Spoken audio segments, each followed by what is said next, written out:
In a world where the realms of gaming and reality intertwine, monstrous beasts wreak havoc, and the wilderness is strewn with numerous dungeons and secret realms. Only by transforming into a professional can one continuously upgrade and grow, thereby warding off the calamity brought forth by these creatures. On the day of his job change, Yili miraculously became a mechanic summoner, and even acquired a hidden subclass, a god-tier omnipotent mage. As he prepared to head to the repair shop for maintenance, he realized that his mechanic profession was, in a rather unique manner, slightly different from that of others. Shooting-type mechs, Justice Goddess Gundam, Fire Phoenix, Optimus Prime. Assassin-type mechs, Assassin's Creed Wind, Swordmaster Mech, Shadow, Mechanical Velociraptor. Tank-type mechs, Cyberpunk Warhammer, Mechanical King Kong, Mechanical Godzilla support-type mechs. Humanoid Live, Ultimate Maid Icarus, Mechanical Vermilion Bird. The Omnipotent Legion ascends into the skies. The Transformers Legion, the Divine Beast Mech Legion, and the Mechanical Zerg Catastrophe. What is a forbidden spell when faced with the Calamity Legion? Can you withstand it? SSS Talent. Magic Divine Core, blessed with supreme divine power, bestowing a miraculous enhancement to magical abilities. From this moment forth, what may appear to others as the most terrifying demons are, in Yi Li's eyes, mere weaklings. Abyssal Succubus, Demon Princess. Even the Abyss Queen has become a servant under his command. Gradually, Yi Li discovered that this seemingly weak mechanic profession had suddenly become invincible across all realms. Chapter 1. This job change is extraordinarily powerful. In Xia Country, Dijiang City, the sports field of Yuehua High School is filled with all the senior students gathered before the job change altar. The annual job change ceremony officially commences. Mo Xiaoyu, job change complete, advanced combat profession, blade warrior. Kai Lingquan, job change complete, intermediate support profession, holy priest.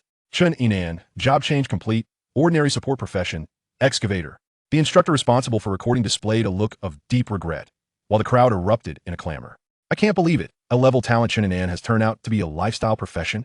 His luck is simply abysmal. What a waste of such a good talent. He can only study in the East to become an outstanding excavator. Who would have imagined that such a great talent could possibly end up in a lifestyle profession? What are we to do? The crowd murmured, while Chun Inan wore a gloomy expression, his face etched with despair. This clearly exceeded his expectations. In contrast, Mo Xiaoyu was radiant and brimming with enthusiasm. Haha, I actually became a blade warrior. This is fantastic. My greatest dream has always been to be a valiant warrior charging in a battle. I've already acquired an initial skill, Blade Slash. How cool. Yi Li stood amidst the crowd, silently observing the job change ceremony at the altar, a glimmer of anticipation flashing in his eyes. As a time traveler, he had lived in this place for over a decade and was well acquainted with the background of this world. Centuries ago, a true game descended upon this realm. In Blue Star, anyone over the age of 18 can undergo the Divine Stone Baptism to awaken and complete their job change. However, the profession one attains varies due to differences in talent, specialization, and effort. Professions are categorized into combat, support, and lifestyle types. Successfully transitioning into an ideal combat profession is the result of talent and effort, with a small element of luck. Yi Li's talent was not particularly high, rated at D level. Yet, through sheer diligence, he not only mastered his primary theoretical knowledge in spellcasting, but also excelled in supplementary courses such as technology and psychology. He was undoubtedly the top student in theoretical performance throughout the entire school. I wonder what profession I will awaken to. Yi Li pondered eagerly. Suddenly, a deafening roar reverberated through the sky. The crowd gasped and looked up in astonishment. They beheld enormous dark clouds enveloping the heavens, accompanied by a thunderous noise as countless ice crystals coalesced into a resplendent ice dragon. The ice dragon circled in the air before plunging towards the ground, entering the body of a young woman. Gu Mingyao, job change complete, rare profession, Frost Mage. The crowd erupted in excitement. Oh my heavens, our Yuehua High School's genius girl is indeed extraordinary. Ice is one of the most powerful attack spells, with unparalleled control. How impressive. As a Frost Mage capable of summoning the power of frost and snow, her offensive and control capabilities far exceed those of ordinary mages. The crowd expressed their envy and awe. Indeed, a rare profession like the Frost Mage has limitless potential for future growth, exclaimed Principal Lin Yuntian with palpable excitement. The levels of professions are categorized as low, intermediate, advanced, rare, legendary, and special hidden professions. In a city like Dijiang, with a population of millions, the number of individuals who can transition into rare combat professions each year is fewer than 10. Such occurrences are as rare as stars in the morning sky, underscoring their preciousness. Legendary professions, even rarer, have not been awakened in Dijiang for many years. Gu Mingyao was exceedingly pleased to awaken a rare profession. She flashed a sweet smile as she descended from the job change altar, her gaze inadvertently drifting toward Yili. Yili was the only one who had outperformed Gu Mingyao in professional class grades. Throughout high school, Yili had consistently held the top position, while Gu Mingyao could only settle for second place. Thus, Gu Mingyao was profoundly intrigued by the profession that Yili would awaken. Next, Yili. Upon hearing his name, Yili took a deep breath and gracefully approached the transmigration altar. The audience below cast their attentive gazes upon him, all eager to discover what profession the top student of the school, Yili, would ultimately awaken. A dense aura of machinery surged forth. Instantly, countless mechanical devices manifested in the sky, intertwining to form a vast mechanical network that enveloped the entire gymnasium. The clattering sounds of gears turning and the friction of metal resonated, as if the entire world had transformed into a colossal mechanical city. The expressions of all present turned to one of sheer astonishment. The densely packed mechanical apparatus instilled a profound sense of oppression. This was the illusionary pressure generated by a formidable profession. Wow, I have never experienced such intense energy. What a terrifying existence this is. Heavens, what kind of illusion is this? It feels as if we are immersed in an immense mechanical realm. This power is so formidable. Could be the source of force from a legendary profession. Could this be a sign of a legendary level practitioner? The audience was utterly astonished. The aura was overwhelmingly intimidating. Lin Yuntian, in a fit of excitement, leapt from his seat, his demeanor completely devoid of its usual composure. Such a powerful presence. It must surely be the essence of a legendary profession. The school officials began to murmur amongst themselves. Why is the mechanical aura so pronounced? Could it be a mechanic? Impossible. Mechanics are merely occupational roles. How could they possess illusionary pressure? Indeed, this must be a powerful combat-oriented profession. As the extraordinary phenomenon dissipated, a blazing crimson metallic spark swiftly merged into Yi Li's body. The divine stone revealed several grand characters. Mechanical summoner. Yi Li, transmigration successful. Main combat hidden profession, mechanical summoner. Upon hearing the announcement from the recording mentor, everyone was left in shock. Good heavens, it is actually a main combat hidden profession. However, I have never heard of the mechanical summoner profession before. All you need to know is that it is an extraordinary hidden profession. Yi Li is truly remarkable. A hidden profession is indeed very special, but it does not necessarily imply great strength. Exactly. There have been instances in history where subpar hidden professions emerged. Right. It is said that one such hidden profession remains stuck in the novice phase, making it exceedingly difficult to level up. It is hard to say what Yi Li's situation will be. Despite their astonishment, the crowd felt a sense of confusion and skepticism regarding the mechanical summoner profession. Nevertheless, the emergence of a new profession as a unique hidden class was quite normal. At this moment, Yi Li's heart was in a fervor. He discovered that his talents had undergone a mutation within his attribute panel. Soul Strength, 1000 high-intensity soul value triggered a talent mutation, acquiring SSS level talent. Magical Core, Uniqueness. With a soul strength of 1000, Yi Li was utterly astounded. It is noteworthy that the soul strength of an ordinary person is merely 1, while that of a typical practitioner does not exceed 10. Some special practitioners may reach several dozens. However, a soul strength in the hundreds is unheard of in this world. The fact that Yi Li's soul strength had reached 1000 was indeed extraordinary. Could this be related to my identity as a time traveler? The golden finger of a time traveler. He opened his attribute panel. Yi Li, profession, hidden level, mechanical summoner, main profession, divine level, Omni Mage, secondary profession. Level, LV1, first transmigration. Attack, 20. Health, 500. Mana, 1000. Attributes, strength 10, agility 10, spirit 20, stamina 10, intelligence 10. Upon reviewing his attributes, Yi Li was taken aback. He had unexpectedly awakened dual professions. In this world, mechanics are generally considered lifestyle professions, primarily responsible for repairing and manufacturing mechanical devices. Once one transitions to a mechanic, they are typically confined to working at a mechanical repair shop. However, Yi Li had never heard of the mechanical summoner. Could it mean the ability to summon mechanical devices? Most importantly, he had astonishingly awakened a hidden secondary profession, the divine level Omni Mage.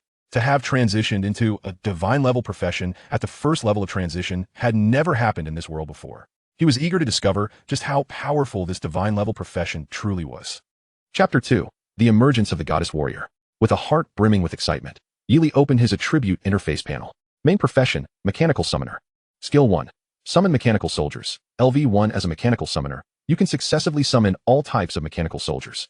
Types of mechanical soldiers: shooting type, agile type, tank type. Support type. Mana consumption, 500 points. Mechanical warrior ranks, ordinary, black iron, bronze, silver, gold, diamond, epic, legendary, mythical. Skill 2. Form Field. LV1 allows you to freely alter the size of mechanical warriors. Mana consumption, 100 points. Dimensional Space. None. Will automatically activate upon summoning mechanical soldiers. Secondary Profession. Divine All-Powerful Mage. SSS level talent. Magic Core. As the possessor of the Magic Core, you are blessed with supreme divine power, enjoying godlike enhancements under its influence. Skill. Magic Enhancement, LV1. A passive skill that grants all attacks and skills a magical augmentation of at least 10 times mental strength, resulting in effects amplified to the million level. Professional Traits. Under the influence of the Magic Core, you will obliterate the barriers between all spells, wielding mastery over all elemental forces. Under the Magic Core's influence, you can learn any skill from any profession, gaining unparalleled enhancement effects. Yili gazed at his SSS level talent and the mechanical summoning skills, and his pupils suddenly constricted. As a mechanical summoner, he could summon various types of mechanical soldiers, from shooting types to support types. Truly versatile.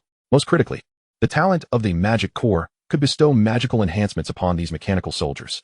Even at level 1, this translates to a minimum 10-fold increase in mental strength. Moreover, the skill effects would experience a millionfold amplification, making it exceedingly formidable. With the hidden secondary profession of all-powerful mage, he could now learn a myriad of mage-related skill books. It is important to note that mages can only learn mage skills, while warriors are confined to warrior skills. They cannot interchange. However, with the existence of the all-powerful mage secondary profession, Yili could learn all skills and receive enhancements, making him the epitome of versatility. Shooting-type mechanical soldiers? It sounds reminiscent of firearms. Through his professional training, Yili understood that following the arrival of the game world, various firearms had become ineffective. Firearms such as guns and cannons were negligible before the magically transformed monsters. Bullets striking goblins felt akin to mere tickles. Even a goblin fortified with explosives could withstand the blasts. Thus, these firearms swiftly vanished from this world entirely. The mechanic profession had been relegated to a mere lifestyle role. Yet Yili was different. He was the bearer of the Magic Core.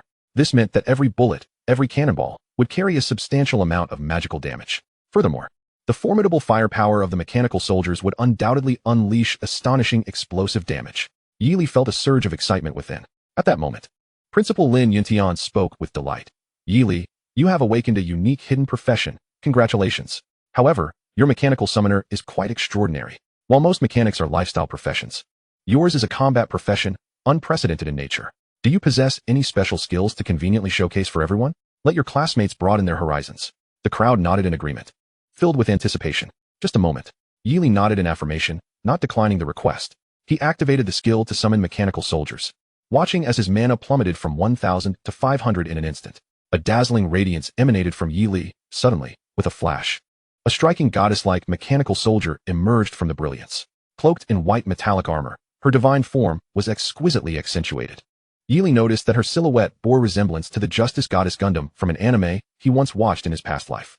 Towering at 5 meters, she wielded 2 guns, each over 2 meters long, standing tall in the class transfer altar, rendering those around her diminutive. The cold, mechanical aura she exuded was reminiscent of a merciless killing machine. She was akin to a goddess of war, overshadowing everyone with her presence. Students couldn't help but gasp in awe, with those seated in the front instinctively retreating a step. School officials were equally astonished. Yet, they quickly employed probing spells to discover that this was merely an ordinary-level humanoid mechanical entity, albeit of a larger stature. Students, do not worry. This is just a robot armed with firearms. Principal Lin Yuntian addressed the students. Yili, can you control her size? Yili maintained a calm expression, though his heart raced with astonishment. Ever since the mechanical soldier was summoned, he could perceive every movement of this mechanical body as if it were an extension of himself, granting him the sensation of having additional limbs. It was an exquisite feeling. Upon hearing the principal's inquiry, he activated the form field skill, causing the mechanical entity to shrink in size. Soon, the mechanical soldier was reduced to a stature comparable to that of an ordinary human. The students gradually regained their composure and scrutinized the figure more closely. Is that a machine gun in her hands? It certainly resembles the models from the museum, they speculated. Indeed, earlier on, such firearms caused minimal damage to monsters and were subsequently discontinued. But why do I get the impression that this mechanical warrior is incredibly powerful?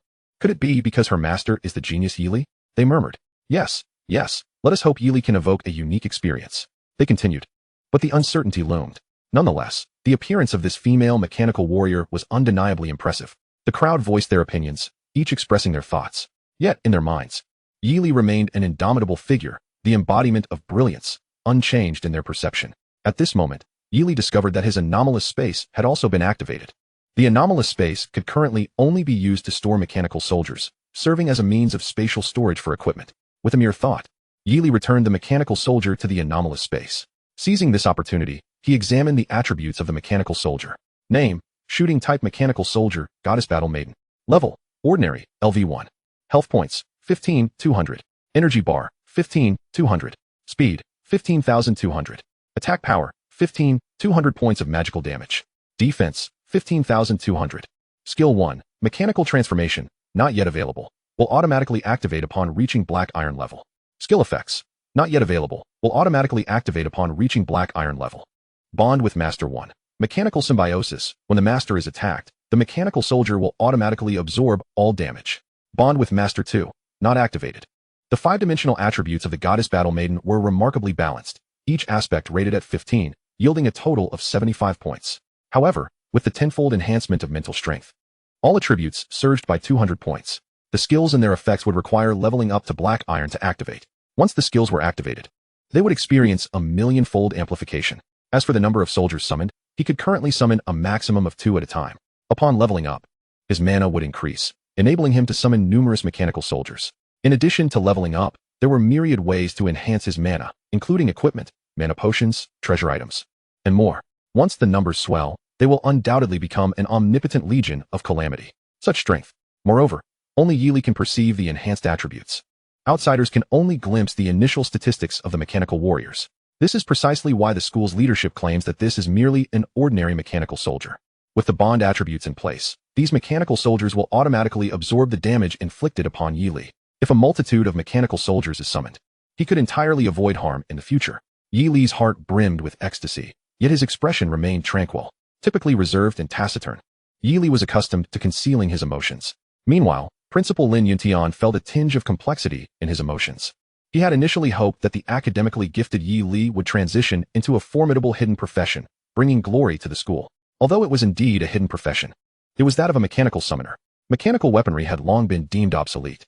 Nonetheless, as a hidden profession, there remained a substantial possibility for miraculous outcomes. Moreover, Yili was a student whom he had always taken great pride in and admired. Yili, your ability to transition into a hidden profession is already a source of pride for our school. However, your profession is rather unique, and at present, I cannot fully comprehend it. Should you excel in the upcoming major examination in a few days, securing a place in a reputable vocational university, there will undoubtedly be greater breakthroughs during your second profession transition. Keep it up, Lin Yuntian encouraged as he patted Yi Li on the shoulder. Yi Li nodded, preparing to descend from the sacred altar of profession transition. Just then, an unusual voice resonated from a distance. Chapter 3. Is the goddess about to confess to Yi Li? Haha, no matter how stellar the theoretical grades, without talent, all is in vain. A voice erupted from the free activity area following the completion of the profession transition. Yi Li regained his focus and turned to the source of the sound, discovering it was Luo Yu, the class monitor. Luo Yu possessed commendable talent, classified as A grade, and had transitioned into a dark mage, a high-tier profession. Coming from a prestigious family, Luo Yu perceived himself as a paragon and seldom regarded his peers with respect. However, since entering high school, his performance had consistently been overshadowed by Yi Li and Gu Mingyao, relegating him to a mere third place. Gu Mingyao was understandable, as her family's strength was on par with the Luo family. Yet, Luo Yu had always harbored disdain for Yi Li, who hailed from an ordinary family background. Today, however, Luo Yu appeared to be reveling in his newfound sense of superiority. In his previous life on Earth, Yi Li had encountered countless web novels, frequently coming across such characters. He understood that these petty antagonists typically existed to facilitate the protagonist's growth, often disregarded by the main characters. Their clamorous taunts were exceedingly tiresome. Yet now, encountering such a person in reality left Yi Li somewhat astonished. Indeed, such individuals exist in the real world. Yi Li was well liked in class. However, a few of Luo Yu's lackeys began to jeer. With such poor talent, all efforts are futile. Mechanical summoner? Just call it a mechanic. They mocked, laughing heartily. At this moment, Mo Xiaoyu, Yi Li's steadfast friend, could no longer bear it. She leaped forward, exclaiming, "To hell with that. Do you really think your foolish dark mage profession gives you the right to swagger in front of my brother? And you lot. Do you believe I won't incapacitate you right now, depriving you of the chance to participate in the major examination? Damn it. My brother is not someone of your ilk who can be casually criticized." As Mo Xiaoyu's words fell, Luo Yu and his cohorts fell silent. The Mo family was not considered a prominent clan in Dijiang City and was merely a branch of the family. However, Mo Xiaoyu had a rare professional brother. Mo Jiantian, who served as an officer in the Border Defense Army of the Great Xia. In this real gaming world, the families of border officers were not only respected but also enjoyed certain privileges. Additionally, Mo Xiaoyu's own strength was formidable. She was a high-tier blade warrior, a standout among her peers. Without waiting for Yi Li to intervene, Mo Xiaoyu strode forward with purpose. Smack! Amidst the astonished gazes of those around, a resounding slap landed squarely on the face of one of Luo Yu's lackeys. Luo Yu's expression darkened immediately. One must consider the master when striking a dog. Was it not? Mo Xiaoyu was clearly delivering a slap to his own face. Yet, he dared not confront Mo Xiaoyu directly, not even daring to utter a word of protest. Damn it, you lot are really asking for it. He huffed. Mo Xiaoyu continued to deliver resounding slaps to each of the lackeys, the sound echoing in the air, rendering the nearby spectators mute as they bore witness to the spectacle. All right, Xiaoyu, there's no need to soil your hands on such people. Yi Li's voice interjected, prompting Mo Xiaoyu to snort disdainfully and finally cease her assault. Yi Li approached the now silent Luo Yu, his face devoid of despair or dejection over his seemingly lackluster profession, maintaining the confidence he always exuded. I know what you're thinking, but isn't it rather foolish to bark like a dog without sufficient strength to crush your opponents? Even if a mechanic is not highly regarded, it is undoubtedly a hidden profession, isn't it?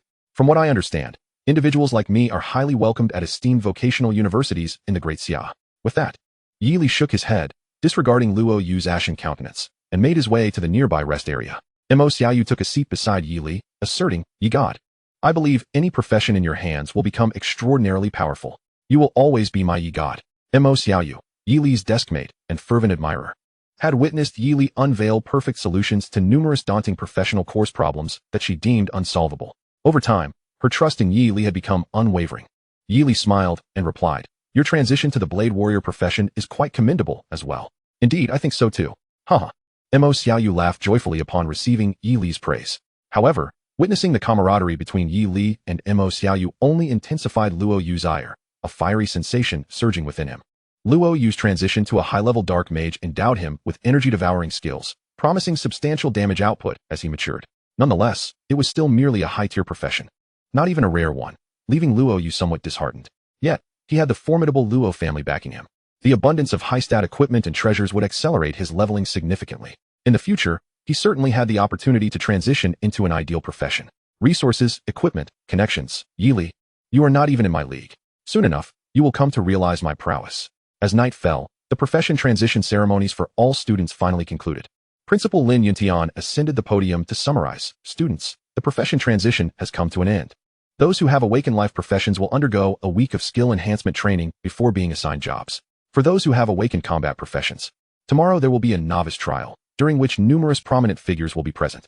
Students who perform exceptionally will have the opportunity to be directly admitted to vocational universities. For those who are not directly admitted, the high examination trial tower in 7 days will serve as a pivotal turning point in your lives. I hope you all can showcase your best performance. Now, the registration for the novice trial begins. According to the regulations of the Great Xia, novice professionals must pass the novice trial before embarking on outdoor adventures. There are 2 types of novice trial dungeons. One is of the normal level, and the other is of the difficult level. The monsters in the normal level novice dungeon range from levels 1 to 5, with all monsters significantly weakened. Moreover, there are various beginner guides, warnings about dangers, and a gradual progression that is exceedingly well executed. For novices, leveling up within this realm is remarkably safe. It would be quite a challenge to meet one's demise. Naturally, defeating weakened minor monsters yields a lesser amount of experience. In the challenging dungeons, however, the monsters remain unaltered, presenting no distinction from those found in the wilderness. Aside from the lesser creatures in the peripheral areas, the deeper regions harbor monsters of levels 5 and 8, along with goblin bosses, posing a considerable risk. The Academy provides new adventurers with a return scroll upon entry. Should they encounter mortal peril, they can shatter the scroll to return home. Comparatively, this proves to be far safer than venturing into the wild. Without hesitation, Yi Li enrolled in the challenging novice dungeon. His extraordinary talent sparked further ambitions within him. At this moment, many individuals began seeking companions for their quests. Classmates, being familiar with one another, could easily find trustworthy allies. Suddenly, a melodious voice graced Yi Li's ears. Yi Li, are you going solo? A stunningly beautiful woman, possessing an enchanting figure, appeared before him. None other than the campus belle, Gu Mingyao. Indeed, I Yi Shun am single. What, do you wish to date me? Mo Xiaoyu interjected, a mischievous grin adorning her face. The surrounding classmates were momentarily bewildered, questioning the situation. Observing Gu Mingyao's blushing countenance, the male classmates quickly comprehended the unfolding scenario. Was the goddess Gu Mingyao confessing her feelings to Yi Li? Chapter 4, Legendary Skin. The onlookers swiftly gathered around. A rosy hue spread across Gu Mengyao's exquisite face as she retorted, "Step aside. I merely asked Yi Li if he was going solo. If you wish to avoid being frozen, refrain from speaking carelessly." Fearing the prospect of being encased in ice, Mo Xiaoyu promptly fell silent, hastily retreating. Yi Li chuckled. "I intend to go solo. I have no intention of forming a party." Upon hearing this, Gu Mingyao blinked her captivating eyes and declared, "Very well. Let us have a competition. Let us see who levels up faster. This time, victory shall be mine." Gu Mingyao exuded confidence. Over the years, she had grown accustomed to covertly competing with Yi Li in academic achievements. Although her grades had always slightly lagged behind, she relished the competitive process, which served as her motivation for continuous improvement. This time, she was anxious that Yi Li might opt to team up due to his unique profession, as that would diminish the comparability. However, Yi Li remained calm and self-assured, choosing to tackle the challenging dungeon alone. Gu Mingyao's excitement surged anew. "All right," Yi Li replied habitually. "Let us wait and see." With that, Gu Mingyao joyfully departed. Watching her graceful silhouette, Yi Li shook his head in resignation. This little girl's competitive spirit was quite overwhelming. After bidding farewell to Mo Xiaoyu, he headed home. In an old residential building, the two-bedroom apartment, though modest, was adorned with a warm and cozy ambience. Upon changing his shoes and entering, Yi Li called out, "Annie, I'm back." No response met his ears. As he approached the living room, a note caught his eye. "Dinner is ready. Please heat it up when you return. I have to work late." This message was left by his aunt, Yi Sijing. Having traversed into this world, Yi Li held no memories of his biological parents. He had been raised by his aunt, Yi Sijing, since childhood. As an orphan in his previous life, he cherished familial bonds all the more. Yi Sijing was exceptionally fond of Yi Li. In her pursuit of providing him with a better life, she often took on part-time jobs alongside her main employment. Yi Li silently resolved to ensure his aunt would lead a comfortable life in the future. Although he currently possessed $1 million prize, this wealth would only materialize after passing the final exams and gaining admission to university. However, in this world, proficient combat professionals could amass wealth with remarkable speed. After reheating his meal and finishing it, Yi Li returned to his bedroom. Opening his attributes panel, he noted that his mana had not fully replenished. Nevertheless, summoning another mechanical warrior would still be more than sufficient. If all went as anticipated, it would be of the agility type. What might an agility type resemble? Filled with anticipation, Yi Li activated the skill. Radiant light flickered, accompanied by the resonant sound of heavy machinery, as a metallic armor emerged from the brilliance. Drawing from his previous experience, he promptly reduced the mechanical soldier's size to that of an average person. The slender, elongated form of the mechanical body wielded sharp blades that glimmered ominously. Behind it, a pair of thrusters resembling wings accentuated its agile and lithe style. If the shooting-type mechanical soldier resembled a war goddess, then the agility type bore a striking resemblance to a male assassin. Its appearance was reminiscent of the Assassin's Creed style. Yi Li accessed his attributes panel. Name, Agile Mechanical Soldier. Gale Assassin, Level, Normal, LV1. Health, 13,200. Energy Bar, 15,200. Speed, 20,200. Attack Power, 15,200 points. Magical Damage. Defense, 12,200. Skills, none. Will automatically activate upon reaching Black Iron level. Bond with Master 1. Mechanical Link. When the Master receives damage, it automatically absorbs all harm on behalf of the Master. Bond with Master 2. Not activated. The cumulative 5-dimensional attributes amounted to 75 points, with the speed attribute significantly surpassing the others. Defense was the lowest, standing at only 12. The Agile Assassin pursued speed and explosive power, rendering it somewhat fragile. Yet, under the influence of talent, each skill was enhanced by 200 points. It was indeed swift and resilient. Yi Li stored the Gale Assassin Mechanical Soldier away. He was preparing to enter a meditative state to restore his mana when, suddenly, the front door swung open. A plainly dressed, yet attractive young woman entered, holding a bundle of freshly purchased vegetables. "Xiaoli, have you eaten?" The newcomer was none other than Yi Li's aunt, Yi Sijing. "I've already eaten, Andy." Yi Li emerged from his room. At that moment, Yi Sijing gazed at him with hopeful eyes. "Did you successfully change your profession today? Is it a combat profession or a lifestyle profession? Do tell me." Yi Li scratched his head and replied, "I successfully changed professions. It's a combat profession." "That is wonderful. Your father was also a combat professional." Yi Sijing's face lit up with joy, her heart racing with excitement. Having come from a lifestyle profession, Yi Sijing understood how coveted combat professions were in this world. "Your parents will surely be thrilled to hear this." Upon hearing Yi Sijing mention his parents, warmth surged within Yi Li. In the past, whenever he inquired about his parents, she would remain tight-lipped. Unexpectedly, today, she had voluntarily brought up the topic. "Xiaoli, I know you were curious about your parents. I refrained from discussing it, fearing it might distract you from your studies. Now that you have changed your profession, with the crucial exams approaching, it is indeed a pivotal moment. After you complete your university entrance exam, I will tell you everything, all right?" Yi Li nodded in agreement. Shaoli, wait a moment. I have something to give you. After saying this, Yi Sijing returned to her room and emerged with a sandalwood box. Handing the box to Yi Li, she continued. On that day, your parents hurriedly brought you to me, seemingly in great haste. Before departing, concerned that you might catch a chill, your father instinctively draped a garment over your shoulders. That very piece of clothing lies within this box. Feel free to open it. It may prove useful in the future. I must attend to my tasks now. After saying this, Yi Sijing turned and carried the groceries she had purchased into the kitchen, beginning to tidy up. Witnessing her aunt's devoted care filled Yi Li with profound gratitude. Without his aunt's nurturing, he would have long been an orphan. Yi Li had always been perplexed by the reasons for his parents' neglect over the years. Oh well, after the grand examination, his aunt would surely elucidate the matter. Upon returning to his room, Yi Li opened the sandalwood box. Instantly, a radiant brilliance cascaded forth. Before him lay an exquisitely crafted, remarkably intricate set of attire. Deep Sea Legend Skin Item. Rarity, Legendary. Attributes. 1. A mysterious ocean-themed outfit skin, customizable in appearance style. All equipment worn will display this skin's appearance. 2. When utilizing water-type skills, it bestows legendary passive effects of magical illusions. Inflicts over 30 seconds of mental and illusionary control on the target, the higher the skill level. The longer the control duration. 3. Possesses spatial attributes, concealing all worn equipment, rendering it invisible to any practitioner below legendary rank. Requirements. Mage class, no level restrictions. A legendary skin item? Yi Li's heart quivered with surprise. He had not anticipated that the garment casually left by his father was of such esteemed rarity. Chapter 5. The Hammer Tank, both sturdy and swift. In this world, high-quality skins hold a value far exceeding that of equivalent grade equipment. Forgers must amalgamate several complete sets of gear to craft a skin of the same tier. The quality and quantity of the fused equipment wholly determine the skin's rarity. Moreover, skins of epic grade and above possess spatial attributes that can conceal worn equipment, thwarting skills like others' probing techniques to inspect one's gear and items. Henceforth, my mother need not worry about others examining my equipment. How practical. Additionally, using water-type skills can inflict illusions upon foes. Illusions are exceedingly rare skills of mental control.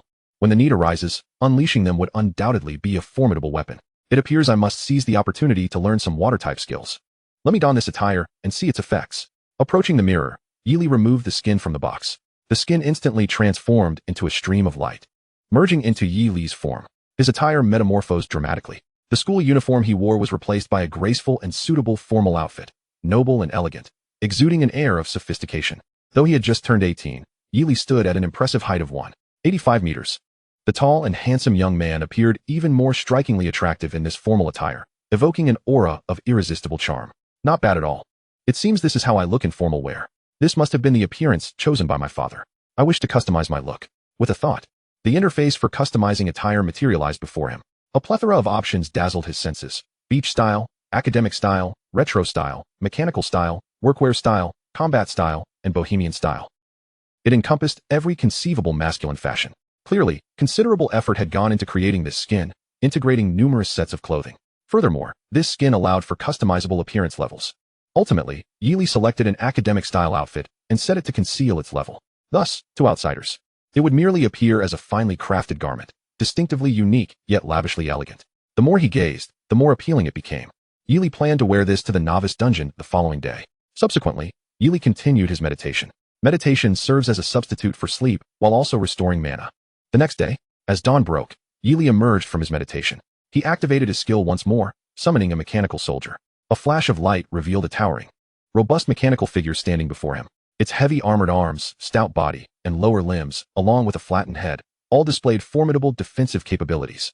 The entire machine emanated a deep blue metallic sheen, infused with a touch of technological flair, intensely cyberpunk and impressively powerful. Yi Li glanced at its attributes. Model: tank-type mechanical soldier, hammer tank. Level: ordinary, LV1. Health points: 17,200. Energy bar: 14,200. Speed: 11,200. Attack power: 13,200 points of magical damage. Defense: 20,200. Skills: none, will automatically activate upon reaching black iron grade. Bond with Master 1. Mechanical bond. Absorbs all damage directed at the master. The default attributes exemplified a typical tank build, boasting a staggering defense value of 20, while speed and attack were comparatively low. With magical enhancements, all attributes would similarly receive a comprehensive boost. What performance could a tank with high attack speed and damage deliver? Yi Li felt a surge of anticipation. At the entrance to the Novice Trial Dungeon, a vast open plaza buzzed with young novice practitioners, brimming with youthful exuberance. Various luxury vehicles arrived in succession. continuously delivering new novice adventurers. The scene was bustling and vibrant, reminiscent of a lavish car exhibition, a feast for the eyes. The participants in the novice dungeon hailed from numerous prestigious high schools throughout Daejeon City, numbering in the thousands. Yet, in the future, less than 1/3 would successfully enroll in vocational universities, and fewer than 1% would gain admission to elite institutions. Ultimately, fewer than 10 individuals would be admitted to the top-tier academies, underscoring the fierce competition. At this moment, a black luxury car valued at over 10 million slowly approached. The door swung open, revealing an extraordinarily beautiful girl with long legs, who gracefully walked towards the location of Yuehua High School. Look, the goddess has arrived. Instantly, all eyes were drawn to her. Chapter 6, An Exquisite Skin? An Invisible Rich Second Generation?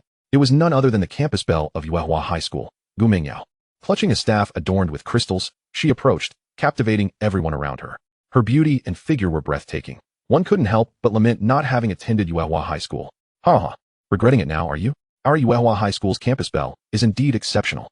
Indeed, who could argue otherwise? Our school's belle pales in comparison to her. Everyone look. She's wielding an exquisite staff. Many boys, envious of Gu Mingyao's beauty, also coveted the remarkable novice weapon she possessed.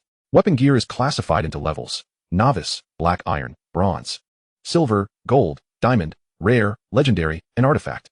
Each level features 3 tiers: low grade, mid grade, and high grade. Gu Mingyao had only recently transitioned to her new class, yet she already wielded a valuable high-grade novice weapon. This alone attested to the formidable strength of her family. She was clad in a high-grade novice robe and adorned with a high-grade necklace. A gentle azure mist enveloped her, lending her an ethereal, fresh, and otherworldly allure. The novice trial dungeon's barrier has restrictions. Requirements: level, below LV 10 novice practitioners. Team size, no more than 5 individuals. Equipment requirements: beginner's gear. However, there is no limit to the quantity of equipment one can possess. Thus, students from powerful families, in addition to wielding weapons, often adorn themselves with various accessories. Luo Yu exemplifies this trend. He alighted from a luxurious chauffeur-driven vehicle, his equipment radiating a dazzling brilliance that flickered incessantly. Helmets, capes, bracers, boots, necklaces, belts. He donned every piece of gear available to him. His staff and robe were of the highest quality, and the rest of his equipment was also of exceptional grade. To enhance his attributes as a dark mage, he opted for a mixed ensemble: a black staff, a blue necklace, an orange cloak, a white robe, and golden boots, all of which emitted a vibrant, multicolored aura. Under the flattery of his entourage, Luo Yu took great pride in his resplendent attire. His team comprised archers, warriors, tanks, and healers, all of whom were of a unified high-tier profession, making for a luxurious and comprehensive assembly. Naturally, when forming a team, experience must be shared. The greater the number of participants, the less experience each individual receives.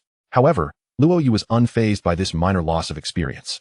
The family had devised a plan for him to swiftly conquer challenging dungeons, and subsequently, stronger allies would guide him to grind in wilderness secret realms, where he could most rapidly enhance his power. Luo Yu cast a disdainful glance at Yi Li, who arrived via the school bus.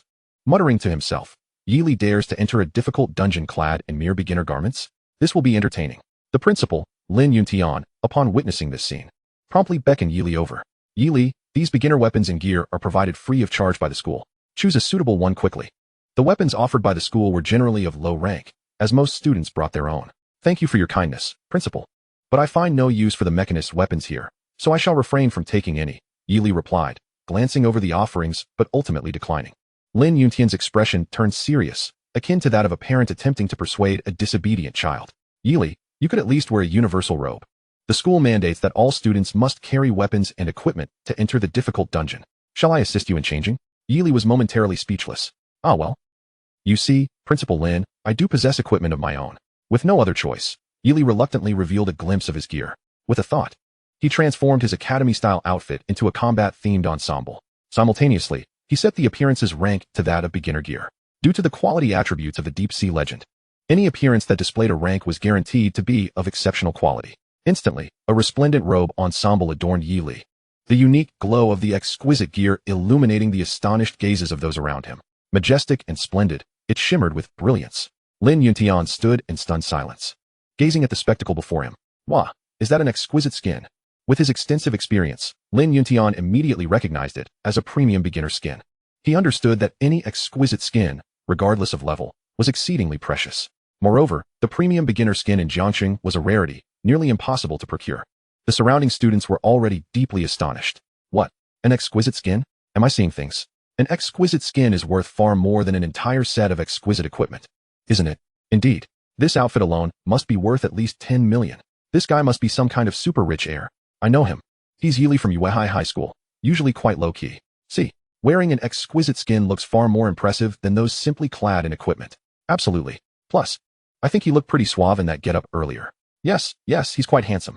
The excitement among the students reached a fever pitch. For most of them, it was their first encounter with an exquisite skin. How could they not be captivated? Amidst the envious gazes of his peers, Yili sauntered back to his seat. It was not a deliberate slow pace. Rather, the combat-themed attire felt somewhat cumbersome, and he had yet to fully acclimate. He resolved to switch back to his academy attire once inside the dungeon. The same piece of equipment, presented in differing styles, evoked entirely different reactions from onlookers. Especially for Luo Yu and his companions, the allure of Luo Yu's eclectic ensemble suddenly seemed rather pedestrian. Boss, what's that kid Yili up to? He's stolen all the spotlight, right? How could he possibly afford such flashy gear? Impossible. We are well aware of his family's circumstances. We should seize an opportunity to snatch it from him. Huh? Luo Yu's gaze towards Yili was laden with malice. However, this glance was inadvertently caught by Yili. Although Yili could not hear their words, he sensed the hostility emanating from Luo Yu and his companions. Just a bunch of clowns. Should they encounter him in the wild, he would certainly teach them a lesson. A glimmer of coldness flickered in Yili's eyes. Chapter 7. Did I level up upon entering the dungeon? Beep, beep, beep. At the entrance of the dungeon, a large screen emitted sounds. Every newcomer participating in the trial appeared on the display. At that moment, the screen indicated that all students taking the assessment had arrived. Simultaneously, reporters from various platforms rushed to the scene. Each year, major media outlets cover and broadcast the inaugural trials of new practitioners. In front of the square stood a grand platform, already filled with prominent figures from Zhanghai City. Additionally, there were several major guilds and the recruitment officers from the Magic Academy, eager to identify and recruit promising talents. Seated in the center was a slender, yet spirited elder, in front of whom lay a plaque inscribed with the words Zhanghai City's Transition Hall Master, by Changfeng. By Changfeng, a 6th transition mage, was one of the top-tier powerhouses in Dijiang City. Every year, he personally attended to observe the newcomers entering the dungeon. At that moment, the voice of Nantian, the head of the Dungeon Management Bureau, resonated throughout the venue. Everyone, please be quiet. The novice dungeon will be open from 9 a.m. to 9 p.m., totaling 12 hours. Upon reaching the time limit, all practitioners will be automatically teleported out. After the dungeon concludes, ratings and rewards will be assigned based on individual performances. Moreover, if you encounter insurmountable danger within the dungeon, simply crush the return scroll, and you can teleport back at any time. Concurrently, teaching assistants from various schools began distributing return scrolls to the students. For their first dungeon excursion, every student received a free return scroll. Nantian continued. The difficult dungeon comprises 3 regions: the outer region, the deep region, and a hidden area. Any team or individual that first passes through the deep region will automatically enter the hidden area. Defeating the hidden boss will yield an S grade or higher rating, along with hidden rewards. Once the hidden boss is defeated, the hidden area will cease to exist. Subsequently, passing the assessment in the deep region alone will suffice for completion, granting at least an A grade rating. Those achieving an A grade or higher will have a chance to receive direct admission to university. Now, the dungeon is officially open. As soon as he finished speaking, both the simple and difficult dungeons opened simultaneously. A flurry of light flashed, and all newcomers were transported into their respective dungeons.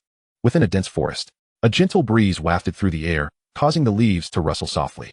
Occasionally, the eerie howls of various beasts could be heard, adding an air of mystery to the forest. This was the outermost perimeter of a challenging dungeon. Those who had just entered were randomly teleported to this very spot. The monsters within showed no signs of being weakened. They were identical to those found in the wild. For an ordinary level 1 novice, even confronting level 23 wild creatures posed a significant threat. Yili stood amidst the dense foliage, momentarily unaware of any imminent danger. He switched his appearance back to the academy attire, as donning exquisite novice gear would attract too much attention. Then, he summoned 3 mechanical warriors, each approximately 2 meters in height. With a mere thought, the 3 mechanical soldiers shot off like arrows in 3 different directions, each moving with remarkable speed. Particularly, the Gale assassin could soar through the air with an ethereal grace. Standing still, Yili received all the information gathered by the mechanical soldiers directly into his mind. He discovered a Gale beast, level 1, with an extremely low threat level, instantly dispatched. Experience gained, 13. Next, he encountered a Bladehorn demon butterfly, level 1, also with an extremely low threat level, vanquished in an instant. Experience gained, 15. Lastly, he found a withered venom serpent, level 2, equally low in threat, eliminated promptly. Experience gained, 21. As a series of kill notifications chimed, Yili's experience points surged. Meanwhile, The three mechanical soldiers were wreaking havoc in the jungle. A relentless barrage of bullets erupted from the goddess war princess's gun, slicing through the air like a rain of fire. The exceptional magical damage ensured that every lesser monster encountered was obliterated. The Warhammer tank charged forward with astonishing speed, crashing through enemies with a cacophony of sounds. Thuds and clashes echoed as monsters trembled and blood splattered, leaving no survivors in its wake. However, due to its melee nature, the tank did not achieve as many kills as the goddess war princess. The Gale Assassin was the most unique of the trio, as its form was virtually invisible to the naked eye. Only the fleeting shadows of its blade could be seen as monsters fell one after another. Even flying creatures like the Cloud Demon and Poison Featherbird were not spared from annihilation. It was astonishingly swift. Within a mere 2 minutes, Yi Li's level 1 experience points soared to 100. A radiant light flashed around him. He leveled up. Chapter 8. Summoning the Super Healer, the thrill of seamless transition. Yi Li was taken aback. He had not anticipated achieving his first level up so swiftly. Name: Yi Li. Profession: Mechanical Summoner, Primary. Omnipotent Mage, Secondary. Level: LV2. Base attributes: Strength, 20, Agility, 20, Spirit, 40, Stamina, 20, Intelligence, 20. Health, 1000. Mana, 2000. Active skills: Summon Mechanical Soldier, LV2. Morphological Domain, LV2. Passive skills: Magical Enhancement, LV1. Mechanical Space, Level 2, unlocks Omnipotent Warehouse, 200 cubic meters, capable of storing all items. Upon leveling up, his spirit attribute increased by 20 points, now totaling 40. All his attributes rose by 10 points. The three mechanical soldiers also advanced to level 2. However, the passive skill, Magical Core, remained at level 1, unchanged. As for the mechanical space, it had upgraded to level 2, now featuring the Omnipotent Warehouse. Previously, the mechanical storage could only accommodate mechanical soldiers. It now permitted the storage of all equipment and resources, effectively becoming a colossal space for gear storage. This was exceedingly practical. With the elevation in level, his mana was fully restored. Yi Li summoned additional mechanical soldiers, including a new member, a charming female mechanical being, who materialized beside him. She wielded a laser gun resembling a lollipop and sported a pair of elegant white feathered wings. Her pristine form and agile limbs evoked an impression of cuteness and charm, reminiscent of a lifelike live mech.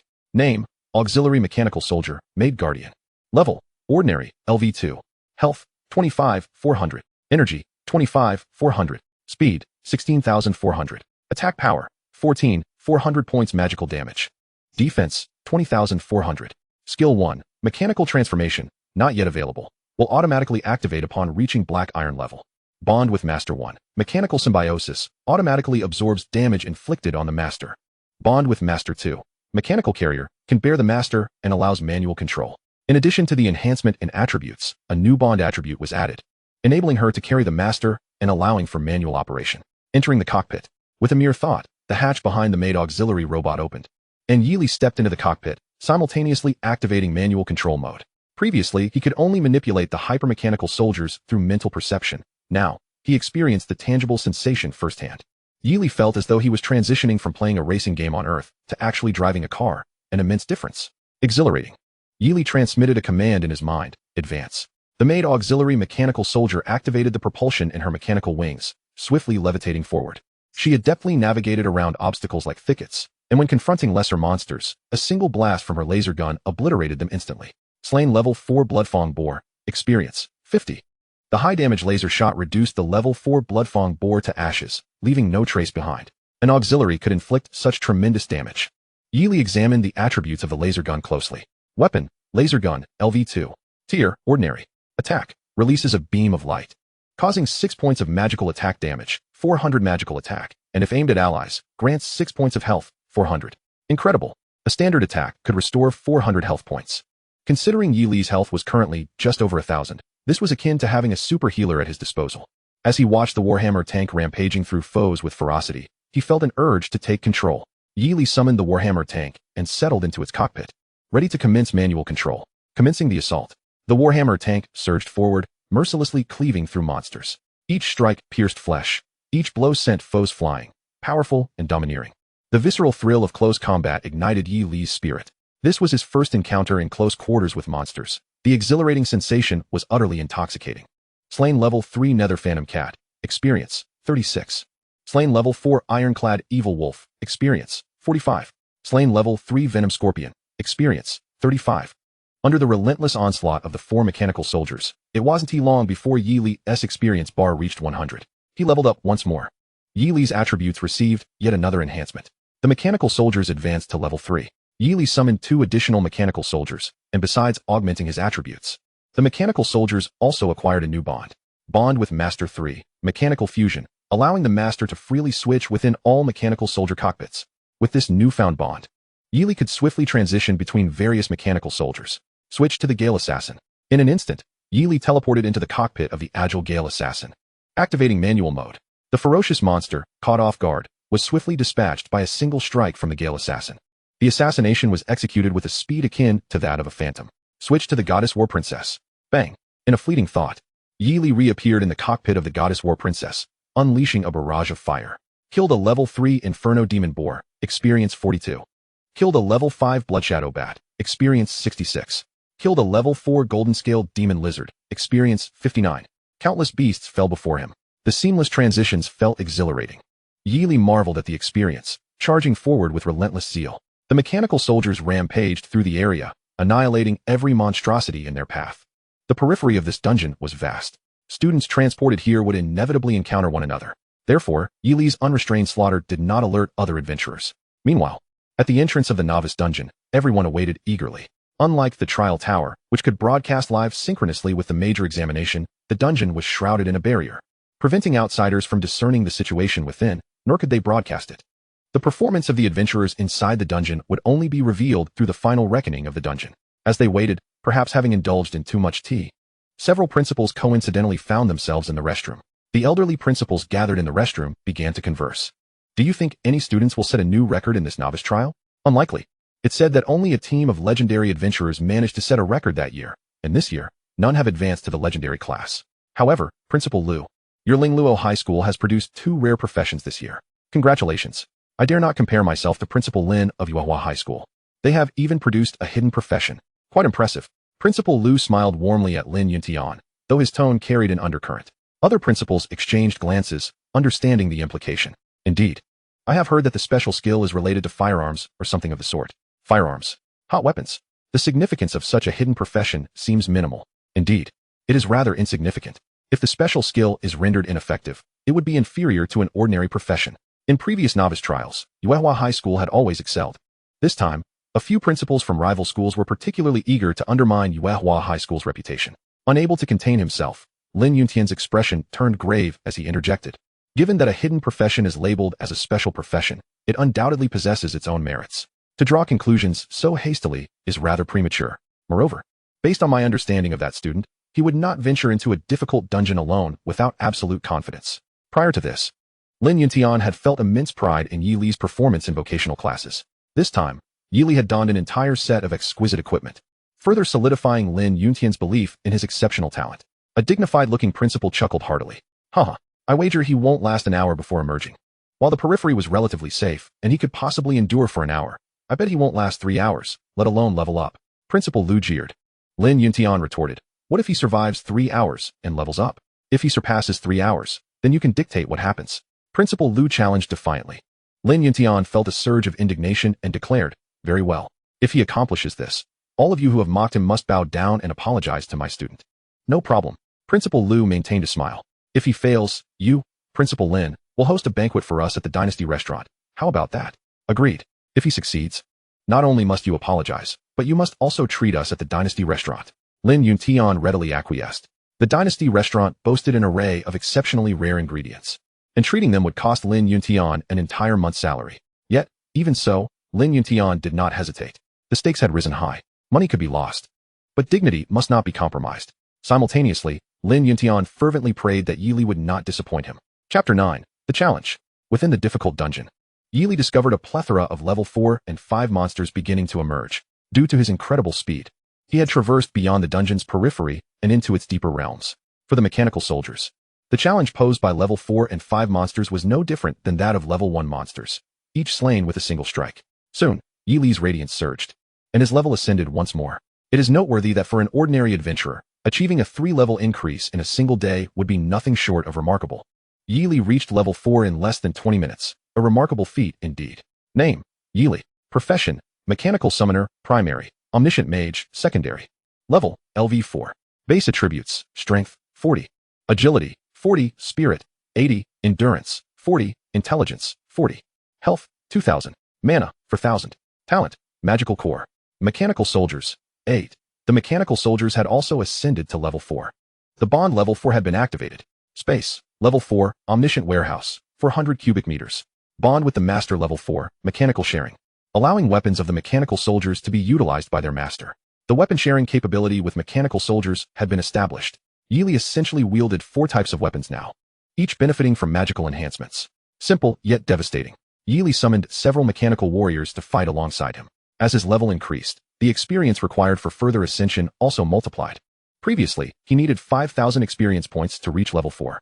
Now, ascending to level 5 would require 6,000 experience points, equivalent to defeating an additional 200 level 5 monsters. However, for Yili, the speed at which he could slay monsters was merely contingent on how quickly he could locate them. The deeper he ventured, the more perilous the terrain became, with steep cliffs and caverns abounding. A strange, metallic scent filled the air.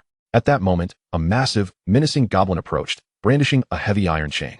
The other end dragging a flail fashioned from colossal bones. Enraged by the relentless barrage of the goddess war princess, it let out a fearsome roar. Roar! The goblin bellowed, its eyes gleaming with bloodlust. Recognizing the goblin boss as a significant threat, Yili approached with caution. He received a message from the goddess war princess. Goblin boss detected. Level, LV6, attack, 89. Defense, 235. Health, 15,000.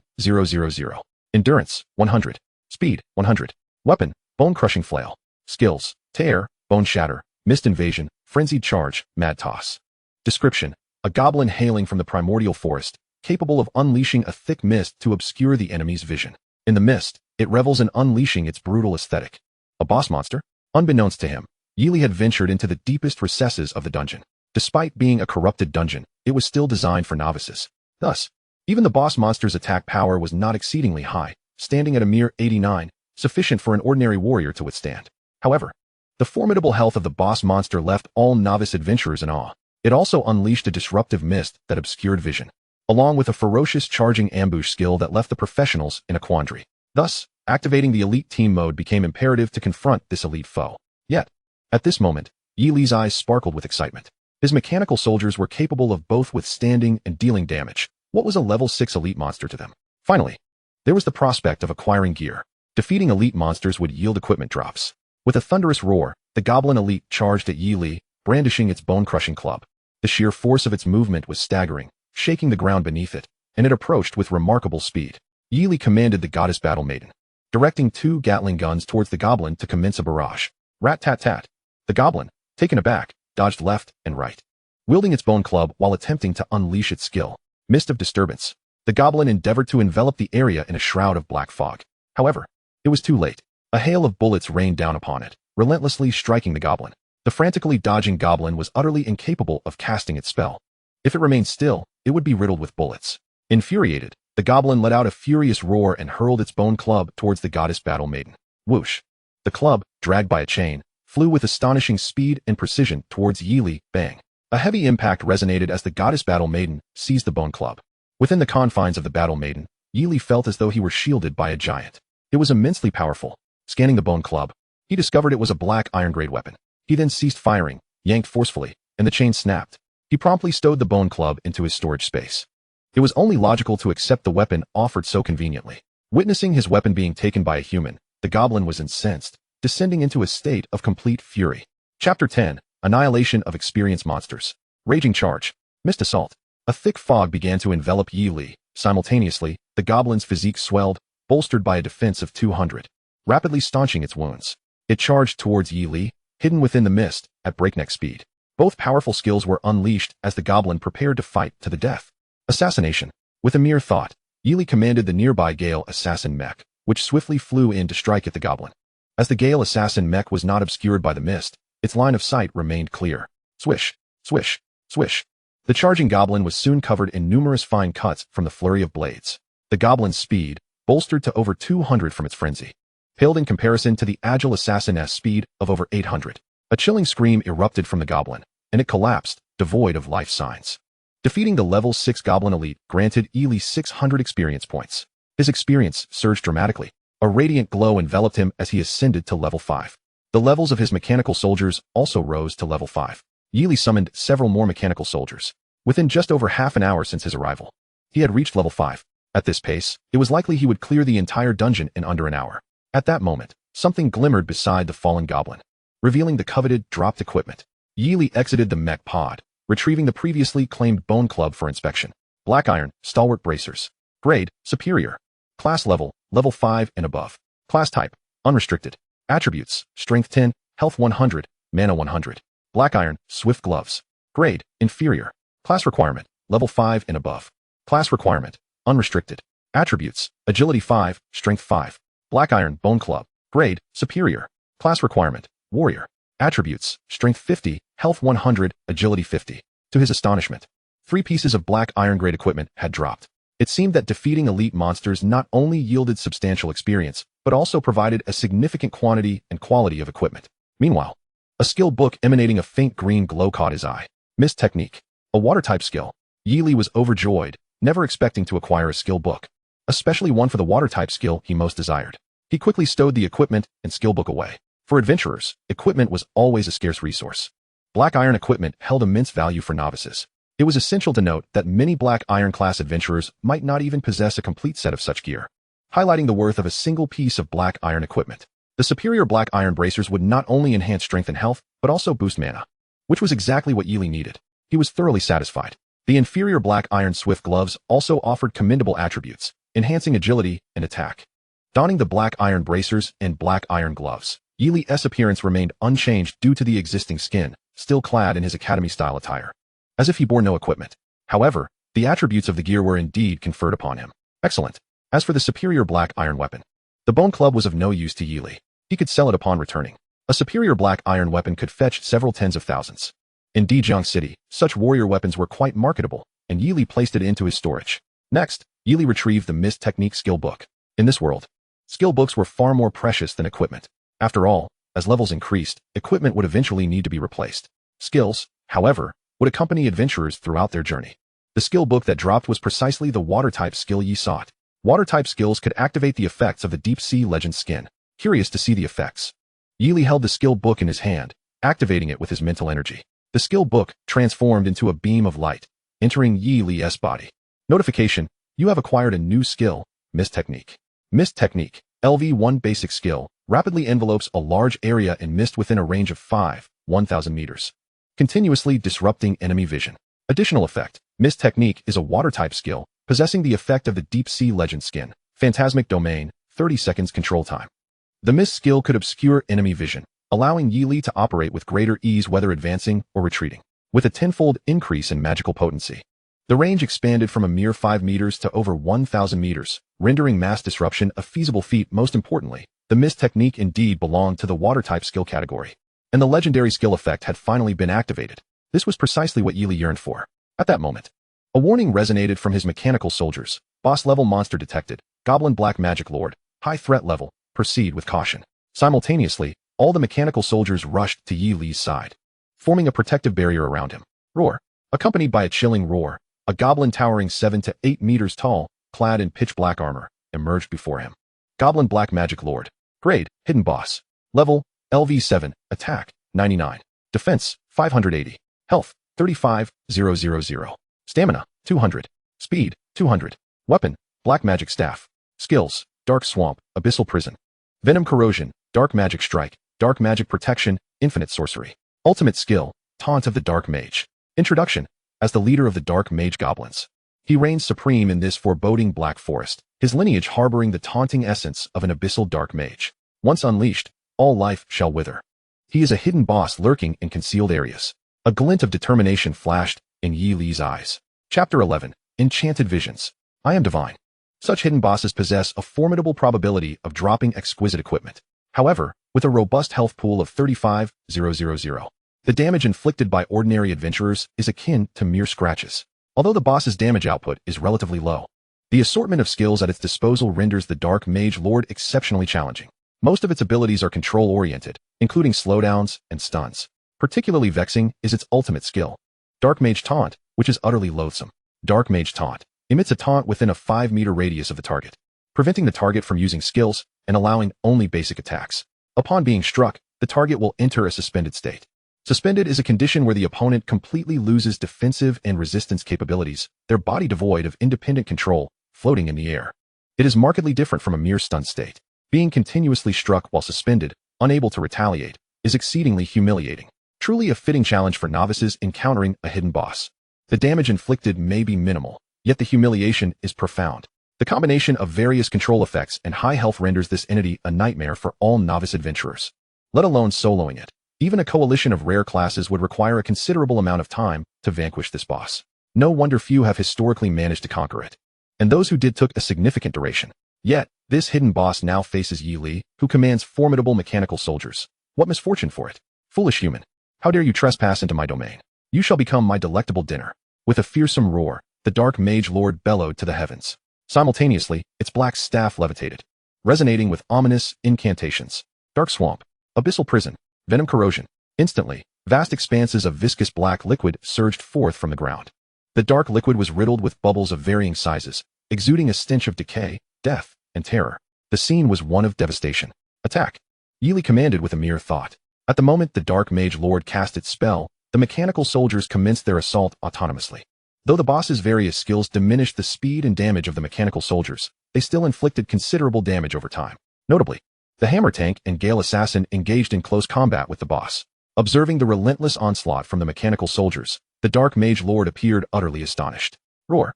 The dark mage lord muttered incantations under its breath, preparing to unleash its ultimate move. Dark mage taunt.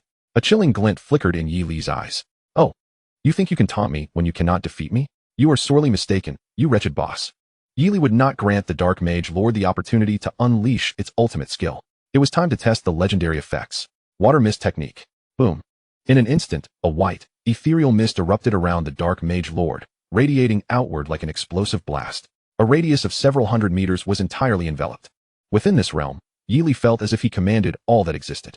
With a mere thought, the area shrouded in mist began to undergo a cataclysmic transformation. The once dark and ominous forest was suddenly transformed into a sun-drenched beach. Seagulls soared and cried, waves crashed, and the gentle sea breeze invigorated the senses.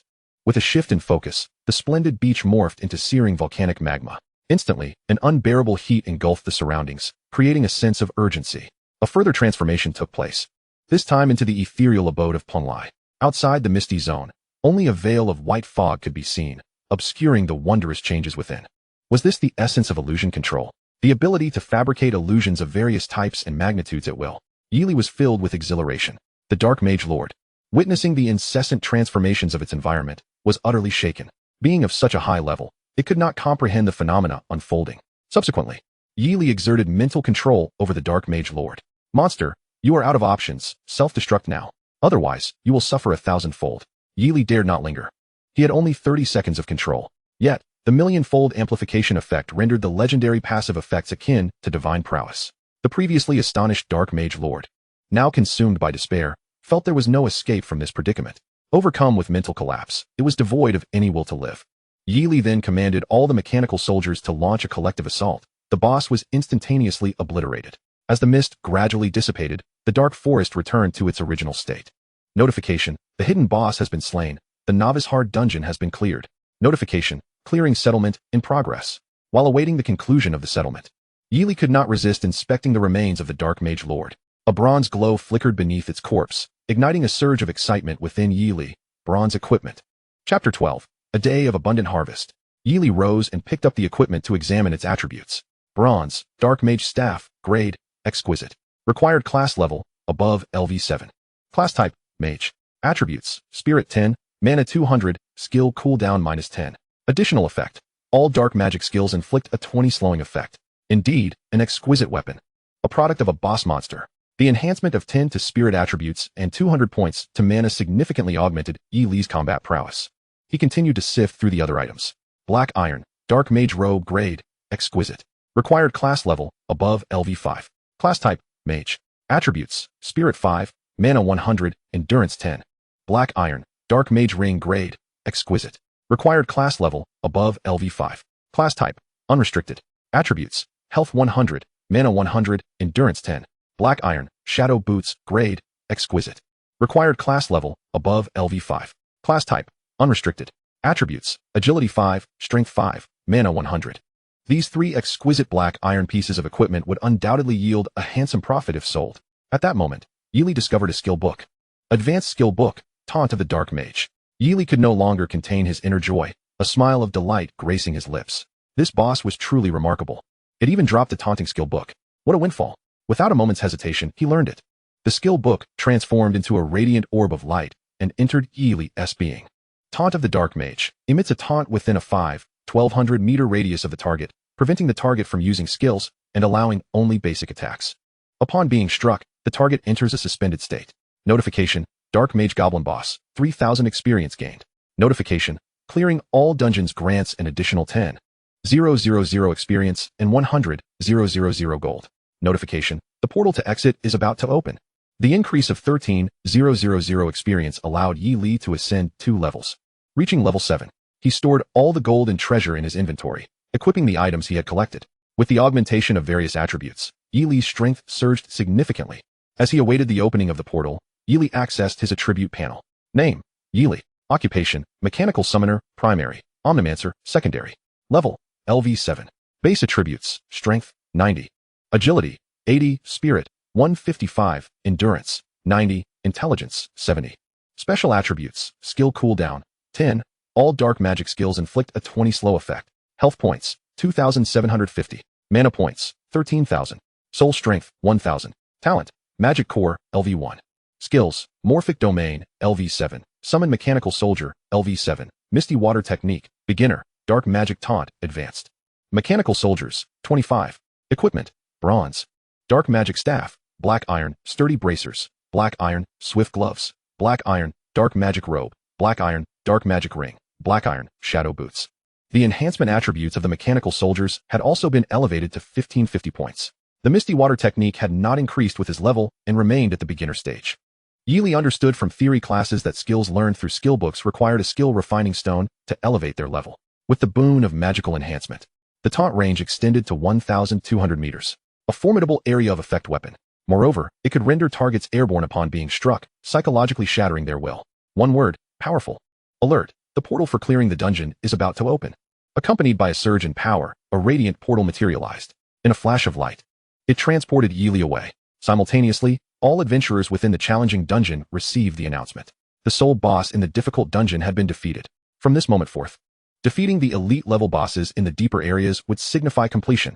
Rewards for clearing would be available. Upon hearing the announcement, all individuals in the dungeon were utterly astonished. What? The only boss has been slain? Is this some sort of madness? I must be mistaken. It has only been an hour, and the boss has already been vanquished? I haven't even traversed a tenth of the outer perimeter yet. Is there no hope for survival? Despair, I'm exhausted. How many teams banded together to achieve this? My goodness, the boss is gone, and my plans have been shattered. Various voices of shock echoed throughout every corner of the dungeon. Gu Mingyao, who was busy cleaving through monsters with frost, was also taken aback. At this moment, she was on the verge of reaching LV3, having covered half the distance of the outer perimeter. According to her calculations, she aimed to exit the outer perimeter by noon and enter the deeper areas by afternoon. Slaying the goblin boss was well within reach. Thus, before 6 p.m., it was quite possible to arrive at the hidden zone. She could take a chance against the hidden boss, even if the boss was not defeated. Clearing the elite bosses in the deeper areas would still yield an A-grade evaluation. Little did she expect, just an hour had passed, and the hidden boss was already gone. At this moment, as Gu Mingyao was filled with astonishment, she dared not slow her pace in monster farming. Where had Yi Li ventured to now? Gu Mingyao pondered to herself as she accelerated her progress. Unbeknownst to these adventurers, the throngs waiting outside the dungeon had erupted into a frenzy. Chapter 13. Breaking the unprecedented record. Astonishment gripped the masses. At the exit of the dungeon, while Yi Li awaited the clearance announcement within, the outside world was already broadcasting. The hidden boss had been slain. Not only the bigwigs of Dijiang City and the various principals were taken aback, but also over 10,000 online viewers flooded into the official live stream of Dijiang City to witness the broadcast. The excitement was palpable. A record that had stood for years had been violently shattered. In less than an hour. My goodness, what a terrifying existence this is. Not just within Dijiang City, but throughout the entire Xia nation. This was an unparalleled phenomenon. Unprecedented, unique. May I timidly inquire, are all the members of this team novices? Surely there isn't a hidden powerhouse leading them, is there? How could that be? Do you think the barrier of a novice dungeon is merely decorative? Such a foolish question to even consider. Indeed, regarding the constraints of the rules, no adventurer can surpass them, not even the 9-turn profession. This is undoubtedly the birth of a genius team. Finally, It's our turn for Dijiang City to shine. I hail from the neighboring Donghai City. What does it matter about Dijiang City? We are the hope for the future of Dixia. Yes, they will surely create new glories for our Dixia. At this moment, the dignitaries seated at the podium wore expressions of disbelief. Bai Chongfeng's eyes sparkled with uncontainable excitement. It is known that, in the entire history of Dixia, the record for novice adventurers clearing a transformed dungeon took 3 hours. This record was set by a legendary adventurer teamed with 4 rare profession holders. No one has yet broken it. Yet now, it has astonishingly taken less than an hour. The result is something one wouldn't dare to dream of. Could there be other adventurers with even more formidable talents that we have yet to discover? Bai Chongfeng mused silently. Although novice adventurers have many uncertainties ahead in the future, those capable of creating such a groundbreaking record must undoubtedly be seedlings of genius. They must be nurtured with utmost care. The principals of various schools were also so thrilled they stood up, eagerly awaiting the triumphant return of the genius team. Simultaneously, they hoped that this team comprised students from their respective schools. With a flash, a dazzling light flickered, and a handsome young man emerged from the dungeon. It was Yili. The teleportation mechanism of the dungeon provides a delay protection for adventurers. In the brief moment during the teleportation, outsiders could not detect Yili's attribute information. Is this student the only one who emerged? Where are the others? A puzzled dungeon administrator inquired. Seeing only one person exit the dungeon left everyone somewhat baffled. Yili softly replied, "It's just me. I didn't see anyone else." At that moment, someone recognized Yili. Isn't this the student with the hidden profession? Could it be that he encountered danger and exited early? As the crowd observed Yili, who looked handsome yet otherwise unremarkable, they began to piece together that he must have faced peril and shattered the return scroll to escape prematurely. Lin Yuntian felt a tightening in his chest. Yili still couldn't last an hour. Alas, I accept my bet. He was indeed in considerable danger in the difficult dungeon, and now that he has returned safely, I can rest easy. The principal, who had previously wagered with him, instantly became smug. Old Yi, you lost. Let us meet at the Imperial Wine House. Haha, I told you, he couldn't possibly last a day. The principal's words were abruptly halted as the large screen displayed Yili's information. Name, Yili, School, Yuehua High School. Occupation, Mechanical Summoner. Level, LV7. Dungeon clearance type, difficult novice dungeon, fully cleared. Clearance method, solo. Time taken, 55 minutes. Evaluation, SSS. Oh my goodness, am I seeing things? What? He already LV7? In less than an hour, he reached level 7? How is this possible? He truly cleared the entire transformed dungeon by himself. The entire square erupted into chaos. Lin Yuntian's eyes shimmered with crystalline surprise. He directly asked, Yili, did you single-handedly slay the boss? Yes, Principal Lin. I reported a solo run.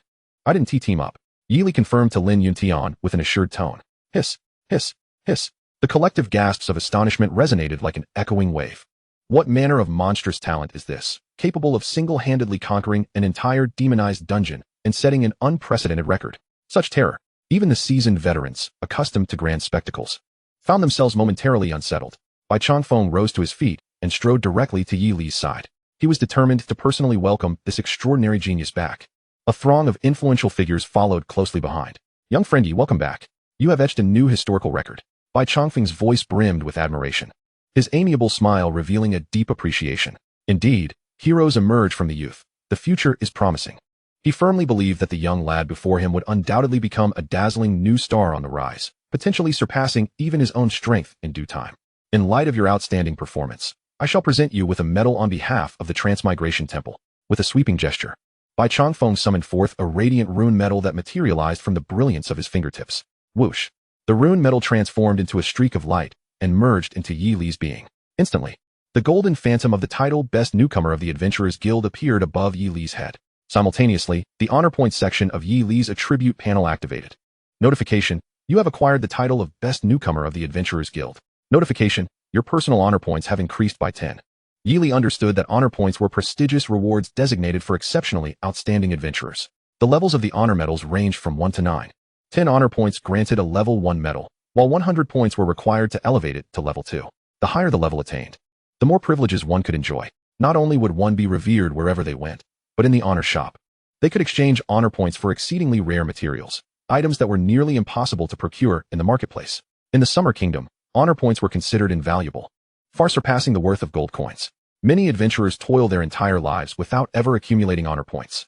Soon, even more resplendent radiance continued to emanate from Yi Li. Notification: you have set a new record for the Novice Demonized Dungeon, earning 20 personal honor points. Notification: you have obtained the title First to defeat the boss, earning 10 personal honor points. Notification: you have acquired the title leading the pack, earning 10 personal honor points. This cascade of titles enveloped Yi Li in a luminous aura, with his honor points soaring. A confident and composed smile graced Yi Li's lips as he basked in the glory of these accolades. Click, click, click. Cameras and camcorders captured this precious moment. Meanwhile, the official live stream of Daejeon City surged with viewers, surpassing 1 million. Wow. It's my first time witnessing the esteemed Bai of the Transmigration Temple personally awarding a medal.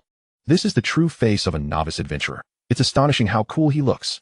To think a novice could earn so much honor in one go, what an unbelievable talent. He must be a hidden combat class. No wonder, it's been years since such a class has appeared in Daejeon City. This dashing young man has elevated my perception of hidden adventurers to new heights. At that moment, the official livestream account of Daejeon City boasted millions of viewers, shattering the previous records. Given that Daejeon City itself had a population of nearly 1 million, the fervor of the live broadcast was palpable. As Yi Li's honor points skyrocketed to over 80, only a handful of points remained before reaching the threshold for a level 2 medal. He had garnered a total of 7 titles, thus breaking the record for the number of titles acquired in a novice dungeon. The influential figures behind Bai Changfeng began to express their admiration in unison. Fortune smiles upon Daejeon City with the birth of another prodigious adventurer. Greetings, student Yi. I am the admissions officer from the Provincial Magic University, and I am prepared to offer you an early admission, with all tuition and materials waived. You may choose any major you desire. Our Xinglan Mage Association highly values talent, and we sincerely invite you to join us. Our Elder Council will personally guide you in leveling up and transitioning classes, ensuring your rapid growth. I am Ling Wanlong, chairman of the Ling Wanlong Merchants Association. I am willing to cover all expenses for you, whether for your studies or for class transition materials. All costs will be borne by us, provided you agree to an introductory contract with us. The Tianren Pavilion solemnly promises that should you become our spokesperson, your endorsement fee will be negotiable. Voices clamoring to recruit, Yi Li rose in a chorus, predominantly from the significant guilds and organizations within Daejeon City. Numerous prestigious universities from the provincial government also offered guaranteed admissions. Yi Li, with unwavering resolve and clarity of purpose, responded, "Thank you all for your kind offers. But I have but one wish at present, to gain admission to the Wong Kong Academy." A sudden hush fell over the crowd. It is widely known that the Wong Kong Academy is the pinnacle of educational institutions in the Summer Kingdom, unparalleled by any other. Each year, the acceptance rate for newcomers is exceedingly low. Most importantly, there is no provision for guaranteed admissions. One must partake in the rigorous entrance examination. The examination is notoriously challenging, encompassing a comprehensive assessment that integrates elements of monster slaying, fierce combat, intrigue, cerebral challenges, and fervent passion, truly exhilarating. Moreover, the allure of Wong Kong City, the true capital of magic, is beyond compare. The awe inspired by the magical metropolis exceeds all imagination. The live stream erupted once more in excitement. Wow, so many incredible opportunities. I'm so envious. But the appeal of Wong Kong Academy is even greater. That's the ticket to enter Wong Kong City. Indeed, no one can guarantee their success at Wong Kong Academy. But I have no doubt Yi Li will prevail. I can hardly wait. The entrance examination will be live-streamed. I can barely contain my anticipation. Each year, the assessment sequence for the trial tower varies, making it impossible to predict the examination topics. I am eagerly looking forward to Yi Li's performance this year. It is bound to be a spectacular visual feast. Damn, just thinking about the upcoming live stream of the entrance examination makes me want to cry with excitement. Every sequence is incredibly thrilling and heart-pounding. To be candid, my greatest wish each year is to watch the live stream of the entrance examination. I want to see it right now. Netizens passionately expressed their views. Bai Changfeng, too, smiled broadly, his admiration for the young man growing ever deeper. Well done. The ability to resist temptation, to not be swayed by immediate benefits and pleasures, but to aspire for greater heights, guarantees that he will achieve greatness in the future. It is crucial to recognize that some adventurers may initially display extraordinary talent, yet may not necessarily become formidable in the long run. Conversely, there are those whose early performances may seem lackluster, only to later exhibit remarkable growth. Each adventurer's journey is unique, filled with countless uncertainties. Thus, the initial choices made by these gifted youths are of paramount importance. The resources and environment provided by a top-tier academy are vital for nurturing such talents. With only 6 days until the entrance examination, please accept this scroll. Bai Changfeng raised his voice as he extended a scroll towards Yi Li. Should you encounter any troubles while out and about during this period, simply shatter the scroll, and I shall appear at your side. Well, you can return to the team now. I am eagerly anticipating your performance in the grand examination. Bai Changfeng's intention is unequivocal. Prior to Yi Li's major test, no one is to cast their attention upon him. Simultaneously, he reminds everyone that he is to protect Yi Li. After receiving the scroll, Yi Li expressed his gratitude and made his way back to the location of Yuehua High School. The principal of Yuehua High School, Lin Yuntian, was utterly flabbergasted. The record-breaking achievement was accomplished by none other than his own student. Indeed, miracles do occur. Not only did his student set a record, but it was also the very Yi Li, whom he had wagered upon, that he most wished to see triumph. Who would have thought it would be so astonishing? What a remarkable honor this brings. Lin Yuntian suddenly recollected something and swiftly glanced at the other principals. The other principals remained in a state of shock, rendered speechless for a considerable while. Having served as principals for many years, they were seasoned veterans, having witnessed countless new students. It was rare for them to misjudge a student. Yet this time, Yi Li's performance had far surpassed their expectations, truly extraordinary. Now, under Lin Yuntian's gaze, their faces burned with embarrassment as they simultaneously recalled their wager with him. Chapter 15. The Grand Examination's difficulty escalates. Witness the profound sincerity of our fellow principals. The several principals hastily approached Yi Li, each wearing a broad smile. Congratulations, Yi, for being the first to clear the challenge. Your performance has exceeded all our expectations. We old fogies have clearly underestimated you. This is entirely our oversight. Your prowess is remarkable. Indeed, hidden professions are formidable. Yes, at such a young age. You exhibit such extraordinary combat strength, a true star of the future.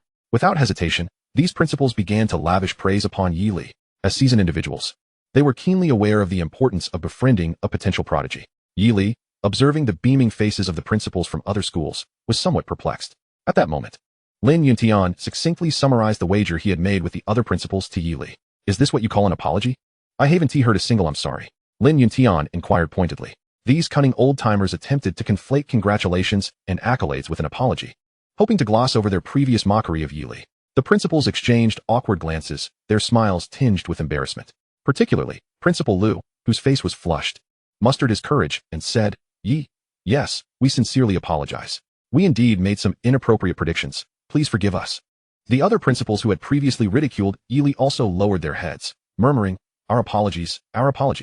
We were in the wrong. We should not have made hasty judgments. Yes, we were mistaken. Yi, you are a true genius. We beg your pardon for our former ignorance. With a spirit of fair play, the principals began to bow and apologize to Yi Li one by one. With the protection of Bai, the guardian of the transmutation temple, they dared not entertain any further thoughts. Lin Yuntian nodded in satisfaction and remarked, Exactly. An apology must be sincere. Then, Principal Liu seemed to recall something and swiftly proposed.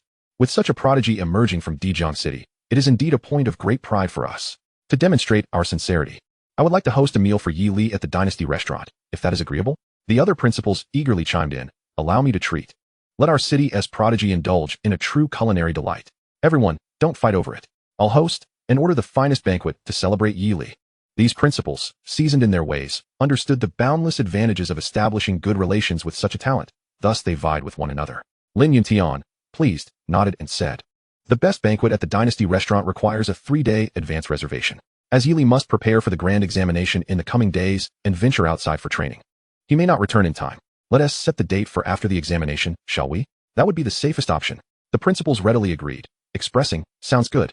Yi, be sure to bring your family along to enjoy the finest feast at the Dynasty restaurant. Lin Yuntian continued addressing Yi Li, From now on, you may venture outside to the wilderness. Make the most of your time, level up diligently. The grand examination is approaching. Don't slack off. I'll now provide you with the pass.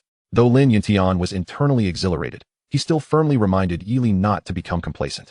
Saying this, Lin Yuntian handed the pass from his bag to Yi Li. After expressing his gratitude, Yi Li accepted the pass. While awaiting the return of the others, Yi Li resumed his meditation. He now needed to summon more mechanical soldiers swiftly. He was on the cusp of advancing to Black Iron. Tomorrow, he would venture into the wilderness to hasten his ascension to Black Iron. He was eager to experience the benefits of a 1,000,000-level boost and the transformation skills of the mechanical warriors. Yi Li was resolute in his plans. Ding ding ding. Approximately 2 hours later, the large screen emitted a series of sounds. The crowd gasped and quickly turned their attention to the screen. It displayed that during this novice trial, the practitioners from the other 4 cities had equaled the historical records. This screen shared information, allowing everyone to see the results of the novice trials throughout the entire Xia Kingdom. The Dijiang City, where Yuehua High School is located, took 55 minutes, breaking the historical record and currently ranking first. Following were the 4 prestigious national schools: Fenglai High School in Jingdu, Wong Kong City, Tianlan High School in Yinyang City, Qinyu High School in Tianjin City, and Luyan High School in Lingshan City. These 4 schools followed closely behind. Notably, Fenglai High School in Wong Kong City took exactly 3 hours to tie the historical record, placing them in a shared second position. The remaining 3 schools also finished within 4 hours, displaying formidable strength. Upon viewing the screen, the crowd was filled with astonishment. Wow! The new students this year are incredibly strong, and all the schools have tied the historical record. But our Yuehua High School is the most impressive, having shattered the historical record. How remarkable! Indeed, who would have thought our Yuehua High School could surpass the 4 prestigious schools? What an honor! This is impressive. But the real challenge lies in the grand examination a few days from now. Achieving victory will be exceedingly difficult. That's right. The grand examination is the true test of confrontation, and this time, there will likely be additional assessments. Just as the words left their mouths, the screen indeed displayed a line of text. This year's new students have performed exceptionally well. Thus, it has been decided that this year's grand examination will feature a mysterious additional sequence, with a difficulty rating of 5 stars. Upon reading this news, everyone was once again shocked.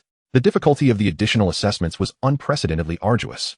However, should a student achieve the national top score in an examination that includes additional tests, not only would that student or team receive immensely rich rewards, but their entire city would also reap numerous benefits, sharing in the glory. Yet Bai Changfeng furrowed his brow, a trace of concern flashing in his eyes. It must be noted that the 4 prestigious high schools of the Great Xiao are indeed formidable, with countless prodigies emerging each year. The accumulation of national-level resources is something that a small school like Yuehua High School cannot compare with. Moreover, many of the students from these large cities hail from affluent families, who have long dominated the national top scores. The vast disparity between wealth and poverty has led these aristocratic youths to look down upon practitioners from smaller cities. If Yili can secure the national top score, it would not only be a personal honor for him, but would also represent a tremendous honor for the cities of Dijiang and other smaller locales. With this thought, Bai Changfeng unconsciously turned his gaze toward Yili. Upon seeing Yili, Bai Changfeng couldn't help but gasp in astonishment, utterly taken aback. Chapter 16. How can a single individual surpass an entire team? This is unfathomable. He discovered that Yili was also gazing at the large screen, her eyes radiating an undeniable air of confidence. Bai Changfeng suddenly recalled a moment before they entered the dungeon, where Yili had possessed the same expression. Indeed, he hoped that Yili could once again astonish him.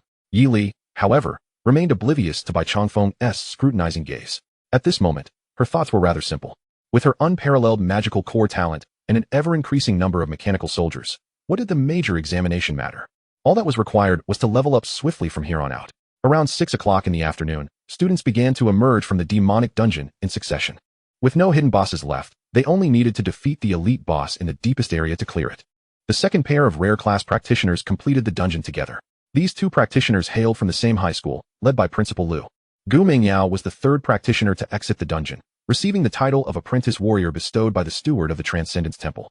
Anyone who cleared the dungeon within the stipulated time would be awarded this title along with 3 honor points. Already at level 5, Gu Mingyao was filled with excitement, having completed the task an hour earlier than she had anticipated. This time, she was certain she would surpass Yili. However, upon returning to the plaza near Yuehua High School, she was taken aback upon seeing Yili meditating. Her mind went blank. What is happening? When did Yili come out?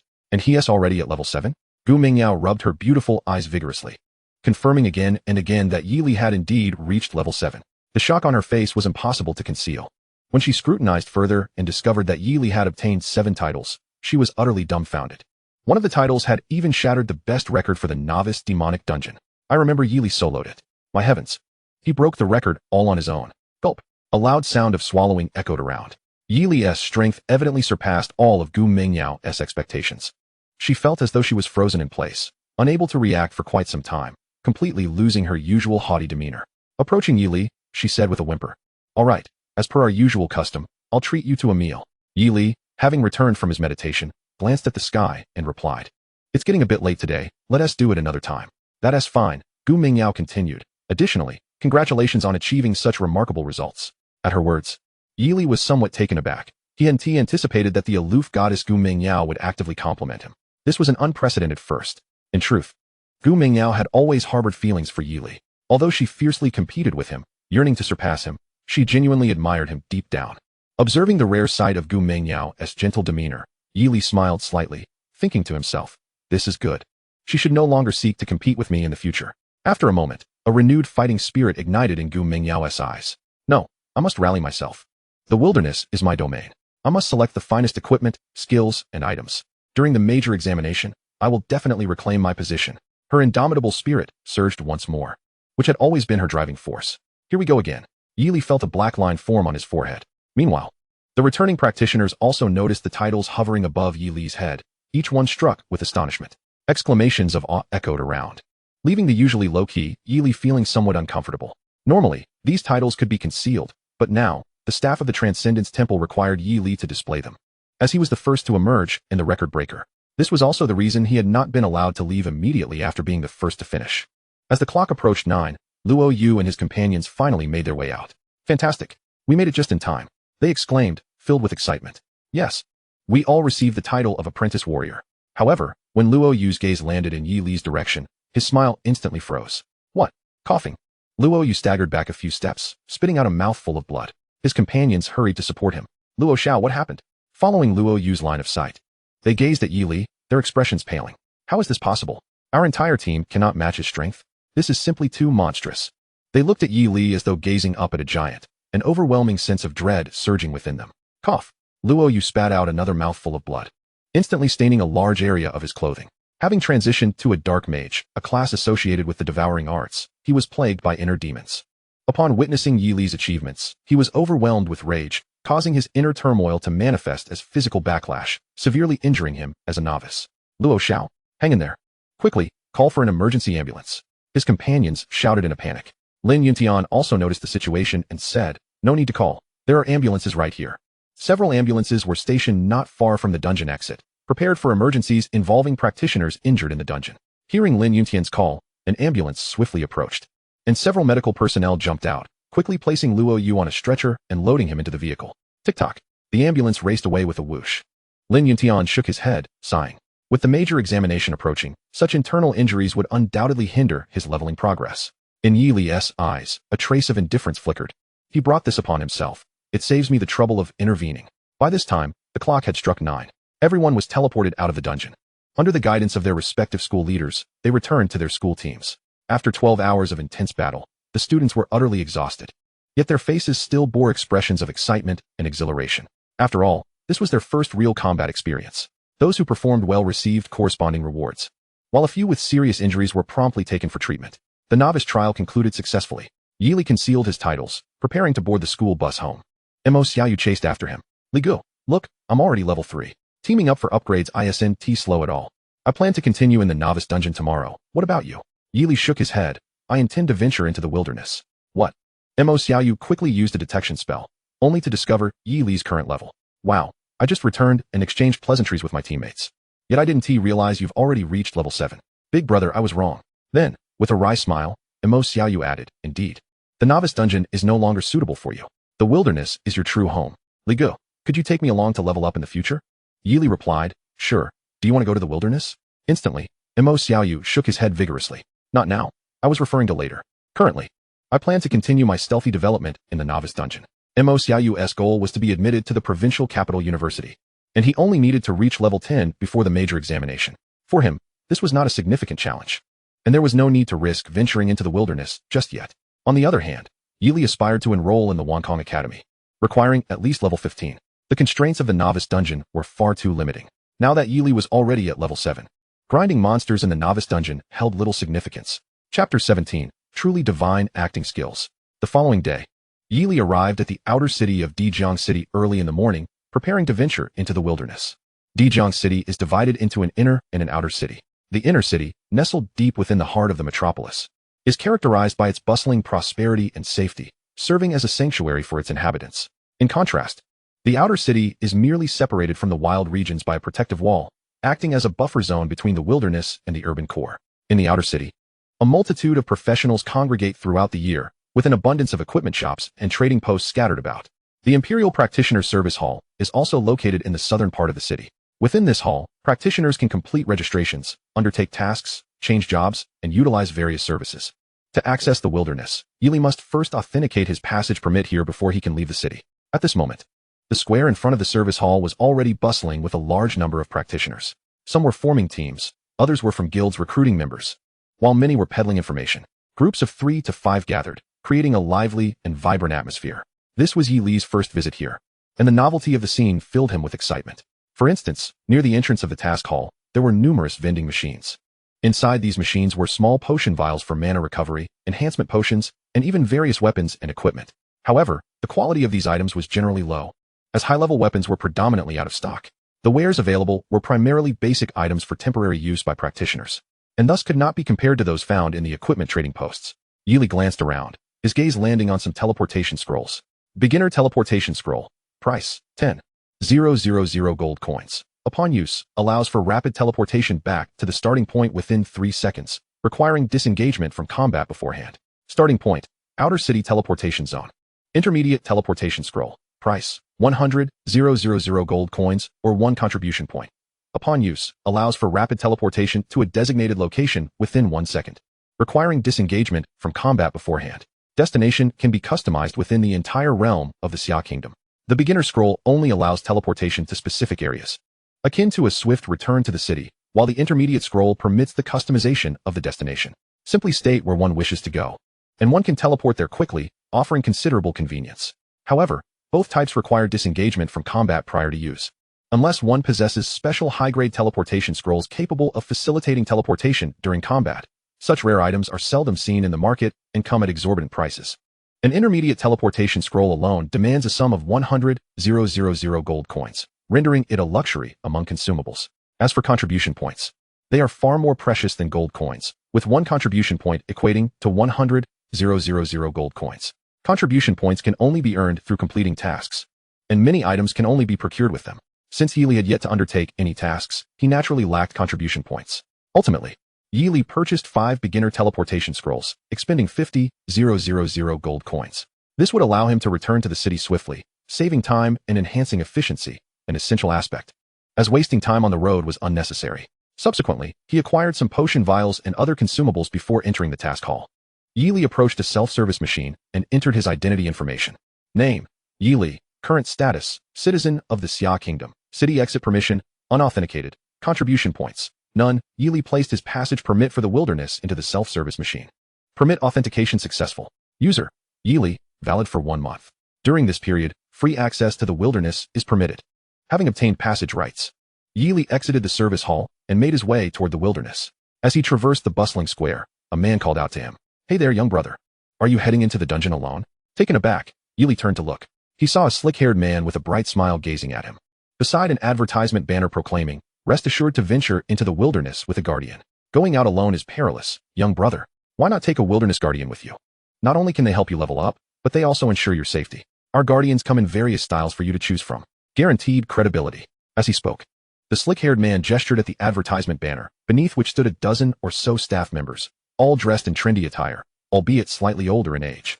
There were professional-looking ladies, dimensionally themed aunties, and maid cosplayed women, each exuding enthusiasm in their own unique styles.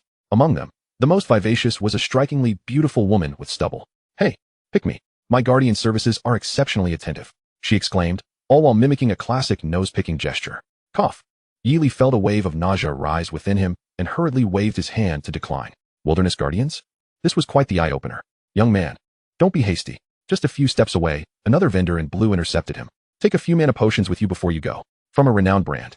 Produced by Farmer Shin Mountain. Only 80 per bottle." This was a small, mobile stall, and the prices were indeed cheaper than those in the vending machines, which sold for 100 gold coins. At that moment, a middle-aged man approached the vendor, exclaiming, "Boss, hurry, give me 2 bottles. I need them urgently." "Coming right up," the vendor replied, taking the payment and handing over the goods. The middle-aged man twisted open a bottle and gulped it down.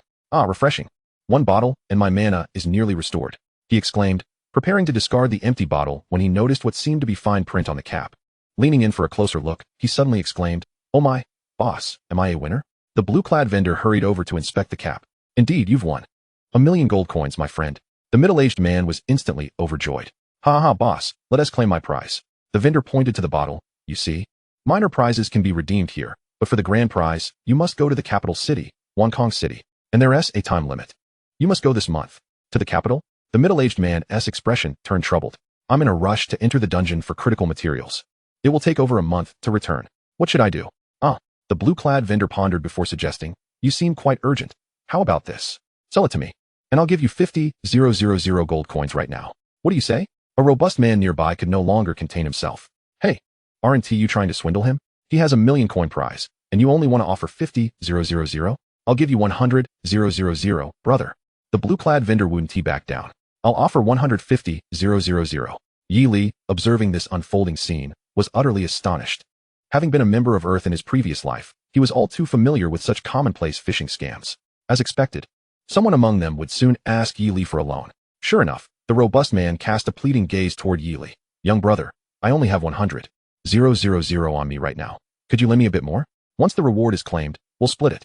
Yi Li couldn't help but chuckle at the man's earnest yet helpless expression. It was so painfully obvious. There was no hint of acting whatsoever. Truly a masterclass in deception. Little did he know, this world was also rife with such scams. Yi Li understood that if he could gather enough evidence of their fraudulent activities and turn them in to the practitioner's management office, a handsome reward awaited him. However, the key was to collect sufficient proof of their deceit. As Yi Li contemplated how to gather evidence, a sweet voice called out from behind him. Hey, handsome, don't fall for it. Hurry and get away. Turning around, Yi Li saw a tall girl dressed as a beautiful priestess warning him. Clearly, this well-meaning woman did not wish for Yi Li to fall victim to deception. Before Yi Li could utter a word, the stall owners displayed signs of displeasure. Who were these interlopers meddling in their affairs? However, upon catching sight of the young lady's visage, they abruptly withheld their words. Lady He. They naturally recognized this prodigious maiden from the He family. He Wanhua. The He family was renowned as the foremost clan in Dijiang City. He Wanyue's father, He Xiaofeng, was the lord of Dijiang City, overseeing the major guilds therein. He Xiaofeng was a figure of such stature that the very ground would tremble beneath him with the slightest stomp. These three individuals clearly felt they could not provoke her. They hastily began to explain. Lady He, you have misunderstood. We merely wish to engage in a friendly interaction with this young brother. We had no intention of deceiving him. He Wanyue, still simmering with indignation, retorted, your deceitful tricks have ensnared countless novices. The presence of individuals like you in Dijiang City poses a significant threat. I will promptly notify the relevant authorities to deal with you. The stall owners were taken aback, realizing the gravity of the situation had escalated unexpectedly. He Wanyue turned gently to Yi Li, saying, young sir, we happen to be passing through the wilderness. If you intend to venture there for trials, you may accompany me to avoid being deceived. With good intentions, He Wanyue sought to assist Yi Li. Yet, before he could respond, a few young men and women behind her stepped forward and whispered, Sister Wanyue, we are in a hurry to reach the instance's secret realm. Time is of the essence. If we fail to complete our task, we will have difficulty reporting back to the city lord. They felt that bringing along Yi Li would be a burden. It was evident that these youths had been summoned by city lord He Xiaofeng to aid He Wanyue in accomplishing a particular task. Consequently, Yi Li addressed He Wanyue, saying, I appreciate your kind warning, but I can manage on my own. With that, he made his way towards the wild zone. Deception? That was out of the question. Yi Li chose not to expose them, as he intended to gather sufficient evidence to hold them accountable. Moreover, he had initially planned to traverse the wild zone alone. Observing Yi Li's confident, striking silhouette, He Wanyue let out a soft sigh. She could only pray for his safety. She had pressing matters to attend to and had to depart as well. I shall deal with you later. She glared at the stall owners before leading her companions into the wild zone. The stall owners breathed a sigh of relief. Wasn't this young lady a top student at the prestigious Wong Kong Academy in the capital? What was she doing here? I have no idea. It seems she is here to undertake a task. Being on her radar was troublesome indeed. If they were truly dealt with, the losses would be substantial. We must inform the boss. The stall owners lamented as they packed up and left. Upon entering the wild zone, the environment shifted dramatically. The air was laced with a faint metallic scent of blood. As Yi Li ventured deeper, his vision expanded, revealing a creature in the distance. Wild Demon Wolf. Level, LV10. Attack, 128. Defense, 128. Health, 980. Magic, 100. Speed, 100. Skills, Demon Wolf Pounce, Demon Wolf Bite, Demon Wolf Howl. Description, a feral little demon wolf. Adept at viciously tearing apart its prey. Chapter 18. Upgrading the Black Iron Mech and summoning the high-energy armory. Upon reading the description of the wild demon wolf, Yi Li smiled. Summoning a pack of wolves was precisely what he needed. I'm not afraid of your call. I only fear it isn't numerous enough.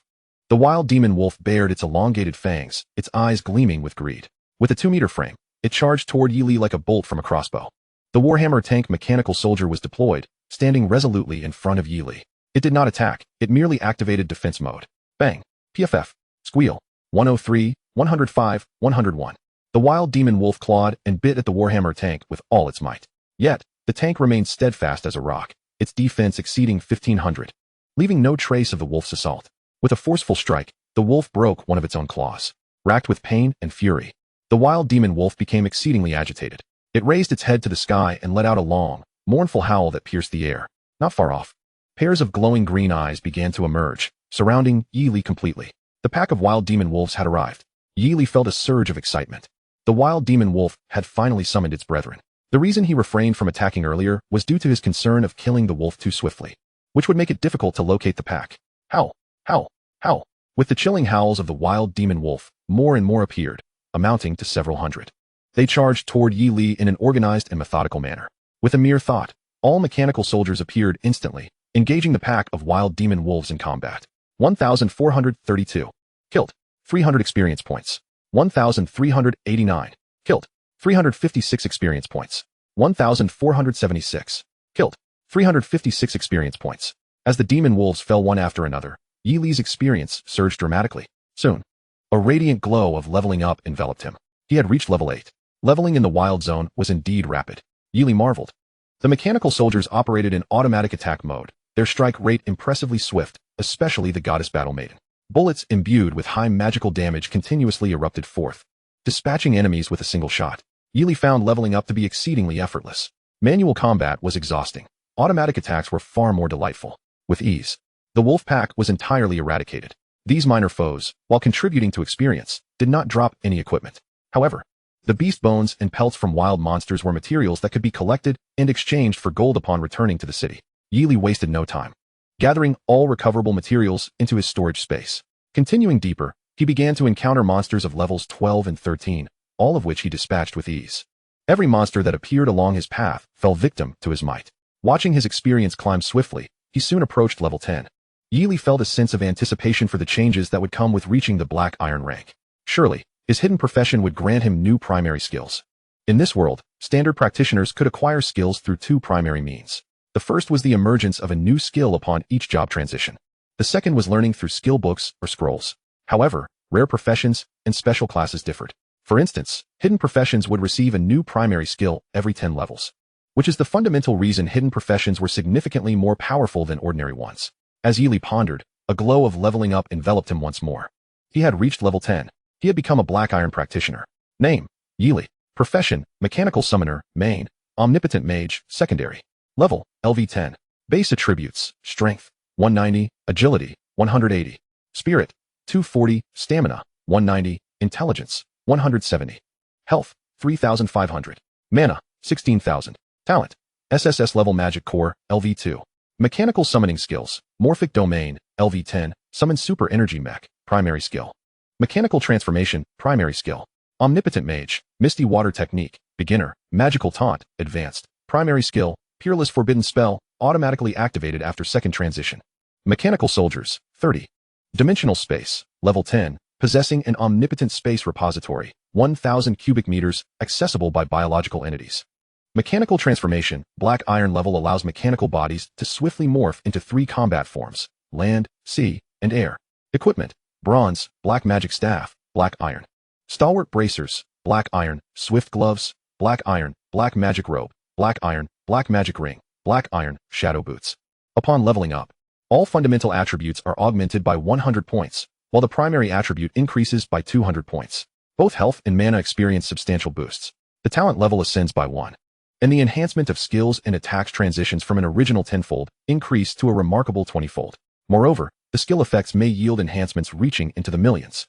The Omnipotent Mage, as a concealed secondary profession, necessitates the activation of its fundamental skills during the second class transition. Curiously, the attribute panel reveals an extraordinary forbidden spell category, which fills Yi Li with anticipation. Prior to the second class transition, Yi Li can acquire skills through explosive skill books or by purchasing them. As long as he obtains a skill book, he may learn any skill he desires. After upgrading, the mechanical soldiers attain Black Iron status, transforming into shape-shifting super mechs, now capable of automatically summoning their mechs. A new primary skill, Mechanical Transformation. Instantly, images of transformers flood Yi Li's mind. He can hardly contain his eagerness to witness the effects. The space repository has also been upgraded.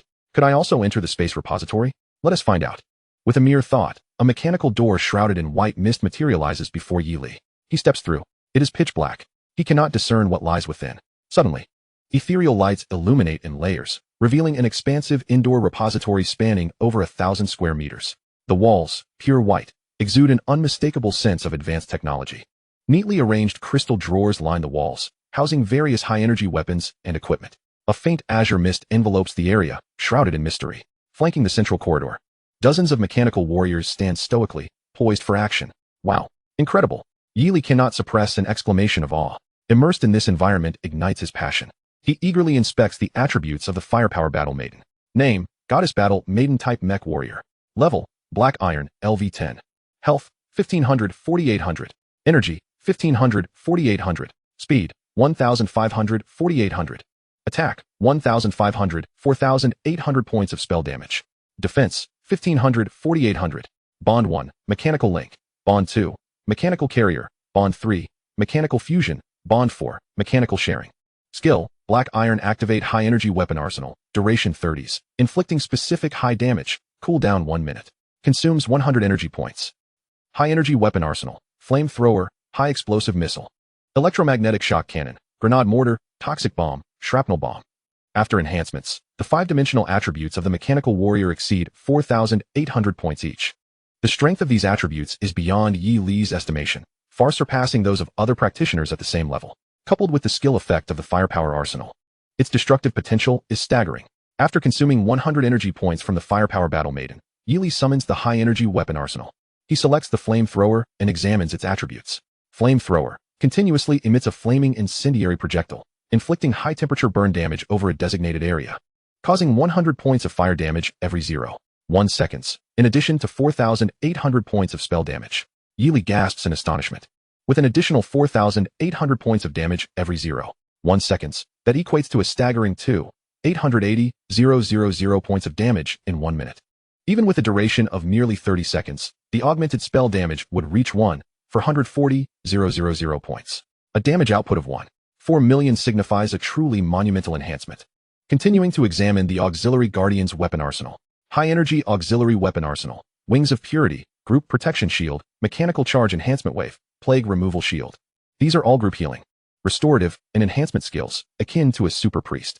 Yi Li inspects the attributes of the Mechanical Charge Enhancement Wave. Mechanical Charge Enhancement Wave applies a charge enhancement wave to the target mech warrior, increasing the target's skill effectiveness by 100 for each layer of enhancement, stacking up to 100 layers. How terrifying! If the Goddess Battle Maiden is fortified with this skill, after stacking to the maximum of 100 layers, the base enhancement of 1,000,000 would be multiplied by another 100. This is merely one enhancement for the Goddess Battle Maiden. For other mech soldiers, it is truly challenging to ascertain Yi Li's current combat prowess compared to other practitioners. Let us explore the skills and attributes of the other mechs. I am eager to discover the effects of mechanical transformation. Chapter 19, Sensational. One word, awesome. Yi Li opens the high-energy weapon arsenal of the Gale Assassin. High-energy melee weapon arsenal. Armor-piercing blade, penetrating twin blades, critical strike divine sword, swift dash dagger, life-stealing sword. This melee weapon arsenal consists entirely of bladed weapons, featuring powerful armor-piercing, defense-penetrating, and critical damage attributes, representing an exceptional burst damage arsenal. Furthermore, the damage of these high-energy weapons correlates with the strength of the opponent. The stronger the opponent, the greater the damage increase. Especially with critical effects, if the opponent possesses sufficient strength, a single strike could yield damage enhancements surpassing 1,000,000, resulting in instantaneous and unparalleled devastation. Next, he inspects the weapon arsenal of the Hammer Tank. High-energy defensive weapon arsenal. Immunity mech, magic resistance armor, health regenerating mech armor, resurrection armor, invulnerable armor, reflective armor, energy absorbing armor. Utilizing invulnerable, regenerative, energy absorbing, and similar defensive armors grants a state of invincibility for 30 seconds. There's even resurrection armor. It can restore the destroyed Hammer Tank back to life. How astonishing. Additionally, Yi Li himself possesses a hidden skill, Mechanical Warrior Transformation. It's time to find a suitable location to test what the Mechanical Warrior will transform into. With a thought, for different types of Mechanical Warriors emerge. They simultaneously begin to change form. Clank, clank, clank. The sounds of mechanical rotation echo as mechanical arms retract and tires spring forth. The once standing mechanical warriors instantaneously morph into a lineup of uniquely stylized, stunning vehicles. The transformation flows seamlessly, akin to a graceful dragon in flight. The Goddess Battle Maiden mech transforms into a robust off-road Hummer. The Gale Assassin mech morphs into a sleek and striking supercar. The Hammer Tank mech evolves into an actual tank, resembling a moving fortress, majestic and imposing. The Auxiliary Maid mech becomes an elongated luxury executive sedan. Yi Li swiftly steps into the lavish extended car. Inside, a champagne bar, plush sofas, and radiant lighting create an atmosphere of unparalleled opulence. Before the sofa, a gigantic LCD screen awaits. Once switched to combat mode, he can observe everything happening outside through the screen. The thought of leveling up while seated in such a vehicle is exhilarating. Yi Li's heart races with excitement. Moreover, possessing 3 distinct forms of mechanical entities, he decides to try the aerial mode. Mechanical warrior transformation. The 4 vehicles vanish in an instant, replaced by 4 aircraft of different designs. A massive strategic bomber, goddess battle maiden mech. A supersonic stealth fighter, Gale assassin mech. A heavy dual-rotor helicopter, hammer tank mech. An intelligent support drone, auxiliary maid mech. 4 types of aircraft circled majestically in the sky, exuding an air of grandeur. Yili stepped into the cockpit of the supersonic stealth bomber. The intuitive dashboard and custom steering wheel provided an exhilarating tactile experience. Simply put, it was undeniably cool. Due to the geographical conditions, Yili resolved to postpone the transformation into a maritime combat form. Furthermore, he discovered that there were currently 4 types of mechanical warriors available. Following the second evolution, he anticipated an even more diverse array of mecha types. His heart brimmed with expectation, for the changes brought by the second evolution for practitioners were immensely significant, especially for those with hidden professions. Yili sensed that post-evolution, his Mechs would undoubtedly welcome a plethora of new members. Now, it was time to test the combat efficacy of these skills. As Yili exited the mechanical space warehouse, preparing to deploy the mechanical warriors, a cacophony of furious shouts erupted from a nearby dense forest. The commotion swiftly subsided, leaving an unsettling silence in its wake. Something felt amiss. Yili furrowed his brow, engaging in silent analysis. The distance was not too great, allowing him to clearly discern a few ominous words. The Xia Kingdom is doomed. Although Yili preferred to avoid meddling in others' affairs, the fate of the Xia Kingdom was intrinsically linked to his own safety, compelling him to take heed. With this thought in mind, Yili vanished into the shadows and made his way toward the forest. Unbeknownst to him, a significant upheaval had already transpired deep within the woods. There, Huanyue and her companions found themselves encircled by a group of individuals, led by a fierce-looking bald man. Beside him stood 3 familiar faces, namely the blue-clad shopkeeper and his associates. Miss He, you are destined to remain here today. You've been eyeing us for too long. Our hands are not clean, and if we're investigated, all our efforts over the years would be in vain. Thus, we must call upon our big brother to deal with you. The blue-clad shopkeeper, standing behind the bald man, wore an air of unwarranted confidence. The bald man's eyes glinted menacingly as he fixated on Huanyue and her companions. The group was taken aback, utterly unprepared for an encounter with such rogue practitioners. A young warrior, filled with rage, bellowed, "You audacious fools dare to obstruct us. You will all perish for delaying our mission." With that, the young warrior braced himself for battle. Huanyue maintained her composure, though a flicker of doubt crossed her mind. Despite the adversaries numbering around 20 to 30, only the bald man was a level 20 bronze warrior. The rest were mere black iron practitioners. In contrast, Huanyue and her companions were all at least bronze-level practitioners, equipped with superior gear and items that far surpassed those of these scattered rogues. It was essential to recognize that combat prowess was not merely a matter of numbers. The disparity in levels and the quality of equipment created an insurmountable chasm. Given their strength, these individuals were hardly capable of obstructing Huanyue and her team. This matter seemed far more complex than it appeared. Chapter 20. The Infiltration of Enemy Forces. Huanyue swiftly conjured a massive defensive shield, first protecting the mages and archers. She then formed another shield to encase the knights and warriors. Everyone, be cautious. Simultaneously, the knight, now shielded, charged forward, while the warrior let out a battle cry and surged ahead. The archers unleashed a flurry of arrows, glimmering with a chilling light, raining down upon the adversaries like a torrential storm. The mages wielded their staffs, summoning colossal crimson fireballs that plummeted from above. Meanwhile, the assassin concealed his presence and rapidly advanced, aiming directly for the bald man, seizing the king before capturing the thieves. Witnessing such a fierce onslaught, the faces of the bald man and his associates paled in shock. They had barely readied their combat stances when the attack was already upon them. Too swift. Just then, a black barrier materialized in midair, enveloping the bald man and his companions entirely. The barrage of chilling arrows and crimson fireballs dissipated upon contact with the dark barrier. "It's a trap. Be careful," Huanyue shouted, sensing the anomaly. But it was too late. The knight, assassin, and warrior, charging forward, collided with the barrier and became ensnared, unable to move. A swirling mass of black mist emerged, enveloping the 3 who were caught within the barrier. The surrounding air grew eerily oppressive. With a sudden puff, the black mist receded, revealing 3 lifeless bodies on the ground.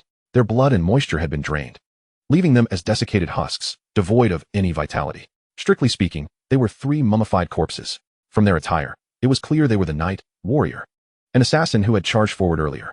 Had 3 bronze-level practitioners truly met their demise so easily? Zhang Xiao, Wan Chong, Hiruei Guang, Huanyue cried out. Disbelief etched across her face as she struggled to comprehend the unfolding horror. With all melee teammates fallen, their 6-member team had suffered a devastating loss of over half its strength. A profound sense of crisis engulfed Huanyue and her companions, leaving no room for hesitation. They quickly retrieved their teleportation scrolls, preparing to escape. At that moment, several crows swept through the air, conjuring a tempest of dark feathers. The items in their possession were whisked away by the sinister wind. As the black feathered gale spiraled away, a cloaked elder, clutching a staff, materialized before them. Cough, cough, cough. The elder, stooped and concealed by long hair, obscured his true visage. His raspy cough was unsettling to hear. A practitioner from the Witch Kingdom. Hiwanyue gasped in astonishment. The elder's unmasked appearance revealed him as a citizen of the Witch Kingdom, which was not far from the Xia Kingdom. Known for its formidable sorcerers proficient in witchcraft, the Witch Kingdom had long coveted the Xia Kingdom, seeking every opportunity to infiltrate it. Hiwanyue never anticipated encountering a sorcerer so close to the small city of Dijiang. In truth, the Xia Kingdom had imposed stringent oversight on various guilds, making it difficult for hostile forces to penetrate. Consequently, these adversaries had begun to collude with undesirable rogue practitioners from certain guilds, seeking their chance. Master Yusun, that priestess is the only daughter of He Xiaofeng, the Lord of Dijiang. It is said that He Xiaofeng dotes on her immensely. If you capture his daughter, the Lord will undoubtedly be at your mercy. It would be a simple matter to then place some trusted individuals from the Witch Kingdom within the city. The bald man reported reverently to the cloaked elder. Indeed, you have done a great service this time. After the mission's success, substantial rewards await. The bald man's face lit up with joy. Thank you, esteemed one. We swear our undying loyalty. The sight of the bald man's lecherous expression filled Hiwanyue and her companions with revulsion. Do you possess no shred of conscience? Traitors selling out their country for personal gain will meet a grim fate. Let us fight them. With that, they launched another full-scale assault against the cloaked elder. However, their item bags had been stripped, and without the benefits of instant-use items, their attack speed was substantially diminished. An exceptional priest of a rare profession, indeed impressive. But your subordinates' attacks are woefully weak. With a mere gesture, the sorcerer summoned forth black mist, which coalesced into two ghastly skeletons adorned with demonic faces. Go. The skeletal figures howled forth, their gaping maws unleashing a cacophony of wails. Within their cries lingered an echo of vengeful spirits, stirring fear within the hearts of the practitioners. The morale of all present faltered, dread enveloped them. With a resounding crash, the defenses before the trio crumbled instantaneously. The skeletal figures lunged at the archers and mages, their mouths agape, ready to drain the very life force from their victims. Before they could utter a single cry, they too were rendered lifeless, collapsing to the ground. Hiwanyue was profoundly shaken by the scene before her, yet a greater fire of fury ignited within her. In the blink of an eye, the two once vibrant allies transformed into lifeless corpses. You wretched beasts shall meet a dire fate, by the power of the holy light. With that, Hiwanyue feigned the incantation to launch an attack, all the while intending to employ a blink skill to escape. There was no chance of victory, but she could not allow herself to fall into the hands of these individuals. The consequences would be unthinkable. However, a chilling gust swept through, binding her body with a rope. As the dark wind dissipated, a pale, emaciated scholar appeared beside her. Young Master Yusun, how have you emerged? Were you not advised to remain hidden? The elderly figure in black robes was taken aback by the scholar's appearance. Young Master Yusun coldly smirked. It's of no consequence. It would be a pity for such a beauty to slip away. I'll keep her as my attendant. Such exquisite beauty should be savored by me. Hiwanyue was consumed by a mix of shame and fury, yet her body remained ensnared by the rope. Bah, I would rather die than submit to you. Sorcerers of the Witch Kingdom. At this moment, the bald man urged loudly. Sister-in-law, why cling to your stubbornness? The Xia Kingdom is doomed. It would be wiser to submit early. The Witch Kingdom has already devised plans. In a flash, the ghost-faced youth appeared before the bald man and struck him across the face. Smack! The bald man clutched his face, utterly bewildered. Keep a low profile outside. Has your brain turned to mush? Young Master Yusun reprimanded. The bald man nodded like a chick pecking at grain, repeatedly apologizing. Yes, it was my mistake. He was as humble as a servant. It turned out that the Witch Kingdom had been scheming for a decade to engulf the Great Xia. The bald man had unwittingly revealed this information, which Hiwanyue committed to memory. Moreover, it was precisely his words that drew the attention of Yi Li, who had been lurking nearby. Yi Li stealthily approached, witnessing Hiwanyue bound and surrounded by the corpses of her companions, with the blue-clad vendor and others standing opposite. Allowing him to surmise the situation, young Master Yusun continued.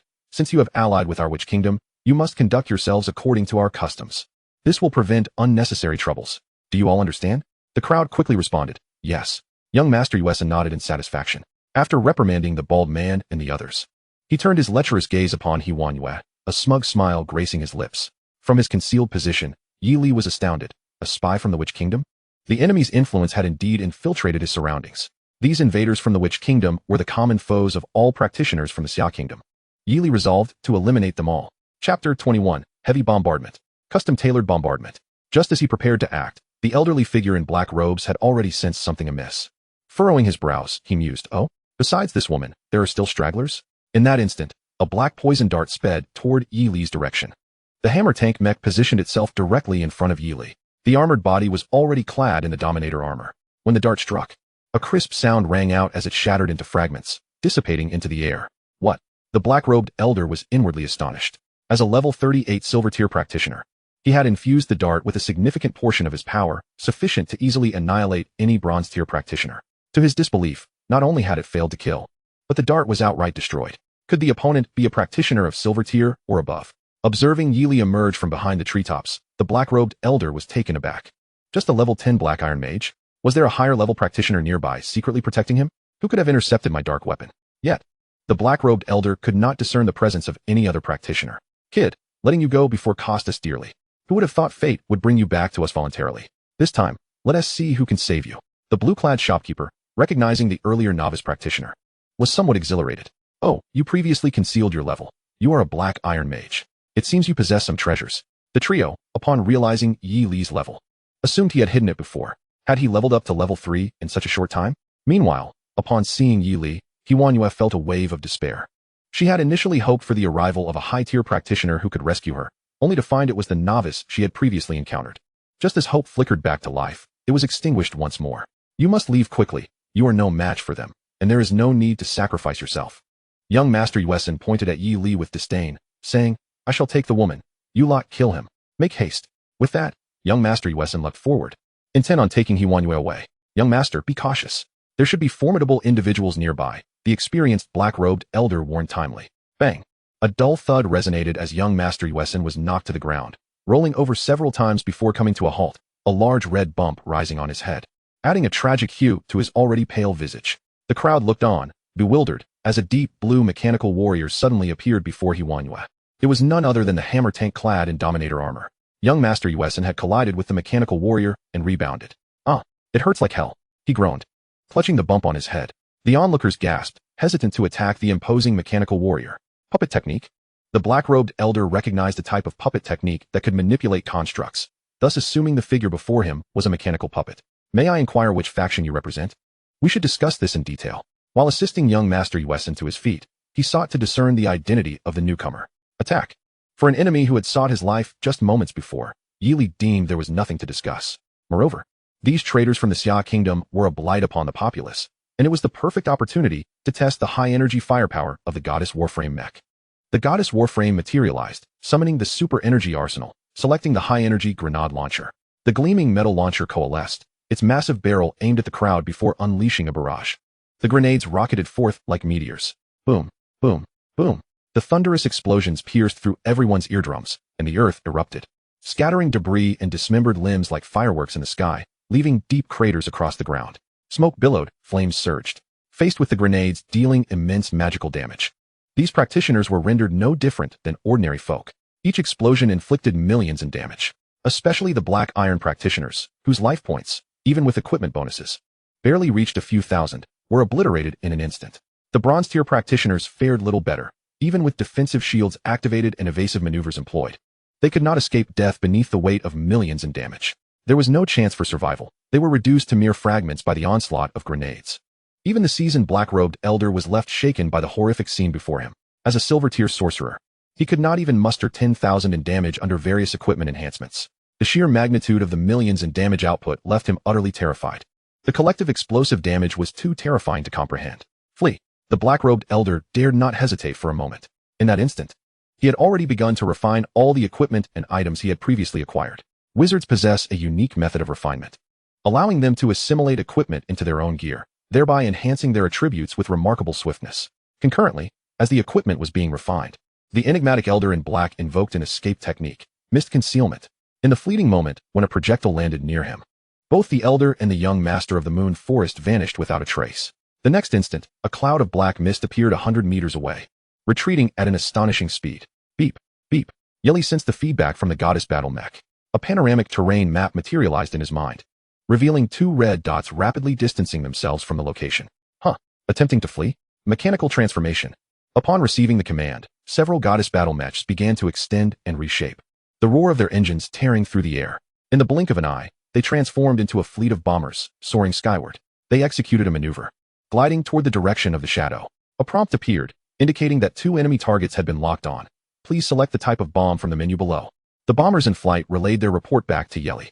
Glancing quickly at the options, he noted 3 choices. 1. Conventional missiles, utterly annihilate all enemies. 2. Laser missiles, obliterate only biological entities while preserving their equipment. 3. Arc missiles, merely restrain biological entities. Initially inclined to choose the third option to capture them alive and perhaps extract information about their accomplices, Yeli recalled that these sorcerers were known to carry self-destruct devices. If captured, they would undoubtedly opt for mutual destruction.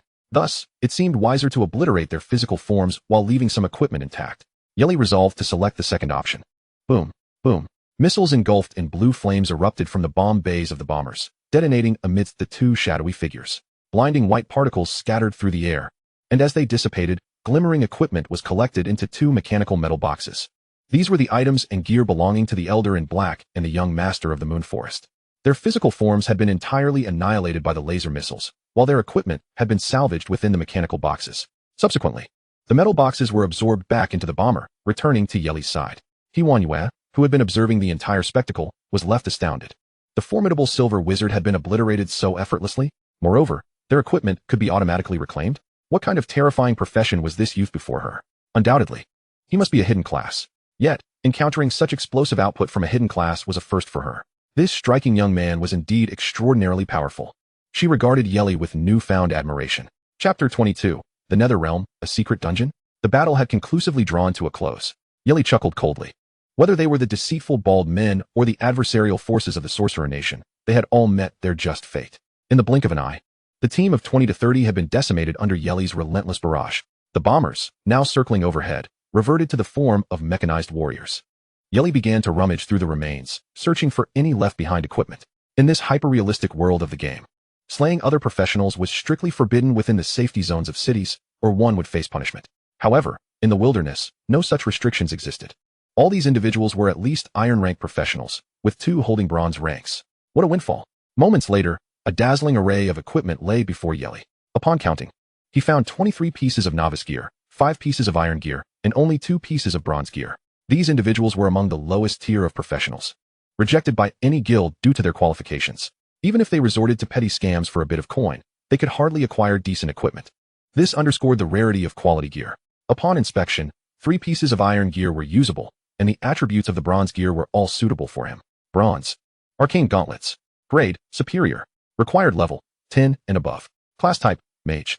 Attributes, mana 100, health 50, spell hit rate 5. Bronze, blazing armor. Grade, inferior. Required level, 10 and above.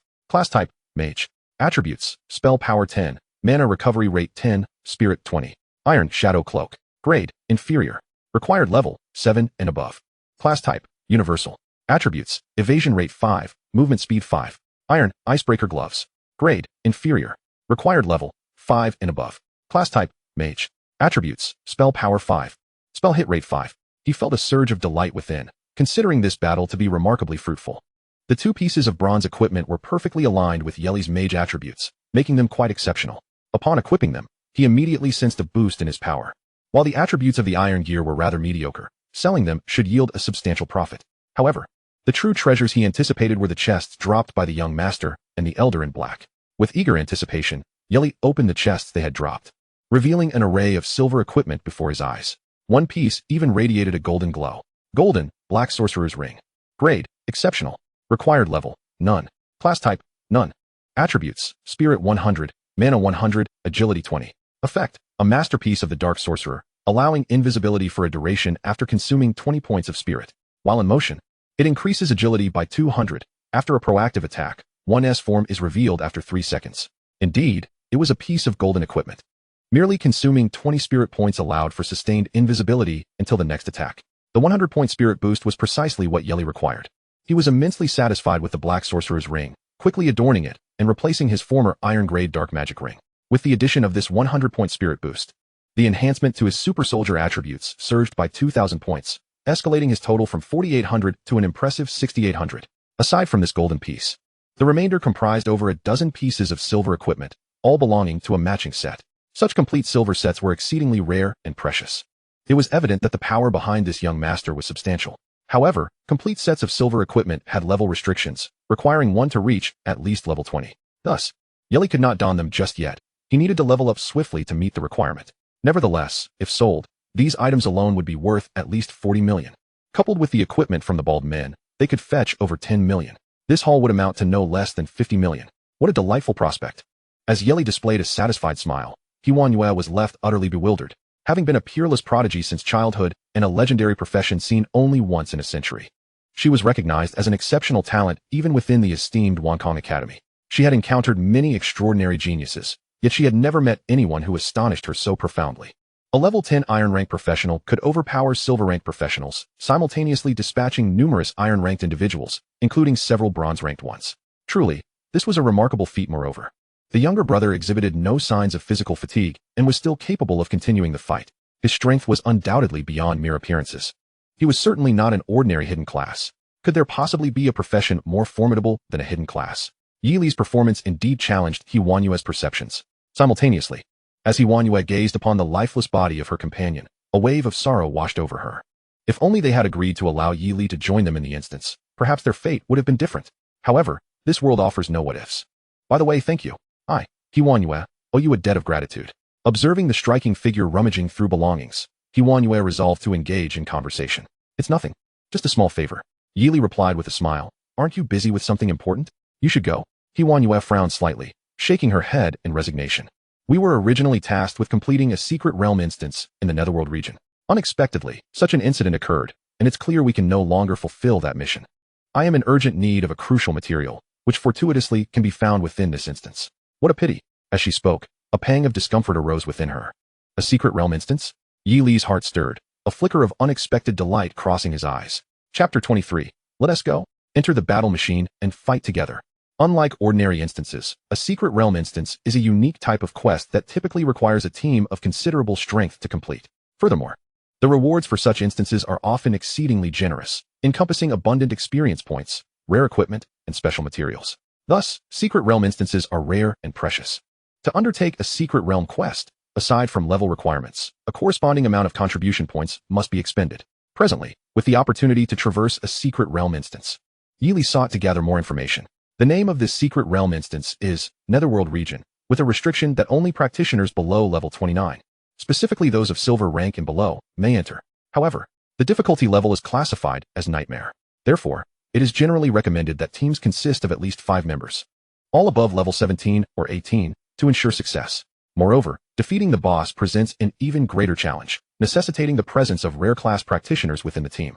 The difficulty levels of instances are categorized as easy, hard, Nightmare, Abyss, and Hell. The Abyss difficulty is exceedingly high among instances of the same level, second only to Hell mode. Ordinary adventurers seldom dare to tread into instances rated Nightmare or higher.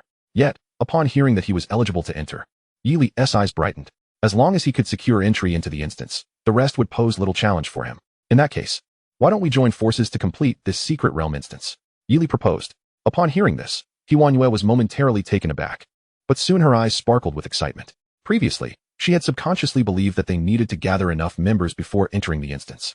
However, she had just witnessed the young man's prowess. A silver warrior was no match for him. This young man could undoubtedly stand against an entire team alone. With this thought, Huanyue became exhilarated. That is wonderful. Yes, with your participation, we can certainly give it a try. With that, Huanyue sent a team invitation to Yi Li through the party panel. Ding.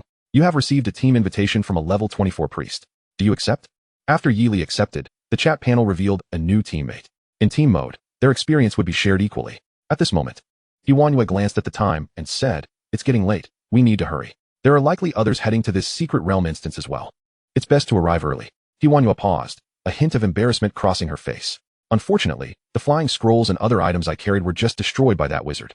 If we were to walk there, it would take quite some time. As Huanyue spoke, a formidable battle machine suddenly descended with a thunderous roar. Its exterior was coated in a concealed magical layer, allowing it to remain hidden during flight. It exuded an overwhelming presence. Yi Li smiled slightly and pointed to the battle machine, saying, don't worry, this is my summoned creature. Taking it to the entrance of the secret realm instance will be no problem. Huanyue's eyes widened in astonishment as she gazed at the battle machine.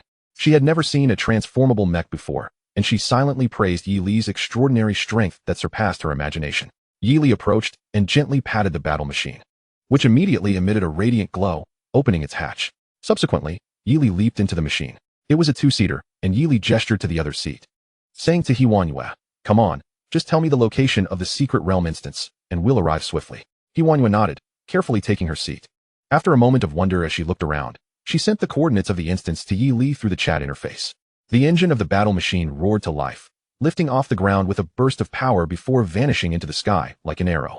In midair, the machine glided above the clouds, offering an unobstructed view of the breathtaking scenery below. Huanyue felt an overwhelming sense of wonder. So this is what it feels like to ride in a battle machine.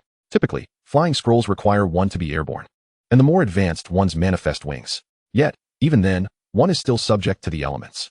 This flying vehicle is simply exquisite, comfortable, and visually delightful. Meanwhile, Yili was resting with his eyes closed. The battle machine had entered autopilot mode based on the location provided by Huanyue. Due to the equipment changes, Yili opened his attribute panel once more to check his current status. Name, Yili. Profession, Mechanical Summoner, Omnipotent Mage. Level, LV10. Base attributes, Strength, 230, Agility, 230. Spirit, 360, Stamina, 220, Intelligence, 200. Current equipment special attributes, Skill cooldown, 10, Spell power, 10, Mana recovery speed, 10, Spell hit rate, 5, Agility, 30. Current equipment special effects, increases agility by 200 while flying, reveals form automatically for 3 seconds after active attack. Golden, Black Witch Ring. Health points, 3,500. Mana points, 17,000. Talent, Magic Core, LV2. All attacks and skills automatically gain spell bonuses, 20 times Spirit. Skills, Morphic Domain, LV10. Mist Technique, Basic, Magic Taunt, Advanced. Summon Mech Soldier, Hidden Skill. Mechanical Transformation, Hidden Skill. Mech Soldiers, 50. Equipment slot, Golden, Black Witch Ring. Bronze, Black Magic Staff. Bronze, Magic Gauntlet. Bronze, Blazing Armor. Black Iron, Stalwart Bracers. Black Iron, Swift Gloves. Black Iron. Black Magic Robe. Black Iron, Shadow Boots. The spell enhancement of the Super Soldier directly escalated to 7,200 points. This was entirely unlike the strength of a mere Black Iron practitioner. Typically, the damage dealt by a top-tier Silver Mage would only reach around 45,000, and this was merely the standard attack and defense of the Super Soldier. The high-energy fire spells could inflict damage in the tens of thousands, which was truly terrifying. However, due to Yi Li's current level restrictions, he was unable to equip the recently acquired silver set of gear.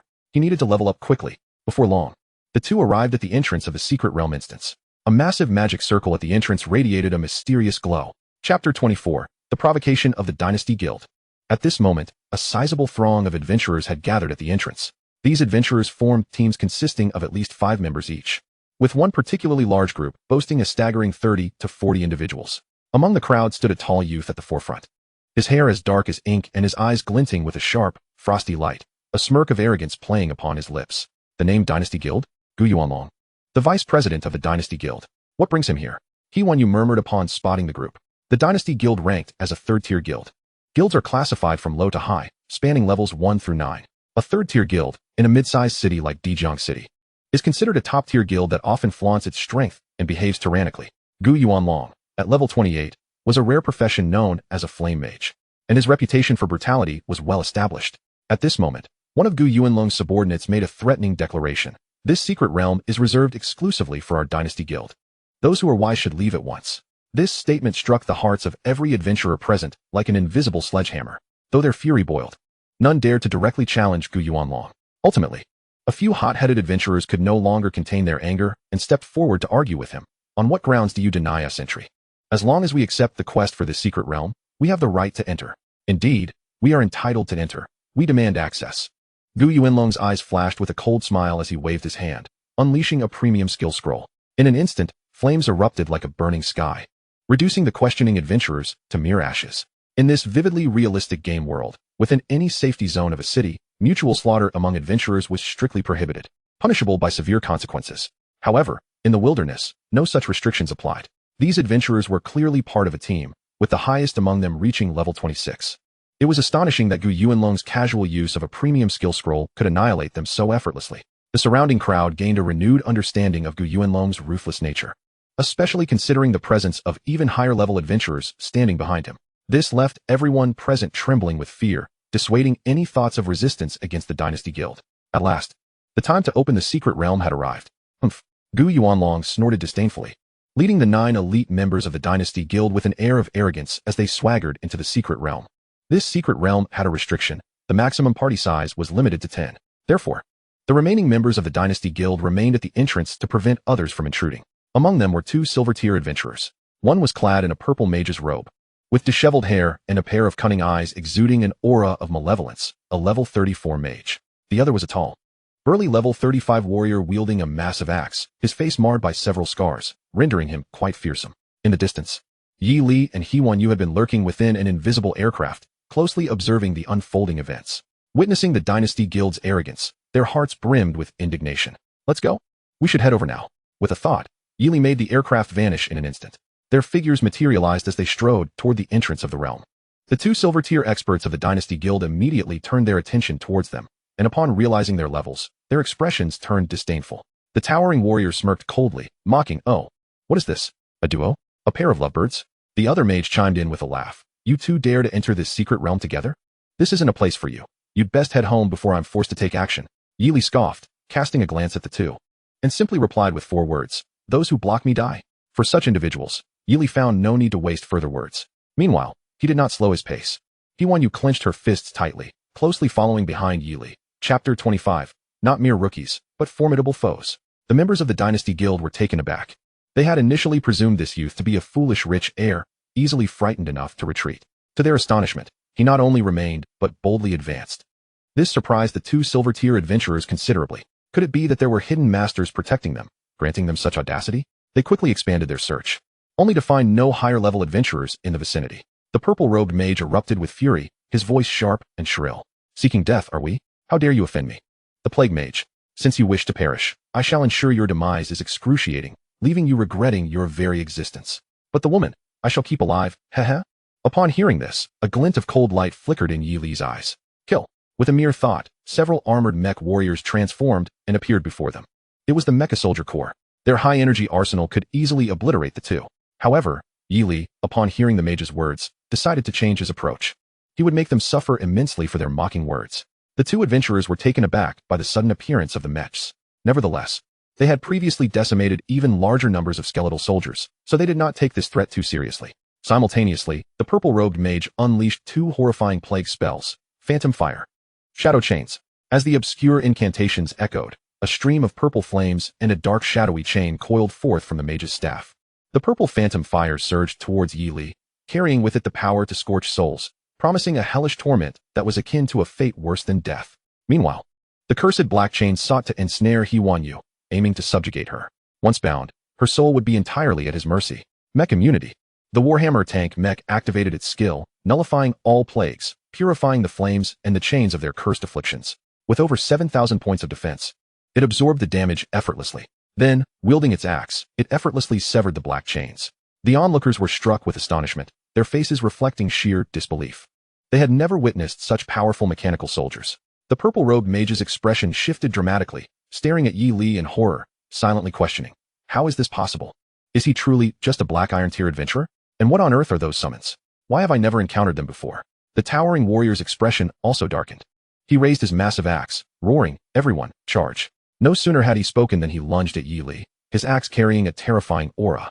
Bloodlust. An overwhelming and savage battle intent seemed to tear through the air. Witnessing the warrior engage in close combat, the purple-robed mage hesitated no longer and prepared to unleash his full strength. Decay spreads.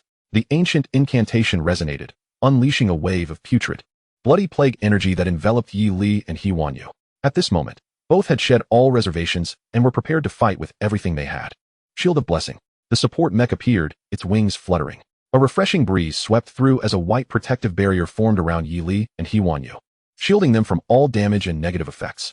The power of protection was unassailable. As the charging warrior collided with the protective shield, his body froze abruptly due to inertia, rendering him immobile. The collective sanctuary, while safeguarding its own team, also silenced everything it touched. Witnessing this, the towering warrior's heart was flooded with an overwhelming sense of dread. Yet he found himself unable to break free, not even a sound escaping his lips. This was precisely the effect Yi Li had intended. With unwavering resolve, Yi Li unleashed the dark magic taunt upon the warrior, aiming to render him airborne. A wave of dark magical energy surged towards the formidable fighter, who immediately sensed an irresistible force enveloping him. With a mere thought, two gleaming longswords appeared within the arms of the Windblade assassin mech. In an instant, the mech began to pierce the warrior's body from side to side, executing nothing but basic attacks. The warrior found himself helplessly lifted into the air, completely stripped of autonomy. The immense damage inflicted upon him plunged him into a state of excruciating agony. Yet, more tormenting than the physical pain was the psychological anguish of being battered in midair without the ability to retaliate. His expression shifted from arrogance to fury, then fear, and finally despair. What a disgrace. He yearned to struggle, but his body obeyed no command. The surrounding independent players were left astounded by the scene unfolding before them. Never had they anticipated that these once arrogant bullies would find themselves in such a humiliating predicament. They reveled in the sight, cheering for the boy who had so audaciously challenged the silver-tier warrior. How terrifying. Who is this boy? They mused, their admiration palpable. Yi Li's words echoed in the air. I shall make you suffer immensely for daring to enter this world. Meanwhile, the purple-robed mage, witnessing the scene from a distance, gasped in shock, his mind blank. This was no novice. He was a true demon king. It was time to flee. What are you waiting for? Attack together. He bellowed to his fellow members of the Dynasty Guild as he prepared to escape. But at that moment, he felt the air around him grow oppressively hot. By the time he realized it, a beautiful mech warrior had appeared behind him. The goddess battle mech, wielding a flamethrower, aimed at the mage and pulled the trigger. A deafening roar erupted as searing flames arched through the air, igniting the mage instantly. His anguished screams filled the air as he was propelled backwards like a burning fireball, crashing heavily to the ground, reduced to a charred corpse that swiftly turned to ash and scattered with the wind. As for the towering warrior, his defenses had been utterly obliterated, his body pierced through and collapsing to the ground, blood splattering everywhere as he lay lifeless. The remaining members of the Dynasty Guild were paralyzed with terror, each one frantically seeking an escape, some hastily retrieving teleportation scrolls to flee. Survival was their only priority. They knew they stood no chance against the formidable youth before them. Intending to escape, are we? Yi Li's eyes glinted with a chilling resolve. He could not allow any lingering threats. In the next moment, the goddess battle mech unleashed a barrage of fire. The members of the Dynasty Guild, who had so brazenly terrorized others, were obliterated in an instant. The independent players around them were left utterly astonished, marveling at the sheer prowess displayed. This was no ordinary being. As they witnessed the annihilation of the Dynasty Guild members, a wave of exhilaration surged within them. They gazed at Yi Li with admiration and reverence. Yi Li approached the entrance of the dungeon and surveyed the massive magical array, speaking with a calm demeanor. He won you. Let us proceed. He won you nodded, her face betraying little, yet her heart surged with excitement. Her trust in Yi Li's abilities had deepened significantly. Together, they stepped into the magical array, their figures vanishing into the depths of the secret dungeon. The onlookers took a moment to regain their senses, swallowing hard as they exchanged incredulous glances. The events that had just transpired felt surreal. If not for the bodies strewn across the ground, they would scarcely believe it to be real. The Dynasty Guild, known for its brutality, would undoubtedly seek vengeance for the loss of so many members. They would not entertain explanations and would likely target anyone who had witnessed the incident. Realizing the danger, they quickly agreed to disperse, eager to avoid any deadly repercussions. Once inside the dungeon, there would be ample opportunity to regroup, but attracting the attention of the Dynasty Guild would spell their doom. Without hesitation, they all retreated. Upon entering the dungeon, Yi Li and He Wan Yu were struck by the grim spectacle before them. It resembled a nightmarish version of hell, with eerie skeletons and dimly lit torches adorning the walls, and ghostly green flames flickering ominously. A multitude of white skeleton warriors began to materialize from the ground, creating an unsettling atmosphere. Skeleton warrior, rank, elite monster level, LV 15 attack, 150 defense, 200 health, 2000 stamina, 300 speed, 150 weapon, bone longsword. Among the skeleton warriors, one particularly large black skeleton caught Yi Li's attention, prompting him to quickly cast a detection spell. Enhanced skeleton warrior, rank, elite monster level, LV 15 attack, 180 defense, 750 health, 250,000 stamina, 300 speed, 150 weapon, bone longsword skills, bone blade. Shadow of the Dead ultimate skill, Wail of the Reaper description. Once a brave warrior, now corrupted by dark forces, he has become the skeleton warrior king. His bones pulse with a formidable curse, and none can withstand the wail of the Reaper. Indeed, the dungeon was teeming with monsters. Upon entry, they were greeted by a vast horde of skeleton warriors, a veritable treasure trove of experience. However, the health of the enhanced elite monster was staggering, with a whopping 250,000 health points. Without explosive damage output, a single elite monster could easily drain an entire team. Furious at the intrusion, the Black Skeleton King bellowed, "Foolish humans! I shall refine your souls into my sustenance." With that, he swung his longsword, summoning a legion of skeleton warriors to charge at the duo. He Wan Yu's expression shifted to one of concern upon seeing the multitude of elite monsters, but she quickly regained her composure, bracing herself for battle. Meanwhile, Yili summoned all his mech soldiers, ready to decimate the approaching foes. The terrifying damage dealt by the mech soldiers resulted in the swift annihilation of the skeleton warriors. Their experience points surged, yet, due to the group mode, the gains would be shared. However, the sheer number and density of the monsters meant that, despite the super soldiers' relentless onslaught, their progress was painfully slow. The rate of clearing monsters was far from satisfactory. Yili shook his head, pondering how to swiftly eliminate these monstrous entities. What? So slow? Hee-Won-Yu exclaimed, unable to contain her frustration. She had initially intended to assist Yi Li, but witnessing his pace in dispatching the creatures left her astounded. He was not merely matching their previous group of 6 or 7 in speed, but surpassing them significantly. The combat prowess of these mech soldiers was formidable, leaving Hee-Won-Yu greatly impressed. A smile crept onto Yi Li's lips as an idea struck him. He had just discovered a gravitational bomb within the high-energy arsenal of the goddess battle mech. Gravitational bomb. Upon detonation, it releases a terrifying magnetic energy wave that swiftly envelopes an entire area. Once the coverage is complete, the energy wave retracts rapidly, generating immense suction that forcibly draws all marked targets within its vicinity to the bomb's location before it explodes. Utilizing such a gravitational bomb to attract the monsters was an exquisite strategy. Thanks to his bond with the mech, Yi Li was able to share the weaponry, allowing him to directly access the high-energy arsenal's weapons and equipment. He retrieved the gravitational bomb, a disc-shaped device, armed it, and tossed it into the horde of monsters. Beep, beep, beep, boom. After a countdown of mere seconds, the disc erupted with a supercharged energy wave. The horrific energy wave instantaneously engulfed the entire area teeming with monsters. Once the area was covered, the energy wave began to retract. The overwhelming suction force drew all the skeletal warriors within the zone to the bomb center. The skeletal warriors writhed in the air, emitting wails of despair, but their efforts were futile. No matter what they did, they could not break free from the binding attraction of the energy wave. They were drawn together in heaps, resembling a small mountain. Boom. The bomb detonated, unleashing a torrent of lightning-like arcs that shattered the skeletal warriors into fragments, with bone shards raining down onto the ground. In an instant, every skeletal warrior was obliterated. The gravitational bomb had left no trace of the monsters behind. Yi Li couldn't help but marvel at the spectacle. At that moment, the entire area was nearly devoid of skeletal warriors, save for a lone black enhanced skeletal warrior king, silently observing from a distance. Chapter 27. The Wail of the Reaper. Collect. Simultaneously, a substantial amount of experience began to accumulate for both Yi Li and Hee-Won-Yu. This influx of experience allowed Yi Li to leap 2 levels in an instant, ascending to level 12, with all attributes significantly enhanced. The attributes of the mech soldiers, bolstered by enhancements, reached an impressive 10,300 points. Even a regular attack exceeded 10,000 in damage. Furthermore, the weapon damage from the high-energy arsenal could surpass 2 million. It was utterly terrifying. The life and defense of the mech soldiers also exceeded 10,000 points.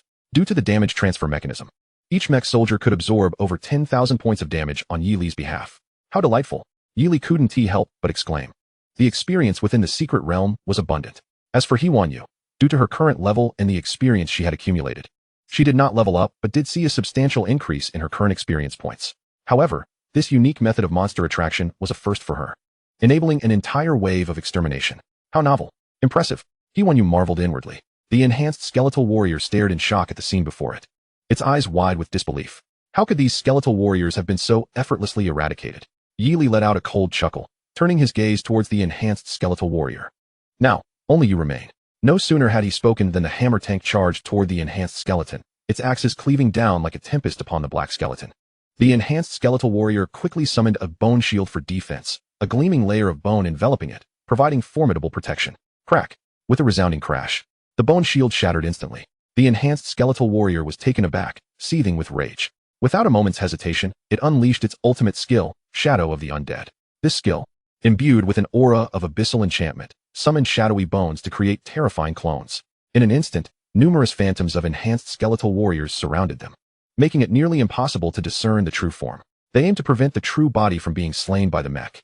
Soon after, these clone skeletal warriors launched a ferocious offensive against the mech soldiers and Yi Li. With a thought, Yi Li summoned a flamethrower from the high-energy arsenal into the hands of the goddess battle mech. A torrent of searing flames erupted, incinerating the shadows of the enhanced skeletal warriors. A continuous stream of damage surged forth, reducing their spectral forms to nothingness in the flames.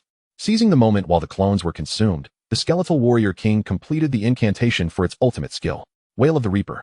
A dreadful wail echoed across the battlefield, instilling a sense of despair akin to hell itself. This wail, infused with a fragment of the Reaper's power, possessed a potent control effect and dealt persistent damage. It could plunge enemies into a fleeting state of terror while inflicting continuous mental harm. Light of the Holy. Concurrently, He-Won-Yu quickly unleashed the Holy Light to shield both herself and Yi Li. Critical strike sword. The Gale Assassin had already summoned a high-damage weapon, striking down fiercely upon the black skeletal warrior amidst its wailing. The explosive damage punctured the black skeleton in an instant. Boom. With a tremendous crash, the black skeletal warrior shattered into a heap of bones, collapsing to the ground. As the battle concluded, a generous bounty of experience flooded toward the two. A radiant glow enveloped Yi Li as he leveled up. Level 13. As he felt his attributes surge, his strength significantly increased. Meanwhile, He-Won-Yu, while also gaining experience, reflected inwardly, was that a one-hit kill? So powerful. The output of a single individual had clearly surpassed that of an entire team. Moreover, in such a brief span, he had ascended 3 levels, remarkably swift. He-Won-Yu was continuously astonished, though her expression remained relatively composed. Nonetheless, the awe within her heart persisted unabated. At that moment, a shimmering bronze light arose from the ground. Yi Li stepped forward to begin searching for loot.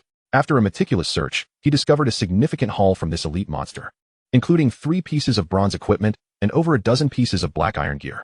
A bountiful reward indeed. Chapter 28. Discovery of the Secret Realm Boss's Mysterious Cave. There are no more monsters here. We must delve deeper and clear more before encountering the boss. Let us go. We'll continue to attract monsters. Yi Li and He-Won-Yu pressed onward. Thus, every time Yi Li reached a location inhabited by monsters, he employed the gravitational bomb to attract the smaller creatures, subsequently clearing them with remarkable efficiency. As Yi Li gradually approached the edge of the secret realm, his level had risen to 14. Accompanied by a substantial accumulation of bronze equipment, he donned all the bronze gear that best suited his attributes. Now, he was clad in bronze armor, a feat most black iron adventurers could scarcely dream of. Moreover, he possessed a chest of complete silver equipment, ready to be equipped once he leveled up sufficiently. However, Yi Li found himself puzzled. Why haven't any skill books dropped? He murmured. Hearing this, He-Won-Yu explained. Secret realms are quite peculiar. Different realms emphasize different drops. This nether region secret realm primarily focuses on equipment, which makes it exceedingly rare for skill books to drop here. Perhaps they will only be available from the final boss. Should it be exposed, it would undoubtedly be an exceedingly rare skill, incredibly precious. Yi Li had a rough understanding of this dungeon, so it appears we must be nearing the boss. At that moment, a dark cave loomed before them. Apart from this cave, there were no other paths to traverse. An ominous aura permeated the cavern, as if it concealed an indescribable and terrifying power. Yi Li and He-Won-Yu exchanged a glance, affirming that this was indeed the lair of the final boss. The two of them slowly stepped into the cave. Inside, shadows thickened, and the surrounding rock walls were etched with bizarre runes, evoking a sense of unfathomable depth. As they ventured deeper, the light dimmed further, and the atmosphere within the cave grew increasingly oppressive. An invisible malevolent force seemed to probe their very souls. Finally, deep within the cave, a massive black altar emerged into view. It exuded a potent aura of evil that sent shivers down their spines. To their astonishment, standing beside the altar were approximately a dozen professionals, none other than Gu Yuanlong and his companions, who had arrived there ahead of them, waiting for the boss's emergence. Upon seeing Yi Li and He-Won-Yu approach, a furious expression washed over Gu Yuanlong's face. So it is you. It turned out that while Yi Li and his party were rampaging through, Gu Yuanlong and his group had been perplexed along another path in the shadowy dungeon. Upon their entry, they encountered hordes of minor and elite monsters. Yet, inexplicably, as they ventured further, the encounters dwindled. Gu Yuanlong was utterly bewildered. What is happening? Could it be that others are competing for monsters within this dungeon? Although Gu Yuanlong and his companions did not share the same route as Yi Li and He-Won-Yu, the gravitational pull of Yi Li's bomb ability was astonishing. The total number of monsters within the dungeon was fixed, and thus, due to the siphoning effect, the creatures had all congregated along Yi Li's path. This resulted in Gu Yuanlong and his party encountering very few monsters along their journey, rendering them mere tourists in the secret dungeon. Now, seeing Yi Li and He-Won-Yu, Gu Yuanlong's teeth clenched in anger. Where did you come from, daring to steal my kills? Speak, who let you in? What is the matter with those incompetent fools at the entrance, allowing someone to slip through? I shall punish them severely when I exit. Gu Yuanlong's eyes glinted with menace as he glared at the two from a distance. Due to the dim light, he could not clearly discern their faces. At this moment, Yi Li spoke up. You need not punish them, for they are already dead. What? Gu Yuanlong let out a horrified scream, bellowing. Say that again. You heard me correctly. Yi Li replied with a cold smirk. When we first entered the dungeon, we encountered your people, who arrogantly attempted to strike us. As a result, well, you know how it went. Gu Yuanlong's expression darkened as he widened his eyes, scrutinizing their levels once more. He pondered, could these two be from a prominent family, their allies having subdued my people? Otherwise, no one would dare enter without my command. Yes, it must be so.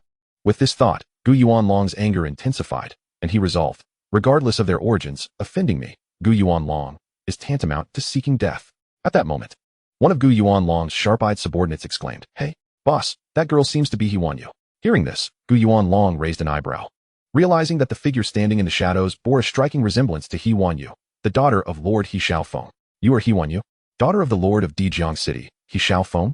Previously, due to the dim lighting, Gu Yuanlong had not clearly seen their faces, focusing instead on Yili. Now, prompted by his subordinate, he scrutinized Huanyu more closely. "Yes, that is I. What of it?" Huanyu retorted, her voice sweet yet frigid.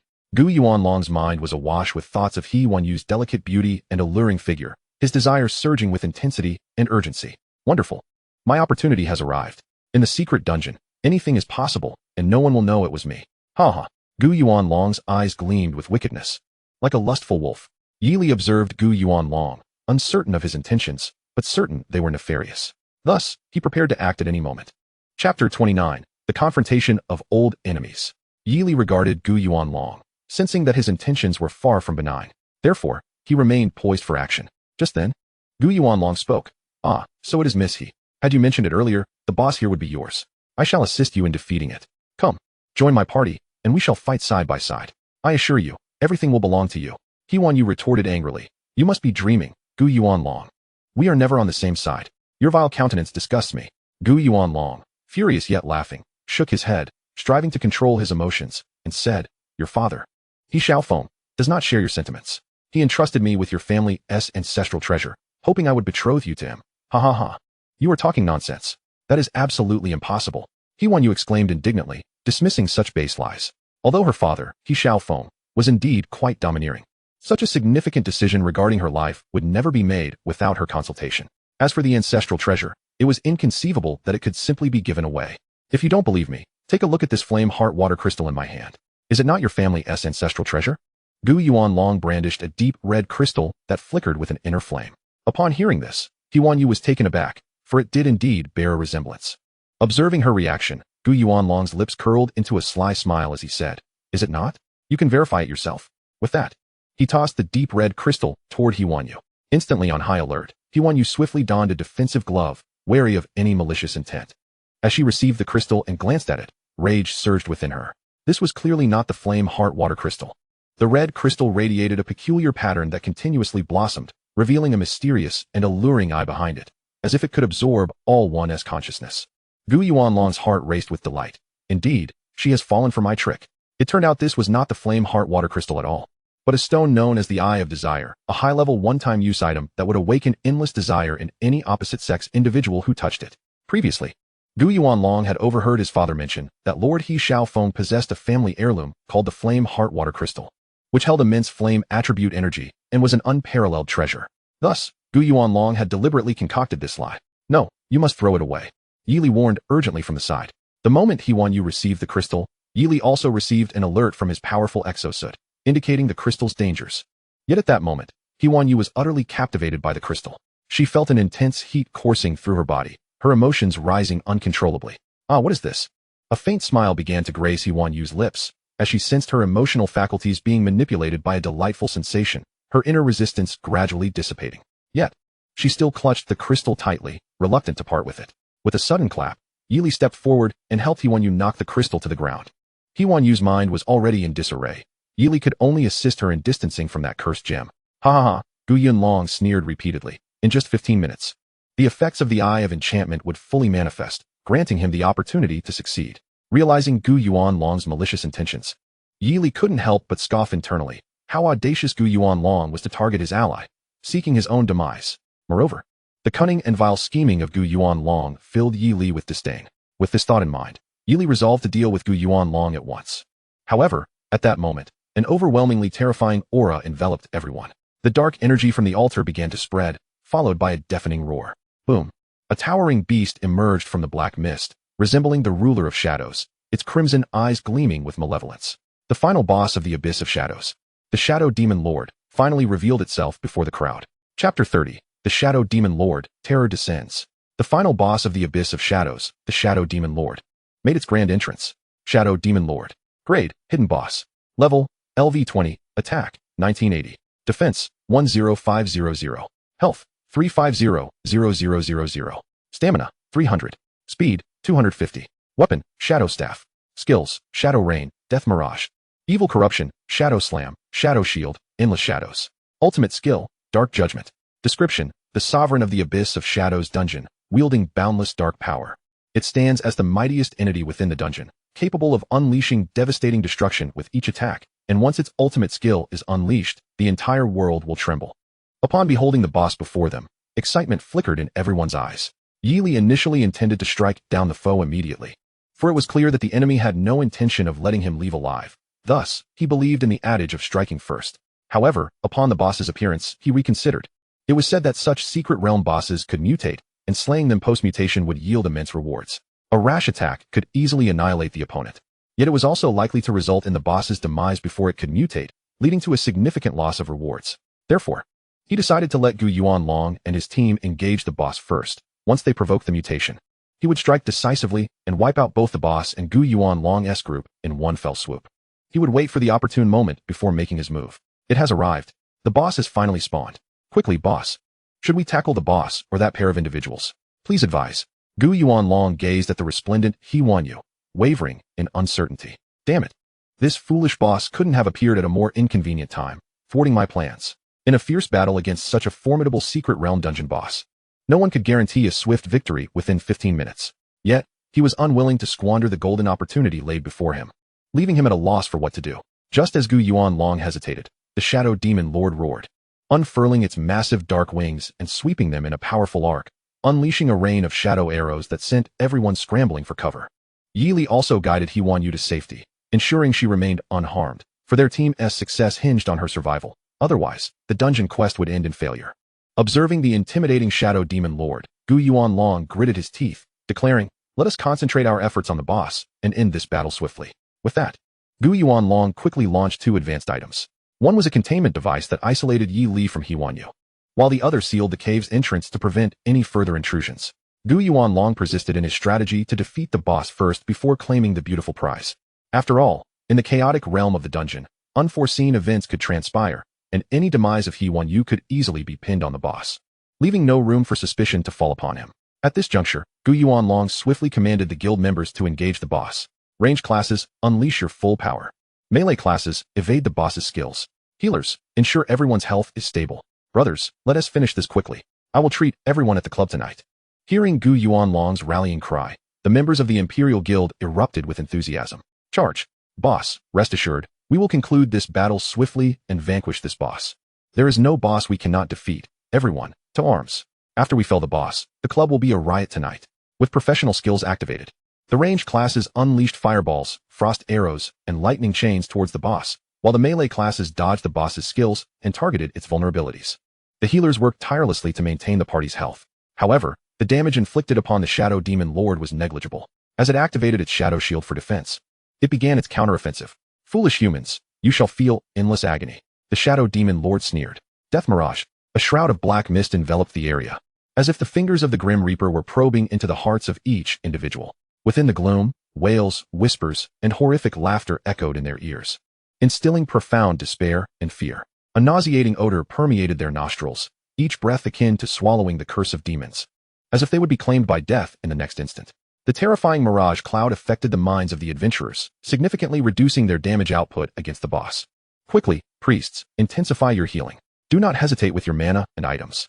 We cannot allow anyone to succumb to this despair. The consequences would be dire. Gu Yuanlong resisted the onslaught of the mirage and shouted urgently. The priests, amidst a frenzy of skills and items, finally began to revive their spirits from this nightmarish illusion. However, the Shadow Demon Lord offered them no respite, swiftly unleashing another skill, Evil Corruption. Waves of black, corrosive energy surged forth, engulfing the surrounding members like a thundering stampede. Chapter 31. The long-awaited opportunity has arrived. The black corrosive waves formed a colossal vortex, ensnaring Gu Yuanlong and the members of the Imperial Guild.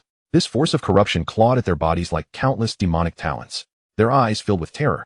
Breaths became rapid, as if they were staring into the abyss of despair. What do we do? We can't move. A warrior cried, tears glistening in his eyes, his lips bitten from the agony. What manner of demonic power is this? The sensation is too terrifying. Someone save us.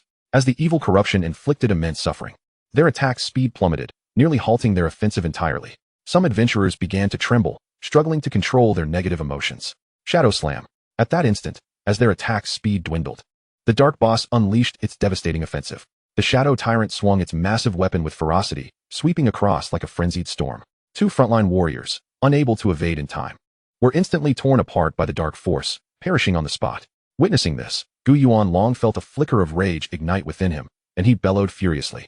Divine Demon Flame. As a rare class of Flame Mage, his unique skill was the double-enhanced Divine Demon Flame. Gu Yuanlong clasped his hands together, and the fiery emblem upon his chest blazed with brilliant light. The blazing flames swiftly converged into a colossal dragon of fire, nearly rending the very skies as it surged toward the Shadow Tyrant. With a thunderous impact, the fire dragon struck the Shadow Tyrant, inflicting a searing burn that pierced through one of its defenses and created a gaping wound in its form. The creature's health visibly plummeted. The members of the Dynasty Guild, witnessing Gu Yuanlong unleash this awe-inspiring ultimate move, finally exhaled in relief. Our leader is magnificent. Quickly, let us all attack together. This boss is on the verge of defeat. For glory, for the Dynasty Guild. The crowd resumed their relentless assault on the boss. Observing the group's fervent yet futile efforts against the boss, Yi Li felt a pang of reflection. He had never struggled so much in his solo confrontations. However, the boss's ultimate skill had yet to be unleashed, and Yi Li decided to wait a moment longer. If these players could incite the boss's rage, perhaps it would mutate. Just then, Gu Yuanlong bellowed from within the throng. Hurry, everyone, drink the Berserker Potion. Simultaneously, he produced a vial of blue elixir and drank it down in one gulp. The members of the Dynasty Guild, through team sharing, each received a Berserker Potion and swiftly consumed it. This potion could rapidly elevate a player's attributes to the pinnacle of their current level for approximately 10 minutes. However, the cost of a single vial was exorbitantly high. Initially, Gu Yuanlong refrained from providing it to his subordinates, but the boss's strength had evidently surpassed their expectations. Without the Berserker Potion, casualties were imminent.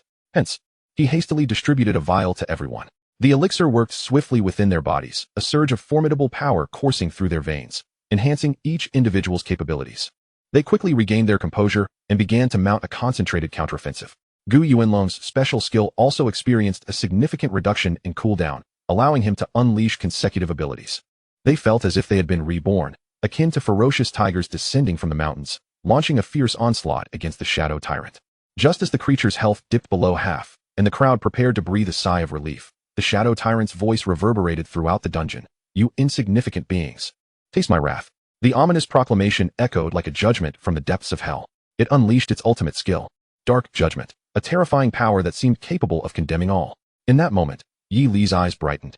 The opportunity he had been awaiting had finally arrived. The boss had mutated. Chapter 32. Oh heavens, why did I ever provoke him? The boss had mutated. Amidst the collective fear, a flicker of excitement danced in the eyes of the crowd. The release of the boss's ultimate move signified its mutation. And a mutation meant that the spoils would be significantly enhanced. There was a strong possibility of acquiring gold-tier equipment, perhaps even diamond-grade treasures, alongside a vast fortune in gold, with potential rewards soaring into the hundreds of millions. At that moment, the incantation for Dark Judgment was completed. The Shadow Tyrant spread its arms wide, and an aura of darkness coalesced around its palms, forming dark orbs that shot forth toward the gathered players. The most terrifying aspect of Dark Judgment lay in the fact that once marked by these black orbs, not only would one endure immense damage, but they would also face immediate judgment from the Dark Reaper, leading to instant demise. Everyone, be vigilant. Do not allow yourselves to be marked by the black orbs. To ensure absolute safety, Gu Yuanlong unhesitatingly drew forth his trump card, the ultimate skill scroll, Divine Shield. This would provide powerful protection to all for at least 30 minutes. The runes inscribed on the scroll radiated a brilliant light, and a sacred power enveloped the air. The Divine Shield successfully absorbed the impact of the black orbs, leaving Gu Yuanlong and his allies unharmed. They fixated on the boss, biding their time until its skills were exhausted, awaiting the perfect moment to deliver a fatal blow. Meanwhile, on the other side, the black orbs imbued with judgment surged forth, obliterating the barriers separating Yi Li and He Wanhua. The maid support mech had already enveloped the two in a protective shield, thwarting the assault of the black orbs. However, at that moment, He Wanhua's love demon eye finally activated. A charming blush spread across her face, and, unimpeded by the barrier, she found herself irresistibly drawn toward Yi Li, her lips yearning to kiss him. Yi Li, caught off guard, was enveloped by an intoxicating fragrance. Witnessing this scene, Gu Yuanlong was consumed by jealousy, his anger surging. Was he not merely planting trees for others to shade under? Enraged, he thought of eliminating Yi Li at once. But in the next instant, Yi Li willed forth his army of mech soldiers, unleashing a formidable aura that rapidly filled the vicinity. Numerous mech warriors positioned themselves in a corner of the cavern, launching a fierce assault on the members of the Dynasty Guild and the Shadow Tyrant. Gu Yuanlong's ultimate defensive barrier began to crumble under the relentless barrage of explosive damage. Each strike was akin to a thunderous blow, unstoppable and devastating. Boom. The goddess battle maiden's high explosive rounds rained down upon the members of the Dynasty Guild and the Shadow Tyrant, sparks flying and flames erupting, as if the entire world were on the verge of being consumed by fire. The Gale Assassin Mechs darted like phantoms, their blades flashing with icy brilliance.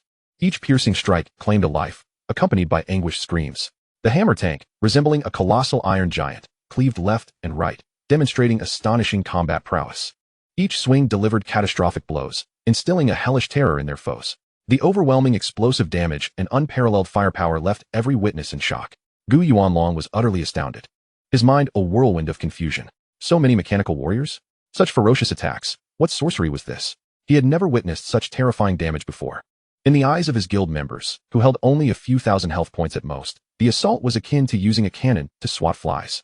Their health was obliterated in an instant, their bodies vanishing without a trace. How could this be? He was merely a level 14 mage. Surely, I must be dreaming. These mech warriors were far more terrifying than the boss itself. Gu Yuanlong's voice turned hoarse. Facing an existence that surpassed his comprehension, he had lost all sense of normalcy.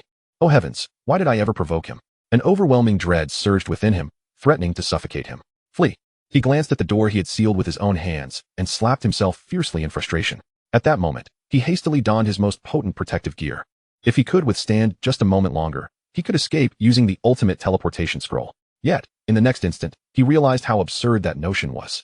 Boom. Uft. Bang. The goddess battle maiden's bombardment inflicted excruciating pain upon him. The Gale Assassin's piercing strikes left him feeling as though his flesh were being torn apart. The hammer tank's charge sent him tumbling beneath the boss's feet. Thus, with relentless indignation, Gu Yuanlong felt his vitality gradually extinguish, ultimately crushed beneath the boss's foot. At this juncture, the Shadow Tyrant also clung to life by a thread, just one final fatal blow awaited. However, under the influence of the love demon eye, Yuanyue found herself in heightened torment, her cheeks flushed, her eyes shimmering with allure as she gazed once more at Yi Li. Chapter 33. A complete eruption. Yuanyue's eye of passion has erupted in full force. Her once clear and tranquil gaze now blazes with an intensity akin to fire, seemingly poised to incinerate Yi Li entirely. Yi Li, captivated by Yuanyue's ethereal beauty, graceful form, and intoxicating fragrance, struggles in vain to extricate himself from her fervent embrace. In this pivotal moment, Yi Li realizes that only by temporarily yielding to Yuanyue's desires can he hope to alleviate the curse of the eye of passion that binds her. It is crucial to note that such a unique enchantment can only be dispelled through a specific method of release. Regrettably, Yi Li currently lacks the knowledge to perform such a counterspell.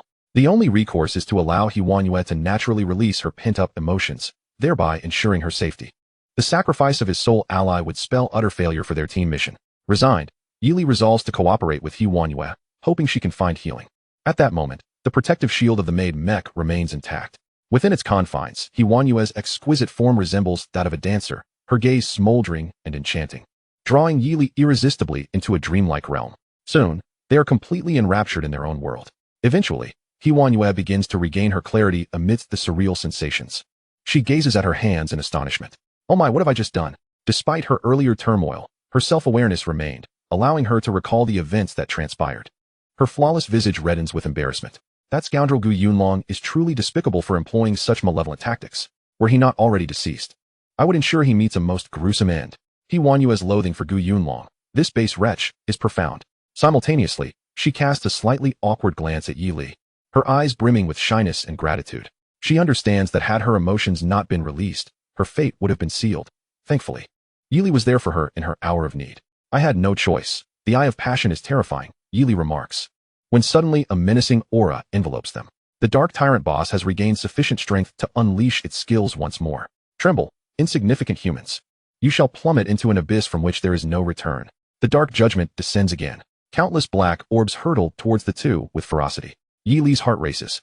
These dark spheres are significantly larger than before, indicating that the boss is prepared to fight to the bitter end. With a swish, the maid Mech's purification wings activate the defensive shield once more. Yi Li, Yuanyue, and all the mech soldiers find refuge beneath its protective barrier.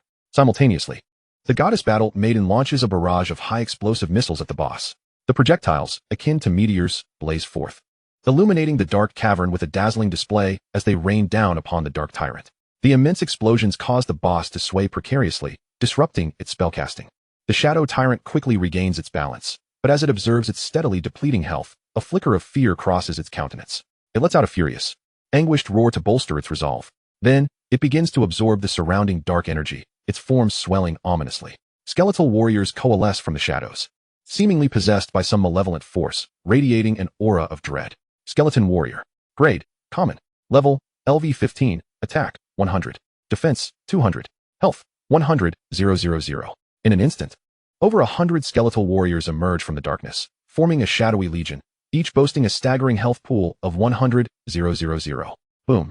A missile from the goddess battle maiden strikes a skeleton, obliterating several in an instant. Yi Li's team experiences a swift surge in experience points. Oh, destroying summoned skeletons grants experience too. Yi Li's eyes gleam with excitement. Initially intent on defeating the boss outright, he now shifts his strategy. If you enjoy summoning, then I shall indulge you. Yi Li chuckles as he retrieves a gravitational bomb from his spatial storage, disengaging the safety and tossing it into the throng of skeletal warriors.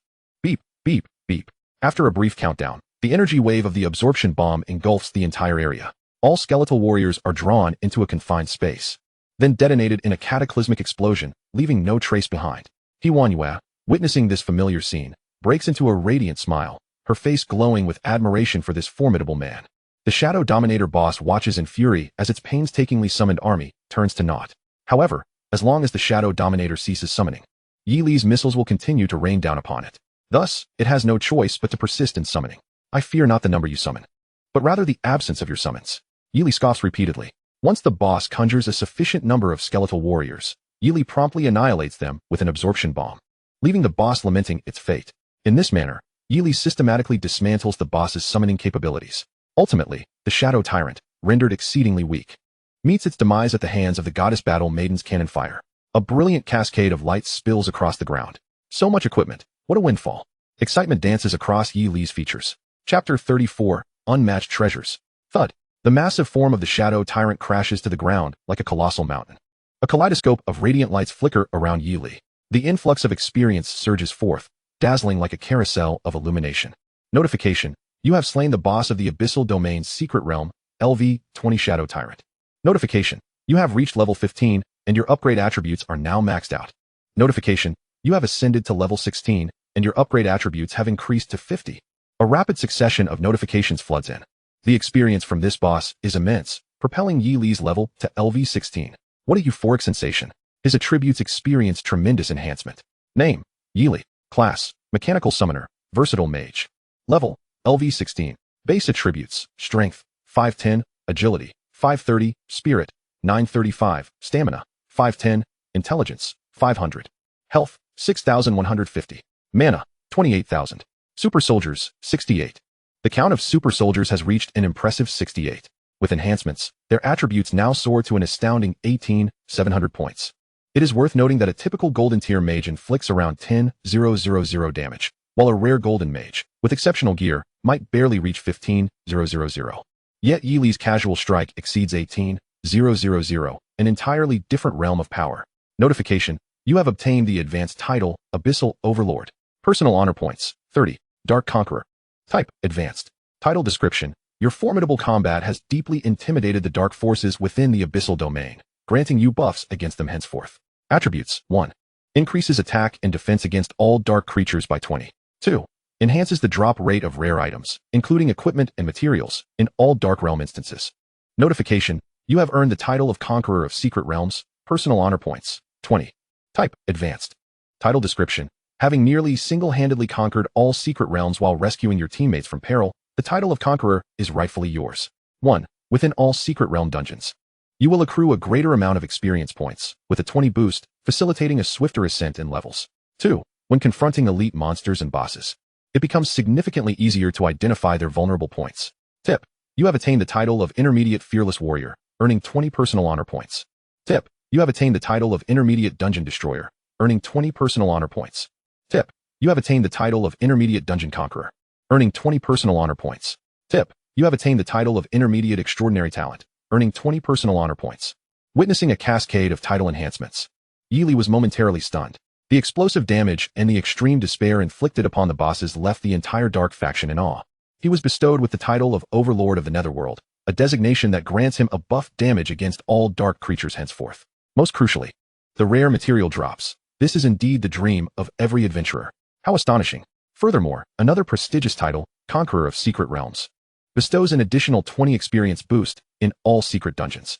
For particularly troublesome bosses, one can promptly discern their weak spots. This is an utterly transformative advantage. This is simply overwhelming. These esteemed titles not only yield a substantial amount of personal honor points, but also confer formidable attribute enhancements. At this moment, due to the accumulation of honor points, Yili's National Honor Medal has been upgraded to level 2, unlocking numerous rare items and granting access to special privileges. Tip: your Honor Medal of Xia has been upgraded to level 2, granting you access to a special shop and the right to learn unique skills. Tip: your Honor Medal of Xia has been upgraded to level 2, granting you the right to explore hidden realms within Dijiang City. Tip: your Honor Medal of Xia has been upgraded to level 2, granting you a luxurious villa in Dijiang City, with the freedom to choose its location. Wow! The typically modest Yili nearly exclaimed.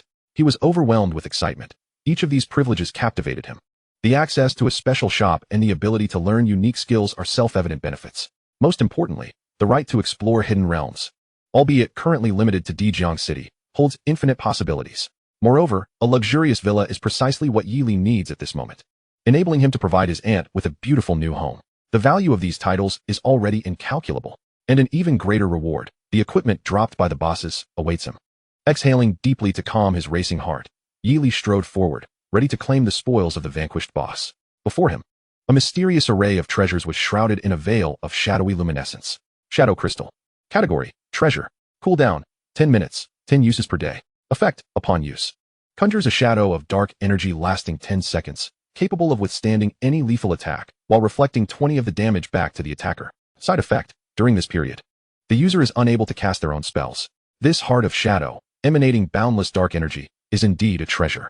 Unlike ordinary items, which are typically consumables, treasures can be utilized repeatedly without a lifespan limitation, merely subject to cooldown durations. Thus, each treasure is exceedingly rare and exorbitantly priced, something that cannot be sought after easily. It seems this treasure drop is directly linked to Yili's extraordinary performance in the secret dungeon. The effects of this shadow crystal are formidable, equivalent to providing 10 seconds of invulnerability. At a critical juncture, it can undoubtedly reverse the tide of battle, an extraordinary boon. Additionally, it can be utilized up to 10 times a day. Yili swiftly placed it into his equipment inventory, a profound sense of security enveloping him. Now, he need not fear even the mightiest adversaries. With excitement coursing through him, Yili continued to peruse the treasures. Chapter 35, Waves of Impact. Shortly thereafter, a golden light caught his eye. Golden Shadow Staff. Grade: Exquisite. Class level: Unrestricted. Class type: Mage. Attributes: Spell damage 200, Shadow damage 30. Special attribute: Inflicts continuous shadow damage to enemies. A golden piece of equipment has been unearthed. Indeed, the gear dropped by bosses in secret realms is commendable. This weapon directly provides a 200 spell damage boost. Such an attribute enhancement is the ideal weapon for all mage classes. However, as Yili has yet to master shadow-type spells, he cannot utilize it at present. Nonetheless, given its substantial spell enhancement, selling it in the marketplace would undoubtedly yield a handsome profit. Yet, Yili has no immediate intention to sell it, as exquisite-grade equipment imposes minimal restrictions based on class level. This means Yili can fully utilize this equipment himself. Silver Nightfall Robe. Grade: Exquisite. Class level: Unrestricted. Class type: Mage. Attributes: Spirit 100, Casting Speed 20, Spell Damage 10. Special attribute: Grants Nightfall Power, increasing casting range and stealth capabilities. Silver Shadow Crown. Grade: Exquisite. Class level: Unrestricted. Class type: Mage. Attributes: Spell Damage 15, Mana 100, Magic Resistance 20. Special attribute: Provides Spell Absorption effect, converting a portion of spell damage taken into health. Silver Netherarm Guards. Grade: Exquisite. Class level: Unrestricted. Class type: Mage. Attributes: Spell Penetration 10, Spell Damage 10, Magic Resistance 15. Special attribute: When damaged, there is a 30 chance to convert the damage into health. Silver Ghost Shadow Boots. Grade: Exquisite. Class level: Unrestricted. Class type: Mage. Attributes: Movement Speed 15, Evasion Rate 10. Spell Resistance 10. Special attribute: Ghost Shadow Step, enhancing stealth abilities and the difficulty for enemies to detect the wearer. Suddenly, 4 exquisite silver pieces of equipment emerged, astonishing Yili. These top-tier items have no level restrictions and possess impressive attributes. They could fetch prices ranging from 1 to 2 million in the marketplace. Additionally, There were 7 or 8 exquisite bronze items, along with various boss materials. The bountiful haul kept Yili occupied for quite some time as he meticulously counted his treasures. Incredible. Absolutely exhilarating. At that moment, a distinct glow emanated from beneath the equipment. Yili flipped it over to inspect. Shadow Form, Dark Judgment, Infinite Magic Transformation, 3 skill books. He found 3 skill books glaring before him. Wow. Even Yili could hardly contain himself amidst the successive waves of rewards, exclaiming aloud. His exuberance was palpable, drawing the attention of Huanyue nearby, who also sensed his joy. The generous experience points had elevated her by 2 levels. She was now at level 26, her face alight with excitement. Since entering the dungeon, she had been riding on Yi Li's coattails, reaping the benefits. How could she not be elated? By this time, the dark aura had long dissipated. Yi Li gathered all the equipment and skill books, intending to delve into them in detail later. He also packed away the gear of Gu Yuanlong and all other members of the Dynasty Guild, placing everything into his spatial warehouse. The equipment and items belonging to the members of the Dynasty Guild, especially those of Gu Yuanlong, were of considerable value. He possessed a considerable collection of exquisite golden equipment: golden flame staff, golden flame gauntlets, golden fire ring, golden armor of flames, and golden flame necklace. All items below the exceptional grade had specific level requirements, rendering Yi Li unable to utilize them directly at present. Such illicit goods would generally incur a discount if sold on the black market. Nonetheless, even in the black market, the 5 pieces of golden equipment could fetch over 30 million. Additionally, there were 18 pieces of silver equipment belonging to other members and over 50 pieces of bronze equipment. There were also various exceptional items. Yi Li felt a sense of satisfaction as he slowly rose and spotted Huanyue standing at a distance. Ever since Yi Li had begun rummaging through the equipment, the young girl had maintained her distance, refraining from any covetous behavior towards his spoils, which left a very favorable impression on Yi Li. At that moment, Huanyue pointed towards 2 boss materials on the ground and inquired, "Do you have use for these?" Following her finger, Yi Li glanced at the items. Core of Healing. Category: Rare Material. Description: a mysterious substance that enhances healing and purification abilities. With the Core of Healing, priests can cast healing spells more swiftly, mending their allies' wounds. Heart of Energy. Category: Rare Material. Description: capable of amplifying the healing effects of holy light spells, making them more potent. It also increases the spell's range and duration. These were precisely the priest-specific materials that Huanyue required. The very reason she had undertaken this secret realm dungeon quest. To be honest, I came to this secret realm primarily for these materials. And now, they've indeed appeared. Huanyue exclaimed with excitement. These 2 materials were indeed tailored for the priest profession and held little value for Yi Li.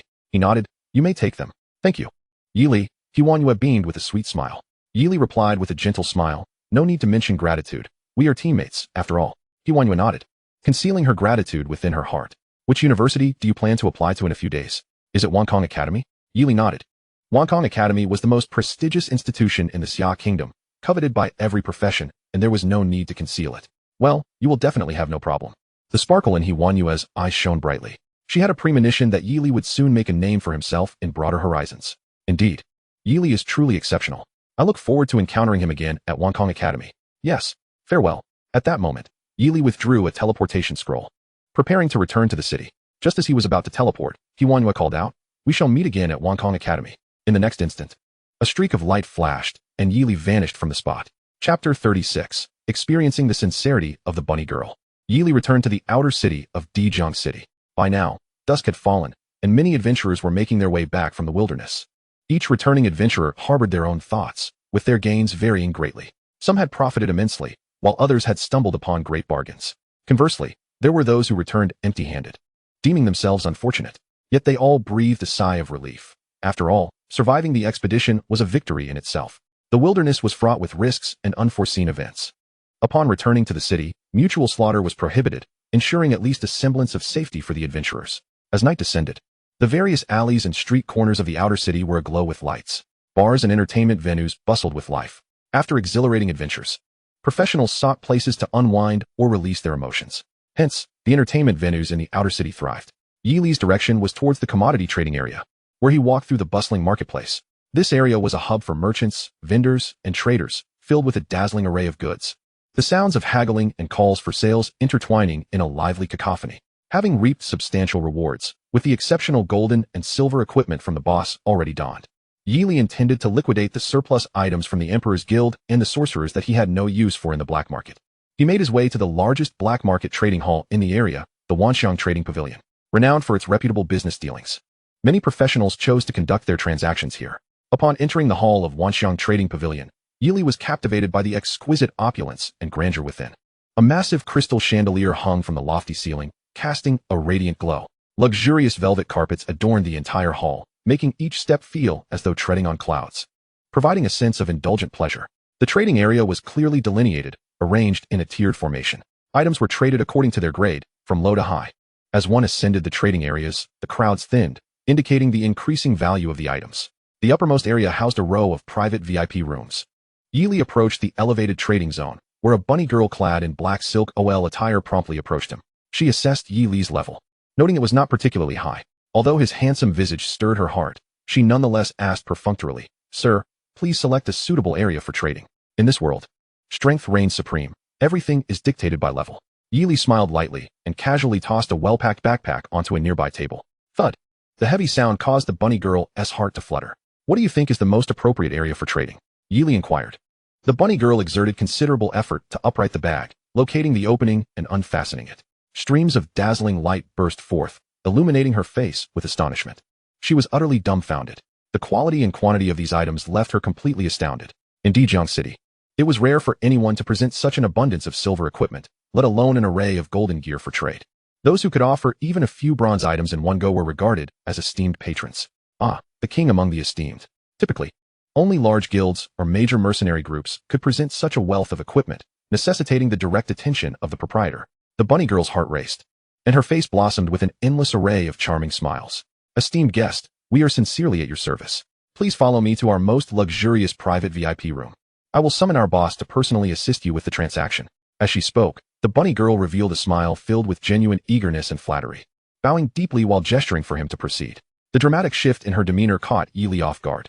It seemed the sincerity of the bunny girl's service was predicated on certain material incentives. Yili strode toward the private VIP room, which was lavishly adorned and equipped with all manner of amenities. Shortly thereafter, several bunny girls arrived, serving tea, pouring water, massaging shoulders, kneading backs, and offering fruits, providing a comprehensive array of services. Seated comfortably on the sofa in the VIP room, Yili relished the meticulous hospitality of the bunny girls.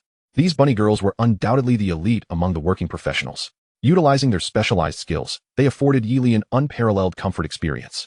While awaiting the arrival of the proprietor, Yili could not help but marvel at the service quality of Wanxiang Trading Pavilion. Before long, a suave middle-aged man entered the VIP room, dressed in a splendid robe. He bore a shimmering set of keys at his waist, unmistakably the proprietor of Wanxiang Trading Pavilion. The boss approached Yili with a smile, respectfully bowing as he addressed him. "Esteemed guest, greetings to you. I extend my sincerest apologies for the lack of a proper reception. The fault lies with me, Wei. Please accept my humble apologies. I am the proprietor of the Wanxiang Trading Pavilion, and I have heard that you possess some invaluable equipment you wish to trade. I have come personally to assist you." Yili nodded, signaling to the proprietor that he may begin inspecting the items he brought with him. Chapter 37. The Emergence of the Abyssal Rift. Master Wei meticulously examined each piece of equipment. Even the seasoned Master Wei could not suppress the astonishment that flickered in his eyes. Such an abundance of silver gear, alongside golden equipment of remarkably high quality, was enough to entice any adventurer. He glanced at the youth before him, whose level was rather modest. How had he acquired such a trove of equipment? However, in the realm of black market transactions, inquiries regarding provenance are strictly forbidden. It is the rule. This young man surely possesses an extraordinary background. Master Wei marveled inwardly. Whether through fortuitous encounters or a lineage of considerable strength, either scenario indicated that this youth had a future replete with promise. He resolved to cultivate a favorable relationship with the young man at all costs. With this thought in mind, Master Wei began to tally the items Yili intended to part with. First were the pieces dropped by Gu Yuanlong and the members of the Imperial Dynasty Guild. An exquisite golden fire staff of superior quality, uniquely crafted and potent, was appraised at 8 million gold coins. Next, the mid-grade golden flame armor, renowned for its exceptional protective capabilities, was valued at 7 million gold coins. The mid-grade flame gauntlets were assessed at 7 million gold coins. The inferior burning fire ring at 6 million gold coins, and the inferior flame necklace also at 6 million gold coins. The total for these golden items amounted to 5 million gold coins. Thus, rounded to a neat figure, it came to 36 million gold coins. The sum of these golden pieces alone had Yi Li's heart racing with excitement. Noticing Yi Li's satisfied reaction, Master Wei continued. Next, we have 18 pieces of silver equipment, totaling 18 million gold coins, and 50 pieces of bronze equipment, including several exceptional bronze items, amounting to 5 million gold coins, yielding a grand total of 5 million gold coins. Again, rounding it off, we arrive at 33 million gold coins. Upon concluding the evaluation of this bag, the overall total stands at 69 million gold coins. This quotation exceeded Yi Li's initial expectations significantly. He then produced another bag and tossed it toward Master Wei. This contained the equipment from the blue-clad stallholders and the young master of the Moon Forest, along with the wizards. Master Wei's eyes brightened at the sight of more items for trade, his astonishment deepening. It appeared that his earlier decision had been fortuitous. With a heart full of joy, Master Wei commenced the evaluation of the second bag of equipment. 23 novice items totaled 15 million gold coins. 5 black iron pieces amounted to 550,000 gold coins. 2 bronze items yielded 400,000 gold coins, and approximately a dozen silver pieces summed up to 5 million gold coins. The total for this bag reached 15 million gold coins. The grand total for all equipment thus equated to 15 million. Rounding again, we arrive at 86 million. What do you think of this price? If you agree, we can complete the transaction immediately. Master Wei gazed at Yi Li with anticipation. Even for a premier establishment like the Wanxiang Pavilion, this constituted a substantial transaction. More importantly, it was crucial to foster a positive relationship with the promising youth before him. Without waiting for Yi Li's response, Master Wei continued. The Wanxiang Trading Pavilion not only wishes to offer you 86 million gold coins for these items, but also extends to you a prestigious VIP card, granting you access to our exceptional services. For instance, you would enjoy priority in acquiring our newly arrived rare goods and benefit from additional trading discounts. We would provide you with a dedicated personal consultant and a range of bespoke services. Furthermore, you would have priority access to the latest information within the pavilion, allowing you to stay ahead of other adventurers in acquiring vital intelligence. Upon hearing the proprietor's introduction, Yi Li silently praised the Wanxiang Trading Pavilion for its well-deserved reputation. The comprehensive services they provided were bound to satisfy any adventurer. Particularly noteworthy was the access to the latest information, which proved immensely practical. For example, insights into useful secret realm dungeons could be worth hundreds of thousands. In this world, valuable information often equates to productivity. Moreover, Yi Li sensed the proprietor's genuine sincerity. Thus, he nodded in agreement with Master Wei's proposal. Excellent. I shall transfer the funds to you immediately. The transaction proceeded smoothly, with Master Wei transferring 86 million gold coins into Yi Li's account. At that moment, a bunny girl entered, gracefully bearing an ornate tray, upon which she presented a prestigious black card to Yi Li. With the transaction concluded, Master Wei could not suppress the smile that crept across his face. Pleased to have established a rapport with such a promising young man. Please wait. We currently possess a very important piece of information that would be of great use to you. Yi Li looked at Master Wei with curiosity, eager to hear more. Master Wei, with a mysterious smile, continued. Recently, there have been reports of an abyssal rift appearing on the outskirts of Imperial River City. Upon hearing this news, Yi Li's eyes lit up. An abyssal rift? Indeed. Noticing Yi Li's intrigued reaction, Master Wei elaborated. This abyssal rift leads to the first layer of the abyss, where the monsters residing within can significantly aid in enhancing the strength of adventurers. However, the abyssal creatures are exceedingly fearsome. It is advisable to venture forth accompanied by golden-tier adventurers for safety. Typically, only those from prominent families or major guilds dare to take such risks.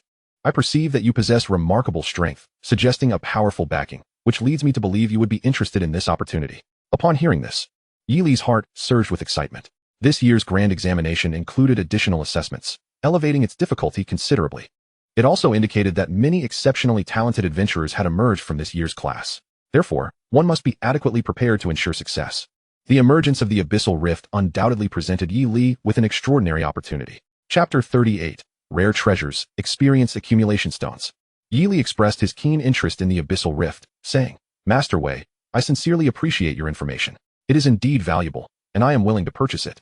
Please provide your price, and include as much detailed information as possible regarding the Abyssal Rift, such as its precise location and the distribution of the abyssal monsters. Upon hearing this, Master Wei felt an inward joy. He understood that this collaboration with Yi Li was merely the beginning, with more opportunities to come in the future.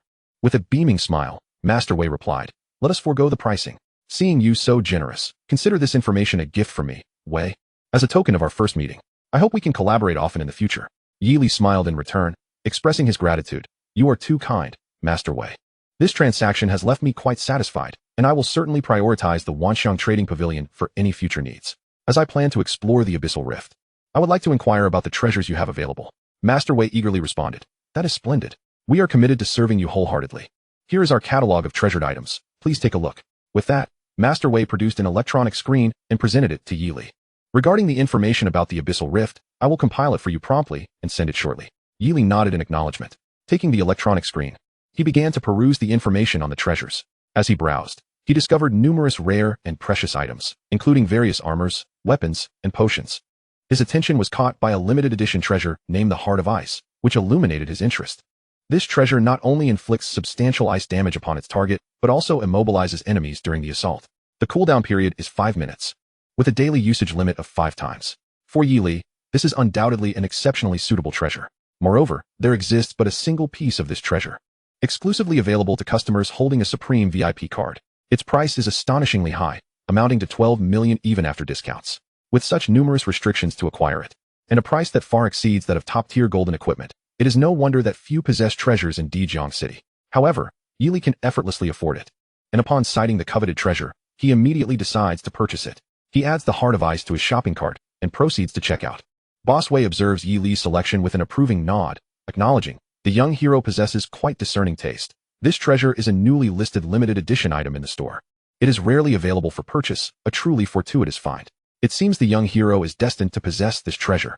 Continuing his browsing, Yi Li encounters the Experience Accumulation Stone. Category: Rare Treasure. Cooldown None. Effect: When slaying monsters and bosses, this treasure automatically absorbs all experience, storing it within, providing an experience boost of up to 300.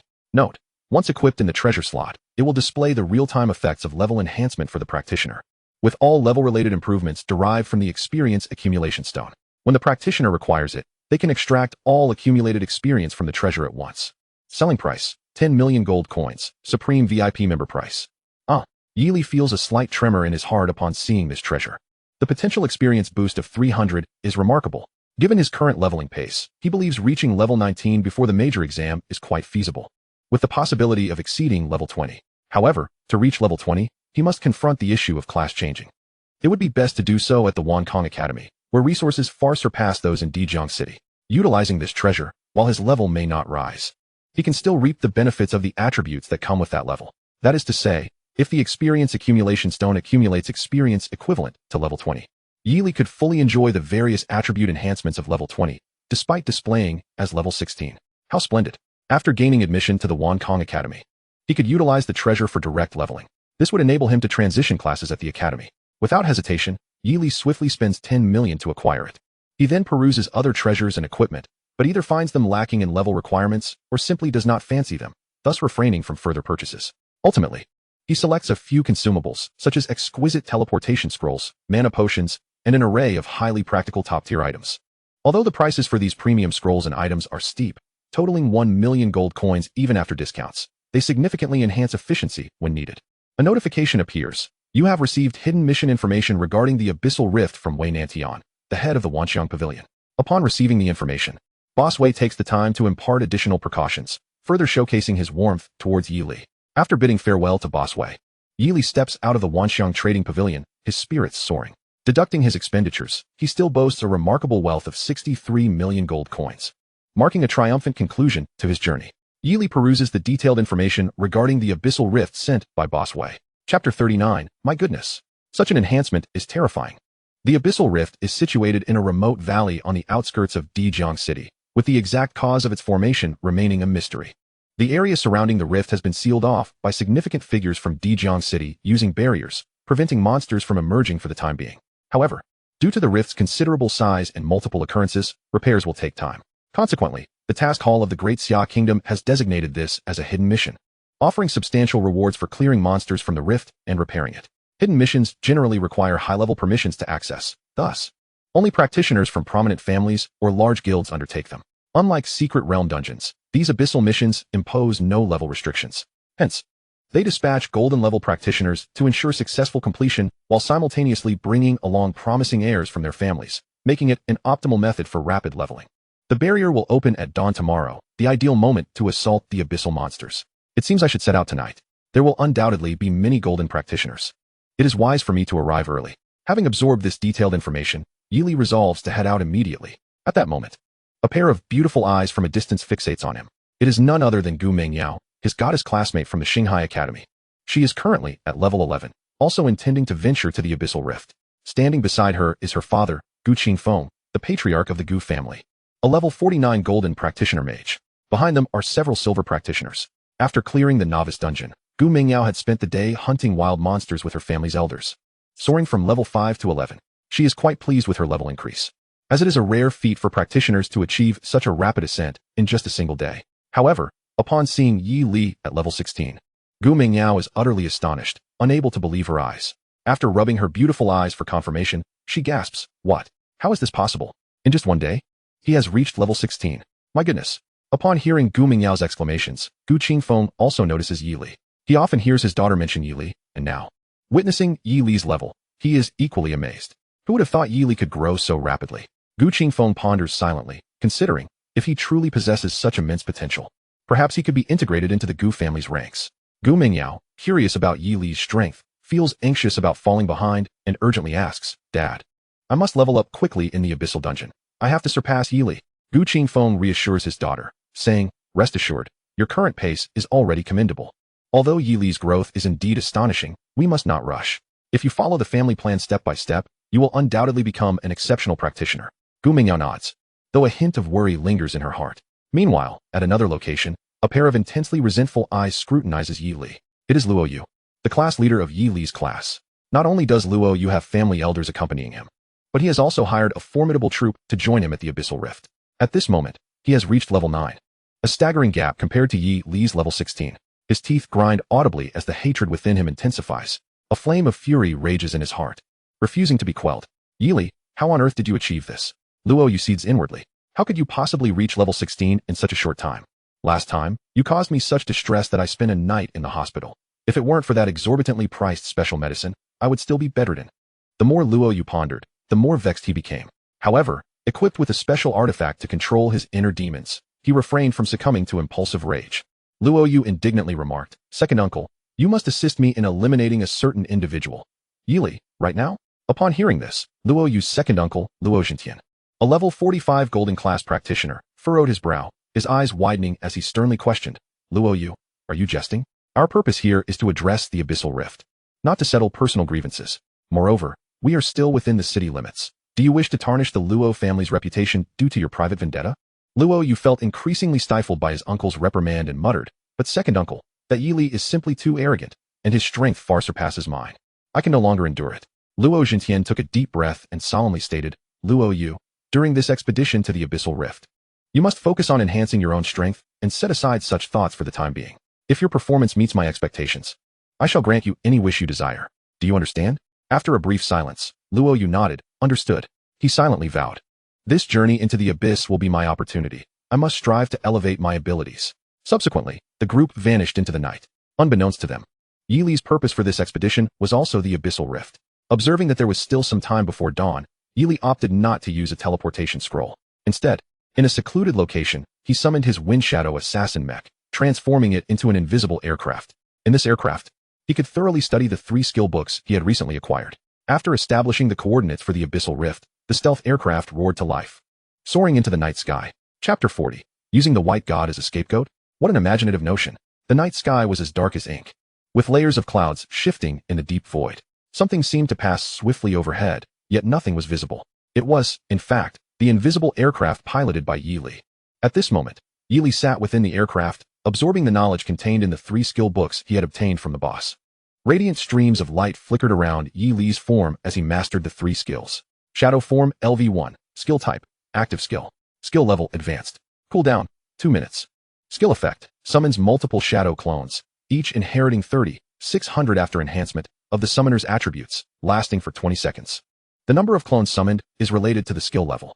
Infinite demonization, LV1. Skill type, passive skill. Skill level, advanced. Skill effect, enhances shadow clones, increasing their health, attack, and defense attributes by 200 after enhancement.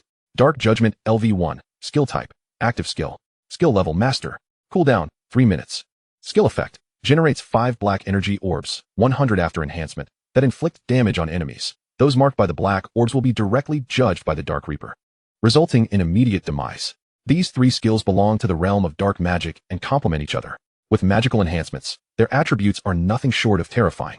Notably, the 3rd skill, Master Level Dark Judgment, can directly adjudicate the life of the opponent with as many as 100 black orbs, a truly monstrous ability. Moreover, Yi Li has now replaced his original, bronze dark magic staff, with a golden shadow staff, providing a 30 boost to these skills. Yi Li opened his attribute panel. Name, Yi Li. Occupation, Mechanical Summoner, Primary. Omniscient Mage, Secondary.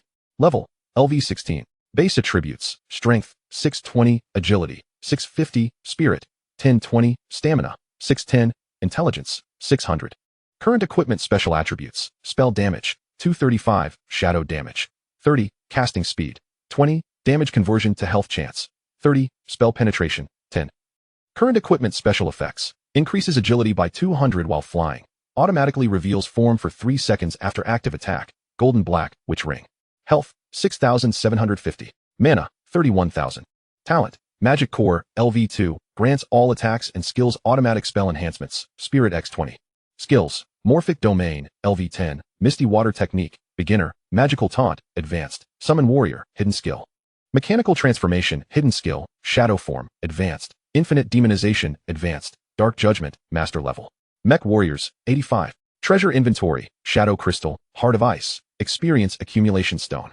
Equipment Inventory, Golden Black Witch Ring, Golden Shadow Staff, Silver Nightfall Robe, Silver Shadow Crown, Silver Ebon Gauntlets, Silver Phantom Boots, Silver Radiant Armor, Silver Swift Gloves. Yi Li now possessed exceptional golden and silver equipment, a dream unattainable for any black iron level practitioner. The enhanced attributes of his superpowered mech had already surpassed 20,000 points. As he had yet to undergo a battle power assessment, Yi Li remained unaware of the true extent of his formidable strength. He sensed that this expedition to the Abyssal Rift would yield even more significant enhancements to his power. Moonlight cascaded from the dark sky, illuminating the canyon on the outskirts of Dijiang City, where the surrounding rocks appeared desolate and eerie. The dark entrance loomed like the gaping maw of a demon, exuding an unsettling aura. This was the entrance to the Abyssal Rift. At this moment, numerous practitioners had gathered at the entrance of the Abyssal Rift. They hailed from various families within Dijiang City and surrounding areas, as well as members of prominent guilds. Without exception, each team was led by a golden-level practitioner. This entrance led to the depths of the abyss. Although it was merely the first layer, the formidable and terrifying creatures of the abyss instilled a sense of caution in all practitioners. Unlike the surrounding teams, one individual stood alone in a corner, setting himself apart from the others. Yet, everyone was preoccupied with organizing their plans to enter the abyss, leaving no one to notice this young man.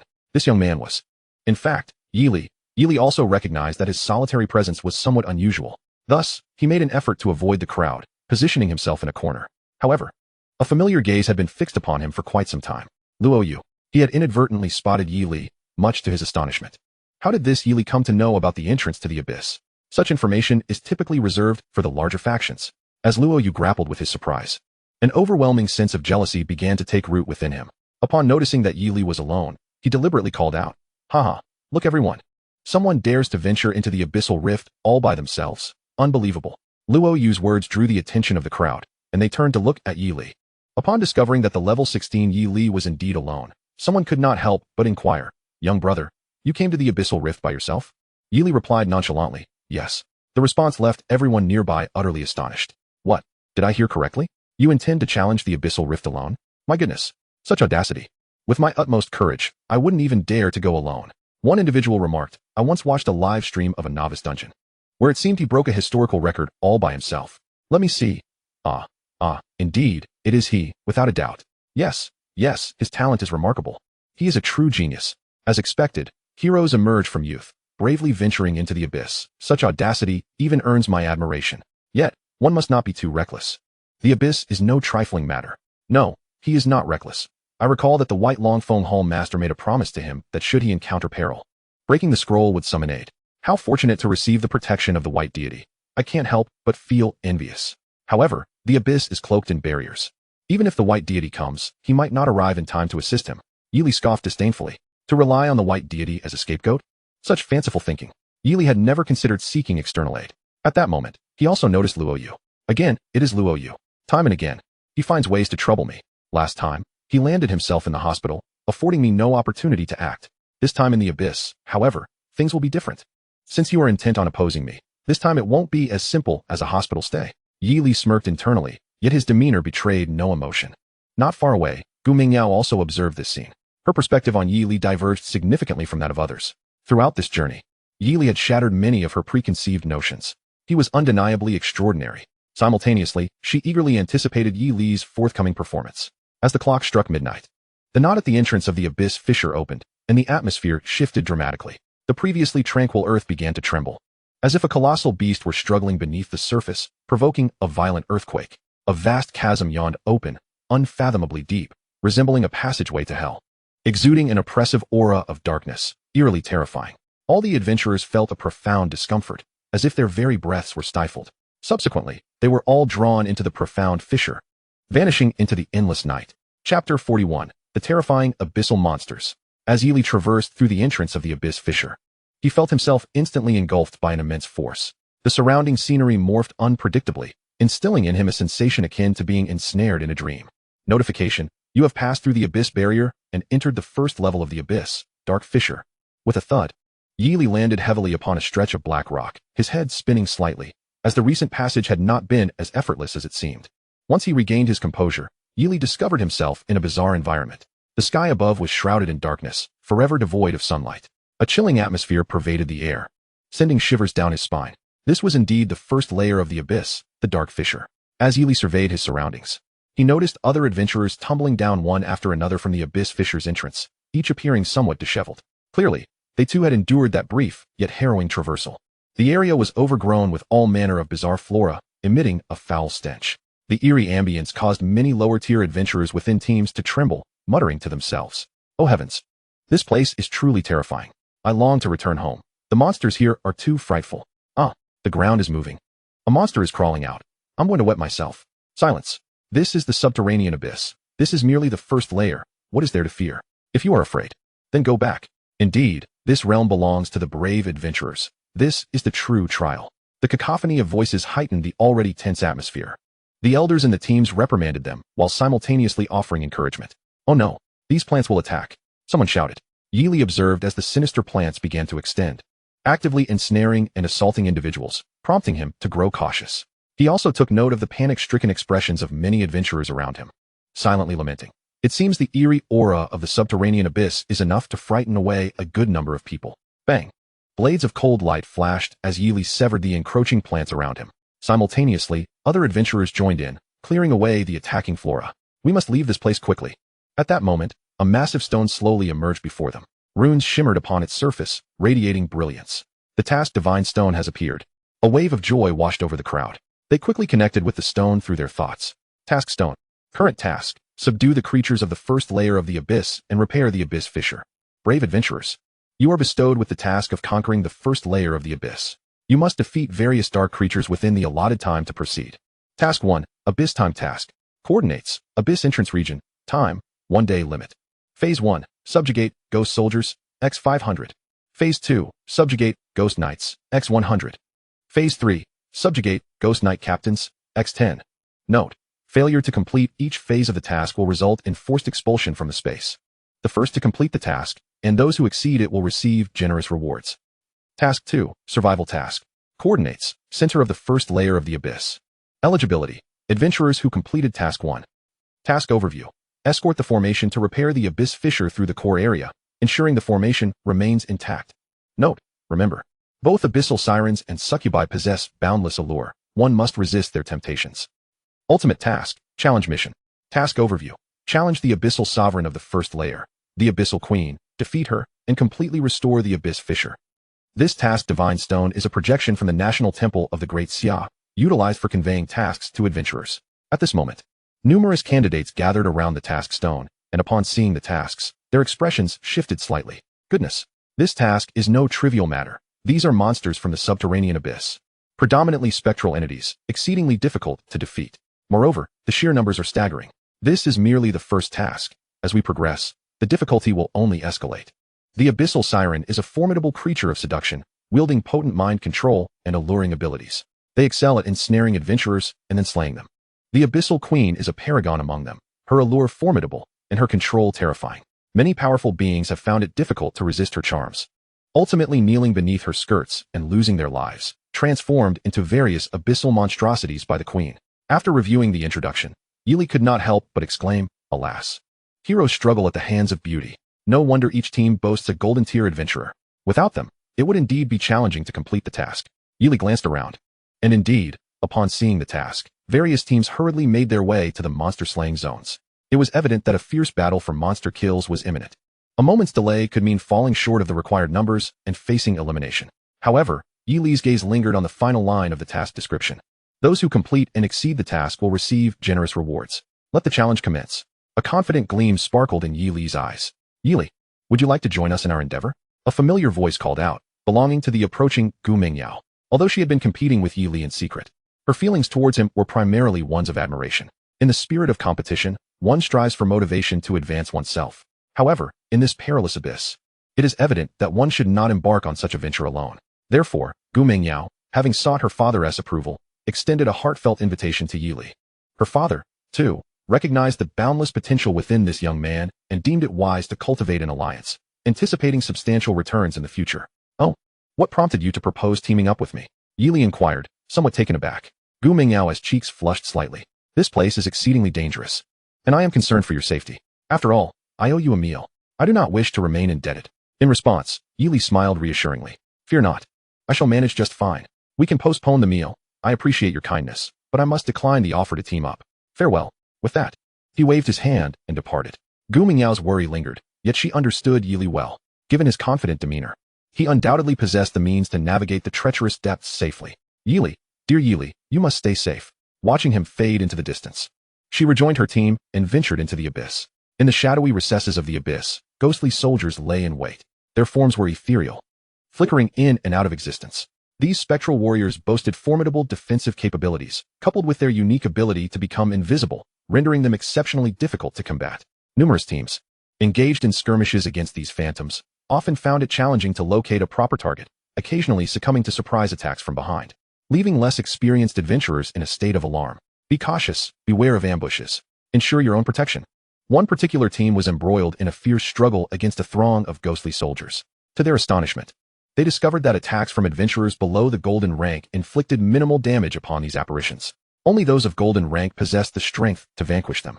Meanwhile, these golden tier warriors had the dual task of dispatching the spectral foes while safeguarding their companions from unexpected assaults, resulting in a sluggish progression for teams with newcomers. Yet, in a distinct territory, flames roared and reverberated with might. The rate of monster spawns was astonishingly rapid and efficient, forming a stark contrast to all surrounding teams. This was none other than Yi Li and his summoned mechanized legion. At this moment, Yi Li focused intently on a ghostly soldier engaged in combat with his mechanized units. Casting a detection spell. Ghost Soldier. Grade, Abyssal Creature. Level, LV 30. Attack, 1400. Defense, 2200. Health, 180,000. Stamina, 980. Speed, 1600. Weapon, Ghostly Sword. Skills, Phantom Evasion, Spectral Piercing. Ghostly Chains, Touch of Death. Ultimate Skill, Wrath of the Netherworld. Description, once a valiant warrior, now possessed by the malevolent forces of the abyss, transformed into a ghostly soldier. The attributes of these abyssal creatures were indeed extraordinary, particularly those of the spectral kind, which proved to be quite formidable. With high offensive and defensive stats, coupled with their elusive forms, they presented a significant challenge, adept at launching surprise attacks. A sudden appearance behind one could leave one startled. To ensure his safety, Yi Li strategically summoned a maid-type auxiliary mech to provide protection. This mech was equipped with a defensive shield capable of absorbing substantial damage, rendering the ghostly soldier's ambushes ineffective. Yi Li then unleashed several mechs to commence monster farming. The goddess battle mech wielded a flamethrower, unleashing torrents of searing fire upon the ghostly soldiers, resulting in skyrocketing damage numbers. Whether in spectral form or as the ghostly soldier's true essence, they were swiftly eradicated. The swift wind assassin mech, utilizing its agility, deftly evaded the ghostly soldier's phantom piercing and ghostly chains. With over 20,000 points in agility, it outpaced the ghostly soldier's 1600 speed effortlessly. In this dance of combat, the armor-piercing blade from the high-energy arsenal flashed, toppling ghostly soldiers in rapid succession. The hammer tank mech exuded unparalleled dominance, activating its indomitable form to withstand countless ambushes from the ghostly soldiers. Bang, bang, bang. The spectral warriors unleashed their full arsenal, launching various skills in a frenzy. Phantom piercing, ghostly chains, touch of death, wrath of the netherworld. Most remarkably, they would unite to cast their ultimate skill, wrath of the netherworld, conjuring a colossal orb of fire that emitted an eerie green glow, hurling it en masse toward the hammer tank mech. Yet, for the tank, fortified by its indomitable form, these attacks posed no threat. Instead, as the ghostly soldiers congregated to unleash their combined skill, the hammer tank charged into their ranks, wildly cleaving through them. Waves of ghostly soldiers collapsed to the ground, and Yi Li's experience surged exponentially. Utilizing the experience accumulation stone, he channeled all the experience into the stone, receiving a 300-point experience boost that propelled him to level 18 attributes, resulting in a direct elevation of 2 levels. Yi Li's overwhelming offensive drew the attention of all surrounding adventurers. Meanwhile, other teams struggled to eliminate the ghostly soldiers at a painfully slow pace. Even fully leveled golden tier adventurers inflicted merely over 10,000 damage, and with the ghostly soldiers, 180,000 health points. This task required considerable time. Suddenly, the resounding commotion from Yi Li's direction caught their ears, prompting them to steal a glance. What they beheld left their very souls trembling in disbelief. Heavens! What have I just witnessed? Chapter 43. With a smile, the ghostly beasts turned to ash. They beheld the ghostly soldiers around Yi Li falling like ripe wheat. One after another, the scene was utterly beyond comprehension. The explosive damage from the mechanized warriors left them in a state of shock. Those mechanical fighters belong to that handsome young man? It cannot be. I clearly see it. Those mechanized warriors are his summons. How incredibly formidable. He is merely a level 16 black iron novice. How can he be so powerful? Indeed, his combat prowess is off the charts. This young lad is no ordinary individual. Many seasoned golden tier adventurers watched in awe as their prior perceptions were thoroughly upended. Among them were numerous veterans of the golden profession, having encountered all manner of prodigies. They understood that excelling within the same tier, or even surpassing a level, was not uncommon. However, the strength exhibited by this youth surpassed even that of golden tier warriors. Oh no, his monster farming speed eclipsed that of their entire team. This exceeded all definitions of talent. He was nothing short of a terrifying genius. Gu Mingyao witnessed this spectacle as well. With a golden priest in her team, she felt secure about her own safety. He alone is faster than our entire team? Yi Li, you truly are remarkable. Your strength is astonishingly excessive. As I previously predicted, Yi Li indeed possesses his own confidence. Yet, such power is utterly extraordinary. A smile graced Gu Mingyao's lips, her expression reflecting incredulity. Witnessing Yi Li unleash such formidable strength left her utterly stunned. As a fellow prodigy from Moonlight Academy, Gu Mingyao felt the gap between her and Yi Li widening. They had been nearly equal before transitioning professions, but now the distance seemed insurmountable. How on earth did he manage that? Gu Mingyao found herself too afraid to contemplate further. Meanwhile, Luo Yu's mindset had completely shattered. He raged inwardly. How is this possible? How could he be so powerful? Yet, Yi Li's combat prowess was undeniably evident, manifesting so vividly before him that it could not be a mere illusion. Observing Yi Li's calm demeanor and effortless combat style, as he smiled while the ghostly creatures disintegrated into ashes, Luo Yu could not help but marvel. The aura, the strength, the confidence, remarkable. He was almost compelled to give Yi Li a thumbs up. Luo Yu found it difficult to accept this reality. He had always harbored a distorted belief that he was the unrivaled champion of the world, unworthy of any competition from others. On this expedition, aside from his uncle from the family, he had also brought along a formidable mercenary group, though their numbers were few, comprising only a dozen or so individuals. Their strength was extraordinary, with most being top-tier gold-class professionals. Being a mercenary group, they could be hired with money. Thus, Luo Yu resolved to approach the group leader. Known as Yi, he swiftly navigated through the chat interface of their team, locating the profile of the leader, Dragon Roar War God Group Leader, Yi. After opening the chat, he sent a private message. Hello, Yi. I have an urgent task that your team can conveniently undertake, and I am willing to offer a substantial reward. Can you take it? To demonstrate his sincerity, Luo Yu added, once the task is accomplished, money, women, whatever you desire. Just name it, and I assure you satisfaction. Among humanity, there exists a certain group of individuals who cannot bear to see others excel or live better lives than themselves. Yes, it is that mentality of you are stronger than me, so I must bring you down and annihilate you. Intense jealousy and hatred blind their vision, leading them to commit irrational acts. Such people are terrifying, and their numbers are not insignificant. Clearly, Luo Yu is one of them. Chapter 44. The Dark Deal. As the message was sent, Luo Yu's gaze shifted to a brawny man engaged in battle. This individual was none other than Yi. His face adorned with a thick beard, clad in black battle armor, wielding a sharp greatsword, and a level 48 gold-class warrior. As he slashed through the ghostly soldiers, he simultaneously commanded his subordinates in combat. Thanks to the mercenary group's assistance, Luo Yu's team was swiftly outpacing others in monster hunting. At this moment, Yi noticed a notification on his chat panel, feeling a twinge of surprise. He mused, who is so oblivious as to message at this critical moment? Yet, he felt compelled to check, as it would be impolite not to respond if it was an urgent matter from an employer. Upon reading Luo Yu's message, he paused momentarily. Then a smile crept onto his face as he replied, Young Master Luo, since you are so sincere, we can discuss the specifics of the task. After all, if we can complete another job while we're at it, why not? Seeing Yi's response, Luo Yu's heart surged with excitement. The task was simple. Help me eliminate a problem. The individual is named Yi Li, a level 16 blacksmith professional. He has come alone and is not in a party. Can you take the job? Upon receiving the reply, surprise flickered across de Lei Ye's face. He already knew who Luo Yu was referring to. In this abyssal expanse, who was unaware of Yi Li's astonishing prowess. Even seasoned mercenaries were left in awe of his abilities. Initially, de Lei Yi had hoped for an opportunity to meet this genius, but unexpectedly found himself dealing with someone wanting to eliminate him. Nonetheless, for their mercenary group, every job was welcome. Despite Yi Li's incredible strength, the mercenaries had various means at their disposal. Only a clever plan was required. After a brief contemplation, de Lei Yi responded, "Such a task is not impossible, but you must understand, he is not a mere blacksmith professional. He has surpassed significant levels. If we are to accept this, the reward must be substantial." Hearing that de Lei Yi was considering the job, the weight lifted from Luo Yu's heart. He quickly replied, "Rest assured, de Lei Yi, as long as you can complete the task, the reward will not be an issue. Just state your price." Moments later, de Lei Yi replied, 100 million. Glancing at those 3 words, Luo Yu felt a pang of pain in his chest. He certainly did not possess such wealth. However, he had access to his father's bank account, which he had secretly acquired, an opportunity that had presented itself earlier. He had never touched that money for his daily expenses, but now he had to make use of it. Damn it, Yi Li was worth that much. Without further hesitation, he replied, "Deal.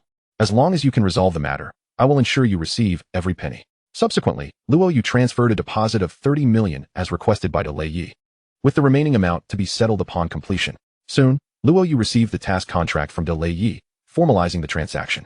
Delight surged within Luo Yu. Suddenly, he remembered something and sent another message to de Lei Yi. "This must be handled discreetly. Do not let my uncle know that I instructed you to do this. Also, he possesses the token of the job transition halls by Changfeng, so be cautious." Moments later, de Lei Yi replied, "Rest assured." With a long sigh of relief, Luo Yu's spirits lifted. He would now await de Lei Yi's good news. Meanwhile, Yi Li, commanding the mech in battle, received a notification. Notification: you have vanquished 1,000 ghost soldiers, doubling the completion of the first phase task. These high-energy weapons dealt damage in the range of 100,000 or more effortlessly, like a reaper harvesting countless ghostly foes. Other teams of professionals, even with the protection of priests, found it arduous to accumulate 500 ghost soldiers within a short span of time, despite diligently grinding for half a day. Having already doubled the task's completion, it was time to proceed to the next phase. Yi Li swiftly entered the maid mech cabin, leading the mech army deeper into the abyss to complete the second phase of the task. Not far away, a pair of dark, sharp eyes silently observed Yi Li, de Lei Yi, the leader of the Dragon Roar War God group. Chapter 45. The mantis stalks the cicada, while the yellow bird waits. De Lei Yi observed Yi Li completing the first phase of the task with remarkable speed, and thought to himself, Yi Li is indeed formidable. However, no matter how powerful he may be, having taken on the task, it was imperative to devise a method to resolve it. As de Lei Yi led his team onward, he pondered strategies. Given Yi Li's strength, he felt uncertain. The output of those mechanical warriors he summoned was overwhelmingly explosive. Thus, he had to concoct a plan. Consequently, he discreetly dispatched messages to a few of his most trusted subordinates, assigning them the task. Thanks to the mercenary group's assistance, the Luo family team's progress had notably accelerated compared to others. They had already slain over 300 ghost soldiers, but still fell short of the required 500. At this moment, de Lei Yi approached Luo Jintian, the leader of the Luo family. Others have already entered the second phase, and at our current pace, we may fall further behind. Luo Jintian expressed his displeasure, as they had a substantial number of people tirelessly grinding for monsters. As of now, only half of the first phase of the task has been completed. Yet, astonishingly, someone has already entered the second phase, and that individual is alone. Isn't it infuriating? Luo Jintian's objective in recruiting the mercenary group was solely to secure the top position, and he is now growing increasingly anxious. It is utterly vexing that our numerous efforts cannot match the prowess of a single person. Upon observing Luo Jintian's reaction, de Lei remarked, "Indeed, the ghostly soldiers at this level are exceedingly tenacious, and progress is sluggish. The speed of clearing monsters does not differ significantly whether we have many or few. Why not split our forces? You can remain here while we delve deeper to complete the second phase of the task. By executing both tasks concurrently, we can greatly enhance our efficiency." In response, Luo Jintian agreed. "Yes, that is indeed a method to improve our efficiency. Let half of our team stay here while the rest proceed with the second phase." "Excellent," de Lei readily affirmed. He swiftly selected his most trusted subordinates to accompany him and departed from the area. In the enveloping darkness, an eerie greenish ghostly flame wafted around, instilling a sense of dread. As Yi Li ventured deeper, the terrifying aura of the abyss intensified. At that moment, he was inside the maid-assisted mech, quietly monitoring his surroundings. Suddenly, an overwhelming presence surged from afar, followed by a shadow racing towards Yi Li with astonishing speed. Boom! All the mechs adeptly evaded the shadow's assault. Subsequently, Yili meticulously scanned the silhouette using the night vision system of the maid mech. Ghost Knight. Grade, Abyss Elite Monster. Level, LV 35. Attack, 3500. Defense, 8500. Health, 1, 500. 000. Stamina, 1350. Speed, 2500. Weapon, Blade of the Fallen. Skills, Echo of Death, Soul Drain, Shadow Charge, Phantom Shield, Soul Binding, Dark Rend, Spectral Blink. Ultimate skill, Judgment of the Underworld. Description, once a fallen knight, he succumbed to the dark abyss after death, becoming a ghostly knight. Note, never expose yourself to light, or countless ghost knights will launch a charge against you. Upon reading this description, Yili couldn't help but click his tongue in astonishment. The skills of this abyssal monster were far too numerous and enigmatic. This elite creature possessed 8 skills, plus its ultimate skill, totaling 9. Terrifying. The formidable nature of this abyss elite surely surpassed that of the bosses in the previous underworld domain secret dungeon. However, defeating the abyss elite would yield exceptionally high-quality equipment. The ghost knight seethed with rage. Humans, akin to ants, dare to intrude into the abyss. Prepare to endure endless suffering. Echo of Death. Instantly, an eerie wave rippled through the air, reminiscent of a space filled with echoes of countless wails and cries. It was chilling. Yili commanded the maid Mechs to swiftly envelop all Mechs in a purification shield. While protecting against damage, it also rendered them immune to silent control effects. Seeing that the Echo of Death had failed to inflict harm, the Ghost Knight erupted in fury. Phantom Shield. Shadow Charge. Donning its shield, it commenced its charge, transforming into a streak of black light, hurtling towards Yili. Go. Yili commanded, dispatching the hammer tank to confront the Ghost Knight head-on. Mech Body. Activating its skill. The hammer tank lunged forward, its mechanical arm morphing into a colossal iron fist, meeting the Ghost Knight's shadowy charge with a resounding impact. Boom. The two forces clashed violently, unleashing a tremendous energy wave that made the surrounding air tremble. Before the hammer tank's overwhelming power, the Ghost Knight was forced to halt its charge, its form flying backward. Meanwhile, the hammer tank remained steadfast, unyielding as a mountain. The disparity in their strength was insurmountable. Without delay, Yili directed the Gale Assassin Mechs and the hammer tank to unleash a barrage of attacks. To avoid revealing any light, he refrained from deploying the Goddess War Maiden. The immense damage caused the Ghost Knight's health to plummet. It quickly regained its balance. Spectral Blink. Soul Drain. The Ghost Knight's ghostly form began to flicker in and out of existence, searching for any life it could siphon.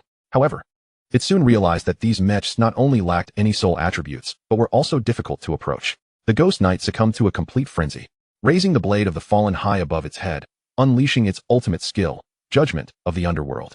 A dark portal materialized instantaneously, from which an infinite surge of dark power emanated, enveloping the surroundings entirely. The foul stench that assaulted them felt as though a demon had risen from the depths of hell, bringing with it an aura of destruction and death. Yili was momentarily taken aback, awestruck by this horrifying energy. Yet, his formidable soul attributes kept his mind steady. Meanwhile, a group hiding in the shadows, observing the situation, was not faring well. This group was none other than Delay and his companions. Chapter 46. Despicable Ambush. After arriving, Delay and his comrades employed premium stealth items, remaining silent as they watched Yi Li's battle from a distance, seeking an opportune moment to strike. However, with the Ghost Knight's ultimate ability unleashed, an unprecedented wave of terror and despair enveloped their hearts. They felt their very souls being drawn towards the Ghost Knight's power, slowly beginning to be consumed, rendering them unable to escape. In a frantic bid to regain their composure, they hastily utilized every healing item and skill at their disposal. Being golden tier professionals, they quickly recovered, silently marveling at the terror of this abyssal beast. A moment's inattention had nearly cost them their lives. Even as spectators, they had to exercise utmost caution. On Yi Li's end, his soul exhibited little fluctuation. He summoned 5 more Gale Assassin Mechs and a 10-unit super mech, intensifying the assault on the Ghost Knight. From the mech feedback system, he learned of other presences in the vicinity aside from the abyssal monster. Heightening his vigilance, Yi Li mused, "Are there others present? It seems I must hasten my pace. Others are not lagging behind." Amidst the explosive damage from the Mechs, the Ghost Knight found itself with nowhere to retreat. Ultimately, it collapsed heavily to the ground, meeting its demise. A multitude of equipment scattered across the ground. Notification: due to the enhancement from title attributes, the drop rate of equipment has significantly increased. Yi Li felt a surge of joy as he exited the maid mech and began to sift through the equipment. Golden. Blade of the Fallen. Grade: Exceptional. Class level: Unrestricted. Class type: Melee. Attributes: Attack 200, Critical Damage 30. Special attribute: Grants the power of death, allowing the wielder to restore health upon defeating enemies. Impressive. Right from the outset, he had obtained an exceptional golden piece of equipment. The addition of 30 critical damage and the ability to restore health made it the ideal weapon for any melee warrior. Next, he uncovered the exceptional golden phantom shield and golden ghostly necklace. Yi Li was somewhat astounded. 3 exceptional golden items in total, along with a plethora of exceptional silver equipment. Indeed, the yield from the increased drop rate was astonishing. Meanwhile, as Yi Li perused the equipment, Delay and his companions, hidden in the shadows, were profoundly shocked by Yi Li's prowess. They inwardly acknowledged, this individual is far too powerful. He must be eliminated swiftly. Delay's mind raced. Devising an exceedingly clever scheme to remove Yi Li, he quietly communicated with the others, swiftly sending a flare to the location of Yi Li. The immense brightness would undoubtedly attract a multitude of spectral knights. One solitary spectral rider might be manageable, but a horde would be a different matter entirely. This way, we could utilize the abyssal creatures to eliminate Yi Li, a plan that is nothing short of a twofold victory. The group unanimously expressed their agreement and immediately sprang into action. They each drew forth their long-range flares, aiming at Yi Li's position, and hurled them forth.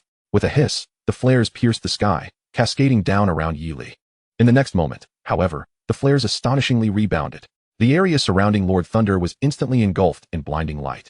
Simultaneously, a torrent of spectral knights surged in from all directions, akin to a relentless tide. It turned out that while Lord Thunder and the others were conversing, Yi Li had sensed the irregularity in his surroundings, a flicker of surprise flashing in his gaze. Were the newcomers hostile? Having anticipated such a scenario, Yi Li swiftly stored all of his equipment into his spatial warehouse, then slipped into his mech, the rebound mech. Thus, at the very moment Lord Thunder launched the flares, Yi Li's mech activated its rebound skill. Boom. The flares rebounding back brought forth a brilliant illumination, completely exposing the positions of the group. So rapid was the sequence of events that they had scarcely registered what was happening before they were entirely revealed. In an instant, the multitude of spectral knights charged towards Lord Thunder and his companions. Wide-eyed with terror, they stared at the encroaching knights, paralyzed by uncertainty. They wished to retreat. But at this juncture, they found themselves entirely surrounded by the spectral riders, with no avenue of escape. To vanquish these spectral knights, they would need to await their larger force for support. How infuriating. How did he discover our location? We must fight. Gritting his teeth, Lord Thunder shouted to the others, let us strike together and flee this place. Chapter 47. You have your cunning plan, and I have my ladder to climb over the wall. The group hastily drew their weapons and charged towards the spectral knights before them. Meanwhile, Yi Li too faced an onslaught from the spectral riders. However, for Yi Li, this was fortuitous, as it provided an excellent opportunity to gain experience. He summoned 10 mech soldiers, unleashing all their skills, each displaying extraordinary prowess. The spectral knights were akin to ripe prey, mercilessly harvested one by one. What? He possesses mechs? No way. Suddenly, an additional 10 mechs appeared. Lord Thunder and his companions were rendered speechless, utterly astounded that Yi Li could summon mechs while they found themselves ensnared in a desperate battle. Although they boasted golden tier strength, they had yet to attain the third transition. Facing such a multitude of elite abyssal monsters proved to be immensely challenging. Taking a deep breath, Lord Thunder bellowed to his men, brothers, we must break through. Do not let the spectral knights disrupt our formation. Responding to his words, the group swiftly organized themselves to maintain a solid combat formation. Lord Thunder raised his battle axe, leading the charge towards the nearest spectral knight. The mages and ranged shooters continually provided cover fire, while the priests fervently healed and bolstered their defenses to prevent the spectral knights from disrupting their souls. As mercenaries accustomed to life and death situations, their resolve was unyielding. Through their coordinated efforts, they quickly broke free from the encirclement. Retreat, Lord Thunder commanded, leading the group in a swift withdrawal. However, at that moment, an intriguing piece of equipment on the ground caught Lord Thunder's eye. An exquisite, golden blade of the fallen? It was indeed a weapon dropped by Yi Li after repeatedly slaying the spectral knights. As a warrior, Lord Thunder recognized it as an ideal weapon for his class. Suddenly, he found himself momentarily immobilized by temptation. You all go ahead, I'll be right back. Unable to resist, Lord Thunder activated his sprint skill and scooped up the golden blade of the fallen. Breathing heavily, he gazed at the blade in his hand, overwhelmed with excitement and satisfaction. What a magnificent blade! He couldn't help but exclaim. Yet at that instant, the spectral knights, noticing his solitary figure, swiftly surrounded him. This is bad. Realizing he could not activate his sprint skill, Lord Thunder brandished his weapon, attempting to carve a path to safety. The sheer number of spectral knights made it exceedingly difficult for him to withstand their relentless charges and abilities. Soon, he found himself wounded. It's over. I can't escape. A glimmer of despair and helplessness flickered in Lord Thunder's eyes. In that critical moment, his most trusted subordinates, Along and Ahu, charged forward without hesitation. Along wielded his spear, fiercely piercing through the bodies of the spectral knights, while Ahu raised his staff high, unleashing flames upon the spectral foes. Their arrival granted Lord Thunder a fleeting reprieve. Seeing them, Lord Thunder felt a surge of gratitude. Good brothers. Let us fight our way out together. However, Along and Ahu were soon besieged by the frenzied spectral knights. Realizing their dire situation, Along and Ahu fought valiantly, sacrificing their flesh and blood to carve out a path for Lord Thunder's escape. Lord Thunder, hurry and go. Do not concern yourself with us. Along shouted. Boom, boom. Along was struck by the spectral knight's soul-binding attack, rendered immobile, and was promptly slain by several spectral riders. Ahu, attempting to shield against the knight's charge, was also gravely injured, collapsing into a pool of blood. Lord Thunder, hurry. Ahu called out with his last ounce of strength. Along. Ahu. Tears welled in Lord Thunder's eyes as he roared in fury. Simultaneously, he activated his sprint skill, desperately fleeing from the perilous zone, then led the remaining subordinates in a rapid retreat. My dear brothers, once out of danger, Lord Thunder was consumed with rage and sorrow. Along and Ahu were his most intimate brothers, his right and left arms, having fought side by side for years. Little did he expect that today they would fall here. Yi Li, I will not forgive you. I will avenge my dear brothers Along and Ahu. Lord Thunder roared defiantly. The other members of the Dragon War God Guild, inspired by his fervor, joined in a chorus of vengeful cries. Avenge! Avenge! Chapter 48. There is time to address the main issue first. After Lord Thunder and his companions departed, the spectral knights began to assault Yi Li with frenzied aggression. Yi Li unleashed all of his super mechs. Nearly 60 super mechs formed the most formidable team, resembling a terrifying war machine. They commenced a thorough cleansing of the monsters in the vicinity, leaving no corner unexamined. Amidst the chaos of bombardments and powerful strikes, the spectral knights, who had initially intended to attack Yi Li, began to scatter and retreat. Yet the dense barrage of firepower left them with nowhere to hide. Howls of anguish echoed, gradually subsiding. Notification: you have eradicated 1,000 spectral knights, exceeding the task by over 5-fold. Yi Li exhaled a sigh of relief, feeling a surge of joy within. Completing the task with such a margin, what a thrill. He glanced back at the battlefield, observing the ground strewn with defeated spectral knights and various dropped equipment.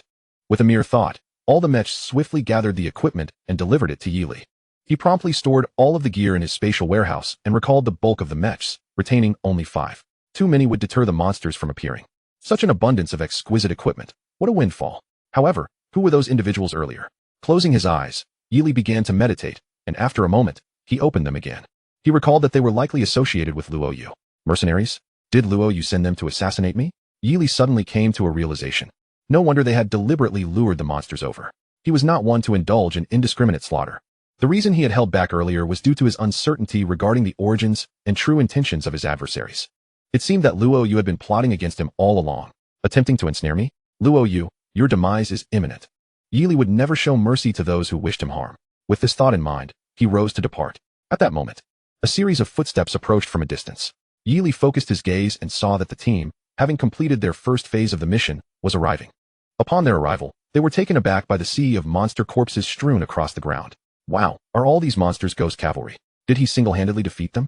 This is beyond absurd. My eyes have truly been opened. His prowess surely rivals that of legendary professionals. This is terrifying. There must be over 1,000 of them. He has undoubtedly exceeded the requirements for his second phase of the mission.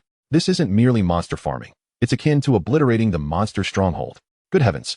These are abyss-level creatures. How did he manage this alone? I previously suggested he relied on the white god to save him.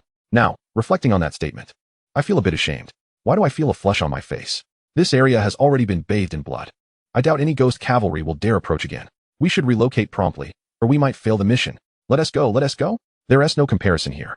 The crowd was once more struck with unprecedented awe, with some individuals feeling sharply embarrassed. This was their first encounter with such an exceptionally powerful professional. Many began to contemplate the necessity of forging connections with powerful figures in the future. Associating with the strong would undoubtedly yield infinite benefits in this world.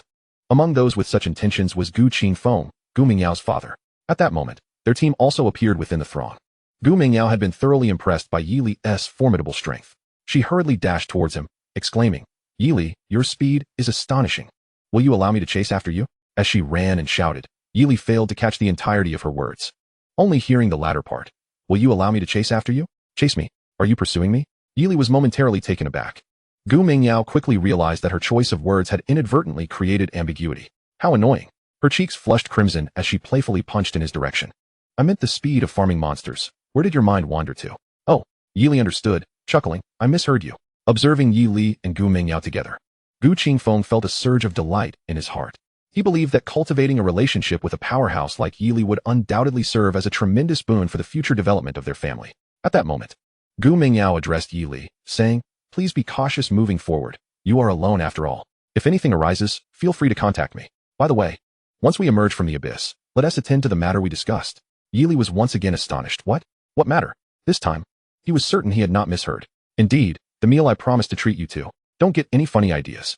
Once we come out of the abyss, let us have that meal together so I won't have to keep reminding myself about it." Upon hearing this, Yili was momentarily taken aback. "All right, it's settled then. I shall take my leave." Just as Yili was lost in thought, Gu Mingyao had already turned and rejoined her family's group. Watching her graceful figure vanish, Yili shook his head, pondering, "She took the initiative to invite me? I never expected the aloof goddess would initiate an invitation." Yili felt a sense of wonder fill his heart. At this moment, everyone had already departed. Among the crowd, Yili did not notice Luo Yu or the mercenary team. Unbeknownst to him, Luo Yu's team had fallen behind due to the absence of their key mercenary, the formidable Lei Yi, and were still engaged in the first phase of monster farming. Just as Yili stood up, intending to delve deeper, a door slowly creaked open from the shadows. Emerging from the darkness was a ghostly knight clad in black chainmail and donning a black helmet, astride a skeletal warhorse. The ghost knight captain, and not just one. Behind him, the door appeared to lead into a profound cavern, where at least dozens of ghost knight captains stood waiting. "Alert! Your brutal slaughter of ghost knights has angered the abyssal forces, which have dispatched 50 ghost knight captains to attack you. Alert! Ghost knight captains have appeared. Slaying over 10 will complete the first day's mission and yield rewards. Alert! If you exceed all requirements, you will receive vital clues for the next task. The Abyssal Succubus's Token." Chapter 49. Unparalleled Transformation. Upon receiving the alerts, Yili glanced at his mission progress. Phase 1 progress. Ghost Soldiers, 1,500. Phase 2 progress. Ghost Knights, 1,100. Phase 3 progress. Ghost Knight Captains, 0, 10. The first two phases had already been exceeded. Now, he was determined to surpass the final phase as well. Ghost Knight Captain. Grade, Abyssal Elite Monster. Level, LV 50. Attack, 7,000. Defense, 12,000. Health, 2,000,000. Stamina, 1,500. Speed, 3,000. Weapon, Chainmail. Skills, Chain Assault, Phantasmal Dance, Soul Devour Curse, Ghostly Charge, Dominator's Chain Dark Control, and Snare. Ultimate Skill 1, Reaper's Descent. Ultimate Skill 2, Phantom Critical Strike. Description: once a fallen knight, he fell into the dark abyss after death, becoming the Ghost Knight Captain. Note: do not attempt to challenge the Ghost Knight Captain unless you possess sufficient strength and courage. Just as Yi Li was assessing the situation, the Ghost Knight Captain launched an assault. Chain Assault. Ghostly Charge. The Knight Captain surged forward with astonishing speed, while chains from all directions ensnared Yi Li. Mechanical Transformation. Transform into the most suitable form according to the current terrain. Without hesitation, Yi Li swiftly commanded his Mechs to transform. The onslaught of chains was relentless, making it difficult for the Mechs to evade. Thus, he had a flash of inspiration, eager to see what forms the Mechs would take based on the terrain. The Goddess War Princess transformed into a Fire Phoenix form. The Gale Assassin transformed into a Raptor form. The Hammer Tank Mech morphed into a Giant Ape form. The Maid Support transformed into a Vermilion Bird form. Instantly, the Mechs had all shifted into various Divine Beast forms. The Mechanical Fire Phoenix soared gracefully, ensnaring the chains with its claws. It unleashed true flames, igniting the chains and directly incinerating the Ghost Knight Captain. The Mechanical Raptor dashed across the ground, skillfully dodging the chains while occasionally lunging at the Ghost Knight Captain to deliver a powerful strike. The Maid Support, now in Vermilion Bird form, agilely flitted about, continuously providing enhancement skills to the other Mechs. This significantly amplified the damage output of the transformed Mechs. Particularly, the Hammer Tank that had transformed into the Giant Ape form exuded an overwhelming presence. With one hand, it seized a chain and with a mighty tug, yanked the Ghost Knight Captain closer. Then, with its other massive fist, it struck down. Crack! The knight's head was instantly twisted aside. 2,000,000. The enhanced damage dealt a devastating blow, directly inflicting a critical strike that obliterated 100 of the opponent's life points. Such terror. Then, akin to a mighty titan, he pounded his chest, unleashing a thunderous roar. Ack! Subsequently, the colossal ape, imbued with an indomitable spirit, charged forth with reckless abandon, delivering a crushing blow to each adversary. The fearsome Abyssal Knight Captain was toyed with as if it were a mere fledgling. Witnessing this spectacle, Yi Li's heart swelled with unrestrained joy. It appeared that these superpowered Mechs, upon transformation, wielded even more astonishing power. This was merely a handful of superpowered Mechs, and their metamorphosis had already rendered these formidable knight captains utterly vanquished. Indeed, They had not even been afforded the opportunity to unleash their ultimate abilities before meeting their demise. The monsters fell in droves, and a wealth of experience began to accumulate upon the experience stones. Yili could hardly fathom the levels he would ascend upon utilizing this bounty of experience. The anticipation was exhilarating. Equipment and treasures began to amass on the ground. Thanks to the augmentation from his title attributes, Yili's chances of looting equipment from these dark forces were remarkably high. He diligently collected every piece of gear. Suddenly, a diamond-like brilliance flashed before Yili's eyes. Diamond equipment. He swiftly picked it up for inspection. Diamond, phantom necklace. Grade, exceptional. Class level, unrestricted. Class type, all classes. Attributes, defense 250, life 30. Special attributes, 1. Upon attack, there is a certain probability of inflicting blindness on the target for 5 seconds. 2. Ghost suppression, during consecutive attacks. There is a chance to silence and weaken the attacker.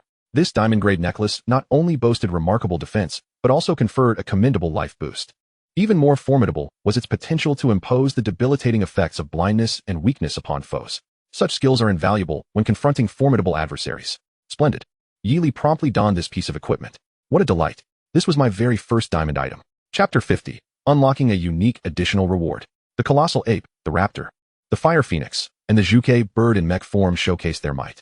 They executed a symphony of skills, utilizing weapons from the high-powered arsenal for 30 seconds, followed by a cooldown of 1 minute. These terrifying little fiends were quickly dispatched. Yili collected all the fallen equipment. Among them were several diamond-grade items, along with a plethora of golden gear and some exceptional silver equipment. However, all the diamond items were identical, outstanding, diamond, phantom necklaces. Having already equipped one, Yili planned to sell the remaining necklaces upon his return. Even in the black market, these exceptional diamond items commanded a value exceeding 30 million. A tremendous windfall. As the last of the ghostly knight captains was crushed by the colossal ape, Yili received a notification. Notification: you have vanquished 50 ghostly knight captains, exceeding the requirements of the 3rd stage of your mission. Notification: you have completed all tasks for the first day and may claim substantial rewards along with an additional special reward. Following the notification, the projection of the divine stone reappeared. Approaching the divine stone, Yili concentrated, opting to claim his mission rewards. Regular rewards. Stage 1 reward, 10 million gold. Stage 2 reward, 10 million gold. Stage 3 reward, 10 million gold. Completion reward for the first mission, exceptional silver skin, Abyssal Phantom, X1. First came the regular rewards. The total of 30 million gold from 3 stages of tasks was indeed generous. Most crucially, the completion reward was an exceptional silver skin. Abyssal Phantom skin. Grade, exceptional. Attributes: 1. A haunting appearance reminiscent of an Abyssal Phantom. 2. When utilizing shadow-based skills, it confers the passive effect of ghostly mist, creating ghostly mist around the target, reducing their accuracy by 10 and attack speed by 10 for 15 seconds. 3. Possesses the stealth attribute, enhancing the wearer's agility by 10, making their movements more elusive and reducing the likelihood of detection by enemies. Requirements: no class restrictions, no level requirements. Yili carefully examined this skin. Its appearance emanated a mysterious and spectral glow, shimmering with an enigmatic radiance. The stealth attribute allowed the wearer to embody the essence of a phantom prowler from the abyss, elusive and unpredictable. Furthermore, it bore a passive skill effect. The value of this skin undoubtedly surpassed that of golden equipment, marking it as a treasure of astronomical worth. Many adventurers descended into the abyss with the hope of acquiring such a skin. Not to mention, its alluring appearance was enough to entice anyone. Just imagine donning this abyssal skin while venturing forth. It would be undeniably striking and could fetch a staggering price on the market. Notification: you have exceeded and completed the mission first, gaining additional and hidden rewards. Stage 1 over 2 times, 20 million gold. Stage 2 over 10 times, 100 million gold. Stage 3 over 5 times, 50 million gold. Additional reward: succubus token, X1. Hidden reward: demonic tail contract skill, X1. The additional hidden rewards activated, culminating in a staggering total of 170 million gold. Such a substantial bounty dramatically elevated Yili's worth. Furthermore, there was the completion of additional rewards, particularly the hidden reward, demonic tail contract skill, which ignited a profound curiosity within Yili. Chapter 51. The greater the danger, the greater the reward. Demonic tail contract. Type: mysterious contract skill. Attributes: 1. When a boss's life falls below 30. A chance to trigger a contract opportunity with the boss's soul, allowing for an instant kill. 2. Upon successful contract signing, any demon will exhibit absolute loyalty to the contract master, never to betray. 3. The contract master can master the demonic tail, establishing a soul link with the demon, facilitating communication for better service to the master. 4. After the contract, the demon's strength can enhance specific abilities of the contract master, the stronger the demon. The more pronounced the enhancement. Note, when signing with a boss, a formidable willpower is required to ensure a successful contract relationship. Failure may result in backlash. Glancing over the details, Yili was taken aback. Goodness, the ability to tame a boss and become its contract master. Possessing a demon that would never betray its master was exhilarating. Moreover, one could enhance specific abilities based on the boss's strength. How powerful! In the future, he could select formidable bosses to serve him. The mere thought sent excitement coursing through him. Ah, what is this succubus token? Promptly, Yili examined its attributes. Just then, the notification sounded once more. Notification. The first day's mission has been completed. Would you like to continue?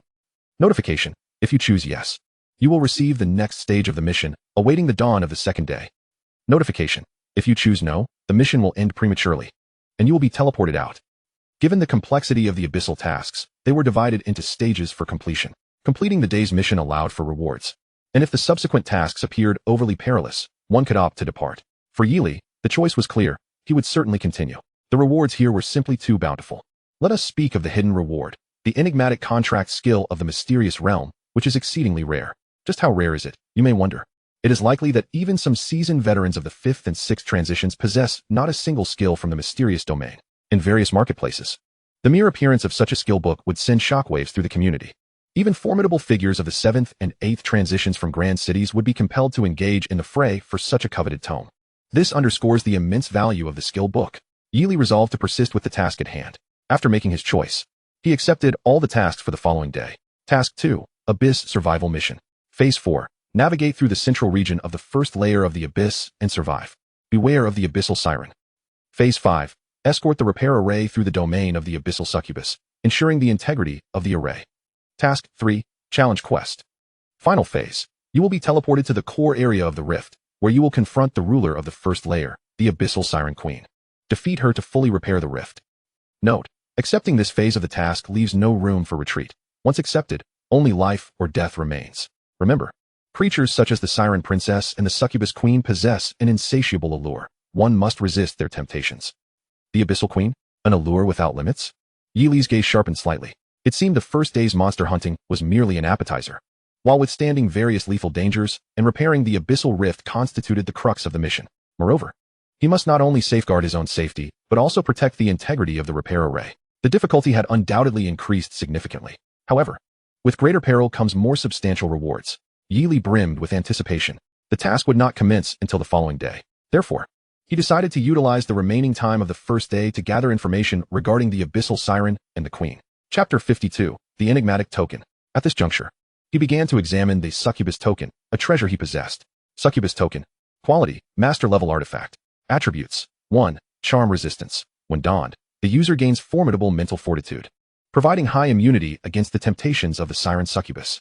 2. Soul suppression effect. During combat with the siren succubus, the token emits a radiant glow, suppressing the evil power of the demoness and hindering her ability to employ temptation and illusions. Note, despite the token's formidable resistance, the user must remain vigilant, avoiding contact and communication with the demoness to evade peril. This master-level artifact is crafted from a deep purple crystal, which exhibits a semi-transparent quality, shimmering with magical runes within. It is encased in a parchment scroll, detailing the background information on the abyssal siren and the siren queen. The abyssal siren and succubus are formidable beings of seduction, endowed with voluptuous figures and breathtaking beauty. The abyssal queen, even more so, is the epitome of grace and allure, captivating even the most virtuous of saints, who find it challenging to escape her enchantment.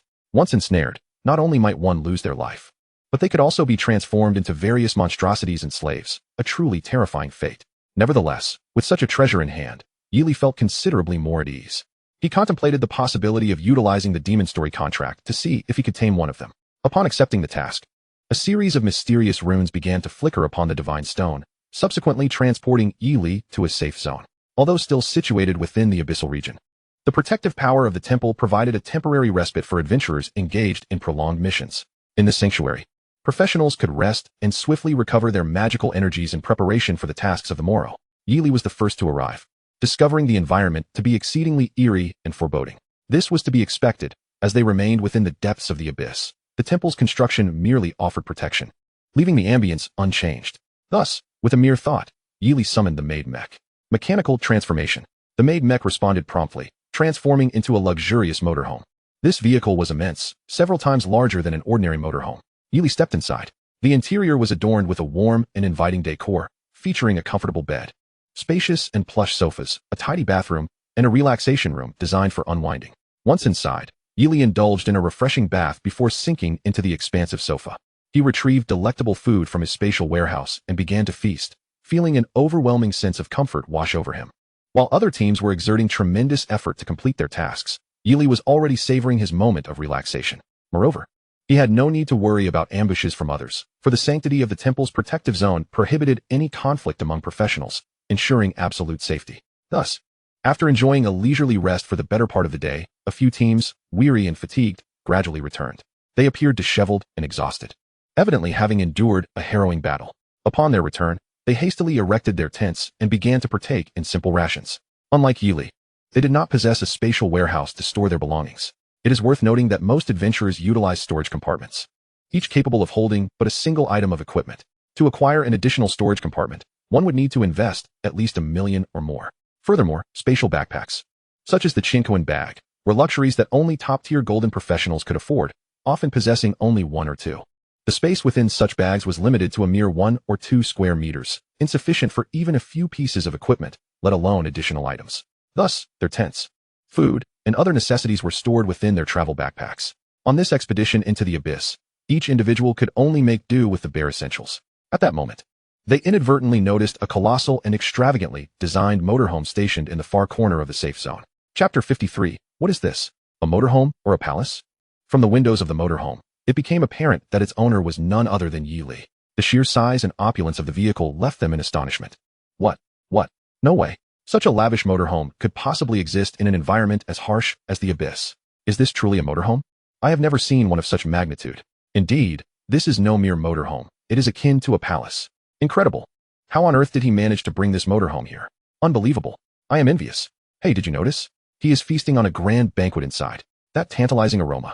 Yes, while we were desperately striving to complete our tasks, he is leisurely enjoying a culinary delight. How can the disparity between people be so vast? Cough, cough, cough. Let us not speak of it. I initially thought this simple meal was a reward, but now I truly feel like a beggar. In an instant, envy filled the air, with expressions of awe spilling forth. Some adventurers were so envious that their eyes nearly popped out. They, too, hailed from prominent families and large guilds, and had seen their fair share of the world. Yet, to witness a palace-level motorhome emerge in the depths of the abyss was a profound shock. Particularly for some wealthy scions, they were itching to rush into the motorhome and claim it as their own. However, a clear prohibition against conflict existed here. Moreover, they were not well acquainted with Yili. In fact, they had initially mocked and belittled him. Thus, it was not feasible for them to shamelessly approach him at this moment. Gu Mingyao also noticed Yili's motorhome. Initially, the single tent brought by Gu Qingfeng for Gu Mingyao was rather decent. It was quite spacious and even enveloped in a magical aura, capable of warding off some harmful miasmas of the abyss, ensuring the air within remained fresh. Sleeping alone in it was a small luxury. However, in stark contrast to Yili's luxurious motorhome, the charm of her own vehicle suddenly faded. With purposeful strides, she made her way toward Yili's abode on wheels. Hello, Yili, Gu Mingyao called out, standing at the door and tapping gently. Yili set down the delectable food he had been enjoying and opened the door with a subtle smile. Oh, it's you. What brings you here? Gu Mingyao's curiosity piqued as she surveyed the opulent interior of the motorhome, unable to restrain her inquisitive nature. How did you manage to acquire such a splendid vehicle? It's astonishing to find it here. May I take a look inside? Yili nodded. Of course, come in. Excitedly, Gu Mingyao stepped inside the motorhome. As she gazed at the lavish decorations and comfortable amenities, she marveled inwardly. Wow, this is infinitely better than my tent. And there's not just one bedroom. Goodness. How does he manage to bring so much delicious food? Despite her astonishment, Gu Mingyao maintained a facade of nonchalance, preserving the last vestiges of her goddess-like composure. Yet, her stomach betrayed her, growling audibly after a long day of exertion. Was I supposed to owe you a meal? Gu Mingyao remarked. Yili nodded in affirmation. Then I now owe you too. With that, Gu Mingyao settled at the dining table and began to indulge heartily. It was only then that Yili realized, and he let out a wry smile, realizing she had indeed been waiting for him. The fatigue of Gu Mingyao's day quickly dissipated amidst the joy brought by the exquisite food. Yili joined her, relishing the meal. Meanwhile, other team members observed from a distance, their eyes turning green with envy. Reflecting on their previous mockery of Yili, they felt a profound sense of regret. They finally understood. One should never hastily deride or undermine someone who appears seemingly weak, for they may very well be a genius in disguise. At that moment, the Luo family team returned. Chapter 54. no pain, no gain. Originally, the Luo family's team, bolstered by mercenaries, was the most formidable among all teams. However, Luo Yu's commissioning of the formidable Lord Lei to deal with Yi Li had resulted in a sluggish task completion rate compared to other teams. Moreover, Lord Lei's group had recently lost 2 key members, infuriating Luo Jintian, who had aspired to take the lead. He promptly deducted all of Lord Lei's earnings and held him accountable for the debacle, placing the blame squarely on his shoulders. Lord Lei could only endure in silence, for the reduction in personnel was indeed his own doing. Meanwhile, Luo Yu caught sight of the motorhome from a distance, and upon witnessing the cheerful exchange between Yi Li and Gu Mengyao inside, he felt utterly disheartened. How is this motorhome so luxurious? Oh, the goddess Gu Mengyao is dining with Yi Li. The tantalizing aroma of the food was irresistible. A droplet of saliva escaped the corner of Luo Yu's mouth. He was overwhelmed by the sheer temptation of the delightful dishes. His stomach emitted sounds of dual hunger, both physical and emotional. Here was Yi Li, accompanied by both exquisite cuisine and a stunning beauty, while he felt as though he were living a nightmare. Noticing Luo Yu's envious glare, Luo Jintian admonished him. Regardless of the circumstances, remember this, do not provoke Yi Li. He is not someone you can afford to antagonize. After delivering this grave warning, Luo Jintian departed. Luo Yu stood rooted in place, momentarily dazed. Just then, he received a private message from Lord Lei. Young Master Luo, please visit my tent shortly. I have matters to discuss. Luo Yu quickly surmised that it must pertain to Yi Li. He fell silent, his uncle's words echoing in his mind. Do not provoke Yi Li. He is beyond your reach. This left him in a state of indecision, unsure of how to proceed.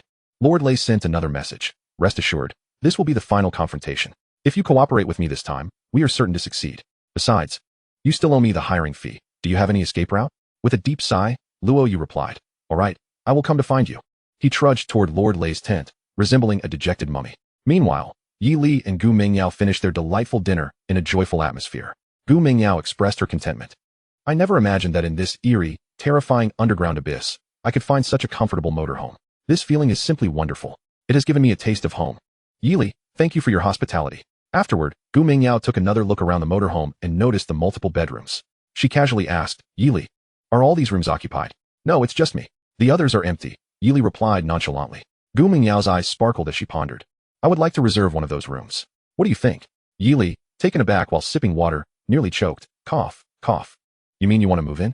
Gu Mengyao's beautiful face flushed with a hint of crimson as she nodded. Don't you have an empty room? Yi Li's forehead broke out in a cold sweat. Don't you think you should consult your father about this? I wouldn't want to get into trouble with him. That's not your concern. Gu Mengyao replied with a mysterious smile. I'll go ask him right now. With that, she made to exit the motorhome to speak with her father. Wait, Yi Li called out. Chapter 55. Mengyao, you can't be serious about moving into the motorhome. Gu Mengyao felt a jolt of alarm at the thought of Yi Li changing his mind and asked, what is it? Take some of this food with you. Yi Li pointed to the fresh delicacies nearby. What, bribing my father? She teased, though her smile was radiant and joyous. Seeing that enchanting smile, which could easily captivate any young man, Yi Li remarked, in that case, you'll owe me 3 meals. One day, you'll have to treat me to breakfast, lunch, and dinner. Hee. Besides, tomorrow marks the last day in the abyss, and I can't possibly finish all this food on my own. Gu Mengyao sighed. Humph. You can't even say a nice thing without being so blunt. All right, let me help you resolve this issue. Yi Li was taken aback. Help me resolve an issue? How? Oh. Gu Mengyao quickly realized her words might have been misinterpreted. Her cheeks flushed red as she hurriedly explained, I meant to help you with the leftover food situation. What else could there be? Yi Li understood now. Gu Mengyao pouted as she prepared to pack the remaining food. Be good and wait for me. Don't wander off. With that, she left the motorhome, heading straight for her father, Gu Qingfeng. Inside a tent in the Gu family camp, Gu Qingfeng was munching on dry rations while discussing the plans for the next day's mission with other members. Seeing Gu Mengyao approach, he raised an eyebrow and asked, Mengyao, what is the matter? Is there something you need? At the same time, everyone present caught a whiff of the delicious aroma, which invigorated them. Gu Mengyao presented the freshly packed food, smiling. Dad, this is dinner I brought for you all from Yi Li. Give it a try? Gu Qingfeng's eyes lit up with excitement as he accepted the food. He picked up a piece of roasted chicken with 2 fingers and popped it into his mouth, chewing with delight. This flavor is fantastic. Come on, everyone, try this. Thank you, Mengyao, for bringing this from Yi Li. The others swallowed hard, swiftly stowing away their dry rations as they gathered around to feast heartily. Wow, the flavor is absolutely exquisite. A true delicacy of the mortal realm. Who could argue otherwise? To savor such earthly delights in this abyss is simply unparalleled. This culinary experience is the most marvelous of my life. My heartfelt gratitude goes to the food and to Yi Li. As everyone indulged, they were moved by the culinary delights before them. Gu Mengyao reveled in the cheerful atmosphere, her face radiant with happiness, basking in the joy that Yi Li brought her. Seizing the moment, Gu Mingyao pulled Gu Qingfeng into a corner and whispered, "Father, I wish to discuss something with you." "Oh, what is it?" Gu Qingfeng inquired, still gnawing on a chicken leg. Gu Mingyao bit her lip and said, "I would like to spend the night in Yi Li's camper. This would allow us to save a tent, and his camper is quite comfortable. I have already spoken to him about it." "What?" Gu Qingfeng nearly choked, abruptly ceasing his meal. He looked at Gu Mingyao, and after a moment of contemplation, he posed the most crucial question: how many rooms does he have in his camper? Understanding her father's implication, Gu Mingyao blushed and replied, "Of course. There are more than 2 rooms, enough for us to have our own space." Gu Qingfeng let out a slight sigh of relief. Although he held a favorable impression of Yi Li and hoped his daughter would grow closer to him, as a father, he remained deeply concerned for her safety. "Very well. You may stay in his camper, but do exercise caution and contact me if any issues arise." Gu Qingfeng nodded in agreement. "Thank you, Father, you are the best." Gu Mingyao's lips curled into a joyous smile as she quickly exited the tent, gathered her belongings, and headed towards Yi Li's camper. Chapter 56. Upholding Integrity in Unusual Ways. Who is the fish hooked? Just as Gu Mingyao was preparing to rush to Yi Li's camper with her belongings, she encountered Luo Yu. He stood there, clutching a shimmering artifact in his hand. Upon spotting Gu Mingyao, a glint of cunning flashed in Luo Yu's eyes as he deliberately proclaimed, "Tomorrow's mission is exceedingly perilous. It is said that this monster possesses an endless allure for young men in the throes of first love. Fortunately, I have prepared several of these crystals in advance, just in case." Upon hearing this, Gu Mingyao suddenly recalled something. Being a girl, she was not particularly worried about being tempted by such a monster. However, her concern lay with Yi Li. She believed that her father's team, being seasoned veterans, would fare well, while both she and Yi Li were merely recent transferees. Thus, Gu Mingyao paused and directly inquired, "Is that crystal in your hand truly effective? Why would a girl like you need to know about this?" Luo Yu replied, "If you want to show it, then I'll take my leave." Gu Mingyao turned to walk away. She rarely initiated conversations with others, and had it not been for the thought that this item might be useful to Yi Li, she would have had no interest in speaking with Luo Yu. Seeing Gu Mingyao about to leave, Luo Yu hastily interjected, "Indeed, you may not require it, but it could be beneficial for someone on your team. I happen to have an extra. If you're interested, I could let you in on the details." As he spoke, Luo Yu extended the protective crystal towards Gu Mingyao. She scrutinized it, finding no abnormalities, and accepted the artifact. Instantly, she felt an overwhelming coolness envelop her, and her mind calmed significantly. She was internally astonished as she examined it more closely and discovered an ancient talisman within the crystal, seemingly concealing some mysterious power. With it by her side, Gu Mingyao felt a profound sense of tranquility, a sensation of wanting for nothing. She resolved to purchase this item as a gift for Yi Li. "This is quite remarkable. How much for one?" Gu Mingyao inquired. "Ha." Luo Yu laughed heartily. "What do you mean by buying? That sounds too formal. If you like it, I'll just give it to you." "Stop right there." Gu Mingyao interjected. "One should not receive without giving. If you insist on that, then I shall not accept it." Luo Yu, interrupted, awkwardly chuckled. "How about this? Considering we are classmates, you may offer me something in exchange, and we can trade. That should suffice, right?" Luo Yu thought to himself that he would be pleased with anything belonging to Gu Mingyao. He gazed at her eagerly, hoping for a satisfactory exchange. "Huh." Gu Mingyao frowned slightly. "I have some recently acquired ghost bones. I can give you those." Luo Yu's expression fell in disappointment. "I already have plenty of those. Perhaps you could offer me some of your personal items instead. For instance, worn stockings or used handkerchiefs. Those would suffice." "Huh, you lecher." Gu Mingyao replied, half annoyed. "I only have these ghost bones. You can decide if you want them." All right, I'll take them." Luo Yu quickly accepted. Gu Mingyao tucked the protective crystal away and hurried off. "Oh, by the way, if the wearer is unaware of the crystal's presence, its effects will be doubled." Luo Yu made a crucial reminder. Watching Gu Mingyao depart towards Yi Li's camper, he secretly reveled in his success. Although he did not obtain her personal items, he had successfully taken the first step in his plan. The truth was that this protective crystal was not a calming artifact at all, but a soul-sealing demon crystal. This was part of the scheme devised by Delay and Luo Yu. The crystal had already been refined by Delay. Once placed on a practitioner, Delay could, through mental command, unleash the talisman's power within the crystal. This would temporarily seal the practitioner's soul, rendering their talents ineffective. Even if one were a genius, without the ability to utilize their gifts, they would be no different from an ordinary person. Seeing that the exchange was successful, Luo Yu shakily went to report back to Delay. "Did you see her take it? And that she went to Yi Li's place?" Delay inquired. Luo Yu nodded vigorously, "Yes." "Perfect. If all goes well, that girl will be spending the night with that young man, ensuring our plan is foolproof." "What?" Luo Yu's eyes widened, as if they could burst from their sockets. "Indeed." Delay sighed. "I know you harbor feelings for that girl, which is why I did not inform you beforehand. The talisman within the soul-sealing demon crystal can only silently enter her body when she is in union with the opposite sex. Moreover, This talisman Luo Yu audaciously claimed that the effects would double without the wearer's knowledge? Clearly, something was amiss. Thus, she retrieved the crystal once more, scrutinizing it meticulously. Yet, she discerned nothing of significance. Consequently, she resolved to inform Yili. After all, it was an item intended for his use, and it would be irresponsible to allow him to utilize it in ignorance. Should any adverse effects arise, she could not bear the weight of such a responsibility. At that moment, she heard a noise outside the door, which, upon closer inspection, turned out to be Yili emerging for a drink. Therefore, Gu Mingyao took the crystal and stepped out, succinctly summarizing the entire situation for Yili. Upon hearing her words, a flicker of gravitas crossed Yili's gaze. First, take that crystal and keep it as far from you as possible, Yili commanded. It was evident that he had immediately deduced that this was undoubtedly a scheme orchestrated by Delay and Luo Yu. Gu Mingyao promptly handed the crystal to Yili, maintaining a safe distance. The maid mech immediately sensed the properties of the crystal and relayed the information back to Yili. As expected, it was a nefarious plot. Should such a talisman infiltrate one's body, the consequences would be dire. Of course, with the protection of his mech, Yili would ensure that such an occurrence would not transpire. Nonetheless, he was utterly disgusted by the vile tactics of the two conspirators. Thankfully, Gu Mingyao had warned him in time. Otherwise, after midnight, the situation could have escalated unfavorably. It was clear that these two had to be dealt with immediately, as they posed an endless threat. He would never allow them to escape. With this thought in mind, Yili said, Mingyao, you should rest now. Just give me the crystal. All right, please be careful. Gu Mingyao nodded and departed. Yili contemplated turning the tables, using the crystal to lure the two, and then eliminating them. Thus, Yili summoned another maid mech and activated the purification shield. Then, at the stroke of midnight, he released the talisman within the shield, allowing it to adhere to its surface. Meanwhile, in another tent, Delay had sensed that the talisman within the soul-sealing crystal had been unleashed. Steady, steady. Once we exit the safe zone, I shall personally eradicate Yili. A fierce glint flashed in Delay's eyes. Chapter 57. Abyssal Enchantress, better seen than heard.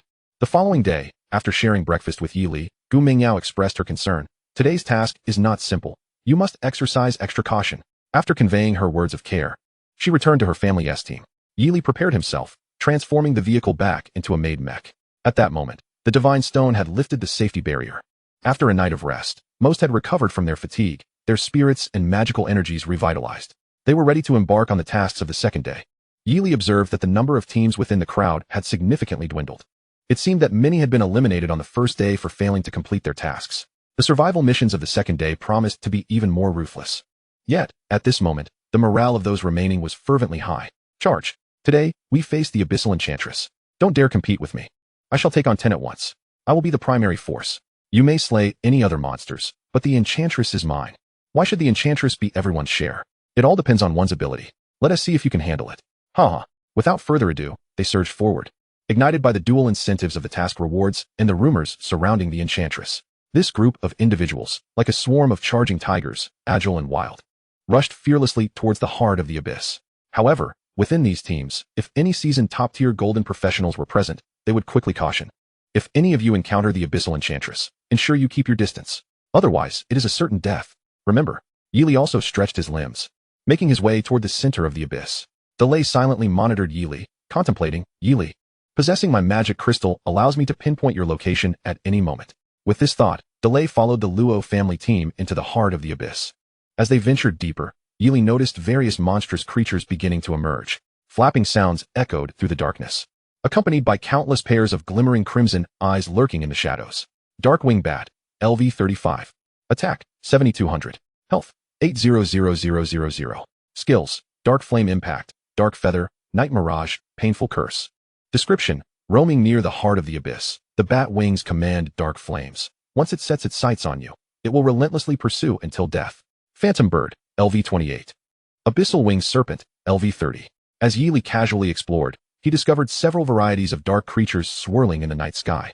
Suddenly, a piercing shriek pierced the air as a swarm of abyssal winged serpents launched themselves from the darkness, charging towards Yili. Engage. With a thought, Yili summoned 10 superpowered mechs, engaging in fierce combat with the swarm. The sounds of explosions, screams, and metal clashing resonated throughout. Under the explosive damage, it felt as though a cannon was swatting at mosquitoes. The creatures were swiftly defeated, disintegrating into fragments that scattered into the air. Simultaneously, a substantial amount of experience began to accumulate on the experience stone. Currently, it was a survival mode task. There was no tally of the number of monsters. As long as one could survive and reach the center, it would be considered a victory. Yili pressed on, continually encountering more monsters, including abyssal tentacle beasts, malevolent flame elementals, poisonous bee swarms, and shadow magic butterflies. There were even night parrots that transformed into bombs when angered, regardless of the adversary. Yi Li and his mech squad swiftly resolved each encounter. Yi Li's adept operation of the mechs had allowed him to amass further experience, transforming the mechs into various divine beast forms, significantly enhancing his efficiency in dealing with monsters. Thus, after traversing a considerable distance, Yi Li finally arrived at the heart of the abyss. It resembled a vast underground palace, surrounded by countless dark stone pillars, with a massive, obsidian altar at its center, emanating a faint green glow. Crack! At that moment, a shadow flashed from above. A pair of long, elegant legs executed a swift spinning kick aimed fiercely at Yi Li's forehead. However, this lightning-fast maneuver abruptly halted the instant it made contact with Yi Li, as if ensnared by an unseen membrane, freezing the figure mid-air. Huh, an ambush? Yi Li took 2 steps back, finally discerning the owner of those long legs. The moment he beheld her, he was taken aback. She possessed an unparalleled beauty, with an exquisitely alluring figure. Her delicate face, with skin as pale as jade, starkly contrasted against the darkness of the abyss. Her long skirt was slit, revealing her elongated legs, while her hair, cascading like the night itself, glimmered with an enchanting sheen that captivated all who beheld her. Abyssal Enchantress. Grade, Special Type Abyssal Elite Monster. Level, LV 40. Attack, 9999. Defense, 10,000. Health, 780,000. Stamina, 2,000. Speed, 3,500. Weapon, Evil Scepter. Skills, Night Temptation, Shadow Touch, Eye of Seduction, Soul Devouring Kiss, Phantom Dance, Painful Curse, Void Confinement. Ultimate Skill 1, Heart Confinement. Ultimate Skill 2, Absolute Domination. Introduction. Once a beautiful princess, she succumbed to a dark curse, transforming into the Abyssal Enchantress. She possesses an irresistible allure and formidable mental control. Note, approach her temptations with caution, lest you become her eternal slave. The Abyssal Enchantress? Yi Li inhaled deeply, swiftly steadying her composure. Thankfully, she had conducted thorough research beforehand. Otherwise, just one glance at her breathtaking beauty would suffice to ensnare any man. Presently, the Abyssal Enchantress was silenced by the defensive shield of the maid mech. Her exquisite visage bore an expression of incredulity, which only enhanced her captivating charm. With her cherry lips slightly upturned, she resembled a delicate, alluring arc. The enchanting demoness gazed intently at Yi Li, evoking an overwhelming sense of tenderness that made one reluctant to imprison her further. Chapter 58. The Battle with the Abyssal Enchantress. In the fleeting moment of Yi Li's hesitation, the maid mech's defensive shield began to fluctuate. The Abyssal Enchantress swiftly broke free from its grasp, darting toward the altar. Foolish humans, daring to intrude upon my abyssal sanctuary. Prepare to taste my wrath. Summon your soul. Standing upon the altar, the shadowy enchantress revealed her ghastly true form, displaying razor-sharp fangs reminiscent of tiger's teeth, while twisting her alluring figure with an exceptional grace. Her delicate hand swirled as she brandished her scepter. Night's Temptation, Shadow's Touch, Soul-Corroding Kiss. Instantly, the Abyssal Enchantress transformed into a shadowy wisp, lunging towards Yi Li. The psychic mech, distracted by Yi Li's mental turmoil, failed to engage the Enchantress in combat. Alarmed, Yi Li suppressed her impulses and swiftly unleashed the Charm Demon's token, a precious artifact that radiated brilliance, bestowing her with potent mental fortitude. Her psychic energy surged back to normal. Yet at that moment, the Enchantress's shadow had already approached Yi Li. Within the obscured silhouette, she alternated between showcasing her alluring form and teasingly caressing, inching closer for a kiss. Should one fall for her allure, her ultimate skills, Heart's Bind, and absolute domination, would inevitably lead to complete subjugation and the forfeiture of life itself. However, as the Enchantress closed in, Yi Li remained as calm as a still lake. Each time her psychic energy wavered, the artifact emitted a radiant light, fortifying her mental defenses. This Enchantress truly excels in the art of seduction. Thankfully, I possess a treasure specifically designed to counter such charms. Otherwise, she would be quite the formidable opponent. Soul Devour. Observing Yi Li's unwavering composure, the shadowy Enchantress launched a direct assault. Suddenly, she invoked her soul-consuming skill. In the next instant, the Enchantress opened her cherry lips, preparing to devour and absorb Yi Li's very essence. Yet, Yi Li was prepared. With a mere thought, the Windblade Assassin mech materialized, striking swiftly towards the Enchantress's back. However, at the moment of impact, the Enchantress transformed into a floating ribbon, evading capture. The ribbon danced around Yi Li, swirling rapidly before coalescing once more into the form of the Enchantress, who began to dance gracefully. Dance of Shadows, Void Binding, Curse of Agony. Following her mesmerizing performance, the Enchantress's flowing sleeves began to assail Yi Li. Should the sleeves make contact, they would trigger the Void Binding, rendering her immobile. Coupled with the Curse of Agony, it would lead to her demise and torment. The enchantress's repertoire was undeniably extensive, weaving together seduction, blink strikes, transformations, and dance assaults. This intricate display left one utterly bewildered, nearly dizzy from the spectacle. Yi Li dared not underestimate her. She swiftly summoned the psychic mech to take turns engaging in battle. Puff, puff, puff. The Fire Phoenix mech unleashed a continuous torrent of flames, carving blazing arcs through the darkness. The searing onslaught inflicted great suffering upon the enchantress. The raptor darted back and forth, its agility of over 20,000 utterly overwhelming the enchantress's mere 3,500. With a sudden lunge, it seized the enchantress midair, causing her to crash to the ground, leaving behind a series of scratch marks. The mighty silverback approached, pummeling the grounded enchantress mercilessly. At last. The enchantress could no longer endure, emitting cries of agony. Overwhelmed with despair, she bore the relentless barrage, appearing both delicate and helpless, her eyes filled with resentment. Yet, Yi Li was impervious to her charms, preventing her ultimate skills from manifesting. Meanwhile, Yi Li's explosive damage rapidly depleted the enchantress's health, reducing her from a total of 7 million to just 1/3 remaining. The time was ripe. The demon contract stipulated that a monster must be slain when at 30% health to trigger the effect. Thus, Yi Li activated the Vermilion Bird Mech, granting a final enhancement to the mighty Silverback, delivering a devastating blow that obliterated her remaining life. 340,000. Instant kill. A notification of instant kill flashed before her, denying the enchantress any further opportunity as she was vanquished. Without a moment's hesitation, Yi Li swiftly activated the demon contract skill, seeking to bind her. The incantation flowed forth as a peculiar light emanated from her fingertips, directing toward the enchantress. Notification: you have forged a contract with the Abyssal Enchantress. You have purified her soul, gaining absolute loyalty and an unwavering spirit companion. Abyssal Enchantress. Instantly, upon the lifeless form of the enchantress, a wisp of ethereal beauty began to coalesce in the air, gradually manifesting her original form. Beautiful, pure, devoid of her prior malevolent aura.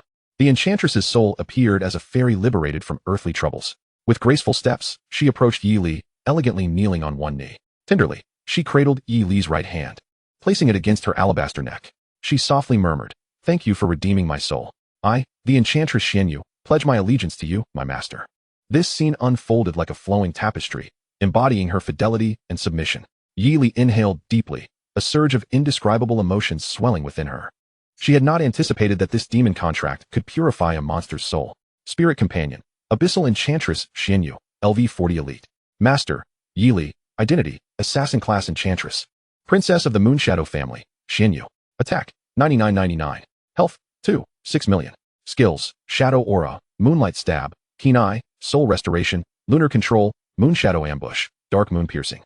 Ultimate Skill 1, Moon's Divine Offspring. Xianyu transforms into the progeny of the moon, significantly enhancing all attack power while adding an extra skill attack for a duration of 30 seconds.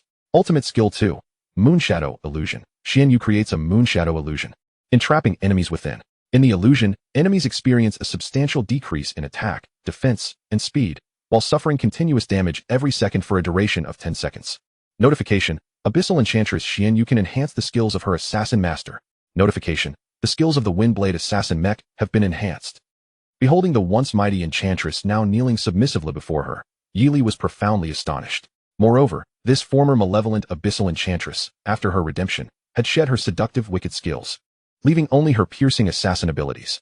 With an intimidating health pool of 6 million, the prospect of having such a spirit companion to assist her in completing special abyssal tasks was undeniably formidable. The enchantress Xianyu gazed at Yi Li with reverence, sincerely inquiring, "Master, what do you desire?" "Please command the enchantress." Xianyu understood that from this moment forth, her fate was irrevocably intertwined with that of this young man, and she could never allow her master to feel displeased. Chapter 59, A Mysterious and Unique Place. The enchanting demoness, Xianyu, reverently inquired, "Master, what do you require? Please, command me. Please elucidate on the specifics of this abyssal region, as well as the dangers that lie ahead." Yi Li proclaimed imperiously. Xianyu nodded in understanding and began. "I hail from the Moonshadow clan, situated at the heart of the abyss. Our clan comprises solely of demonesses, adept in stealth, assassination, and various beguiling skills. In addition to my Moonshadow clan, there are 6 other formidable demoness clans, including the Soul Charm clan, the Azure Wing clan, and the Ice Cold clan, each occupying significant territories within the center, exhibiting immense power. The Succubus clan, however, holds the royal status in the abyss, governing the entirety of the first layer. The Abyssal Queen, the lord of the first layer, originates from the Succubus clan. Upon absorbing Xianyu's description, Yi grasped the situation with clarity, pondering. If I could subjugate various demonesses, succubi, and even the Abyssal Queen as my spirit servants, I would possess an entire legion of spirit souls. Furthermore, these spirit souls could enhance the attributes of my mech legion. That would indeed constitute a cataclysmic army. With this thought, Yi felt a surge of exhilaration. However, at that moment, he sensed a peculiar energy fluctuation emanating from the talisman. Countless shadows suddenly shot forth, hurtling towards him. Ha ha ha, meet your demise. Came the sinister laughter of Lord Thunder from the darkness. Previously, Lord Thunder had been closely monitoring Yi movements. Fearing that he could not catch up due to Yi's rapid pace, he concocted an excuse to pursue him alone. Now, having finally caught up, he attempted to swiftly seal Yi's soul while unleashing a $1 million premium attack item, the Hellfire Arrow. The barrage of arrows not only penetrated targets with great force, but also ensnared enemies in place, forcing them to endure the torments of hell. Lord Thunder was determined to see Yi perish in excruciating agony. As the countless arrows approached, Yi smirked. The fish has indeed taken the bait. Just as he prepared to sense the mech's counterattack, Xianyu had already ascended into the air. Wielding the moonlight stinger, she transformed it into a chilling beam of moonlight, swiftly slicing through the incoming hellfire arrows. In mere moments, Xianyu intercepted all the arrows aimed at Yi. However, some stray arrows inevitably struck her as well. Bang! Bang! Bang! The hellfire arrows unleashed damage of 230,000, surpassing the might of any golden tier warrior, showcasing the formidable power of this premium item. Yet, for Xianyu, with a health pool of 2.6 million, such damage was merely a tickle. Moreover, her passive skill, Soul Healing, completely nullified the binding curse of the hellfire arrows. What? The Abyssal Demoness is actually protecting Yi? What on earth is happening? Lord Thunder was utterly astonished, unable to believe the scene unfolding before his eyes. Meanwhile, witnessing Xianyu sacrifice herself to safeguard him, Yi felt an unexpected surge of emotion. He refrained from rushing into battle and instead chose to observe quietly. Xianyu followed the path of an assassin, excelling in teleportation, assassination, combat, and penetration. Let her deal with Lord Thunder. It was an opportune moment to assess her capabilities. With a fierce gaze, Xianyu detected Lord Thunder lurking in the shadows and, with a swift motion, her graceful figure vanished from sight. Who dares to ambush my master? Seek death. Shadow aura. Moonlight stinger. Lunar piercing. Whoosh, whoosh, whoosh. The sound of slicing air echoed, and an incredibly chilling aura enveloped Lord Thunder, causing his heart to plummet into despair. Master? The beautiful and powerful Demoness dares to call Yi master? Lord Thunder was not only incredulous, but now feared for his very life. In a flash, he unleashed his special skill, transforming into a raging berserker. A torrent of ferocity surged forth, greatly enhancing his power, speed, and defenses. Gritting his teeth, he activated another $1 million premium defensive item, for without assistance, he dared not withstand an elite abyssal creature's assault. Crack! Xianyu's figure flickered as moonlight sword energy coalesced into razor-sharp lunar blades, aimed directly at Lord Thunder. 9999, 9999, 9999. Countless moon blades pierced through the air, each strike delivering Xianyu's maximum damage. Lord Thunder dared not hesitate. Even this defensive shield could not withstand for long. He swiftly drew forth the golden blade of the fallen, a premium weapon, and began to recklessly slash at his surroundings. Each blow was powerful. 12423, 10323, 13032. However, Xianyu's speed was remarkable, allowing her to evade most of the attacks. Occasionally struck, but with her high health, she remained unfazed, relentlessly assaulting Lord Thunder's defenses. At this moment, Lord Thunder began to panic. As he felt his stamina wane while his opponent remained unscathed, he realized that the Demoness' ultimate ability had yet to be unleashed. This Demoness was a formidable adversary on her own. He could not afford to linger any longer. Fleeing with determination, and while his defensive shield still held, Lord Thunder swiftly retrieved a teleportation scroll, preparing to escape. Still hoping to flee? Xianyu discerned his intentions and immediately unleashed her ultimate skill. Moonshadow Illusion. Crash, crash, crash. Instantly, the sound of shattering glass filled the air. A mirror space composed of countless shards enveloped Lord Thunder completely. The illusion formed by the prism shards reflected countless versions of Lord Thunder, while simultaneously, he was attacked by the reflected images of himself, continuously sustaining damage. Lord Thunder abruptly ceased his attacks, utterly trapped within the prism. Ah, splendid. To ensnare a golden tier warrior. Xianyu's combat prowess is indeed impressive. Yi nodded in satisfaction. That will suffice, Xianyu. You may withdraw. I wish to conclude this swiftly. Through a mental link, Yi commanded Xianyu.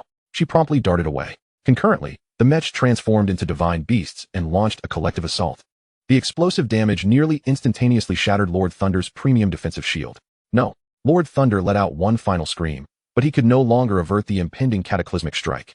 His life force plummeted to zero, and he was swiftly annihilated. The teleportation scroll slipped from his grasp, rolling to a halt upon the ground. All around, various equipment, items, and treasures lay scattered. It appeared Lord Thunder had amassed quite a fortune. Alas, you have chosen the wrong adversary this time, Yi Li remarked with a shake of his head. At that moment, Xian Yu quickly gathered the fallen equipment, items, and treasures, presenting them to Yi Li with a gentle demeanor. Master, the dropped equipment is all here for your perusal. Well done, you took the initiative. Yi Li smiled. Xian Yu returned a slight smile, her eyes glimmering with gratitude. Master, it is you who rescued me from the abyss, and I would willingly devote my life to serve you. Yi Li nodded in satisfaction, beginning to examine the items strewn across the ground. Among them were 56 pieces of golden equipment, 2 of which were premium golden items. The remainder comprised silver equipment, all of which were highly sought after in the black market and could fetch a handsome price. Additionally, there were several premium items and some high-tier artifacts. These artifacts, which enhance vitality, defense, and agility, are remarkably practical. Yi Li collected them all into his spatial warehouse. At that moment, he noticed Xian Yu, whose attire was somewhat inadequate. He then retrieved this silver abyss phantom skin from the warehouse. Put this skin on first, and then take me to meet the other enchantresses of your clan. The attributes of this skin are exceptionally suited for assassins, not only providing a substantial boost to agility, but also granting fog control and stealth abilities that would significantly enhance Xian Yu's prowess. Given that she is his loyal spirit contract and had just performed admirably, Yi Li decided to reward her. Xian Yu was overjoyed, never expecting Yi Li to bestow such a precious gift upon her. She gracefully bowed deeply, exclaiming, "Thank you, master." Subsequently, she removed her previous garments with elegance and poise, donning the exquisite skin gifted by Yi Li. Instantly, her perfect figure was accentuated, sensuous, and striking, coupled with Xian Yu's exceptional beauty, which made it impossible not to steal an extra glance. The unique, exquisite magical patterns on the skin shimmered with an ethereal glow, rendering Xian Yu's form both elusive and enchanting, exuding a misty beauty. This sensation is marvelous. Thank you, master. As an enchantress, it was Xian Yu's first time wearing such a magnificent skin, filling her with exhilaration. Master, as a token of gratitude, I shall take you to a special, mysterious place that will surely not disappoint you. Oh, Yi Li felt a slight tremor in his heart. Take me there. Xian Yu smiled mysteriously, nodded gently, and said, Master, please follow me. Chapter 60. The Spirit Legion is within reach. In a grand hall near the center of the abyss, the members of the Luo family team were engaged in combat against a swarm of abyss-winged serpents. Through a combination of melee and ranged strategies, these serpents were continuously vanquished. However, at that moment, phantoms began to flicker among the team. In a flash, their forms were solidified into high kicks, spinning kicks, and piercing strikes, swiftly claiming the lives of several fragile members of the team. Be cautious, the abyss enchantresses have appeared. The priests provided defense and healing, safeguarding the rear and activating the highest level of protective shields. Luo Jintian felt a jolt of apprehension, realizing they had ventured into the heart of the abyss. The abyss enchantresses were exceedingly phantasmal, continually flickering and reaping lives, making it difficult to track their whereabouts. Even if identified, they would transform into wisps and escape, leading to the rapid loss of 7 or 8 members from their team. These enchantresses are truly formidable. This is a survival mode. There's no need for us to engage in a protracted battle. If you can distance yourselves, do so. Survival is the priority. Luo Jintian gazed ahead, searching for a route to bypass these enchantresses, a flicker of concern passing through his eyes. Second uncle, do not worry. Our team is the most efficient and the fastest. Other teams have suffered far greater casualties. Some haven't even reached the center and are already out. At this moment, Luo Yu had learned to be wise. He stayed close to his second uncle, Luo Jintian, not daring to stray even a step. With Luo Jintian's protection, he felt somewhat secure. Yet, he remained anxious about another matter. He wondered how Lord Lei was faring. He had just sent a private message to Lord Lei, but had yet to receive a response. A vague sense of foreboding crept into Luo Yu's mind. However, for now, he had no time to dwell on Lord Lei. Staying close to his second uncle and preserving his own life was paramount. Meanwhile, his second uncle, Luo Jintian, was deep in thought, strategizing against their foes. Upon noticing the team heightened their vigilance, the enchantresses revealed their alluring forms. Night Temptation, Shadow's Touch, Soul Erosion Kiss. A wave of intoxicating fragrances enveloped the air. It felt as though countless stunningly beautiful figures swirled around.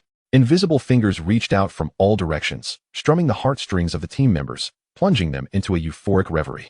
Some practitioners with weaker mental fortitude succumbed instantaneously, rushing to embrace the enchantresses. I can't take it anymore. I just want to complete my personal quest. With such enchantresses accompanying them, even death would be blissful. In an instant, they dropped their weapons, stepped out of the protective barrier, and rushed toward the realm of indulgence. Once ensnared in the enchantress's embrace, they would unleash their ultimate skills, heart of confinement, and absolute domination, sealing the fate of these practitioners. Luo Yu found himself utterly captivated, his body trembling uncontrollably. So beautiful. I cannot resist even one. He gulped, heedlessly striding forward. Just then, a strong yet somewhat rough hand seized him. It was his second uncle, Luo Jintian. Do not approach. They will take your life. Luo Yu, however, was infuriated and desperate to break free. Let go. If you don't, I'll bite you, second uncle. In an instant, a blood-red bite mark appeared on Luo Jintian's arm. You little beast, how dare you rebel? Luo Jintian delivered a swift left hook, and Luo Yu collapsed to the ground. It turned out Luo Jintian, being of the Dragon Yang affinity, was not susceptible to their allure. Furthermore, as the team leader, he had anticipated such a scenario long before it unfolded. Thus, as the enchantresses unleashed their seductive skills, he had already produced two exquisite items, magical fog and sonic interference. He swiftly activated them, enveloping the entire team in a thick mist.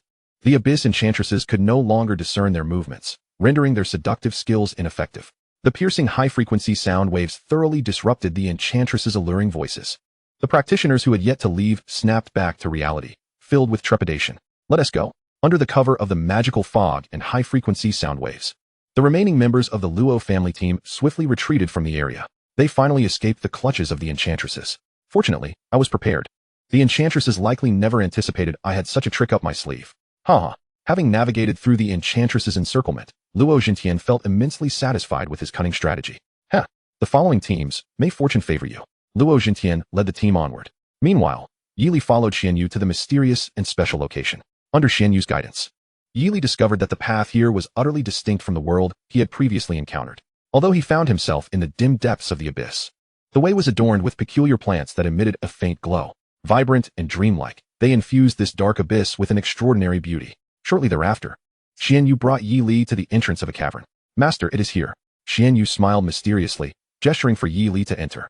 Curiously, Yi Li followed Xianyu into the cave. Inside, the space was vast, with walls embedded with gemstone-like crystals that emitted a soft radiance. As they ventured deeper into the cavern, Yi Li's eyes widened in astonishment as a colossal underground palace came into view. Surrounding the palace were countless brilliantly colored crystals, gleaming magnificently. At the center of this palace stood a grand circular stage. At that moment, dozens of beautiful enchantresses were gracefully dancing, engaged in their practice. They moved with a fluidity akin to fish gliding through water, exuding an intoxicating charm. Yi Li stared in awe, exclaiming, "Is this the mysterious place you spoke of?" "Indeed, Master," Xianyu replied, her smile radiant as she looked at him. "This is the central stronghold of all our enchantress clan. Once the summoning order is triggered, all enchantresses can be summoned to the palace." Yi Li nodded in satisfaction, contemplating the implications in his mind. Splendid. This indeed saves us the trouble of wandering about. Furthermore, it allows us to capture all the enchanting souls in one fell swoop. The day of the Demoness Soul Legion is drawing near. With this thought in mind, Yi Li proclaimed, "Indeed, I am quite pleased with your performance. Rest assured, you are my first Demoness Soul, and I shall certainly nurture you with utmost care." Xianyu, filled with excitement, lowered her head and replied, "Thank you, my master. I shall exert every effort to serve you and live up to your expectations. By the way, master, once all the demonesses are subdued, please do not forget to experience the extraordinary skills of our Demoness clan." At these words, a glint of anticipation flickered in Yi Li's eyes. He gazed at the grand and magnificent palace and declared, "Then let us proceed to activate the summoning order." Chapter 61, An Inexorable Battle Plan, Welcoming the Blessing of the Demonesses. Xianyu led Yi Li through a hidden door to a secluded chamber. The door to the chamber was adorned with intricate runes, resembling a protective magical array. Xianyu produced a peculiar talisman from her bosom and affixed it to the door. As a flash of light illuminated the space, the runes began to fade, and the door to the chamber slowly creaked open. "Please, master, step inside," Xianyu smiled, gesturing for Yi Li to enter. Inside the dimly lit chamber stood a massive stone table emanating a soft glow. Upon the table lay an ancient scroll, appearing to be of great antiquity. Xianyu approached the stone table and softly spoke, "Master, this scroll contains the summoning order for all the Demoness clan. Once activated, all the demonesses will converge in the Grand Hall. I once represented the Queen on a summoning mission, hence I possess a secret order." With that, Xianyu carefully unfurled the scroll and began to decipher the archaic script. Obscure incantations resonated, and the text on the scroll began to shimmer with light. A powerful melody coalesced, rapidly spreading throughout the surroundings. Before long, a myriad of differently attired, yet all youthful and beautiful, demonesses appeared within the palace. Their appearances varied. Some were sensual, others pure, some alluringly enchanting, and others poised and dignified, each exuding their unique charm. As the demonesses took their places, awaiting instructions, Yi Li observed them silently from a particular angle in the chamber, a hint of astonishment flashing in his eyes. The number of these demonesses far exceeded his expectations. There were thousands. Even the vast palace was now filled to capacity. They stood in impeccable formation, resembling a well-drilled battalion. Meanwhile, Yi Li's mind raced as he contemplated how he could possibly subdue so many abyssal demonesses. Managing a few or even dozens of them was feasible, but how could he contend with hundreds, each possessing formidable skills? Taking a deep breath, a bold idea flickered in Yi Li's mind. Just as he was lost in contemplation, Xianyu approached him and whispered, "Master, do you have a plan?" Yi Li nodded and commanded, "Let us go forth and meet them directly." Xianyu was taken aback. She had anticipated that Yi Li would employ some stealthy tactics, but instead, he chose to confront them head-on. Aware of the terrifying power these demonesses wielded when united, she cautioned, "Yes, Master, I believe you can achieve this, but I must remind you that the combined strength of these demoness clans is exceedingly formidable." Yi Li smiled calmly. "Thank you for your reminder, Xianyu. Now, let us proceed." Xianyu led Yi Li to a high vantage point within the palace. The assembled demonesses below were instantly filled with astonishment. They had awaited the queen, only to be greeted by a mere human. "Xianyu, what are you doing? You dare bring a weak human into our grand hall? Have you lost your mind? Where's the queen? Was it you who summoned us?" Someone below recognized Xianyu and shouted angrily. Stepping forward, Xianyu addressed her kin, "Sisters, please remain calm. This is my new master, Yi Li. His abilities are extraordinary. Following him is far more wondrous than any experience I have ever had. Trust me, let us escape the depths of the abyss and abandon our wicked ways together." However, the crowd below had already begun to prepare for battle. "New master? Xianyu, the queen will not spare you. It seems you have completely betrayed the queen. Kill, quickly. Eradicate this weak human along with her." Just as the demonesses were about to strike, Yi Li, who had remained silent, revealed a cold smile. Mist of water. In an instant, a white, illusory mist erupted, radiating outward like an explosive blast among the ranks of the demonesses. The entire palace was enveloped within its confines. The range of this skill had expanded tremendously, enhanced by Yi Li's innate magical prowess, coupled with the legendary passive skill effect, Phantasmal Vision. This area now possessed unparalleled mental and illusionary control. With a mere thought, Yi Li initiated a cataclysmic transformation within the mist-shrouded realm. At times it morphed into a ravaged battlefield, at others a treacherous labyrinth, a serene icy expanse, or a tumultuous ocean beset by raging storms. In this enchanting space, Yi Li seemed akin to a deity of creation. The demonesses, poised to attack, found their movements arrested. The potent illusionary control rendered them incapable of escaping Yi Li's grasp. "You have nowhere left to turn. Surrender and spare yourselves from torment." The demonesses, overwhelmed, succumbed to despair. Following this, Yi Li summoned forth 60 superpowered mechas, concentrating their firepower. He maintained the demonesses' life force at around 30 before instructing his maid to assist in enhancing their abilities, subsequently dispatching them all in one swift stroke. Yi Li swiftly invoked the demonic narrative contract, binding the souls of these demonesses. At this juncture, the cooldown for the magical vision skill had concluded. The mist dissipated, and the palace returned to its former state. The once malevolent presence of hundreds of demonesses had transformed into graceful, ethereal beings, each radiating beauty and elegance, exuding a refreshing and celestial aura. Upon signing the contract, the master's essence influenced the demeanor of the demoness servants. If the master were malevolent, the contracted demonesses would embody a sinister aura. However, Yi Li's noble disposition imbued them with an angelic grace. They gazed reverently at Yi Li, remorseful for their previous wickedness, and collectively knelt at his feet, exclaiming, "Thank you, Master, for purifying our souls. We wish to follow you and become your most loyal strength." Observing the kneeling demonesses, Yi Li nodded in satisfaction. These demonesses hailed from the 8 renowned families of the Abyss. Besides the Moonshadow family, adept in assassin-type attacks, there were also the Mahun family, skilled in close combat, the Biyu family, proficient in marksmanship, and the Tsuahua family, known for their supportive abilities, among others. These diverse specialties, through the attributes of the contract, provided varying enhancements to Yi Li's mechas. Standing beside him, Xianyu marveled, "Master, you are truly remarkable. The only royal family remaining in the heart of the Abyss is the Succubus family and the Abyssal Queen." Yi Li smiled and replied, "Indeed, this is merely the beginning." At that moment, Yi Li suddenly recalled something and inquired, "Xianyu, you previously mentioned that your family, the Demoness clan, possesses certain extraordinary skills. Is that correct?" The Demoness smiled sweetly and replied, "Indeed, my master. It requires you to sit upon the throne in the palace hall. We shall dance and bestow blessings upon you, thereby enhancing your various attributes. This remarkable skill has previously only been enjoyed by the Abyssal Queen. It will undoubtedly provide you with an exceptional experience." Hearing this, Yi Li's heart brimmed with anticipation. Then please commence the display. The demonesses, adorned with sweet smiles, immediately sprang into action, each assuming graceful poses in preparation for their dance. Chapter 62. The Supreme Throne, A Kingly Existence. The cunning succubus descends. Following Xian Yu's instructions, Yi Li settled into the central throne of the palace, elevated and regal. Akin to an emperor, enchanting melodies began to play as the demonesses commenced their elegant dance. Hundreds of fairies moved in unison, exuding an endless allure, creating a truly spectacular scene. Each family of demonesses showcased distinct styles in their dance. The Moonshadow clan's demonesses twirled with lightness and grace, intertwining their movements with Yi Li's spirit, unleashing a wondrous energy that jolted him, causing his agility attribute to begin its ascent.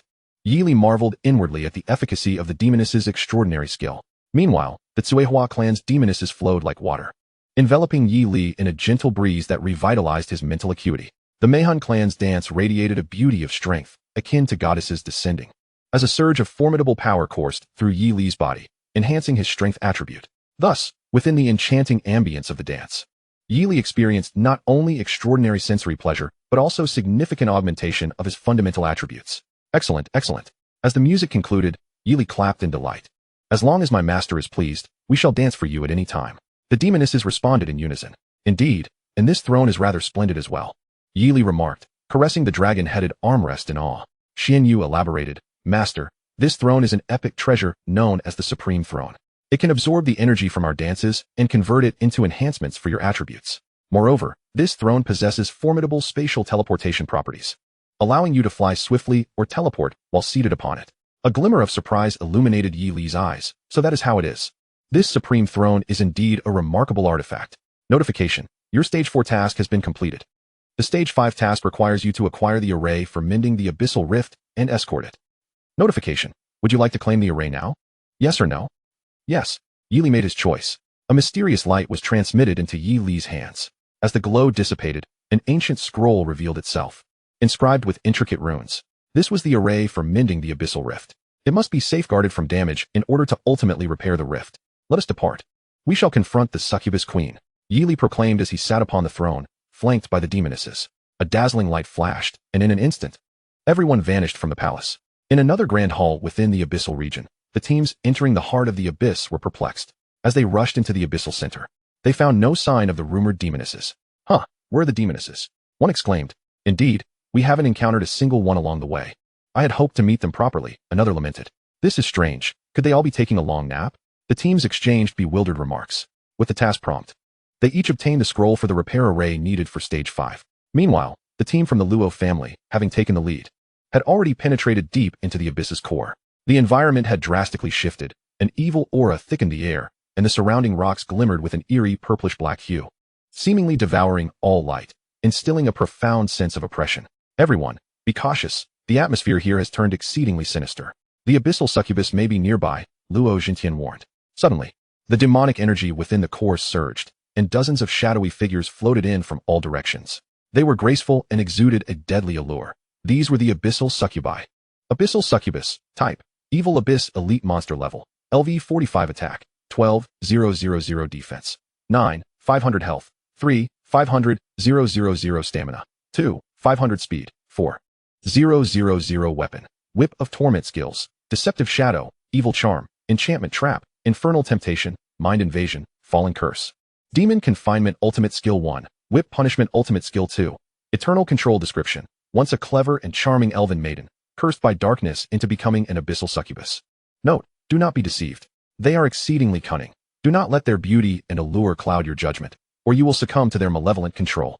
These succubi possessed angelic beauty, their figures exquisite, radiating a devilish sensuality. Two small horns adorned their heads, curving upward slightly, lending an air of playfulness and cunning. Behind their pert rears swayed a fluffy tail, its fur soft as silk, gracefully undulating with their movements, exuding an irresistible charm. However, having learned from prior experiences, the Luo family's members remained on high alert. Close your eyes, pinch your legs, pray, they muttered. This cannot be real. It is all part of the succubi's seductive ploy. I must remain calm. I must remain calm. Ouch, ouch. My thigh is being pinched so painfully, but I shall use the pain to numb myself. I must resist. One clever individual thought to close his eyes and imagine them as ancient crones, believing this would help him withstand the succubi's temptations. Haha, I truly am a clever one. No matter how potent the allure of the abyssal succubi, it could not compare to the comfort of his mother's chicken soup. I shall think of chicken soup. Chicken soup. Wait, my chicken soup. No, why is my brain not obeying? He stole a glance. Wow. The physique of this succubus is quite something. Despite these adventurers gritting their teeth and striving to resist, they soon realized the inevitable outcome. They would ultimately succumb. Except for one, Luo Jintian, who had no interest in women. With a cold sneer, he recognized that these adventurers would eventually fall prey, and once again deployed the prepared fog magic and sonic disruption items. Boom. Crackle. The spreading magical fog and high-frequency sound waves erupted simultaneously, perfectly concealing the forms of these adventurers within the mist. Quick, follow me. Luo Jintian's voice rang out through the fog. The others hurriedly sought him out, and soon arrived at an area that appeared safe. Luo Zong, you're incredible. We must have once again evaded the succubi's control. They exclaimed, laughter bubbling forth. Indeed, last time, Luo Zong employed this method, and the demonesses dared not pursue us again. Yes, our Luo family team is truly formidable. This time, the task of ultimately mending the rift will rest solely on our shoulders. Yet, a sense of unease gnawed at him. Perhaps I should return for a moment to handle some matters? The group buzzed with exhilaration, each expressing profound gratitude towards Luo Jintian while secretly feeling a twinge of yearning. Following closely behind Luo Jintian, Luo Yu declared with pride, naturally, under my uncle's wise guidance, our Luo family shall achieve unparalleled glory once more. However, the enigmatic Luo Jintian, walking ahead, remained utterly silent. Luo Yu broke the silence, asking, Uncle, what should we do next? Gradually turning his head, Luo Jintian replied, next, of course. Let us revel in merriment. Come, let us play together, dear brother. This voice was sweet, melodious, and enchanting, emanating from the lips of a captivating maiden. Luo Yu was taken aback and, upon closer inspection, realized that the figure he had been closely following was not his uncle Luo Jintian at all, but rather an irresistibly alluring succubus. Ah, there are ghosts. Luo Yu cried out, hastily retreating behind others. The onlookers, witnessing this scene, felt their hairs stand on end, terror gripping their hearts. When had the robust Luo Jintian morphed into a seductive succubus? Was this some form of transformation? Meanwhile, Luo Yu trembled with fear, nearly succumbing to fright. Just then, a sweet, youthful voice echoed in front of him. Why are you hiding behind me? Brother, you're so naughty. Luo Yu squinted, only to find yet another succubus before him. Ah! Luo Yu screamed, his face turning pale as panic overtook him once more. The crowd soon realized that a multitude of succubi had infiltrated their ranks. They hastily drew their weapons, launching an attack on these enchanting beings. A band of self-destructive fools.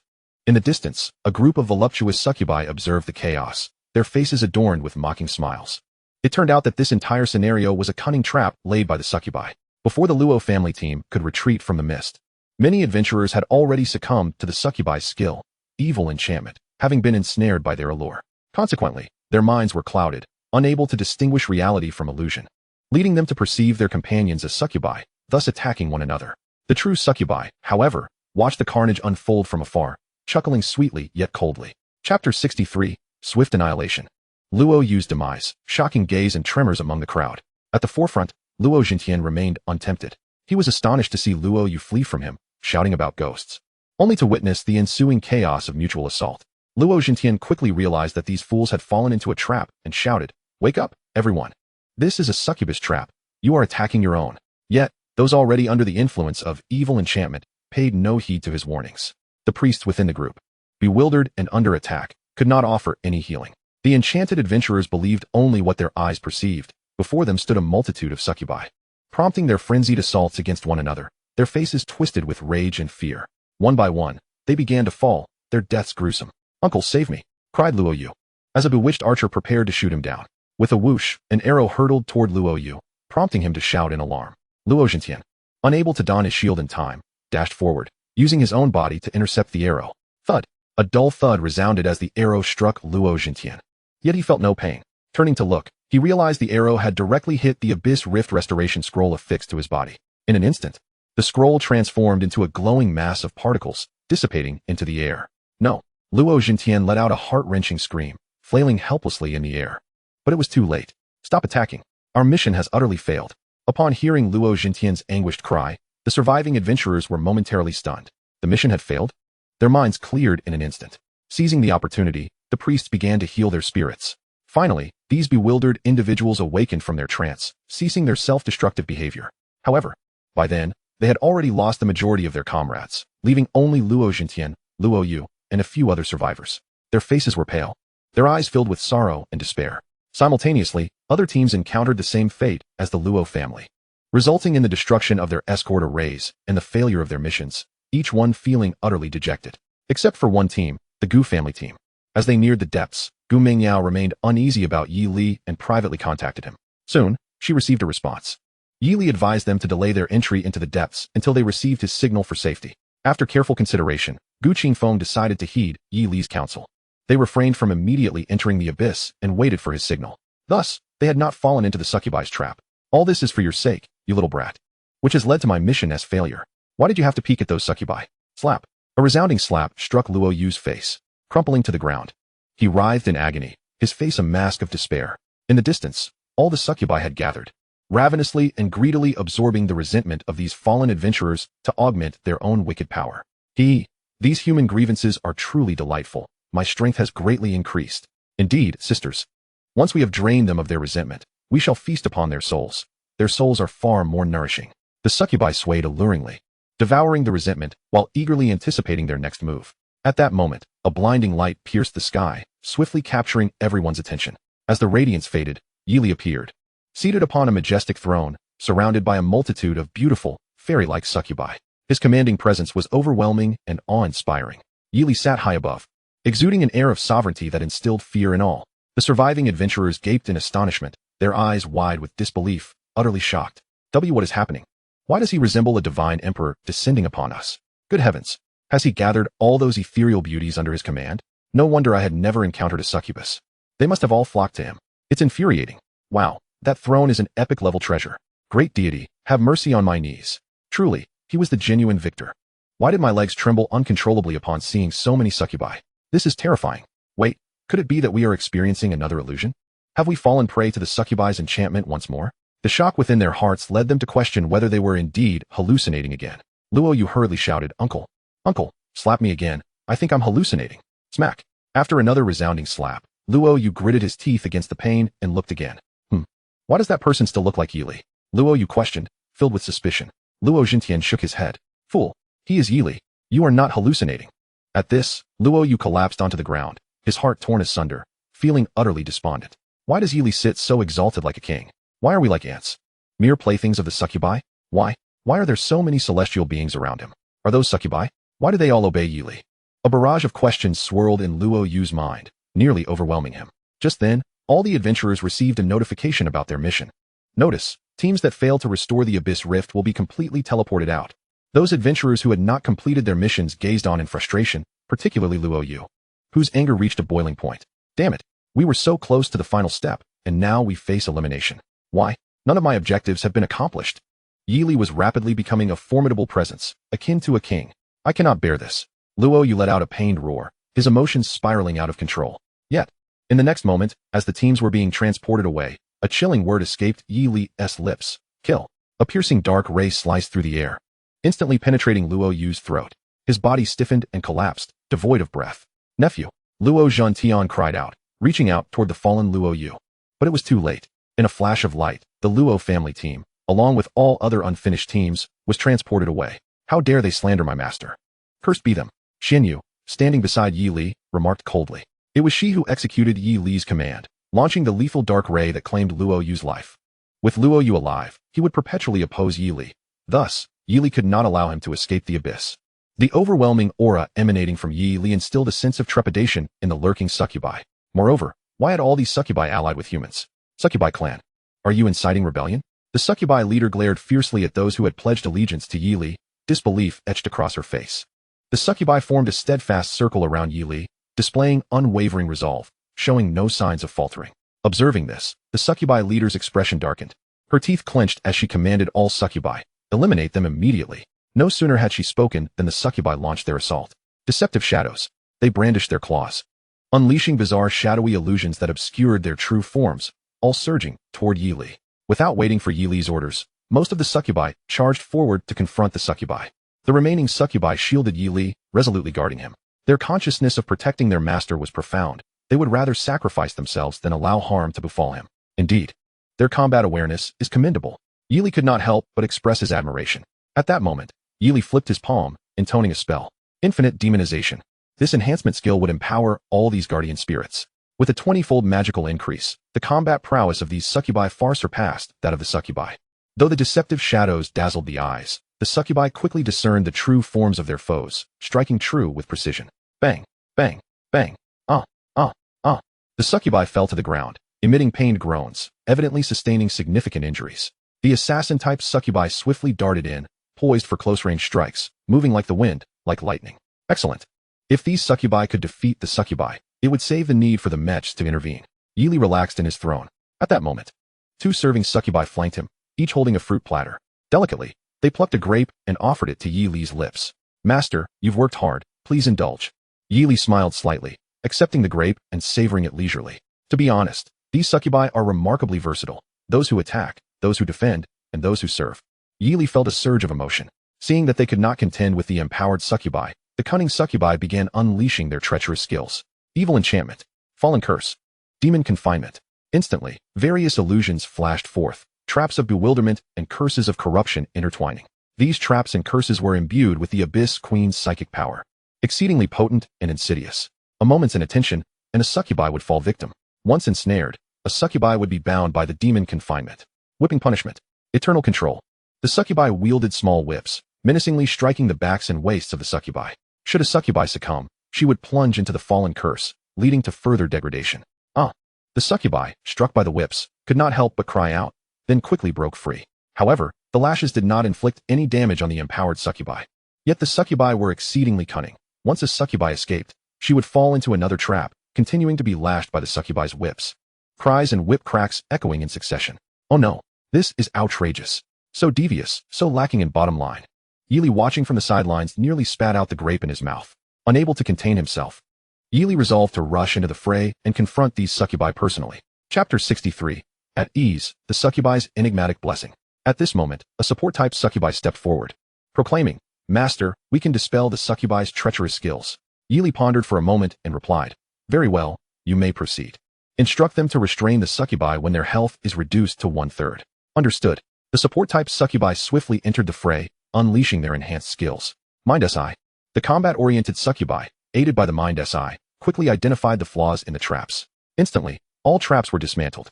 To prevent the succubi from employing their insidious skills again, the succubi seized the succubi, ensuring they could not escape. Then, the succubi engaged in close combat with the succubi. Bang, bang, bang. Each strike was imbued with formidable power, targeting the succubi's vital points. Faced with such relentless assault, the succubi found themselves unable to withstand. They shrieked in agony, retreating in an attempt to flee. Do not let them escape. The master commanded to restrain them when their health is reduced to 1/3.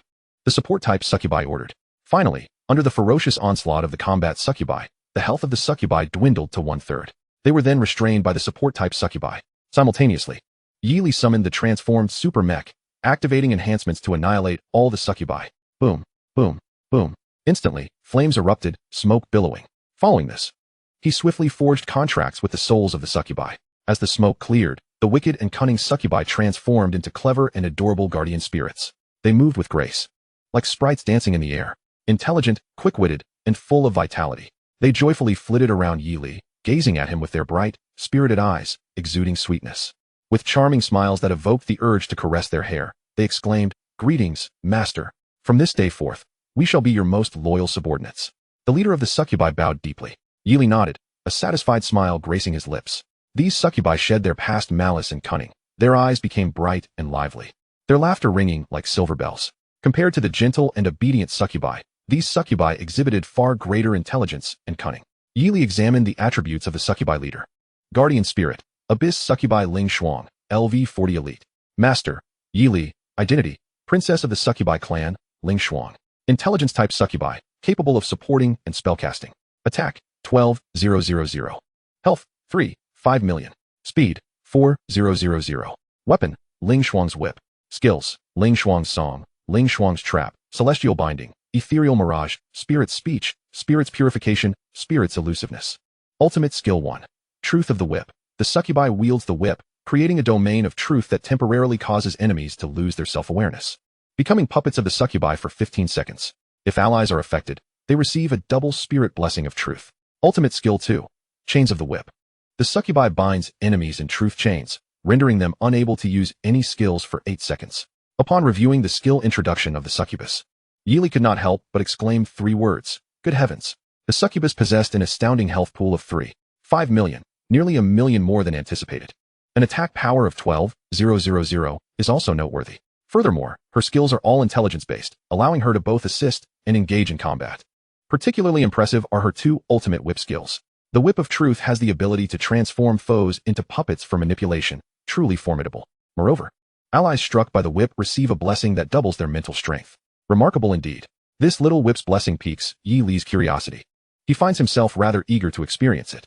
It is evident that the succubus is an exceptionally intelligent spirit companion. In the future, when faced with challenging dilemmas, she will undoubtedly comprehend his commands swiftly and execute tasks with finesse. She is particularly suited for tackling complex missions. Excellent, excellent. His legion of spirit companions continues to grow. Yi Li was filled with delight. Just then, a notification appeared on his chat interface. Yi Li, how is the situation? Can we enter the depths now? It was Gu Mingyao, who was waiting for news. It's good to go, enter. Upon receiving his reply, Gu's team promptly began their descent into the depths. However, as soon as they entered, they were met with the gruesome aftermath of other teams that had failed their missions. The scene was littered with the corpses of adventurers. Chaos reigning supreme. Some teams had been completely annihilated. The harrowing sight instilled a deep sense of dread within Gu's team. Meanwhile, Yi Li had already acquired a lead on the Abyssal Queen. Let us depart. With a flash of light, Yi Li vanished from his location, setting off to seek the Abyssal Queen. At this moment, aside from Yi Li, only the Gu family team remained to accept the ultimate task. Everyone from the Gu family was utterly astonished. Gu Qingfeng's eyes widened in disbelief as he stammered. The other teams have all failed their missions. So only Yi Li triumphed over the demoness and succubus? How terrifying. Yi Li had grown immensely powerful. A true prodigy. Gu Qingfeng's face was a mask of astonishment. Beside him, Gu Mingyao was equally shaken. Previously, she had been concerned for Yi Li's safety, never realizing that their entire team had benefited from his prowess and thus avoided elimination. Truly remarkable. In fact, such abyssal tasks are rarely completed by family teams. Reaching the 4th stage is already commendable. The 5th stage, along with the ultimate task, is typically assigned to at least 5-tiered professionals dispatched by the temple. These tasks are handed to family teams merely to gain experience and training. To their astonishment, the Gu family team had unwittingly completed the 5th stage and progressed to the ultimate phase. Had they not heeded Yi Li's advice, they too would have faced failure. Gu Qingfeng's eyes sparkled with excitement. For now, they chose not to rush forward, but to await further news from Yi Li before proceeding with their next actions. Chapter 64. The Wrath of the Abyssal Queen. In the most central region of the first layer of the abyss, a dazzling light flashed, revealing Yi Li and his companions before a dark and eerie cavern. Master, this is the residence of the Abyssal Queen, the demoness Xianyu stated. Yi Li focused his gaze, observing the enormous cavern entrance resembling a demonic maw, poised to devour all living beings. The walls of the cave were entwined with twisted black magical vines, writhing like tentacles in the darkness, sending shivers down one's spine. Yi Li furrowed his brow slightly. It appears this cavern is protected by prohibitive magic. Indeed, Master, Xianyu continued. The Queen's abode is shielded by an ancient magical array that inflicts devastating damage on approaching intruders. Without the Queen's permission, none dare approach. Nor does anyone know how to break the seal. Yi Li understood that such a formidable defensive magical array could not be assaulted directly, as it would likely result in catastrophic backlash. At that moment, the succubus Ling Shuang's eyes sparkled with a glimmer of inspiration, and she beamed, Master, I have an idea that we might try. Oh, Yi Li inquired curiously, pray, enlighten me. Ling Shuang playfully twisted her body, saying I possess some knowledge of array formations. I have heard that by following specific magical patterns along this array, one can locate the source of the sealing energy. If we can destroy the source, we shall dismantle the array's seal. I can attempt to find it. Gazing at Ling Shuang's delicate and clever visage, Yi Li's eyes brightened. Since you are confident, then do give it a try, but be cautious. Retreat immediately upon encountering danger. Ling Shuang blinked her large, expressive eyes and nodded in agreement. Rest assured, Master, I shall proceed with utmost caution. With that, Ling Shuang glided gracefully along the magical array, meticulously observing and analyzing each magical pattern. After a brief moment, a glimmer of excitement flickered in her eyes as she stealthily returned to Yi Li's side and whispered, Master, I have found it. The source of energy is just above the cave entrance, concealed within a scarcely noticeable crevice. Yi Li summoned the goddess warrior, who, upon sensing, confirmed that a significant energy fluctuation was indeed hidden deep within the crevice. As expected, it is here, Yi Li thought, and with a mere thought, commanded the goddess warrior to fire an energy projectile at the crevice. Boom. The source of the array's energy was obliterated by the explosion, producing a resounding blast. Instantly, the seal at the cave entrance dissipated, and the previously ominous atmosphere vanished. Well done, Ling Shuang. Your method has indeed proved effective. Yi Li praised. Thank you for your trust, master. Ling Shuang's face radiated with a sweet and joyful smile. Let us proceed. With Yi Li's command, everyone vanished from their location. However, at the moment the seal on the cavern was breached, a pair of eyes suddenly opened within, their alluring pupils glimmering with a chilling aura. It was none other than the Abyssal Queen, Queen Menasha. Someone has breached my seal. They must be of considerable stature, Queen Menasha mused. Though she had no time to ponder further. At that moment, Queen Menasha sat upon a grand throne composed of black bones and demonic stones, draped in a resplendent dark golden cloak. The ceiling of the chamber was adorned with black magical vines, continuously gathering dark energy. Queen Menasha clasped her hands tightly, devouring this dark energy. As she absorbed it, a black vortex swelled larger and more powerful. Boom! The enormous black vortex began to funnel into the abyssal crevice, further enlarging the passage to the abyss. Once this passage is sufficiently expanded, more lower-tier abyssal monsters will be able to cross into the surface, wreaking havoc upon the human realm. The moment of culmination was at hand. Success was imminent. A wicked smile crept upon Queen Menasha's lips. Hiss, hiss, hiss. Countless deeper abyssal monsters stirred restlessly. Yet, at that very moment, Yi Li and his companions materialized before Queen Menasha's throne. Upon seeing the Abyssal Queen, Yi Li was profoundly shaken. Her beauty was unparalleled, captivating, and once one's gaze was fixed upon her, it was impossible to look away. Her features were exquisitely striking, radiating both charm and a fierce allure, seamlessly merging the essence of an ethereal beauty with an enchanting charisma. The unique, powerful aura she exuded embodied both the noble elegance of royalty and the mysterious, seductive magic that astonished yet instilled fear. Yi Li experienced a fleeting illusion, marveling at the existence of such an enchanting and extraordinary queen. Queen of the Abyss, Menasha. Classification, Malevolent Supreme Abyssal Monster. Level, LV 60. Attack, 30,000. Defense, 22,000. Health, 10,000,000. Stamina, 18,000. Speed, 10,000. Weapon, Dark Scepter. Skills, Purgatory Summon, Curse Arrival, Heart Demon Possession, King's Pressure, Soul Severance, Abyssal Curse, Dark Dominion. Ultimate Skill 1, Endless Purgatory. Ultimate Skill 2, Queen's Wrath. Introduction. Once an envoy of the God of Light, she fell into darkness after transgressing taboos, becoming the Queen of the Abyss. She is beguilingly charming, wielding immense power over the Abyss, commanding countless malevolent beings. Note, the Queen of the Abyss is never lacking in formidable followers. Her abilities far surpass imagination. A flicker of gravitas crossed Yi Li's eyes. With a staggering 10 million health points, she eclipsed any monster he had previously encountered, highlighting her extraordinary vitality.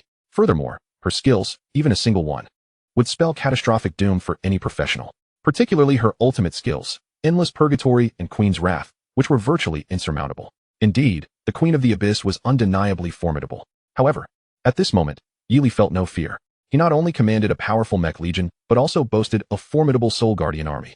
As he observed, he noticed that this Queen of the Abyss seemed to be expanding the rift. This cannot continue. She must be stopped at once. Yi Li resolved internally.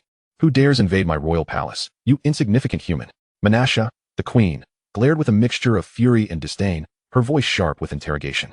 She found it incredulous that the youth before her appeared to be merely a level 16 black iron professional, audaciously intruding into her domain. Simultaneously, she was taken aback to see him seated upon the supreme throne, flanked by all the succubi and demonesses, poised to confront her. Menasha's eyes widened in astonishment. I cannot believe you have betrayed me to ally with this inferior human. Prepare to meet your end. Her fury ignited, unleashing Purgatory Summon.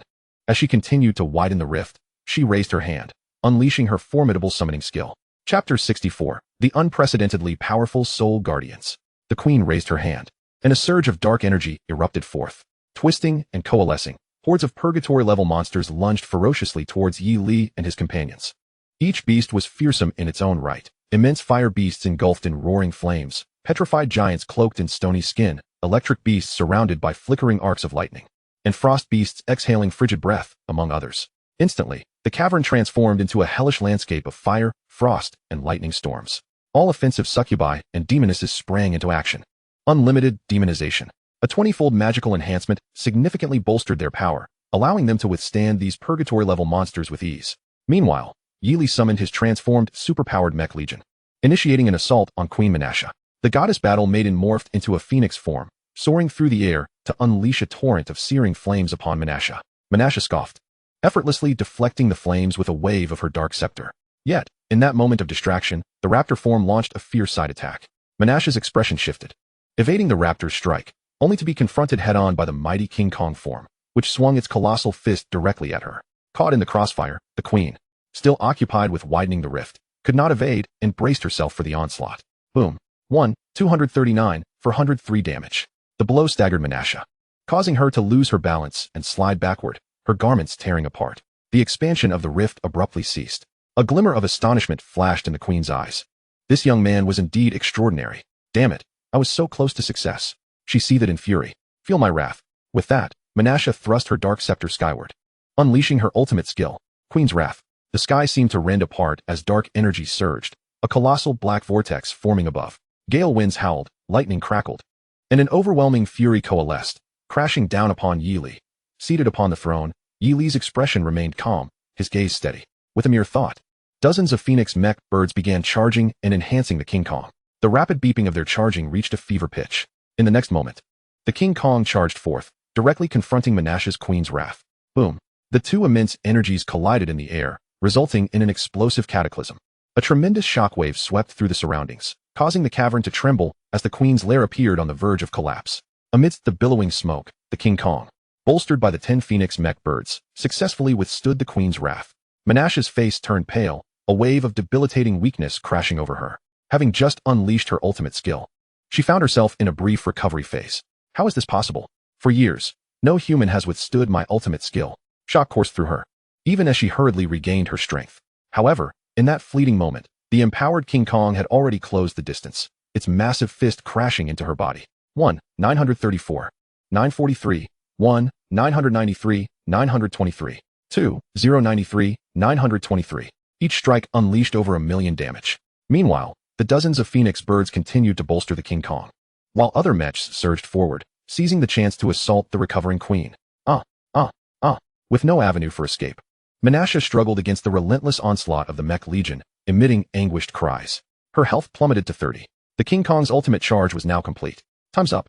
With a mere thought, Yi Li commanded the King Kong to unleash its full might. 3,000,000. A critical strike. The words critical kill flashed across the screen as the queen fell, an abundance of gear and treasures scattering across the ground. Yi Li raised his hand, collecting all the equipment and treasures into his spatial vault, intending to examine them later. Swiftly, he utilized the Demon Tail contract to bind Queen Menasha. The incantation of the Demon Tail contract resounded, and a brilliant light emanated from his fingertips, directing towards the Queen of the Abyss.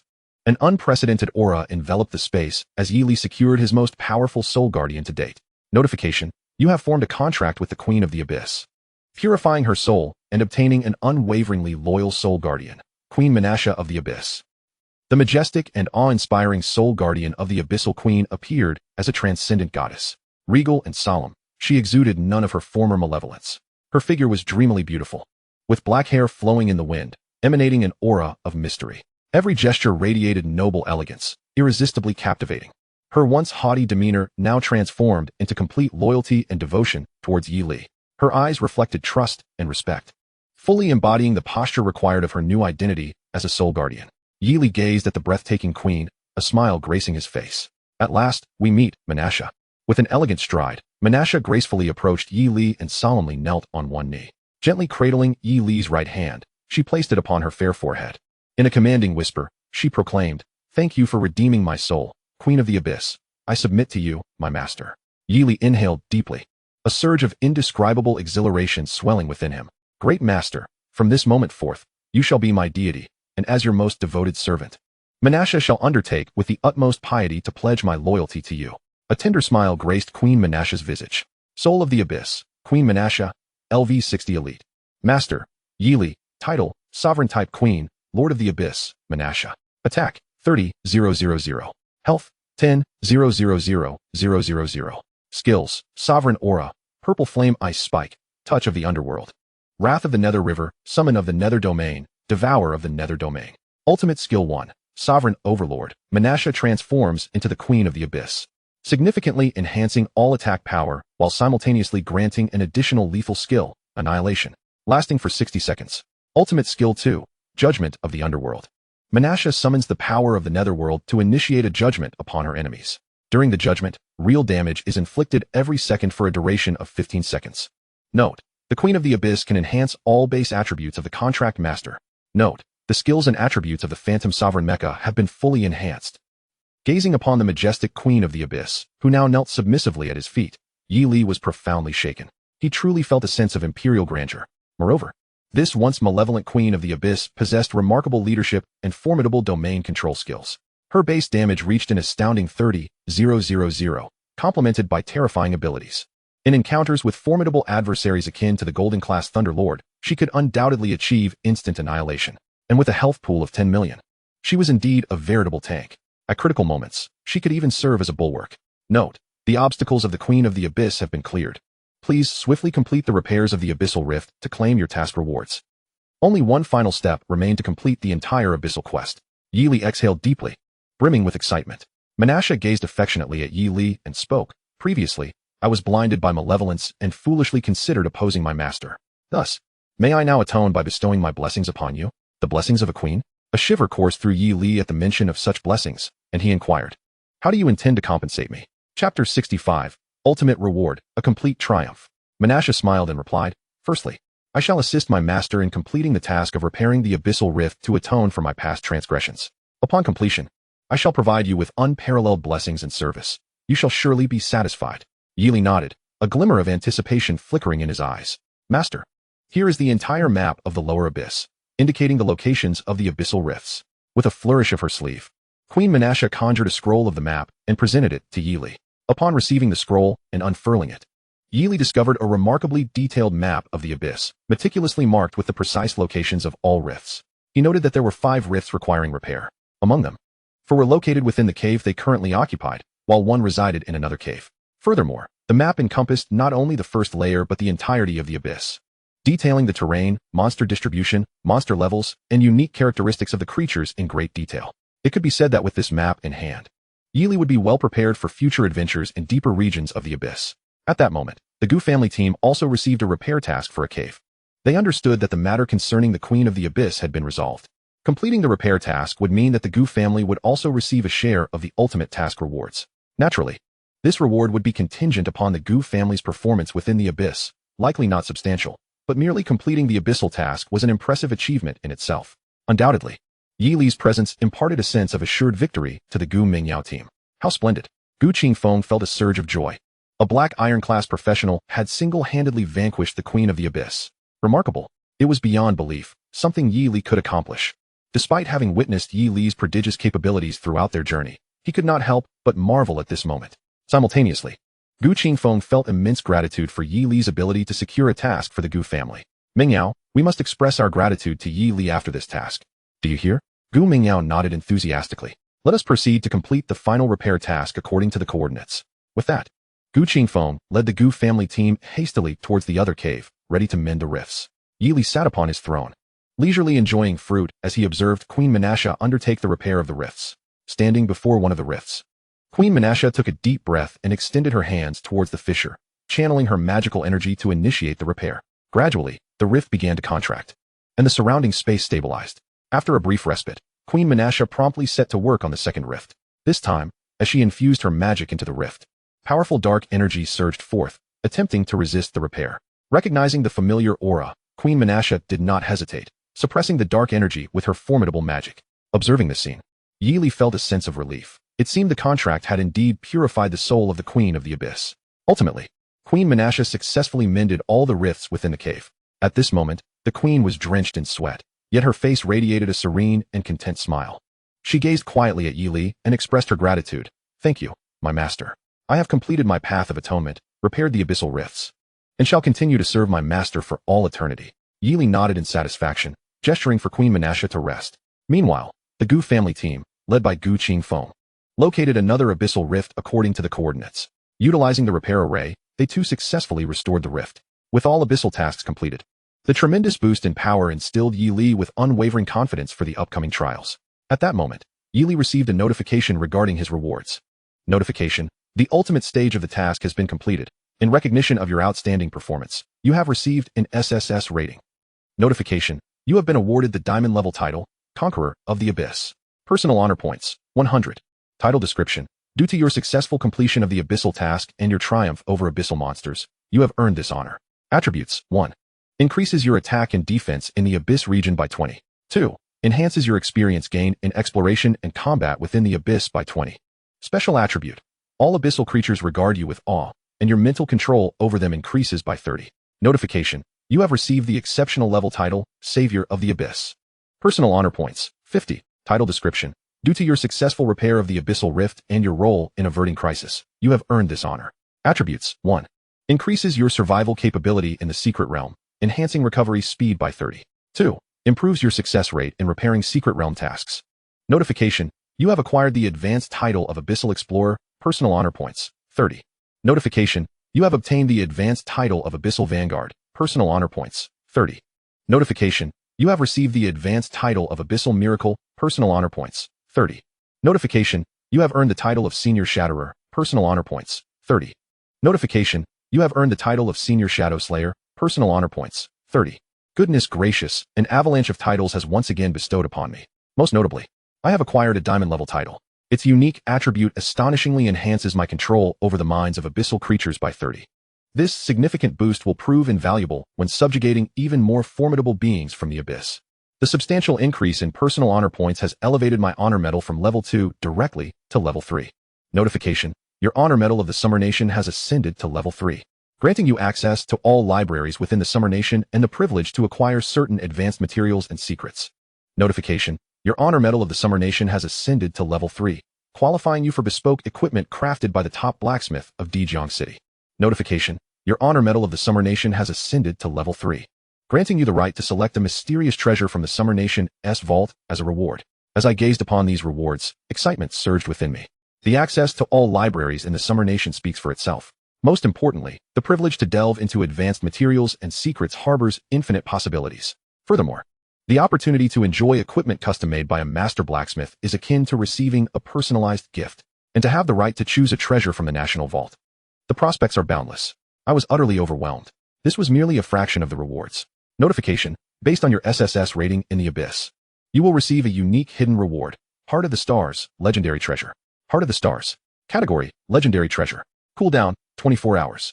Effect, a mysterious gem imbued with the attributes of stellar space, possessing the ability to alter and customize the fundamental attributes of various equipment. Upon reviewing this attribute description, my pupils narrowed in astonishment. Once the Heart of the Stars is embedded, the user can adjust and optimize the basic attributes of their equipment according to their needs. For instance, enhancing attack power, defense, agility, magical strength, and more, completely customizable. The prospect of fully customizing the basic attributes of all equipment? It is simply unprecedented. Chapter 66. The Golden Set Beyond Imagination. Epic Skills of Imperial Class. Customizing the attributes of my equipment? Upon seeing the Heart of the Stars, I was filled with reflection. If all equipment attributes were converted to mental values, how terrifyingly potent would the increase in mental attributes be? With a cooldown of 24 hours. It implies that after one day, I can redefine my attributes once more. Today, I might favor magical damage. Tomorrow, agility. The day after, defense. How frighteningly unimaginable. It seems this SSS rating indeed bestows extraordinary rewards. This venture into the abyss has truly yielded immense gains. Not only have I assembled a formidable army of spirits, an unparalleled abyssal queen, but I have also obtained such a miraculous treasure. The experience accumulated in the experience stone is bound to be enough for several level ups. At that moment, I recalled the equipment dropped by the abyssal queen. The demon tail contract is formed after purifying a demon's soul and signing a pact.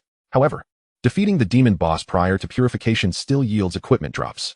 Elite monsters do not drop items, which is why I failed to acquire anything from the succubus and the enchantress at that time. I temporarily stored the Heart of the Stars in my spatial vault and began rummaging through the equipment dropped by the abyssal queen. As soon as I retrieved them, a brilliant golden radiance burst forth. Exceptional golden level, set of the abyssal queen's fury. Set components, golden abyssal crown, golden abyssal staff, golden abyssal armor, golden abyssal leggings, golden abyssal boots, golden abyssal ring, golden abyssal necklace. What? A golden level set? I stared in disbelief at the attributes of these pieces, momentarily lost in thought. Accumulated basic attributes of the set: strength 40, defense 40, health 40, agility 20, spirit 20, mana 15, mana recovery 20, stamina 10, spell damage 20. Total attribute resistance 15. Additional effects of the set. 1. When casting skills, there is a certain chance to trigger Abyssal Echo, dealing damage to nearby enemies while equipping 3 or more pieces of the Queen's Fury set. 2. When the wearer is attacked, there is a certain chance to activate Abyssal Shield, absorbing a portion of the damage, while equipping 5 or more pieces of the Queen's Fury set. 3. When health drops below 20, Abyssal Rejuvenation activates automatically, restoring 20, 40, or 60 health, with cooldowns of 60 seconds, 40 seconds, and 20 seconds respectively, while equipping 3, 5, or 10 pieces. 4. When attacked, Abyssal Evasion is triggered, completely dodging one attack, while equipping 6 or more pieces. 5. When health is below 20, Queen's Fury activates, increasing defense by 50, 100, 200, or 300 for durations of 10, 20, 30, or 40 seconds, while equipping 2 or more pieces. Set description: the Golden Abyssal Queen's Fury set, born of the Abyssal Queen's majesty and boundless power, grows stronger as the number of equipped pieces increases. This plethora of attribute enhancements shattered my preconceived notions. To think that a set composed of over a dozen exceptional golden pieces would be the ultimate dream for any golden class practitioner. Oh no. Even those of diamond class might find it nearly impossible to assemble a complete set of exceptional golden equipment. The thrill is overwhelming. Moreover, the cumulative benefits of the set are staggering. Without hesitation, aside from the diamond level ghost necklace, I replaced all previous equipment and donned the entire golden set. Instantly, my attributes surged dramatically. I glanced at my status panel. Base attributes: bonus value strength, 620, 168, agility, 650, 90, spirit, 1020, 204, stamina, 630, 40, intelligence, 600, no bonus. Health, 6,750, mana, 31,000, defense, 24,040, mana recovery, 20, spell damage, 20, total attribute resistance, 15, equipment slot, diamond ghost necklace, exceptional golden level, set of the Abyssal Queen's Fury. Thus, nearly all the enhancement attributes of the set were preserved. The default attributes of the set are quite balanced, with each fundamental attribute receiving a boost. I wondered what transformations would occur if I allocated all the set's attributes to my mental value. With a mere thought, I activated the Heart of the Stars to customize all equipment attributes. Notification: you have initiated the customization of attribute values. All attributes have been increased to mental value. Mental value, 510. Base attributes: bonus value strength, for 20, agility, for 50, spirit, 1020, 5202, stamina, 400, intelligence, 400, health, 6,750, mana, 31,000. Wow. After customizing all equipment attributes, my mental value skyrocketed from 1020 to 6222. With the Mech Warrior's 20-fold enhancement of mental power, all attributes surged to an astounding 120,000. A basic attack that previously dealt over 20,000 damage now exceeded 120,000. The damage from the high-energy fire arsenal skill surpassed 5 million. My goodness, I was truly shaken. Such exceptional golden equipment, combined with the attributes of the customization treasure, rendered my power terrifyingly unparalleled. Not yet finished. In addition to the equipment drops, there is also a skill book.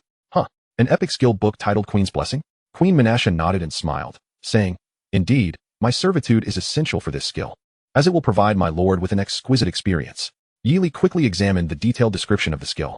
Queen's Blessing, type, epic skill attributes, 1. Upon receiving the Queen's servitude, you will gain unparalleled blessed power. 2. Different types of servitude will yield various blessing enhancement effects. A. After receiving massage servitude, the cooldown time of skills is reduced by 15, lasting for 30 minutes. B. After receiving leg-pounding servitude, all skills will inflict 15 more damage, lasting for 30 minutes. C. After receiving feeding servitude, damage taken is reduced by 15, lasting for 30 minutes. D. After receiving grooming servitude, during the blessing period, you will possess the ability to communicate with the soul of the queen, succubi, and enchantresses, enhancing combat synergy. 3. During the blessing effect, the queen can summon additional support, such as succubi and enchantresses, as needed, and the enhancement effects can stack. 4. The blessing effects will strengthen as the skill level increases, with a maximum enhancement of up to 30. 5. If you successfully defeat a formidable enemy while under the blessing effect, there is a chance to trigger additional rewards from the queen, succubi, or enchantresses. Note: recipients of the blessing must possess a strong willpower of the soul to ensure they can withstand the blessing power of the queen, succubi, and enchantresses. Otherwise, they may not fully realize the blessing's potential. After perusing this skill introduction for Queen's Blessing, Yili found himself at a loss for words. This was nothing short of imperial-level indulgence. With such unparalleled enjoyment, one could effortlessly obtain various attribute enhancements, truly worthy of being an epic skill. Yili glanced at the extraordinarily captivating Queen Medusa beside him and resolved to learn this skill immediately. He slapped the skill book against himself, and a surge of mysterious power coursed through his body, allowing him to instantly acquire the skill. Chapter 67. This feeling is indeed extraordinary. Yili took particular note that recipients of the blessing must possess willpower of the soul to endure the queen's blessing power. Fortunately, Yili's soul strength was sufficiently robust. Once again, he was left speechless by the description of the queen's blessing skill. This was simply an imperial-grade enjoyment. In the midst of such unparalleled service, one could easily and comfortably garner various attribute enhancements, truly deserving of its epic classification. Yili observed the stunningly beautiful Queen Menasha beside him and decided to master this skill at once. He pressed the skill book against himself, and a wave of mysterious energy enveloped him, enabling him to learn the skill instantly. After completing the Abyss task, a certain amount of time is allotted for the practitioners to claim their rewards and settle matters before the teleportation commences. Thus, while waiting, Yili decided to activate the Queen's Blessing skill. This was to both test the enhancement effects and alleviate the fatigue accumulated from the past few days of completing Abyss tasks. Let your subordinates serve you, my lord. Queen Menasha gracefully approached Yili from behind, speaking with an alluring tone. She then gently placed her soft, slender fingers on his tense shoulders, gracefully massaging them. Yili closed his eyes, feeling the mysterious energy flowing within him. The tension and fatigue in his body dissipated, replaced by a refreshing sensation that enveloped him like a cool spring. Queen Menasha's hands danced upon him as if weaving magic, transporting Yili to a realm of unprecedented comfort. He heard her softly humming a delightful melody, a sound akin to celestial music that soothed his spirit. This was a wondrous sound of blessing. Notification: the effect of Queen's Blessing I is activated. All cooldown times are reduced by 50 for 30 minutes. Indeed, it had an effect, and he felt both physically and mentally relaxed. Quite commendable. Yili felt invigorated and secretly rejoiced at possessing such a miraculous skill. What a delight it would be to receive such a beneficial massage before engaging in battle. At that moment, Queen Menasha had elegantly moved from behind him to stand before him, her bright eyes shimmering with enticing light. With a gentle smile, she radiated boundless warmth. Next, I shall provide my lord with leg-pounding servitude. Queen Menasha delicately placed Yili's legs upon her lap. She then began to softly massage his legs with her hands, her fingers applying just the right amount of pressure, delving into every muscle fiber. Her hands danced gracefully, as if performing a magical ballet. Yili experienced an unprecedented sense of comfort and relaxation, as though his entire being melted into Queen Menasha's touch. As she pounded his legs, a warm power flowed from her fingers into Yili's limbs. This was the power of blessing. Notification: the effect of Queen's Blessing 2 is activated. Damage increased by 15 for 30 minutes. Wow. After such indulgence, Yili's damage instantaneously surged by 15, and he could sustain this for 30 minutes. This was simply astonishing. Yili gazed at Queen Menasha in awe, his eyes gleaming with satisfaction. This imperial-grade enhancement effect was indeed exhilarating. After this indulgence, only feeding and grooming remained. Chapter 68. The great exam approaches, preparing a surprise for my aunt. The time for teleportation was approaching, and it would be best to take it slowly. Moreover, they were in the abyss, which was not particularly convenient. Yili then summoned the queen, succubi, and enchantresses into his versatile space repository. At this moment, the space repository had become quite spacious and luxurious. The combined number of the queen and the succubi and enchantresses amounted to over 1,000, yet it felt far from crowded. Additionally, Yili had divided this space repository into several areas: a weapon and equipment zone, a mech warrior zone, a high-energy arsenal zone, and a resource storage zone. To better accommodate these souls, Yili transformed the resource storage area into a living area. After detailed renovations of the existing living resources, it was now more suitable for the residence of these souls. Each soul had its own independent space, with the queen's space being the largest, while the succubi and enchantresses were nearly equal in size. As for the enchantress Xianyu, who was rather special, Yili had deliberately placed her space in a unique position. Please bear with it for now. Once we return to the city, I will procure additional resources to establish a leisure and training area for you, Yili assured the queen and the enchantresses. Thank you, master. The souls chorused in gratitude, deeply appreciative of Yili's arrangements. In this versatile space repository, they would not only have a comfortable living environment, but also continuously enhance their abilities under Yili's guidance. For them, this was an excellent opportunity for growth. These souls, unlike Mechs, possessed their own thoughts and needs. Therefore, in addition to providing space, spiritual nourishment was also necessary. After all, his versatile space repository was ample enough. He could procure more resources later to provide for the queen and her companions. Yili decided to proceed with this plan. At that moment, a flash of light appeared as the projection of the divine stone manifested once more. Notification: you have completed all abyss tasks. Teleportation will commence. In the next instant, Yili found himself in the outer city area of Emperor Jiang City. It was now the early hours of the morning, and the outer city was enveloped in tranquility. The day after tomorrow was the big exam. It was best to return home for a visit first, take a day to rest, and prepare for the impending major examination. Yili produced a high-grade teleportation scroll, setting his destination to the location of his home. In a flash of radiant light, Yili vanished into the inky night sky. Within the urban area of Daejeon City, a set of vintage residential buildings stood. Yili pushed open the door to his home, only to find that his aunt was still absent. It appeared that his aunt, Yi Si-jing, had once again gone to work overtime. She had always believed that Yili would undoubtedly gain admission to the vocational university, tirelessly working to accumulate sufficient funds for his tuition. The annual expenses of the vocational university were exorbitant, particularly for someone like Yili, whose chosen path as a mage was notoriously costly in its early stages. With the major examination looming, Lin Si-jing worked day and night to earn more tuition for Yili. A wave of inexplicable gratitude surged within Yili. It was time for his aunt to enjoy a better life. His wealth had long surpassed what it once was. He now possessed over $1 billion in assets. Moreover, his honor medal had reached level 3, placing him among the elite in a city like Daejeon. It is noteworthy that the city lord, He Xiaofeng, a 5-turn powerhouse, possessed only a level 4 honor medal. Additionally, Yili had yet to redeem a villa, a property of his choosing anywhere within the entirety of Daejeon City. Tomorrow, he would exchange for this villa and surprise his aunt. Yili had made his plans, resolving to view the property first thing in the morning. Chapter 68. If we cannot settle this privately, let us find another means. The following day, as dawn broke, the morning sun cast its golden rays upon the bustling streets of Daejeon City, infusing life and vitality into the vibrant metropolis. Upon awakening, Yili discovered that his aunt, Yi Si-jing, had not returned home throughout the night. Yi Si-jing's primary occupation was that of a real estate salesperson. After her day job, she often took on a part-time nursing role at a hospital in the evenings, a grueling endeavor. From this day forward, Yi Si-jing would no longer need to toil so hard. Yili mused to himself. He was aware that Yi Si-jing was working in the prestigious villa district of Daejeon City, Daejingyuan, where the opulent villas boasted exceptional views and prime locations, making it a paragon of luxury in the city. He decided to seek her out there and peruse the properties as well. Stepping out of his home, Yili soon arrived at the most upscale villa area, Daejingyuan. Upon entering the grand gates, he was awestruck by the sight before him. Expansive streets lined with verdant trees and adorned with a myriad of blooming flowers. The villas, meticulously arranged, exuded an air of elegance and harmony. Arriving at the villa sales area, he was greeted by a charmingly beautiful saleswoman, who approached him with a professional smile. "Good day, sir. Are you here to view properties?" Yili nodded, inquiring, "Is Yi Si-jing working here?" "I wish to find her." The saleswoman responded casually. "Yes, she is employed here. However, she is currently attending to another client.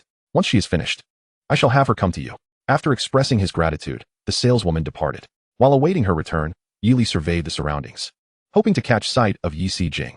Soon enough, he spotted her figure. Yi Si-jing stood before a spacious floor-to-ceiling window, her smile radiating warmth as she described the villa's features to a group of elegantly dressed clients. Judging by their attire, they were undoubtedly combat-oriented professionals. Given the proximity, Yili could clearly hear their conversation. He overheard a middle-aged man exclaiming incredulously, "The prices of your villas are exorbitant." Yi Si-jing replied, "This villa is situated by the lakeside, offering an exceptional view, hence the higher price. If cost is a concern, I suggest you consider our discounted properties, which are comparatively more affordable." "What? Those discounted properties are livable?" One of the clients retorted angrily. "What do you mean by that? Do you look down on us? Show us the discounted houses." Yi Si-jing maintained her composure. "That was not my intention. I merely noted your concerns regarding the pricing." Yet, the group of clients seemed unappreciative, beginning to ridicule Yi Si-jing. "How dare a pauper like you question us? You, a lifetime service worker who will never afford a villa, are only fit to serve us, understand?" Another chimed in, "You're a mere worker. Not only will you never afford a villa, but you likely can't even buy an apartment. You're absurdly deluded to think you can recommend properties to us. Indeed, it's utterly laughable. The sales in the villa district should be better managed." The group hurled insults and mockery at Yi Si-jing, their disdain palpable, as if they were the wealthiest individuals in the world, completely disregarding their earlier complaints about the prices. Yet Yi Si-jing remained steadfast, her smile unwavering as she endured their taunts, not once retaliating. To preserve her job, she greeted every type of client with a cheerful demeanor, silently bearing all the grievances within her heart. Witnessing the disparagement and the unjust treatment his aunt was enduring, Yili's eyes darkened with resolve. He strode directly toward the group. "Shaoli, what brings you here? Weren't you out training?" Yi Si-jing exclaimed in surprise upon seeing him. "Yes, I've returned. I'm here to view properties today," Yili replied, standing before his aunt and casting a cold glance at the group. He found their behavior detestable. They reveled in pretending to be affluent, treating salespeople as lesser beings. The group, initially taken aback by the revelation that this salesperson had a combat professional relative, quickly dismissed him upon realizing his low level, merely a level 16 black iron professional, likely an unqualified individual who hadn't gained admission to university. They, being silver professionals, regarded him with disdain. "Kid, Don't think just because you're a combat professional you can meddle here. Coming to view properties? A black iron rookie daring to wander in the villa district? Huh, I'm amused. They laughed derisively. They're all just a bunch of paupers. Hearing Yili's intent to view a villa was nothing short of a joke to them. In Dijiang City, even the cheapest villa costs over 10 million, while those in Dijing Yuan could easily reach 30 to 40 million. Properties in prime locations surpassed 50 million, their values rivaling that of exquisite golden equipment. Thus, the price tags were laughably out of reach even for these silver professionals, who would need loans to afford them. Consequently, they sought to belittle lifestyle professionals with lesser economic means to bolster their own sense of superiority. Enough. Before Yili could respond, Yi Jing interjected sternly. You may say whatever you wish about me, but you shall not speak ill of my nephew. Upon hearing them insult Yi Jing was filled with indignation. Confronting them directly, a glint of cold fury flickered in Yili's eyes as he resolved that these unruly individuals would receive their due lesson today. However, unlike the wilderness, Dijiang City had regulations prohibiting any form of private conflict within the inner city. Since private disputes were not permissible, he would have to employ an alternative approach. Look who has gone rogue. One middle-aged woman among the group shouted. Manager, I wish to file a complaint against this salesperson. The manager, a middle-aged man, dashed over at lightning speed. The woman immediately exclaimed. This salesperson dared to insult us and brought along a lowly black iron brat to provoke us. As esteemed individuals, we shouldn't have to endure such indignities while purchasing a home. We demand to file a complaint, and we will see it through. The manager hastily proclaimed. Ladies and gentlemen, I will address this matter with utmost seriousness and provide you with a satisfactory resolution. Please bear with me for a moment. Subsequently, he approached Yi Jing and commanded, you must apologize to the guests immediately, employing whatever means necessary, until they grant you their forgiveness. Upon hearing the manager's reprimand directed at the female salesperson, the group of guests instantly swelled with a sense of triumph. We shall not grant forgiveness until this female salesperson and that boy bow their heads before us. A middle-aged woman declared malevolently to the others. In chapter 69, call me grandpa, then bow an apology? Yili remarked indifferently, what if I refuse to bow an apology? If you do not bow an apology, then get lost. The manager retorted vehemently. Hey, who do you think you are to interrupt here? Just as he finished speaking, a powerful aura erupted from Yili, causing the manager to startle, gripped by a fear he had never before experienced. His legs weakened, nearly causing him to topple. It was the spirits from the spatial warehouse. Sensing the hostility, eager to emerge and deal with the unruly crowd. Unlike mechanized beings, these spirits possessed a strong sense of self-awareness and a protective instinct for their master. Yili suppressed this overwhelming pressure, deciding against resorting to violence in compliance with the regulations of the inner city. As the terrifying aura dissipated, the manager heaved a sigh of relief, beads of sweat trickling down his forehead. What just transpired?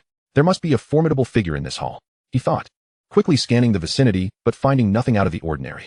Fearing that the manager would indeed dismiss her, Yi Jing anxiously declared, I will go apologize to them at once. She had worked tirelessly, sacrificing her comfort and taking on multiple jobs just to save enough money to purchase decent equipment for Yili.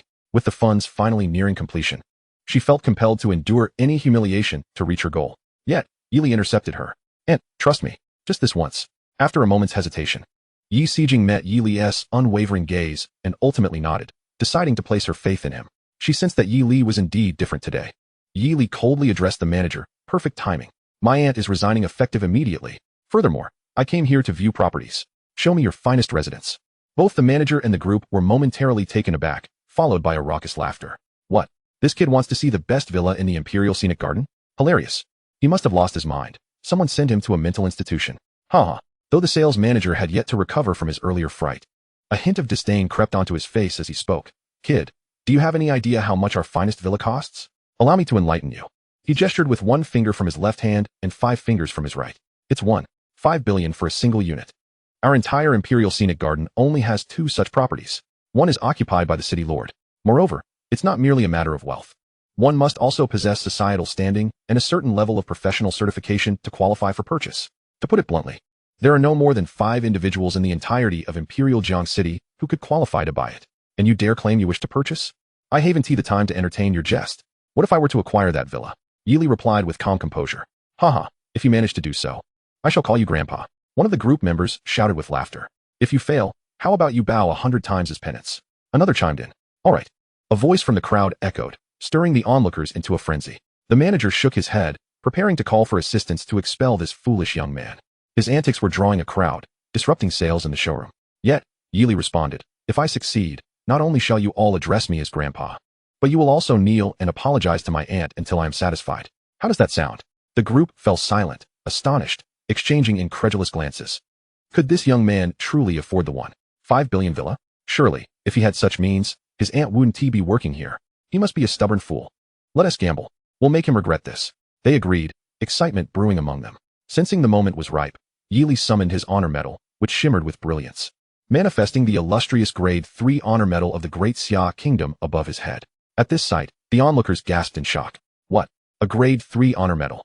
How is that even possible? They murmured. A gold-tier professional is already considered elite with a Grade 1 honor medal. Indeed, the city lord of Imperial Jiang City possesses a Grade 4. This Grade 3 medal signifies a vice city lord. They speculated, astonished. We never had such an esteemed figure among us. They exclaimed, realizing the implications. A Grade 2 honor medal grants one the right to a villa in any location within Imperial Jiang City, and a Grade 3 would at least allow for 3. Moreover, this privilege extends beyond just our city. The murmurs erupted among the crowd, the manager's expression transforming from mockery to disbelief, then to shock, ultimately paling in horror. He had never imagined this seemingly inconspicuous young man held such high status. As the manager contemplated his previous disrespectful remarks, he trembled in fear. The guests who had mocked Yi Sijing were now rendered speechless, their faces ashen, each wishing they could vanish into the ground. He is a mere black iron professional, yet possesses a Grade 3 honor medal. We are doomed.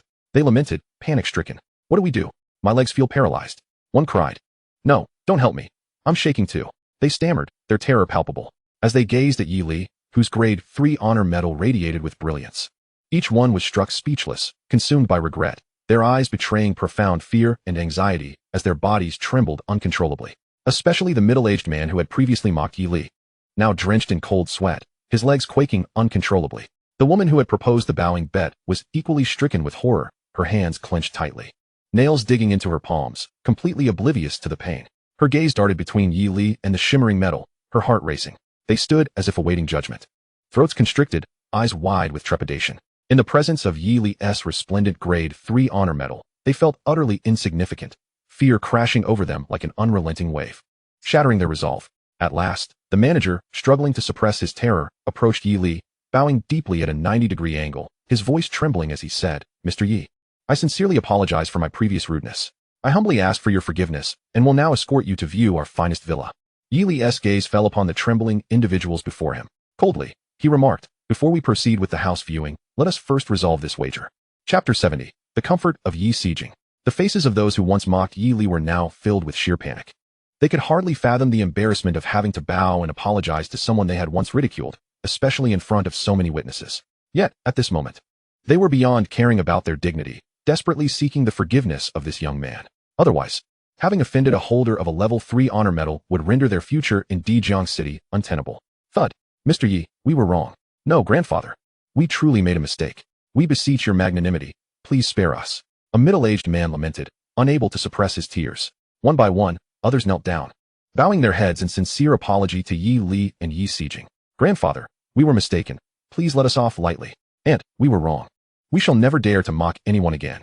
Grandfather, we are willing to accept any punishment. We only ask for your forgiveness this once. We shall certainly mend our ways. Grandfather, aunt, we will remember this lesson and will never engage in such behavior again. Please forgive our rudeness. The sound of their repeated bows echoed throughout the real estate center, met with gasps of astonishment from the onlookers, yet not a soul expressed sympathy for them. They had wagered and must now pay the price. And who were they to bully Yi Li's aunt in the first place? Indeed, it was they who were unreasonable, forcing her to bow before them. Now they faced the consequences of their own actions. It was a clear reminder that one should never underestimate the young, for basic respect must never be discarded. The surrounding spectators buzzed with discussion, applauding the appropriate punishment meted out to this unruly group. Yi Li gazed coldly at these individuals, a chilling glint in his eyes. He was acutely aware that their act of contrition stemmed solely from his level 3 honor medal. He could not help but reflect that in this world, only the strong command respect. Before long, their foreheads began to swell from the repeated bowing. Yet they dared not relent, continuing their penitent gestures. Yi Sijing watched as these once arrogant guests now knelt before her in apology, a surge of emotion swelling within her. Countless times, she had endured their unreasonable behavior to keep her job, swallowing her grievances alone in her room, shedding silent tears. Yet, in just a few days, Yi Li's identity had compelled those haughty individuals to bow their heads in repentance, something she had never dared to envision.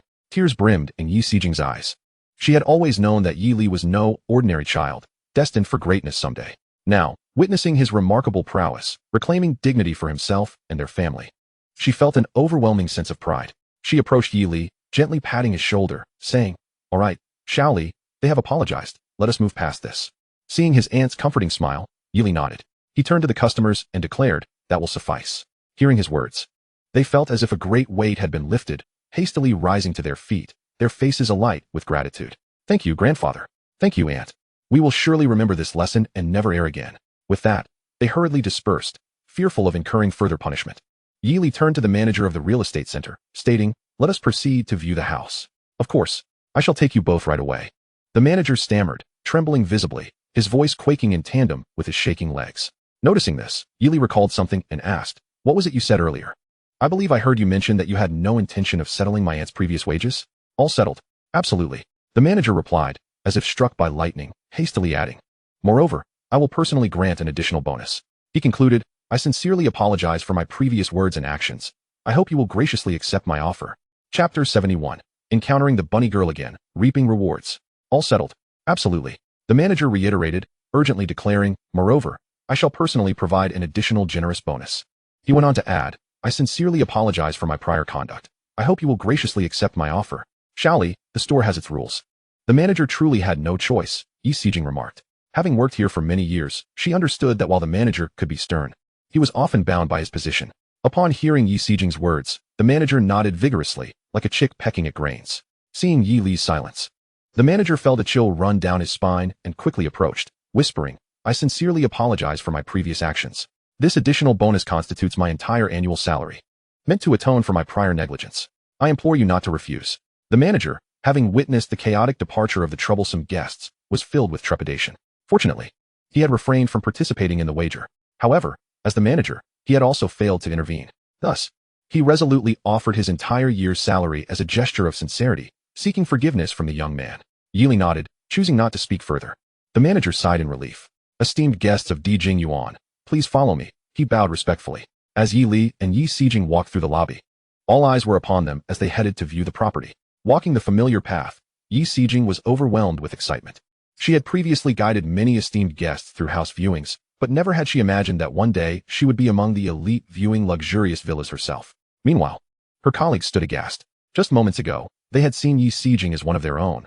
Now, she was poised to become a distinguished guest of Dijing Yuan, inspiring profound shock and envy. "Oh my, Yi Xijing is about to become the owner of the most luxurious villa in Dijing Yuan. How incredible." Indeed. Who knew Yi Xijing's nephew was this extraordinary? "I'm so envious. I wish I had such a remarkable nephew to enjoy the good life." Wake up. Different fates for different people. Under the attentive guidance of the manager, Yi Li and his aunt arrived at the most prime villa area. The manager earnestly introduced. This villa estate spans approximately 2,000 square meters and comprises 3 levels. The design is not only grand but also utilizes building materials imbued with magical properties, providing both enhancement and protection. Upon entering the villa, the sumptuous ambience enveloped them, leaving both Yi Li and Yi Xijing utterly astonished. Even for Yi Xijing, who sold properties in this area, it was her first time gaining access to such a magnificent house. The floors were paved with unique spiritual stones, and a limited edition magical gem hung in the center of the grand hall. Golden splendor and breathtaking elegance. It was nothing short of palace-level luxury. Finally, the manager led them to the terrace, where an exceptionally beautiful spiritual herb garden awaited, refreshing the spirit. Standing on the terrace, they could overlook the stunning vistas of Dijiang City, utterly entrancing. Yi Xijing could not help but exclaim, "This, such a luxurious house. Am I dreaming? Xiao Li, please wake me up." "Aunt, you are not dreaming. As long as you love it, this will be our new home," Yi Li smiled. Yi Xijing's eyes once again brimmed with tears. This all felt so unreal, and she marveled at how abruptly happiness had arrived. Seeing her aunt's delight, Yi Li turned to the manager and declared, "All right, we have made our decision. We will take this villa." The manager's face lit up with immense joy as he respectfully responded, "Very well, young Master Yi. I shall immediately handle the necessary paperwork." It is an honor for Dijing Yuan to host a distinguished individual with a level 3 honor medal from the Great Xia Nation. Thus, the manager exhibited utmost courtesy. Subsequently, Yi Li exchanged his honorary medal for this villa and moved in the very same day. During dinner, Yi Li and Yi Xijing gathered around the dining table, illuminated by a splendid crystal chandelier that cast a glow over the delectable dishes. Yi Xijing had meticulously prepared a feast filled with all of Yi Li's favorite dishes, cheerfully exclaiming, "Xiao Li, let us celebrate our new home tonight. Auntie, your culinary skills have truly improved. Yili responded happily as he eagerly began to eat. Slow down. Slow down, Yi Si-jing gently reminded, observing Yili devour his meal.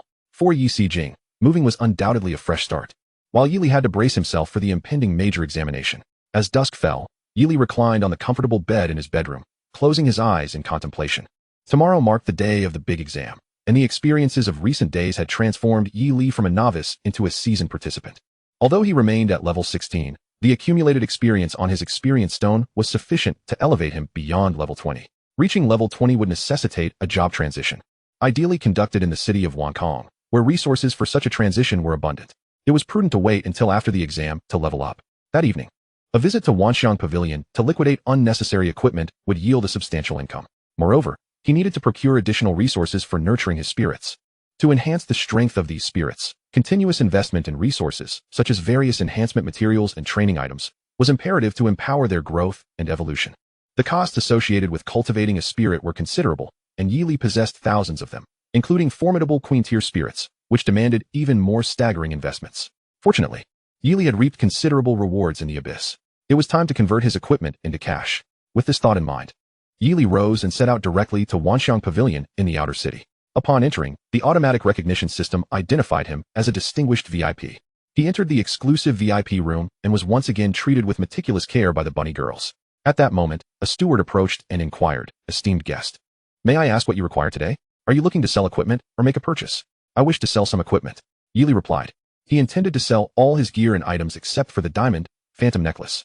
Selling diamond equipment in a city like Dijiang posed too great a risk. Thus, he decided to retain it for now. Additionally, he kept a few pieces of equipment with special attributes for emergencies. Next, Yili retrieved a package from his spatial warehouse, overflowing with items radiating golden and silver light. With a flourish, he spread them across the table, dazzling and resplendent. The steward's expression shifted dramatically, clearly overwhelmed by the sight, his eyes sparkling with astonishment. "Wah, what a substantial display, esteemed guest. I must inform our owner. He will personally settle the transaction." With that, he swiftly retreated. The surrounding bunny girls were equally astonished, gazing at Yili with admiration as they busied themselves even more diligently. Before long, the owner of Wanxiang Pavilion, dressed in a flowing robe, hurried into the VIP room. Upon seeing Yili, he took a few breaths to steady himself before speaking. "I was just pondering who could possibly make such a grand display in Dijiang, and apart from you, young Master Yi, I could not think of anyone else. It appears you have had quite the fruitful experience in the abyss. I must express my admiration." The owner, Mr. Wei, showered Yili with compliments. Yili smiled and said, "You are too kind, Mr. Wei. Please provide me with an estimate." Yili was keen to shift the conversation away from flattery and onto business. "Certainly, I assure you, I will provide young Master Yi with a satisfactory response." Mr. Wei nodded vigorously. Stepping forward, Mr. Wei meticulously examined the equipment, frequently expressing amazement and astonishment. After 2 full hours, he completed the assessment of all the items. Adjusting his black-rimmed glasses and stretching his sore back, he handed the compiled data sheet to Yili. "Young Master Yi, these items and equipment have been evaluated at a total of 5 billion gold coins. Please take a look." Yili glanced over the data sheet, his eyes lighting up with surprise, clearly exceeding his expectations. He nodded and said, "Very well, let us proceed with this price." Mr. Wei beamed with joy, but added, "Due to the substantial transaction amount, we will need to allocate funds from our main branch. Please bear with us for a moment." Yili nodded in agreement. After a brief wait, 5 billion gold coins were transferred to Yili's account. Once the transaction was complete, Mr. Wei respectfully inquired, "Young Master Yi, our establishment has recently received some rare new items. You hold the highest privilege to view them. Would you like to take a look now?" "Certainly." Yili accepted the catalog of collectibles and began browsing. Soon, his eyes widened in disbelief as he made a remarkable discovery. He was astonished to find a legendary item listed. Wings of Fantasy. Wings of Fantasy. Category: Epic Item Cooldown. None effect. The Wings of Fantasy possess a mysterious power, allowing the user to soar freely through the air. Furthermore, when engaged in aerial combat, the wearer's attack power, defense, and agility will receive a 100-point enhancement. Additional Attribute 1. When worn by elves, spirits, or ghostly beings, the Wings of Fantasy will bestow upon them an ethereal form, endowing their bodies with unparalleled charm and eternal youth. Additional Attribute 2. When worn by elves, spirits, or ghostly beings, the user can trigger the Dream Starry Halo through sheer will, causing the surrounding air to shimmer with starry power, rendering their appearance mesmerizing and enchanting. This was a piece of flying equipment with formidable capabilities. When donned by a practitioner, it not only conferred swifter flight and enhanced aerial combat abilities, but also boasted an epic-level special effect that radiated a stunning aesthetic. Given the description of these attributes, It was evidently more suited for female wearers. Yili immediately thought of his most powerful spirit, Queen Menasha. If Queen Menasha could possess these wings of fantasy, it would be an extraordinarily wondrous occurrence. Chapter 72, Extravagant Shopping. The major examination approaches. Yili glanced at the price, which was a staggering 30 million gold coins. Previously, the most expensive rare item he had purchased, Heart of Ice, had only cost 12 million.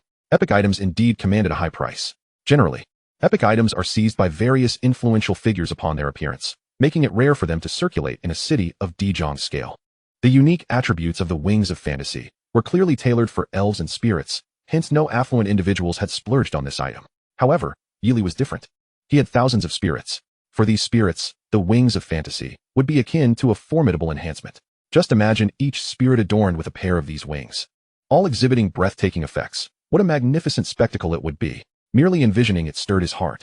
Such treasures were undoubtedly invaluable. Resolute, Yili added the wings of fantasy to his shopping cart and proceeded with the automatic payment linked to his Wanxiang Pavilion account. Following the transaction, at Mr. Wei's instruction, a bunny girl promptly entered carrying a mysterious treasure chest and presented it to Yili. Mr. Wei, witnessing Yili's immediate purchase of the exorbitantly priced item, was filled with excitement. He initially believed that treasures with special attributes, such as the Wings of Dream, would be challenging to sell. However, to his astonishment, it sold remarkably quickly. This indicates that the esteemed young Master Yi before him is truly a figure of immense potential. Boss Wei enthusiastically praised him, saying, "Congratulations, young Master Yi, on acquiring this epic treasure. I am confident that your strength will only grow from here, and Wanxiang Pavilion is more than willing to offer you further assistance." Yili nodded, continuing to peruse the catalog of treasures. The catalog is replete with a vast array of treasures, encompassing combat-related items, supportive tools, and daily necessities. Yili's primary objective was to transform his dimensional storage into a nurturing environment for his spirit companions. Thus, he began to focus on the supportive and lifestyle treasures and items. Spirit Valley Spring. Category: Advanced Treasure. Cooldown None. Effect: Can rapidly generate a Spirit Valley Spring in suitable locations, possessing miraculous bathing effects that enhance attributes while one enjoys the bath. Price: 8 million gold coins. Phantom Forest. Category: Advanced Treasure. Cooldown None. Effect: A growth-type treasure that can swiftly create a phantom forest filled with various mysterious landscapes and creatures, ideal for exploration, training, and learning. Price: 7 million gold coins. Dream Stage. Category: Advanced Treasure. Cooldown None. Effect: A space-generating treasure that provides a splendid venue for performances, showcasing various captivating acts and dances. Price: 8 million gold coins. Yili added these treasures to his shopping cart, realizing the extensive variety of lifestyle treasures available. Everything one could desire and more, covering all aspects. In addition to purchasing growth-type treasures and items, there were also several lifestyle supportive items, particularly a rare architectural treasure. Space Construction Orb. Category: Rare Treasure. Cooldown None. Effect: The Space Construction Orb possesses wondrous spatial magic, allowing for the rapid construction of habitable environments based on materials and blueprints. Additional Attribute 1. When establishing various residences, such as villas or palaces, it enhances the aesthetic effect by 200 based on the original blueprint. Additional Attribute 2. When constructing internal spaces such as living rooms, dining rooms, bathrooms, and lounges, it grants magical defenses and enhancement effects, with the specifics depending on the materials used. Price: 10 million gold coins. Yili contemplated utilizing this architectural treasure to create an ideal living environment within his dimensional storage. Not only could it provide accommodation for his spirit companions, but he could also retreat into it whenever he wished, proving exceedingly practical. With a decisive wave of his hand, he made the purchase, acquiring all the necessary magical building materials and blueprints. After his shopping spree, Yili had spent nearly 60 million, adding to the previous 30 million, bringing his total to nearly 100 million. The cost of nurturing spirit companions is undeniably high. Boss Wei, witnessing Yi Li's extravagant purchases, was left in a state of shock, his eyes nearly bulging with astonishment. His heart swelled with joy and excitement. Such a display of wealth, almost 100 million, was unprecedented in his experience. He incessantly summoned the bunny girls to attend to Yi Li, serving tea and offering back rubs, wishing he could personally massage him and shower him with affection. He regarded Yi Li as his very own fortune bringer. At this moment, Yi Li realized that he had unknowingly spent nearly 1 billion, and he had yet to finish reviewing the catalog. Well, that will suffice for today. I've acquired most of what I need, he decided, rising to depart from Wanxiang Pavilion and heading home. Upon returning, Yi Li entered his dimensional storage, entrusting all the treasures and materials to Queen Menasha, instructing her to oversee the construction of villas and various spaces. With the major examination looming the next day, he needed to rest well that evening, planning to return to inspect the progress afterward.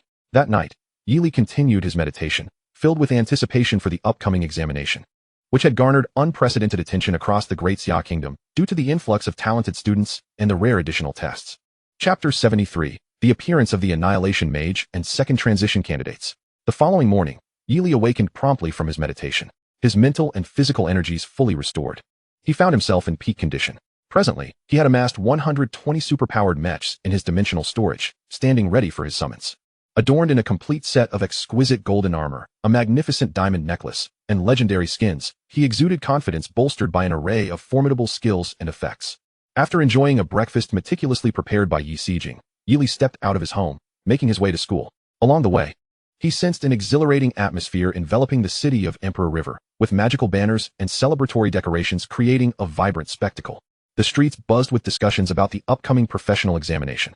Hurry, hurry, the examination is about to begin. Let's go to your house to watch the live broadcast. Absolutely. We've prepared beer and skewers. Let's enjoy a day off nationwide. Ha ha ha. I'm not going. I got 2 tickets for the Trial Tower Square. We can watch it up close. Yili understood that the annual professional examination was a monumental event for the entire Xia Kingdom, drawing nationwide attention, with even the government declaring a day off to allow everyone to partake in various ways. At the Trial Tower Square in Emperor River City, a colossal tower floated in the air, existing in a state between reality and illusion, shrouded in mystery. This tower, known as the Trial Tower, materialized only on the day of the examination each year. Constructed from the divine power of the Void Temple, one of the 7 great temples of the Great Xia Kingdom, the Trial Tower represented the pinnacle of the nation's might. The audience in the square numbered in the tens of thousands, a throng of people creating an electrifying atmosphere. Enormous magical screens hovered in the air, broadcasting the performances of all candidates nationwide within the Trial Tower in real time. Schools and classes from all over Emperor River City gathered at the center of the square. At that moment, a tall and handsome young man made his way toward the Moonlight Academy. Upon his arrival, a swarm of reporters quickly surrounded him. Hello, classmate Yili. How have you been preparing lately? Do you feel confident about gaining admission to the Wong Kong Academy? Who do you consider your greatest competitor in this examination? Are you confident you can surpass them? What are your thoughts on this year's additional examination? Do you believe you can prevail? As the most promising candidate in Emperor River City, do you have plans for after the examination? Will you remain in Emperor River City? In an instant, Yili found himself encircled by a throng of reporters and cameras, his close-up dominating the large screen in the square. All the media reporters were eager to uncover the preparation details of this rising star. Yili, caught off guard, had become the center of attention in the entire square. Wow, this is our city's future star. He is incredibly handsome. Finally, I see the real face behind the legend. He truly embodies the essence of a heartthrob. So handsome. Just catching a glimpse of him makes this worth the ticket price. You ladies only care about looks. Don't forget, he is a top-tier powerhouse. Indeed, observe his level. Astonishingly, he has already reached level 16 in just a few days. Such prowess is remarkable. This level is certainly sufficient for admission into prestigious institutions, yet, to be candid, the prospect of entering Wong Kong Academy remains somewhat precarious. After all, he is merely 1 level above the minimum requirement of level 15, which poses quite a challenge. Moreover, this year comes with the added difficulty of supplementary assessments, which is indeed worrisome. The crowd below buzzed with speculation, while Yili yearned to extricate himself from the reporters' incessant inquiries. At that moment, the principal of Yuehua High School, Lin Yuntian, along with other school officials, arrived just in time. Make way, please do not disrupt the examinees, Lin Yuntian declared, parting the throng to create an escape route for Yili. Thanks to the concerted efforts of the school officials, Yili successfully returned to the assembly area. At that juncture, the screen began displaying the information of the top 10 students from this batch of novice instances. Leading the ranks was Yili from Yuehua High School, currently enjoying the highest popularity with a level of 16. Following closely were the 4 national elite academies, whose popularity was rapidly approaching that of Yili, with each of their students boasting a minimum level of 18. Among them, Tang Tianyang from Fenglei High School in Kyoto stood out with an exceptionally high popularity. He was also the highest level student, having attained level 21 as a legendary class, having completed his second job transition to the Annihilation Mage. A legendary class. Already in his second transition? How utterly formidable. Yes, this Tang Tianyang is reputed to be the most extraordinary genius in the capital. It is said that the Tang family possesses immense wealth, allowing him to transition upon reaching level 20. Goodness, this is indeed excessive. One cannot help but worry for our own Yi Li from Dijiang City. While it should be no problem for Yi Li to secure the top spot in Dijiang City, achieving the national or even provincial first place seems exceedingly difficult at his current level. As the audience absorbed the information displayed on the large screen, the square erupted into a cacophony of excitement. This year's examination undoubtedly bore the highest difficulty and the most intense competition. Chapter 74, Devourer Beasts, First Sequence Test. At this moment, the students of Yuehua High School, upon witnessing Yi Li's level, were similarly astonished. Most of these students were around levels 3 to 5, with a few intermediate level professionals reaching levels 5 to 10. Those attaining level 10 were exceedingly rare. Having 3 to 5 in a single class was already commendable. Wow. Li Ge, you've already reached level 16. Your strength is unparalleled. I never expected you to reach such heights, exclaimed his friend Mo Xiaoyu, who rushed to greet Yi Li upon his arrival. Yi Li smiled at Mo Xiaoyu, noticing that he too had achieved level 10. It seems you have also been busy these past few days. Level 10, a black iron class now, Yi Li remarked. Mo Xiaoyu replied excitedly, haha yes. As long as I can gain admission to the provincial university, I will be content. Look, I even obtained a bronze class warrior exclusive, famed blade. Isn't that impressive? With this blade, gaining admission to the provincial university should be a cinch, huh? Observing his friend's contentment, Yi Li quietly said, Xiaoyu, I have something I'd like to give you. It should enhance your performance even further. Oh, what is it? I'm so eager. Mo Xiaoyu nodded vigorously, his eyes sparkling with anticipation. Yi Li retrieved a parcel from within his belongings and tossed it to Mo Xiaoyu. Just take a look. Don't reveal it just yet. Mo Xiaoyu nodded in agreement, cautiously unveiling the package from his vantage point. A golden glimmer immediately caught his eye. Simultaneously, he activated a detection spell to ascertain the item's name and attributes. A premium golden blade of the fallen? As the name echoed in his mind, he nearly fainted from shock. This was the exceptional golden equipment Yi Li had purposefully reserved for his friend, perfectly suited for a blade warrior. Coupled with Xiaoyu's current level, it would certainly bolster his chances at a prestigious academy. Is this for me? Mo Xiaoyu stammered in disbelief. Yi Li nodded affirmatively. This is absolutely incredible. Out with the old, in with the new. Mo Xiaoyu's excitement was palpable, and he could hardly contain his eagerness to wield it immediately. However, given the setting, it was clearly not the appropriate time. Revealing it would surely cause a stir. Mo Xiaoyu secured the blade and quickly approached Yi Li again, playfully teasing. Li Ge, now that I've received such a precious gift from you, how can I repay you? Perhaps I should offer my services in return. How does that sound? A sudden, sharp sound of retching broke the moment.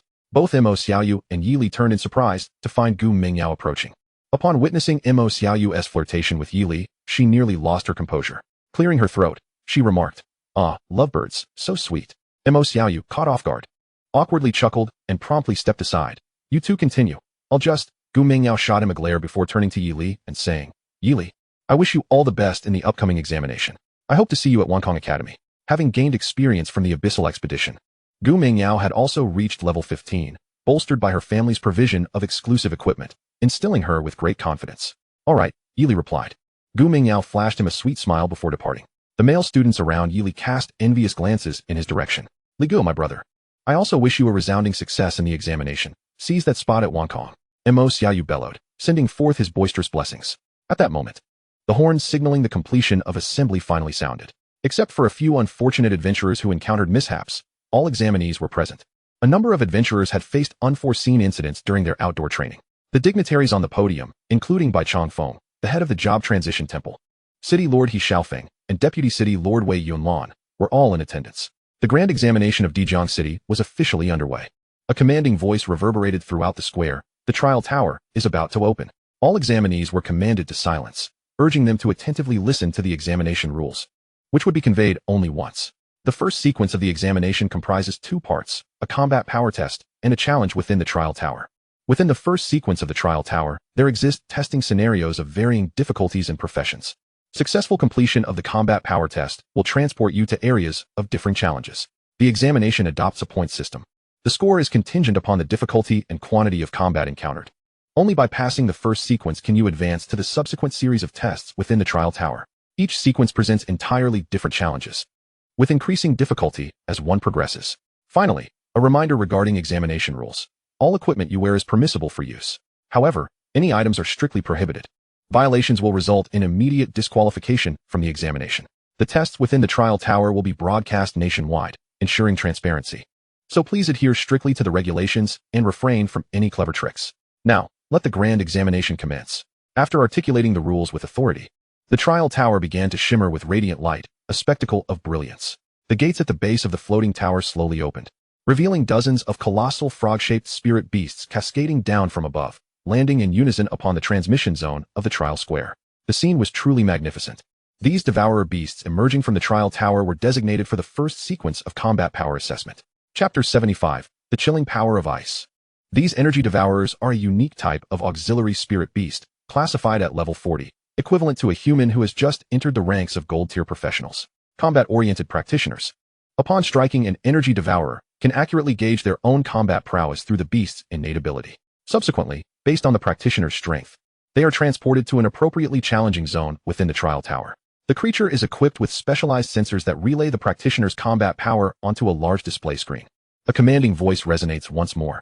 Each of you has 10 seconds to attack this beast. Unleash your full strength. Now, all candidates, line up to commence the power assessment. All candidates, organized by their respective class units, begin to array themselves before the energy devourers for simultaneous testing. Among them, the first to step forward from Yi Li's class is a robust male student, a level 5 intermediate warrior. As he approaches the energy devourer, he cannot help but draw a sharp breath, taken aback by the creature's imposing presence. The spirit frog stands large, its body adorned with verdant scales, and its crimson eyes gleaming with fierce intensity, exuding an aura of formidable power. This male student, witnessing a level 40 spirit beast for the first time, feels his knees weaken, nearly retreating in fear. Were this creature to attack, a single swipe could easily claim his life. In truth, this spirit frog had previously served as a boss-level adversary in a secret realm dungeon. After being tamed by a beastmaster, it was discovered that it possessed a remarkable ability to accurately assess a practitioner's combat strength. Following a sanctification process through divine power, it was officially designated as a tool for strength testing. The countdown begins. As the sturdy boy stands trembling, a timer signals the start. Gritting his teeth against his fear, he begins to gather his strength, knowing time is of the essence. Any delay could prove detrimental. His skill, Mighty Strike, builds in power with time, culminating in a ferocious punch aimed at the spirit frog after 8 seconds. Boom. Upon receiving the blow, the spirit frog's eyes, previously closed, slowly part with disdain to glance at the male student before shutting once more. The screen beside them displays a combat power value, 6 stars. Ah, so low? The boy's disappointment is palpable. Typically, a level 1 novice practitioner would register a combat value of 1 to 10 stars, while rare professionals might exceed double that. Legendary practitioners, bolstered by high-tier equipment, can achieve even greater feats. Given that this level 5 student's own rank is modest, and he sports novice gauntlets, his output of merely 6 stars is unsurprising. This paltry strength earns him a disdainful glance from the spirit frog. Based on your combat assessment, you will be matched to the lowest tier trial tower space for your examination. A notification sounds, and in a flash of light, the sturdy boy vanishes, transported to the trial tower. Next comes Gu Mingyao. Her entrance captivates the attention of numerous male students, not only for her ethereal beauty, but also for her status as a level 15 rare profession, Frost Mage. The large screen in the square zooms in on her, and the audience begins to focus intently on her. Approaching the spirit frog with a calm demeanor, she exhibits no hint of trepidation. She is aware that, while formidable, the spirit frog will not initiate an attack on the candidates. As long as she can maintain her composure and showcase her abilities, she is likely to achieve an impressive combat score. The countdown begins. As the timer ticks down, Gu Mingyao begins to chant her incantations, raising her exquisite crystal staff. A flurry of razor-sharp ice spikes materializes in the air. Purple crystal ice spike, frostblade, breath of extreme cold, ice crystal explosion. In merely 3 seconds, all 4 spells are unleashed simultaneously, astonishing the onlookers. Wow, which school does this beauty come from? Her skills exude such terrifying energy. Of course, she's the belle of Wong Kong Academy. Her rare profession is nothing to scoff at. I wonder if that spirit frog can withstand her onslaught. The murmurs of the crowd are relentless as Gu Mengyao's fierce assault commences. The breath of extreme cold immobilizes the spirit frog, while a barrage of ice spikes and frost blades rains down, delivering piercing damage and debilitating effects such as bleeding, crippling, extreme cold infection, and stunning immobilization. The cumulative effect significantly depletes the spirit frog's health and diminishes its resistance and recovery capabilities. Following this, Gu Mingyao activates her rare profession's special skill, Ice Crystal Explosion, causing the ice crystals embedded in the spirit frog to detonate in a spectacular display. In the final moments of the countdown, the ice crystals erupt simultaneously. Boom. The explosive force sends a wave of agony through the spirit frog, reducing its health by a staggering 1/5. Gasps of astonishment ripple through the crowd. This is a level 40 spirit beast, comparable to a gold-tier professional, and yet a level 15 black iron practitioner has managed to inflict such significant damage. The sheer terror of the situation is palpable. Time's up. Gu Mingyao halts her attacks, returning to a serene state. The chilling aura dissipates, and the spirit frog's reaction contrasts starkly with its previous demeanor. Its eyes widen in shock, and its mouth gapes open, even its tongue involuntarily lolling out. The expression on its face betrays the pain it has endured, and it gazes at Gu Mingyao with newfound respect. Chapter 76. The Spirit Frog's Fear and Despair. An astonishing number flashes across the screen. Gu Mingyao, level 15, combat power, 85 stars. The audience erupts in excitement, astonished by her ability to achieve a combat value exceeding 5 times her level. The atmosphere swells with fervor. This score is an extraordinary rarity in the history of strength assessments. Instantly, she claims the top rank. The trial only displays the rankings of candidates from Dijiao City. National standings remain unavailable. Upon seeing her first-place ranking, Gu Mingyao beams with joy. Casting a delighted glance at Yi Li before a flash of light signifies her transport to the corresponding trial tower area. I wonder how many stars my combat power will reach, Yi Li muses, filled with anticipation. Following Gu Mingyao, each student takes their turn for the combat assessment, subsequently being matched and transported. Yet, Gu Mingyao's leading position remains unchallenged. Finally, it is Yi Li's turn. As he steps forward, a wave of excitement sweeps through the crowd, with cameras snapping and countless eyes fixated on him. Applause, cheers, and shouts of encouragement rise to a crescendo, igniting fervent enthusiasm among the spectators who have eagerly awaited Yi Li's performance. The atmosphere reaches a palpable peak. On the podium, Bai Changfeng, the head of the Transmutation Temple, watches intently, having previously provided Yi Li with a teleportation scroll, ready to assist should the need arise, even though Yi Li has not sought his aid. However, Bai Changfeng had been silently observing Yi Li all along. He knew that Yi Li had ventured into the secret realm for training and had subsequently embarked on a solitary journey into the abyss. He was well aware of the various titles and rewards Yi Li had garnered in the depths, thanks to the records etched within the Divine Stone. Bai Changfeng was convinced that Yi Li's extraordinary performance would undoubtedly yield tremendous surprises in this examination, even potentially challenging for the title of national champion. This would allow Dijiang City to finally emerge from the shadows. For far too long, Dijiang City had been overshadowed by other cities during these examinations, leading to dwindling resources and increasing difficulties in cultivating exceptional professionals. It was high time to alter this predicament. With this thought, a wave of excitement curved the corners of Bai Changfeng's lips. Although the city lord, He Xiaofeng, was meeting Yi Li for the first time, he had heard from his daughter, He Wanyue, who had just returned home, that today would surely witness the emergence of a super genius, Yi Li. She urged him to pay special attention to nurturing this talent. He Xiaofeng was taken aback. His daughter, known for her pride, had never before openly praised anyone. This was a first. Thus, He Xiaofeng resolved to keenly observe Yi Li's performance. Yi Li approached the spirit frog and found that its attributes had been refreshed, returning to a completely normal state. Thanks to the healing powers from the temple within the trial tower, the spirit frog recovered at an astonishing speed, regaining its full vitality in mere seconds, ensuring that each candidate faced a fully healthy spirit frog. The countdown commenced, 10 seconds. As the announcement echoed, Yi Li activated his summoning skill, and the hammer tank materialized beside him. Go, strike it with a punch. With a mere thought, Yi Li commanded the hammer tank, which swung its colossal armored fist toward the spirit frog. The resounding gust of wind created a colossal energy storm, compressing the air around the spirit frog and producing a series of explosive sounds.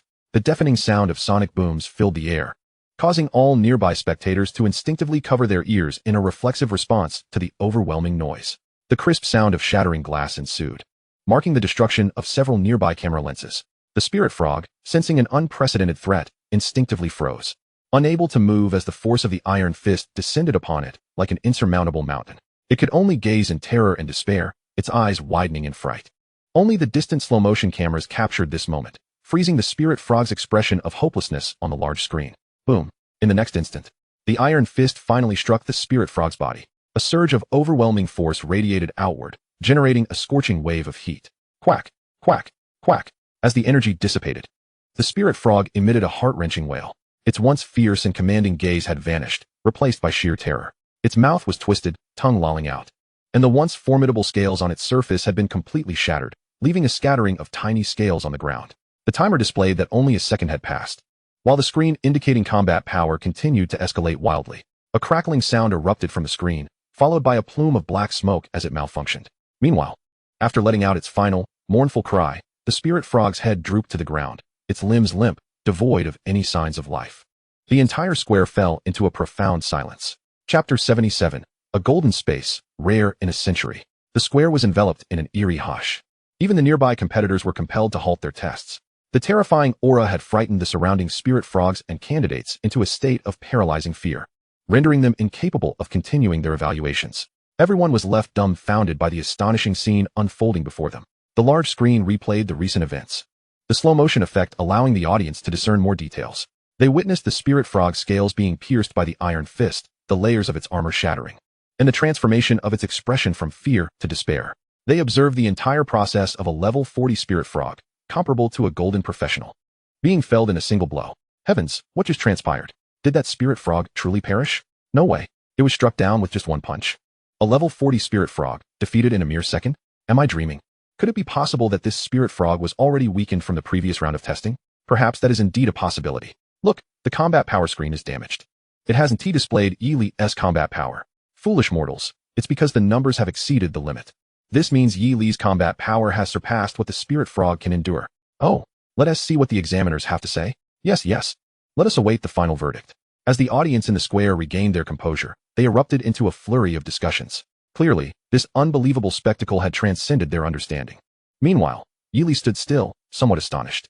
The hammer tank had only used a basic attack, without even employing any skills. How could this spirit frog be so fragile? Wasn't he supposed to be comparable to a golden warrior? How could it be dispatched in a single punch? In the next moment, realization dawned on him. It turned out that during his last venture into the abyss, he had customized the attributes of his equipment, allocating all the premium golden gear's attributes to his mental attribute. Without reverting them, Yi-Li's mental power had surged from 1020 to an astounding 6222. After the hammer tank's 20-fold enhancement of mental power, all attributes had skyrocketed to a staggering 120,000. With a basic attack, his damage had escalated from over 20,000 to more than 120,000. Not only could a level 40 spirit frog be defeated, even the formidable Lord Thunder at level 49 could have met the same fate with a single punch. And this was merely a basic attack. If he were to unleash the high-energy fire arsenal skill, which could deal up to 5 million damage, it might unleash catastrophic devastation upon the surrounding square. However, with the spirit frog already incapacitated, Yi-Li's combat power could not be displayed. Without a combat score, he could not be matched for teleportation. Standing still, Yi-Li retracted the hammer tank into his body, observing the scattered scales and shattered camera lenses. He couldn't help but smile wryly. I should revert my attributes to default, otherwise, even a basic attack may be too terrifying. It's best to avoid unnecessary complications. With that thought, Yi-Li adjusted his equipment attributes back to their default settings, planning to customize them again when necessary. Although the cooldown for customizing attributes was 24 hours. In case of emergencies, the Queen's blessing could reduce the cooldown by half. Moreover, should the Queen summon additional support such as succubi or enchantresses, the enhancement effects would stack, further shortening the cooldown. Therefore, Yi-Li had no reason to worry about timing. At that moment, an examiner rushed over, his eyes nearly popping out upon seeing the spirit frog on the ground. Good heavens, this spirit frog's avatar is truly dead. I can hardly believe my eyes. He scratched his head, at a loss for words. Such a situation had never occurred in history. The other candidates should continue their tests. The one that has perished is merely the avatar of the spirit frog. It's nothing serious. Everyone, disperse, no need to gawk. You few assisting examiners, come here and clean this up. Once the examiners were organized, he turned to Yi-Li and said, please hold on a moment.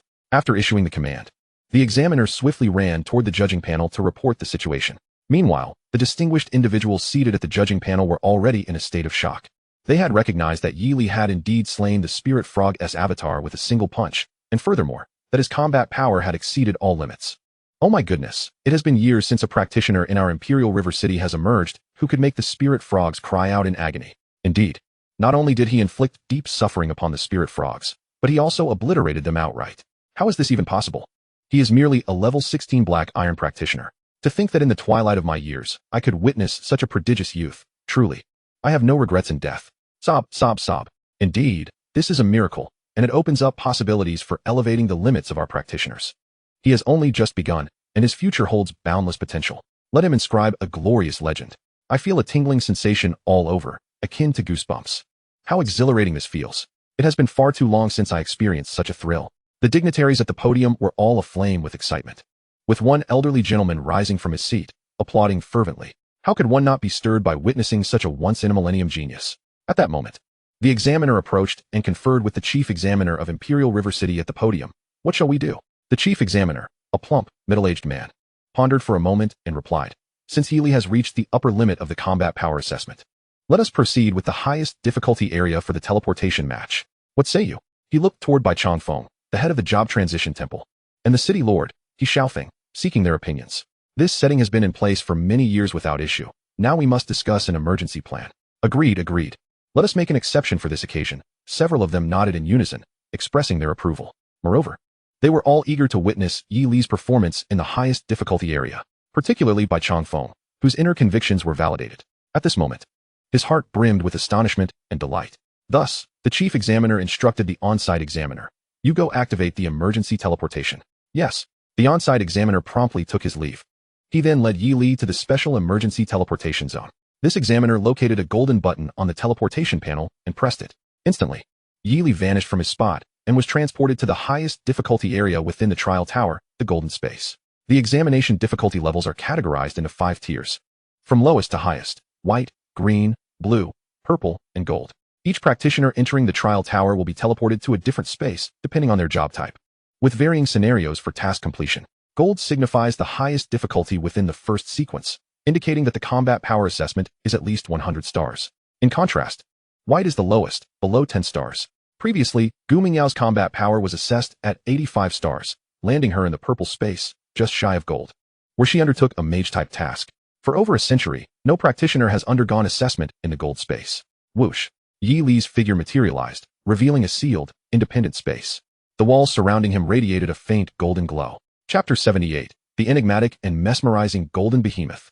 Prompt: You have entered the golden space of the trial tower, and the assessment is about to commence. First sequence assessment, Golden Hunt. Coordinates, golden space. Task requirement: eliminate the prey. Task summary: You will confront a scene from an ancient hunting ground, where boss-level mysterious prey will appear. Utilize your combat skills to eliminate the prey. Successful kills will yield 100 points. Note: this sequence space is a trial space. Real death is not possible, but you will experience the pain of death at level 100. Those who fail will be eliminated from the trial tower. The first assessment in the golden space directly pits him against a boss monster. However, the points awarded are also the highest. It is worth noting that in the lowest difficulty white space, practitioners confront minor monsters, with each minor monster yielding only 1 point. Thus, one would need to slay 100 minor monsters to accumulate 100 points. Other spaces feature elite monsters worth 10 points and enhanced elite monsters worth 50 points. Ultimately, everything is matched based on one's combat prowess. No sooner had the announcement concluded than the environment surrounding Yi Li underwent a dramatic transformation. The previously enclosed space suddenly expanded into a primordial tropical rainforest. The scent of the tropical jungle enveloped him, and bizarre plants swayed in the breeze, exuding an eerie aura. At that moment, Yi Li sensed a fierce wave of danger, as if some monstrous entity was fixating on him from the shadows. Simultaneously, a colossal beast emerged from the thicket. This was a fantastical creature, several meters long, with 2 heads, one resembling a lion, the other a serpent, each spewing flames and venom. Its entire body was covered in golden scales, and its multicolored tail swayed in the wind, radiating a dazzling brilliance akin to fireworks. A 2-headed monster? Why does it resemble the legendary Pandora? Why can I not discern its attributes? Upon witnessing such a colossal beast, Yi Li was inwardly astonished. Indeed, the difficulty of this golden space is formidable. Judging by its size, this 2-headed creature rivals that of a dragon. Moreover, Yi Li found himself unable to examine the attributes of this beast. The task description mentioned that this was a mysterious prey, necessitating the demonstration of a practitioner's combat skills. Hence, the attributes of this prey were intentionally concealed, rendering this behemoth even more enigmatic. Meanwhile, the audience in the square and those watching Yi Li's livestream were all filled with trepidation. Hiss! Is that the legendary Pandora? What? It cannot be. A terrifying beast above level 6? The most powerful dominator from the mysterious sea? Surely not. If it were the true Pandora, Yi Li would be finished. This must be a simulation of Pandora created by the trial tower, yet its appearance is strikingly similar to Pandora. Regardless, it is undoubtedly a creature from the golden space, exceedingly difficult to contend with. Oh dear, merely gazing upon it sends shivers down my spine. This is exhilarating. It must be a spectacular battle. And Yi Li must hold his ground. Yi Li, you can do it. The spectators of Imperial River City were witnessing a terrifying behemoth in the golden space for the first time, and they were all drenched in cold sweat, exclaiming how thrilling it was. The dignitaries at the podium were likewise filled with excitement, fully alert. A golden boss, an unparalleled genius. This is a truly riveting confrontation, and a genuine assessment of skill. At this moment, Yi Li did not dwell on such thoughts. With a mere thought, he summoned the goddess Warframe. As the Warframe floated into view, it locked onto the 2-headed beast and immediately launched a tracking grenade. Before the 2-headed monster could pounce, it preemptively struck. Whoosh! The grenade, trailing blue flames, shot toward the 2-headed creature. The beast sensed an overwhelming wave of heat wash over it, the destructive aura instilling a primal fear. Instinctively, it flapped its massive wings in an attempt to evade. However, the grenade seemed to possess a mind of its own, locking onto its position and leaving it no chance of escape. Seeing no avenue for flight, it attempted to intercept with flames and venom, but it was too late. Boom! The grenade pierced through its abdomen. The scales and flesh of the two-headed beast visibly erupted in layers, a crimson fireball ascending from its body. Boom, boom. The serpent head was instantly obliterated, exploding into a massive fireball that plummeted into the unknown. The lion head let out a piercing roar before succumbing to the encroaching fireball, which detonated. In an instant, the entire two-headed creature radiated dazzling light, like fireworks blooming in the sky, before disintegrating into countless fragments and vanishing from existence. Is it dead? Yili felt utterly speechless. In a mere instant, the formidable two-headed beast fell to his strike. Yili had initially planned to have the firepower battle princess engage from a distance to wear down the creature before summoning additional mechs to join in the assault. To his astonishment, it was simply one battle princess who resolved the matter. At that moment, the attributes of the two-headed monster materialized before Yili. Pandora's replica. Grade, Golden Boss. Level, LV-16. Attack, 1680. Defense, 9000. Health, 1,000,000. Stamina, 1500. Speed, 2000. Weapons, Flame and Venom. Skills, Flame Spray, Venom Spray, Double-Headed Charge, Frenzied Roar. Infernal Venom Eruption, Dual Threat. Ultimate Skill, Pandora's Box. Description, a replica, a boss-level monster matching the candidate's level. Note, a replica of the Dominator Pandora from the mysterious ocean region, possessing two distinct heads, each wielding the power of flame and venom. It is the most terrifying entity in the waters. Even as a replica, its destruction is astonishing. Upon reviewing the attributes, Yili discerned the truth. His first evaluation required him to confront a boss-level monster of equal level alone, to test the combat skills of the practitioners and increase the challenge. The detection of the boss's attributes was intentionally withheld. However, this LV-16 boss, while formidable for other candidates, was merely a trivial challenge for Yili, who had experience in the abyss. With a single, decisive strike, he vanquished it. Notification: you have completed the first sequence of the evaluation, defeating Pandora's replica, earning 100 points. A performance summary will follow, and you will soon enter the second sequence of assessment. After the notification, the environment around Yili reverted to the original golden space. Awaiting the second series of trials, the audience in the square, as well as those tuning into Yili's live stream, found their emotions to be complex. Such powerful damage. Indeed, I was prepared for a thrilling battle, yet it was resolved in a single blow. How exhilarating. The quick defeat adds to the excitement. Yet, the process felt too swift. They yearned for more, eager to witness Yili's forthcoming performance. Yes, let's hope Yili surprises us even further. I have a feeling his immense strength has yet to be fully revealed. That instant kill was magnificent. The quicker the time, the higher the rank. Yili is extraordinary. The crowd buzzed with excitement. Their anticipation heightened as Yili's first sequence of assessment concluded, leaving them wanting more. Thus, while Yili awaited the transition to the second sequence, they turned their attention to observing the competition among other candidates. In the first sequence, Yili had undoubtedly secured first place. Indeed, his completion time must be the shortest. Absolutely, he annihilated the boss. The dignitaries on the platform of the trial square appeared elated and spirited, save for one individual, Vice City Lord Wei Yunlan. The Wei and Luo families are connected by marriage, as Luo Yu's biological mother is Wei Yuqing, the younger sister of Vice City Lord Wei Yunlan. This means that Wei Yunlan is Luo Yu's uncle. Following Luo Yu's incident in the abyss, the typically arrogant Luo family surprisingly adopted a low profile, refraining from troubling Yili. They understood that given Yili's current prowess and the protection of Bai Changfeng, they were incapable of harming him. Consequently, they sought assistance from Luo Yu's uncle, Vice City Lord Wei Yunlan. Wei Yunlan, childless, had always doted on Luo Yu. Upon learning of Luo Yu's demise, he flew into a rage and vowed to hold Yili accountable. Therefore, he intended to analyze Yili's strength during this grand examination. When he witnessed Yili not only exceeding his combat limits, but also swiftly dispatching the golden boss in the first sequence, Wei Yunlan felt an overwhelming weight in his heart. Yili's formidable power left even the four-transformation Wei Yunlan astounded. He could not allow Yili to grow, otherwise, he would not stand a chance against him. Coldly, he gazed at Yili's live broadcast, lost in thought. Ding! A notification sounded from his private chat interface. After glancing at the message, Wei Yunlan replied, "Proceed as planned." Maintaining a calm demeanor, his expression remained unchanged. He ran his fingers through his slicked-back hair and addressed City Lord He Xiaofeng beside him, saying, "Indeed, this Yili is a true genius. Our Dijiang City will undoubtedly shine in this grand examination." He Xiaofeng and the others, filled with excitement, nodded in agreement. Yes, Yili has truly impressed me. We must prioritize his development. Once the examination concludes, I shall personally meet him and ensure he is provided with resources and benefits, fulfilling every possible need. Upon hearing this, Wei Yunlan's face broke into a delighted smile, exclaiming, "Exactly. Such talent must be nurtured. I will wholeheartedly cooperate."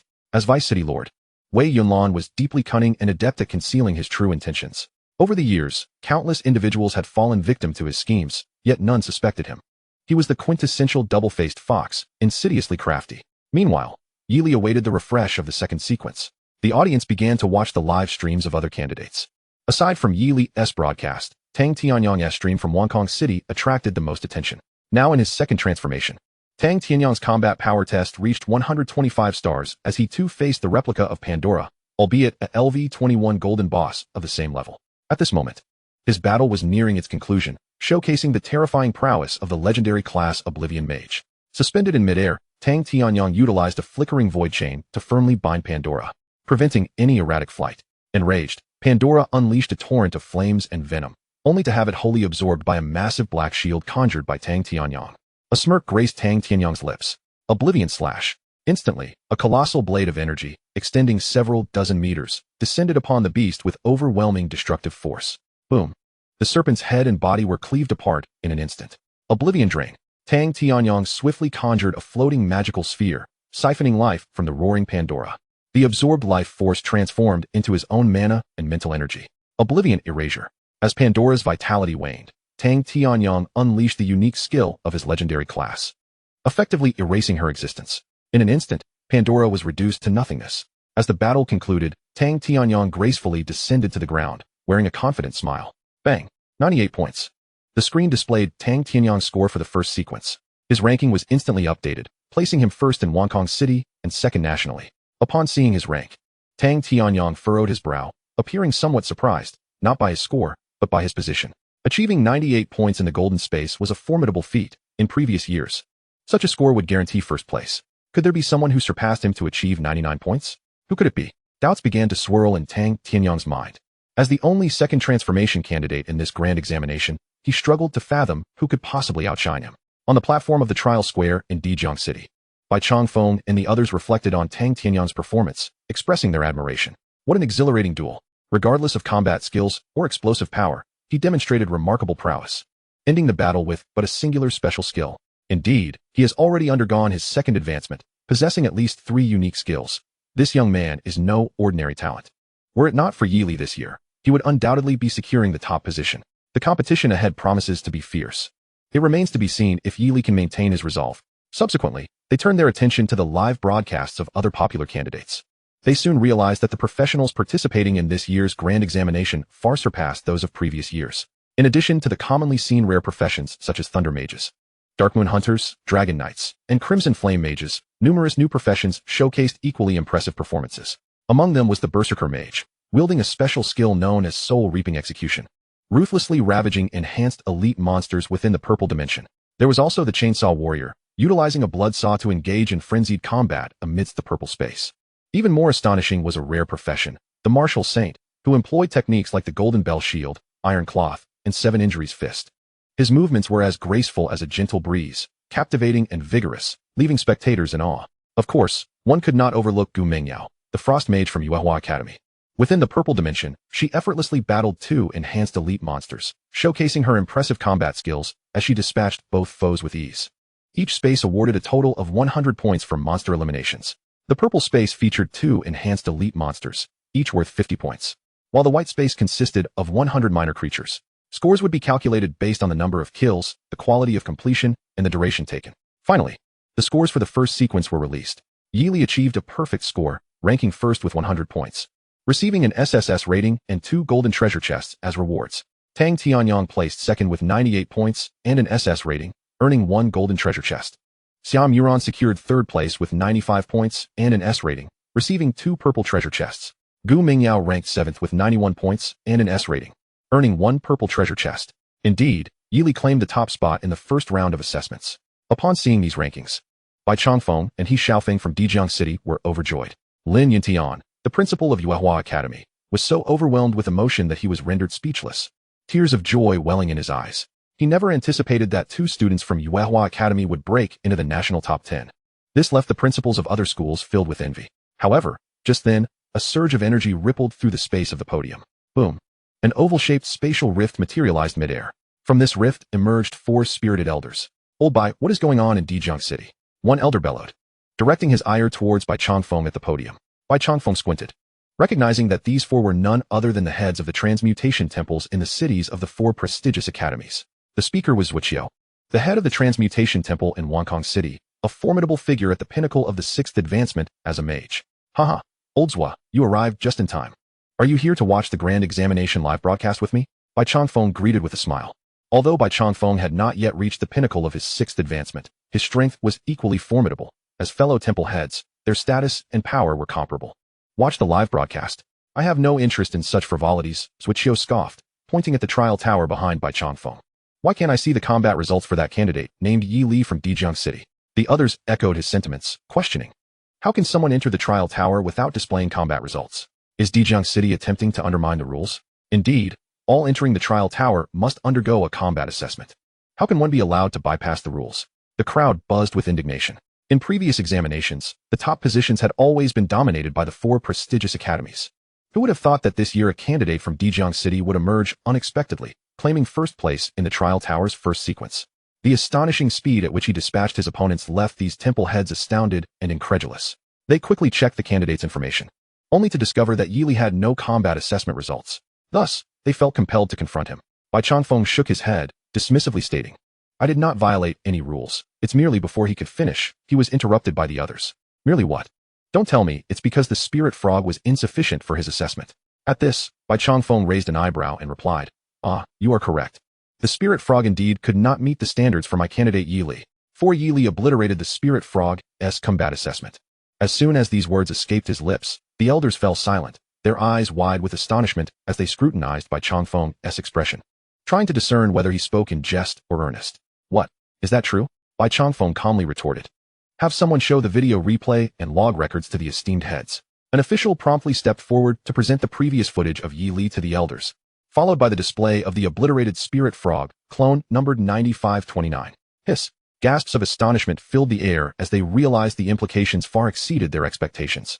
This indeed met the criteria for an emergency transfer due to unforeseen circumstances. Zhuqiu chuckled. Well done, old Bai. It seems you finally brought forth a prodigious talent this year. Bai Changfeng quickly responded. Haha, you flatter me. A talent like Yi Li is undoubtedly the hope of our Daxia's future. Upon hearing this, a flicker of displeasure crossed Zhuqiu's eyes as he retorted. Your tone suggests that Yi Li is guaranteed to secure the national top spot. Furthermore, does the future of Daxia truly hinge on him? Bai Changfeng wore a wry smile. Recognizing this as mere banter, Zhuqiu continued. What of his extraordinary combat assessment? What of his first sequence rapid boss kills? The examination is far more than these two aspects. The subsequent sequences are not something a sheltered youth like him can contend with. It remains uncertain whether he will be the last one standing. What position do you assign our Tang Tianyang? And what of the candidates from the four prestigious academies? Upon finishing, the other three temple heads nodded in agreement. It is essential to note that the later sequences of the grand examination test not only combat ability, but also battle awareness, skill comprehensiveness, adaptability, and breadth of experience, among various other assessments. These capabilities are realms that professionals hailing from smaller cities cannot hope to compare with those from larger cities like Hong Kong. Ultimately, they will also face elimination matches and high-difficulty supplementary rounds, which will test their true mettle. Moreover, Tang Tianyang is the only candidate to have undergone a second advancement, boasting an unparalleled combat power of 120 stars. Since childhood, Zhuqiu has taken Tang Tianyang under his wing, and his combat experience is extensive. He is Zhuqiu's most prized disciple. Thus, Zhuqiu is determined to ensure Tang Tianyang claims the national top spot in the grand examination, lest he lose face. Haha. Bai Changfeng laughed heartily, saying, Old Zhua, it seems we cannot avoid a wager today, can we? Zhuqiu's eyes sparkled with excitement as he replied, Very well. Old Bai, it seems our visions align, so let us place a bet. If your Yi Li can secure the top rank in the national examination, I shall bestow upon you a soul core from a 6th-tier extraordinary beast. Conversely, should you fail, you must grant me one. What say you? Upon hearing this, Bai Changfeng felt a stir of excitement within. The soul core of a 6th-tier extraordinary beast is a treasure beyond price for individuals of their standing, exceedingly difficult to procure. It possesses the potential to significantly enhance one's soul power in the process of class advancement, possibly even facilitating a breakthrough to the 7th tier. Throughout his observations, Bai Changfeng harbored unwavering confidence in Yi Li's abilities, deeming this a once-in-a-lifetime opportunity. He promptly thumped his chest and declared, Very well. Old Zhua, I accept your wager. However, I must caution you not to renege should you find yourself on the losing side. Zhuqiu erupted into hearty laughter. Old Bai, fear not. I, Zhuqiu, have never been one to shirk my debts. Just be wary. I would not wish for you to weep too bitterly when the time comes. The two exchanged knowing smiles. the atmosphere palpably warming. Each held absolute faith in their respective candidates. Meanwhile, the other 3 hall masters chimed in. I too wish to partake in this wager. They chose to place their trust in Zhuqiu, betting on Tang Tianyang's victory. Bai Changfeng stroked his beard, a wry smile gracing his lips. To be candid, I possess but 2 soul cores. If I were to lose, I fear I would have insufficient to share. The other hall masters responded, should you triumph, we shall provide you with the soul core. Should you falter, simply deliver 10 master-level premium blank scrolls to each of us. 10 master-level premium blank scrolls are valued at a staggering 10 billion. For 3 individuals, that amounts to 30 billion, not to mention the soul core. What a reckless gamble. Should he lose, Bai Changfeng would indeed suffer a significant financial blow. Yet, if victorious, he would acquire 4 soul cores, in addition to the 2 he already possesses, enabling him to ascend directly to the 7th tier, a status that would render him a formidable titan, overshadowing these hall masters. The risks were immense, yet the rewards were even greater. Bai Changfeng gritted his teeth, Yili's confident smile flashing in his mind. Thus, he resolutely proclaimed, I accept. Let it be so. The 3 hall masters eagerly affirmed his declaration. With that, they tore open a rift in space and departed with exuberance. Bai Changfeng settled down, exhilaration coursing through him as he hadn't felt in ages. Yili, dear Yili, do not let this old man down. Should you secure the soul core for me, I shall achieve my 7th tier success, and you shall have naught to worry about in the future. Bai Changfeng mused inwardly, preparing to observe Yili's assessment in the 2nd sequence. At that moment, Wei Yunlan, who had been watching from the sidelines, couldn't help but smirk internally. Oh, old Bai, your wisdom has faltered in this instance. Were you to uncover my scheme, you would never entertain such a wager. This time, you stand to lose everything. Wei Yunlan thought to himself, his expression betraying not a hint of his inner musings. Meanwhile, the 2nd sequence of assessments officially commenced. Chapter 81. Your judgment will prove crucial. In the golden space, Yili learned of his ranking and evaluation, and was rewarded with 2 golden treasure chests. However, he discovered that these chests could not yet be opened. To ensure fairness, all rewards must remain sealed until the conclusion of the grand examination. Yili felt a swell of anticipation. After all, these were rewards for securing the top position in the 1st sequence. Notification, the 2nd sequence assessment, Shifting Sands, is about to begin. Coordinates, golden space, task requirement, complete within 1 hour. Task summary, you will confront a monstrous world of desertification under extreme conditions, fraught with various dangers and obstacles. You must reach the end of the instance and defeat the boss within the allotted time, with a perfect score of 100 points. Note, this sequence assessment not only tests your combat prowess but places greater emphasis on your judgment and analytical skills. Thus, please exercise caution with every choice you make. As the notification faded, the environment around Yili underwent a dramatic transformation. The golden space morphed into an endless expanse of desert. The sun blazed overhead, and sand swirled violently. A wave of scorching air, laden with searing sand, struck Yili, momentarily disorienting him. He surveyed his surroundings and noted 3 distinct paths. One was indicated by a golden compass, its arrow pointing in a specific direction. Another was delineated by a crude arrow fashioned from beast bones and blood, pointing in the opposite direction. The last was marked by mysterious runes etched into the sand, glowing with an arrow pointing yet another way. Must he choose at the outset? And without any further guidance? Yili examined the directions of these paths, all leading into the seemingly infinite desert, uncertain as to which was the correct route. He recalled the task summary emphasizing the significance of judgment and analysis. A wrong choice could lead him astray, and no matter how formidable his combat strength, without the right path, he would fail to find the exit. Once the time elapsed, the task would be a complete failure. Other candidates in different spaces faced the identical scenario and questions. The judgment assessment for the 2nd sequence was uniform, yet the monsters within varied in level, akin to differing difficulties across instances. The gradient of difficulty from white to golden space ranged from simple to difficult, nightmare, abyss, and hell. Indeed, this grand examination is no trivial matter, Yili mused, his mind racing as he endeavored to decipher the meanings behind the signs and symbols. If the compass were reliable, it would indicate the southern direction.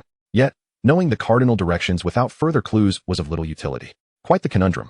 Nonetheless, no challenge could daunt Yili, for he possessed a skill from the Demon Tail contract that allowed him to forge a soul connection with succubi, facilitating a communion of minds.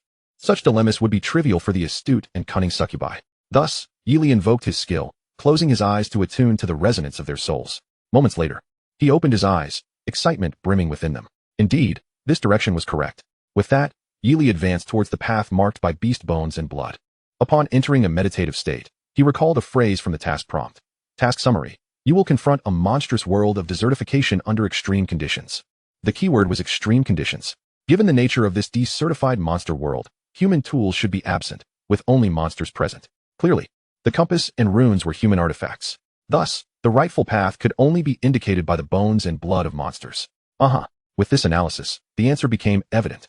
Yili proceeded confidently in that direction. Meanwhile, viewers of Yili's livestream reacted variously to his choice. Some applauded, others expressed regret, while many wore expressions of confusion. Each year, the examination prompts differ, leaving them unaware of the correct answer.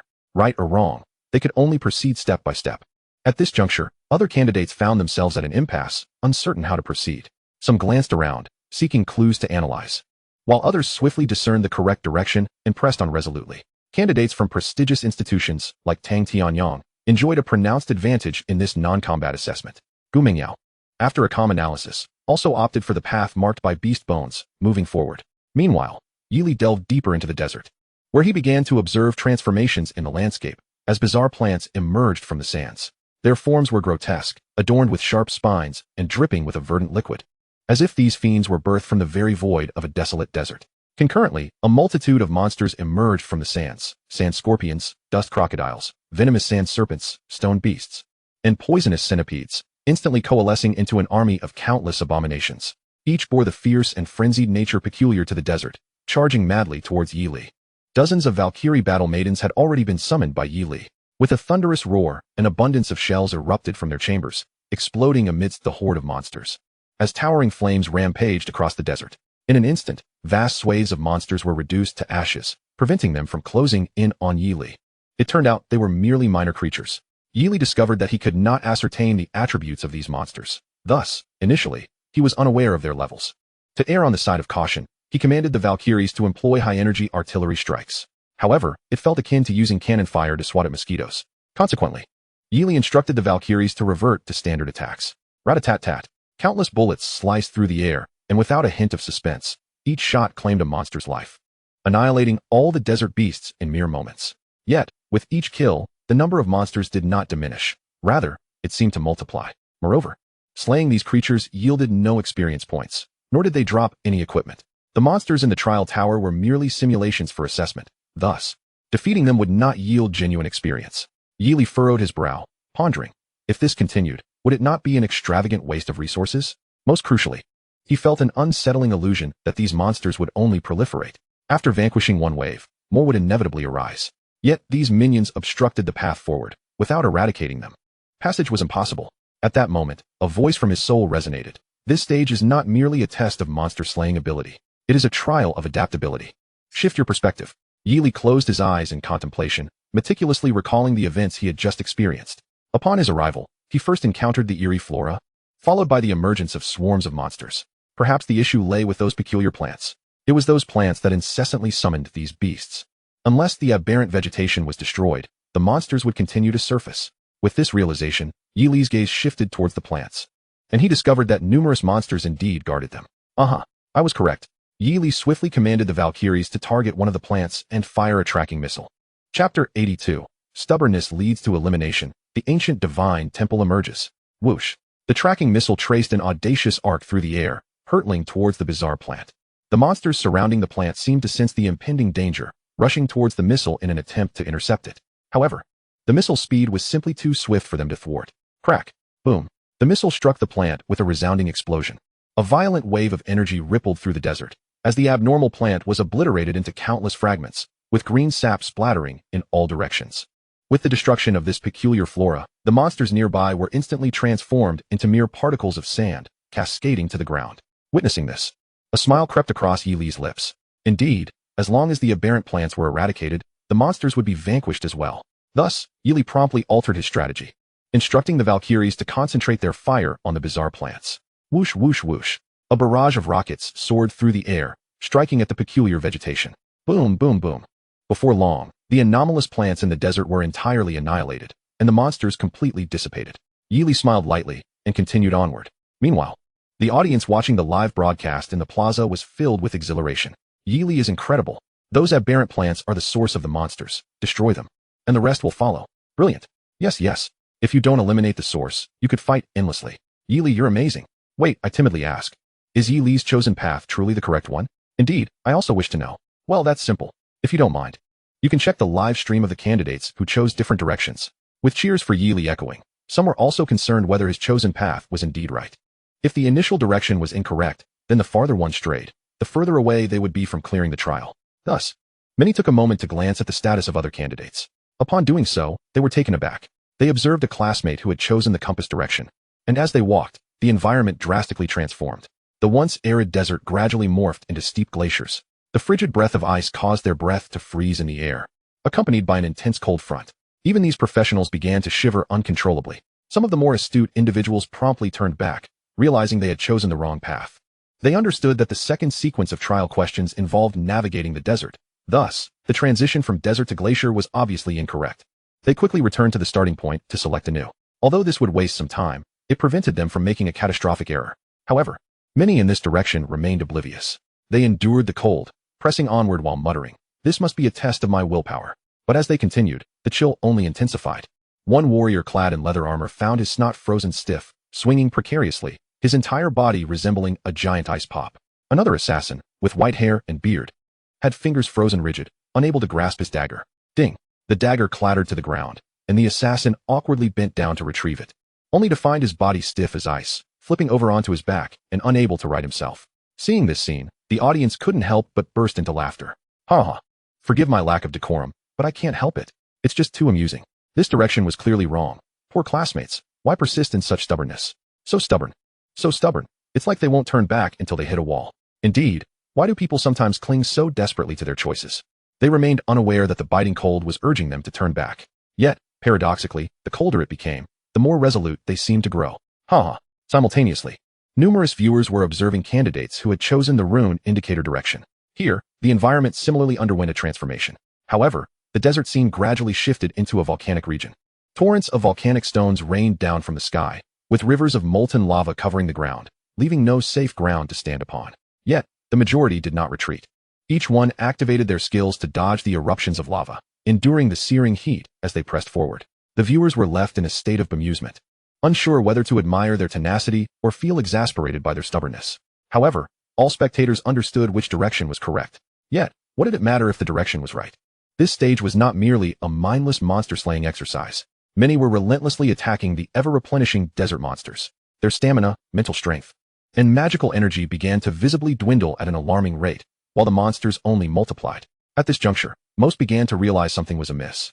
If one were to promptly adjust their mindset and launch an assault on the malevolent flora, the predicament could be swiftly resolved. Yet, a minority of individuals, drained of their physical stamina, failed to discern the method to dispel the monsters.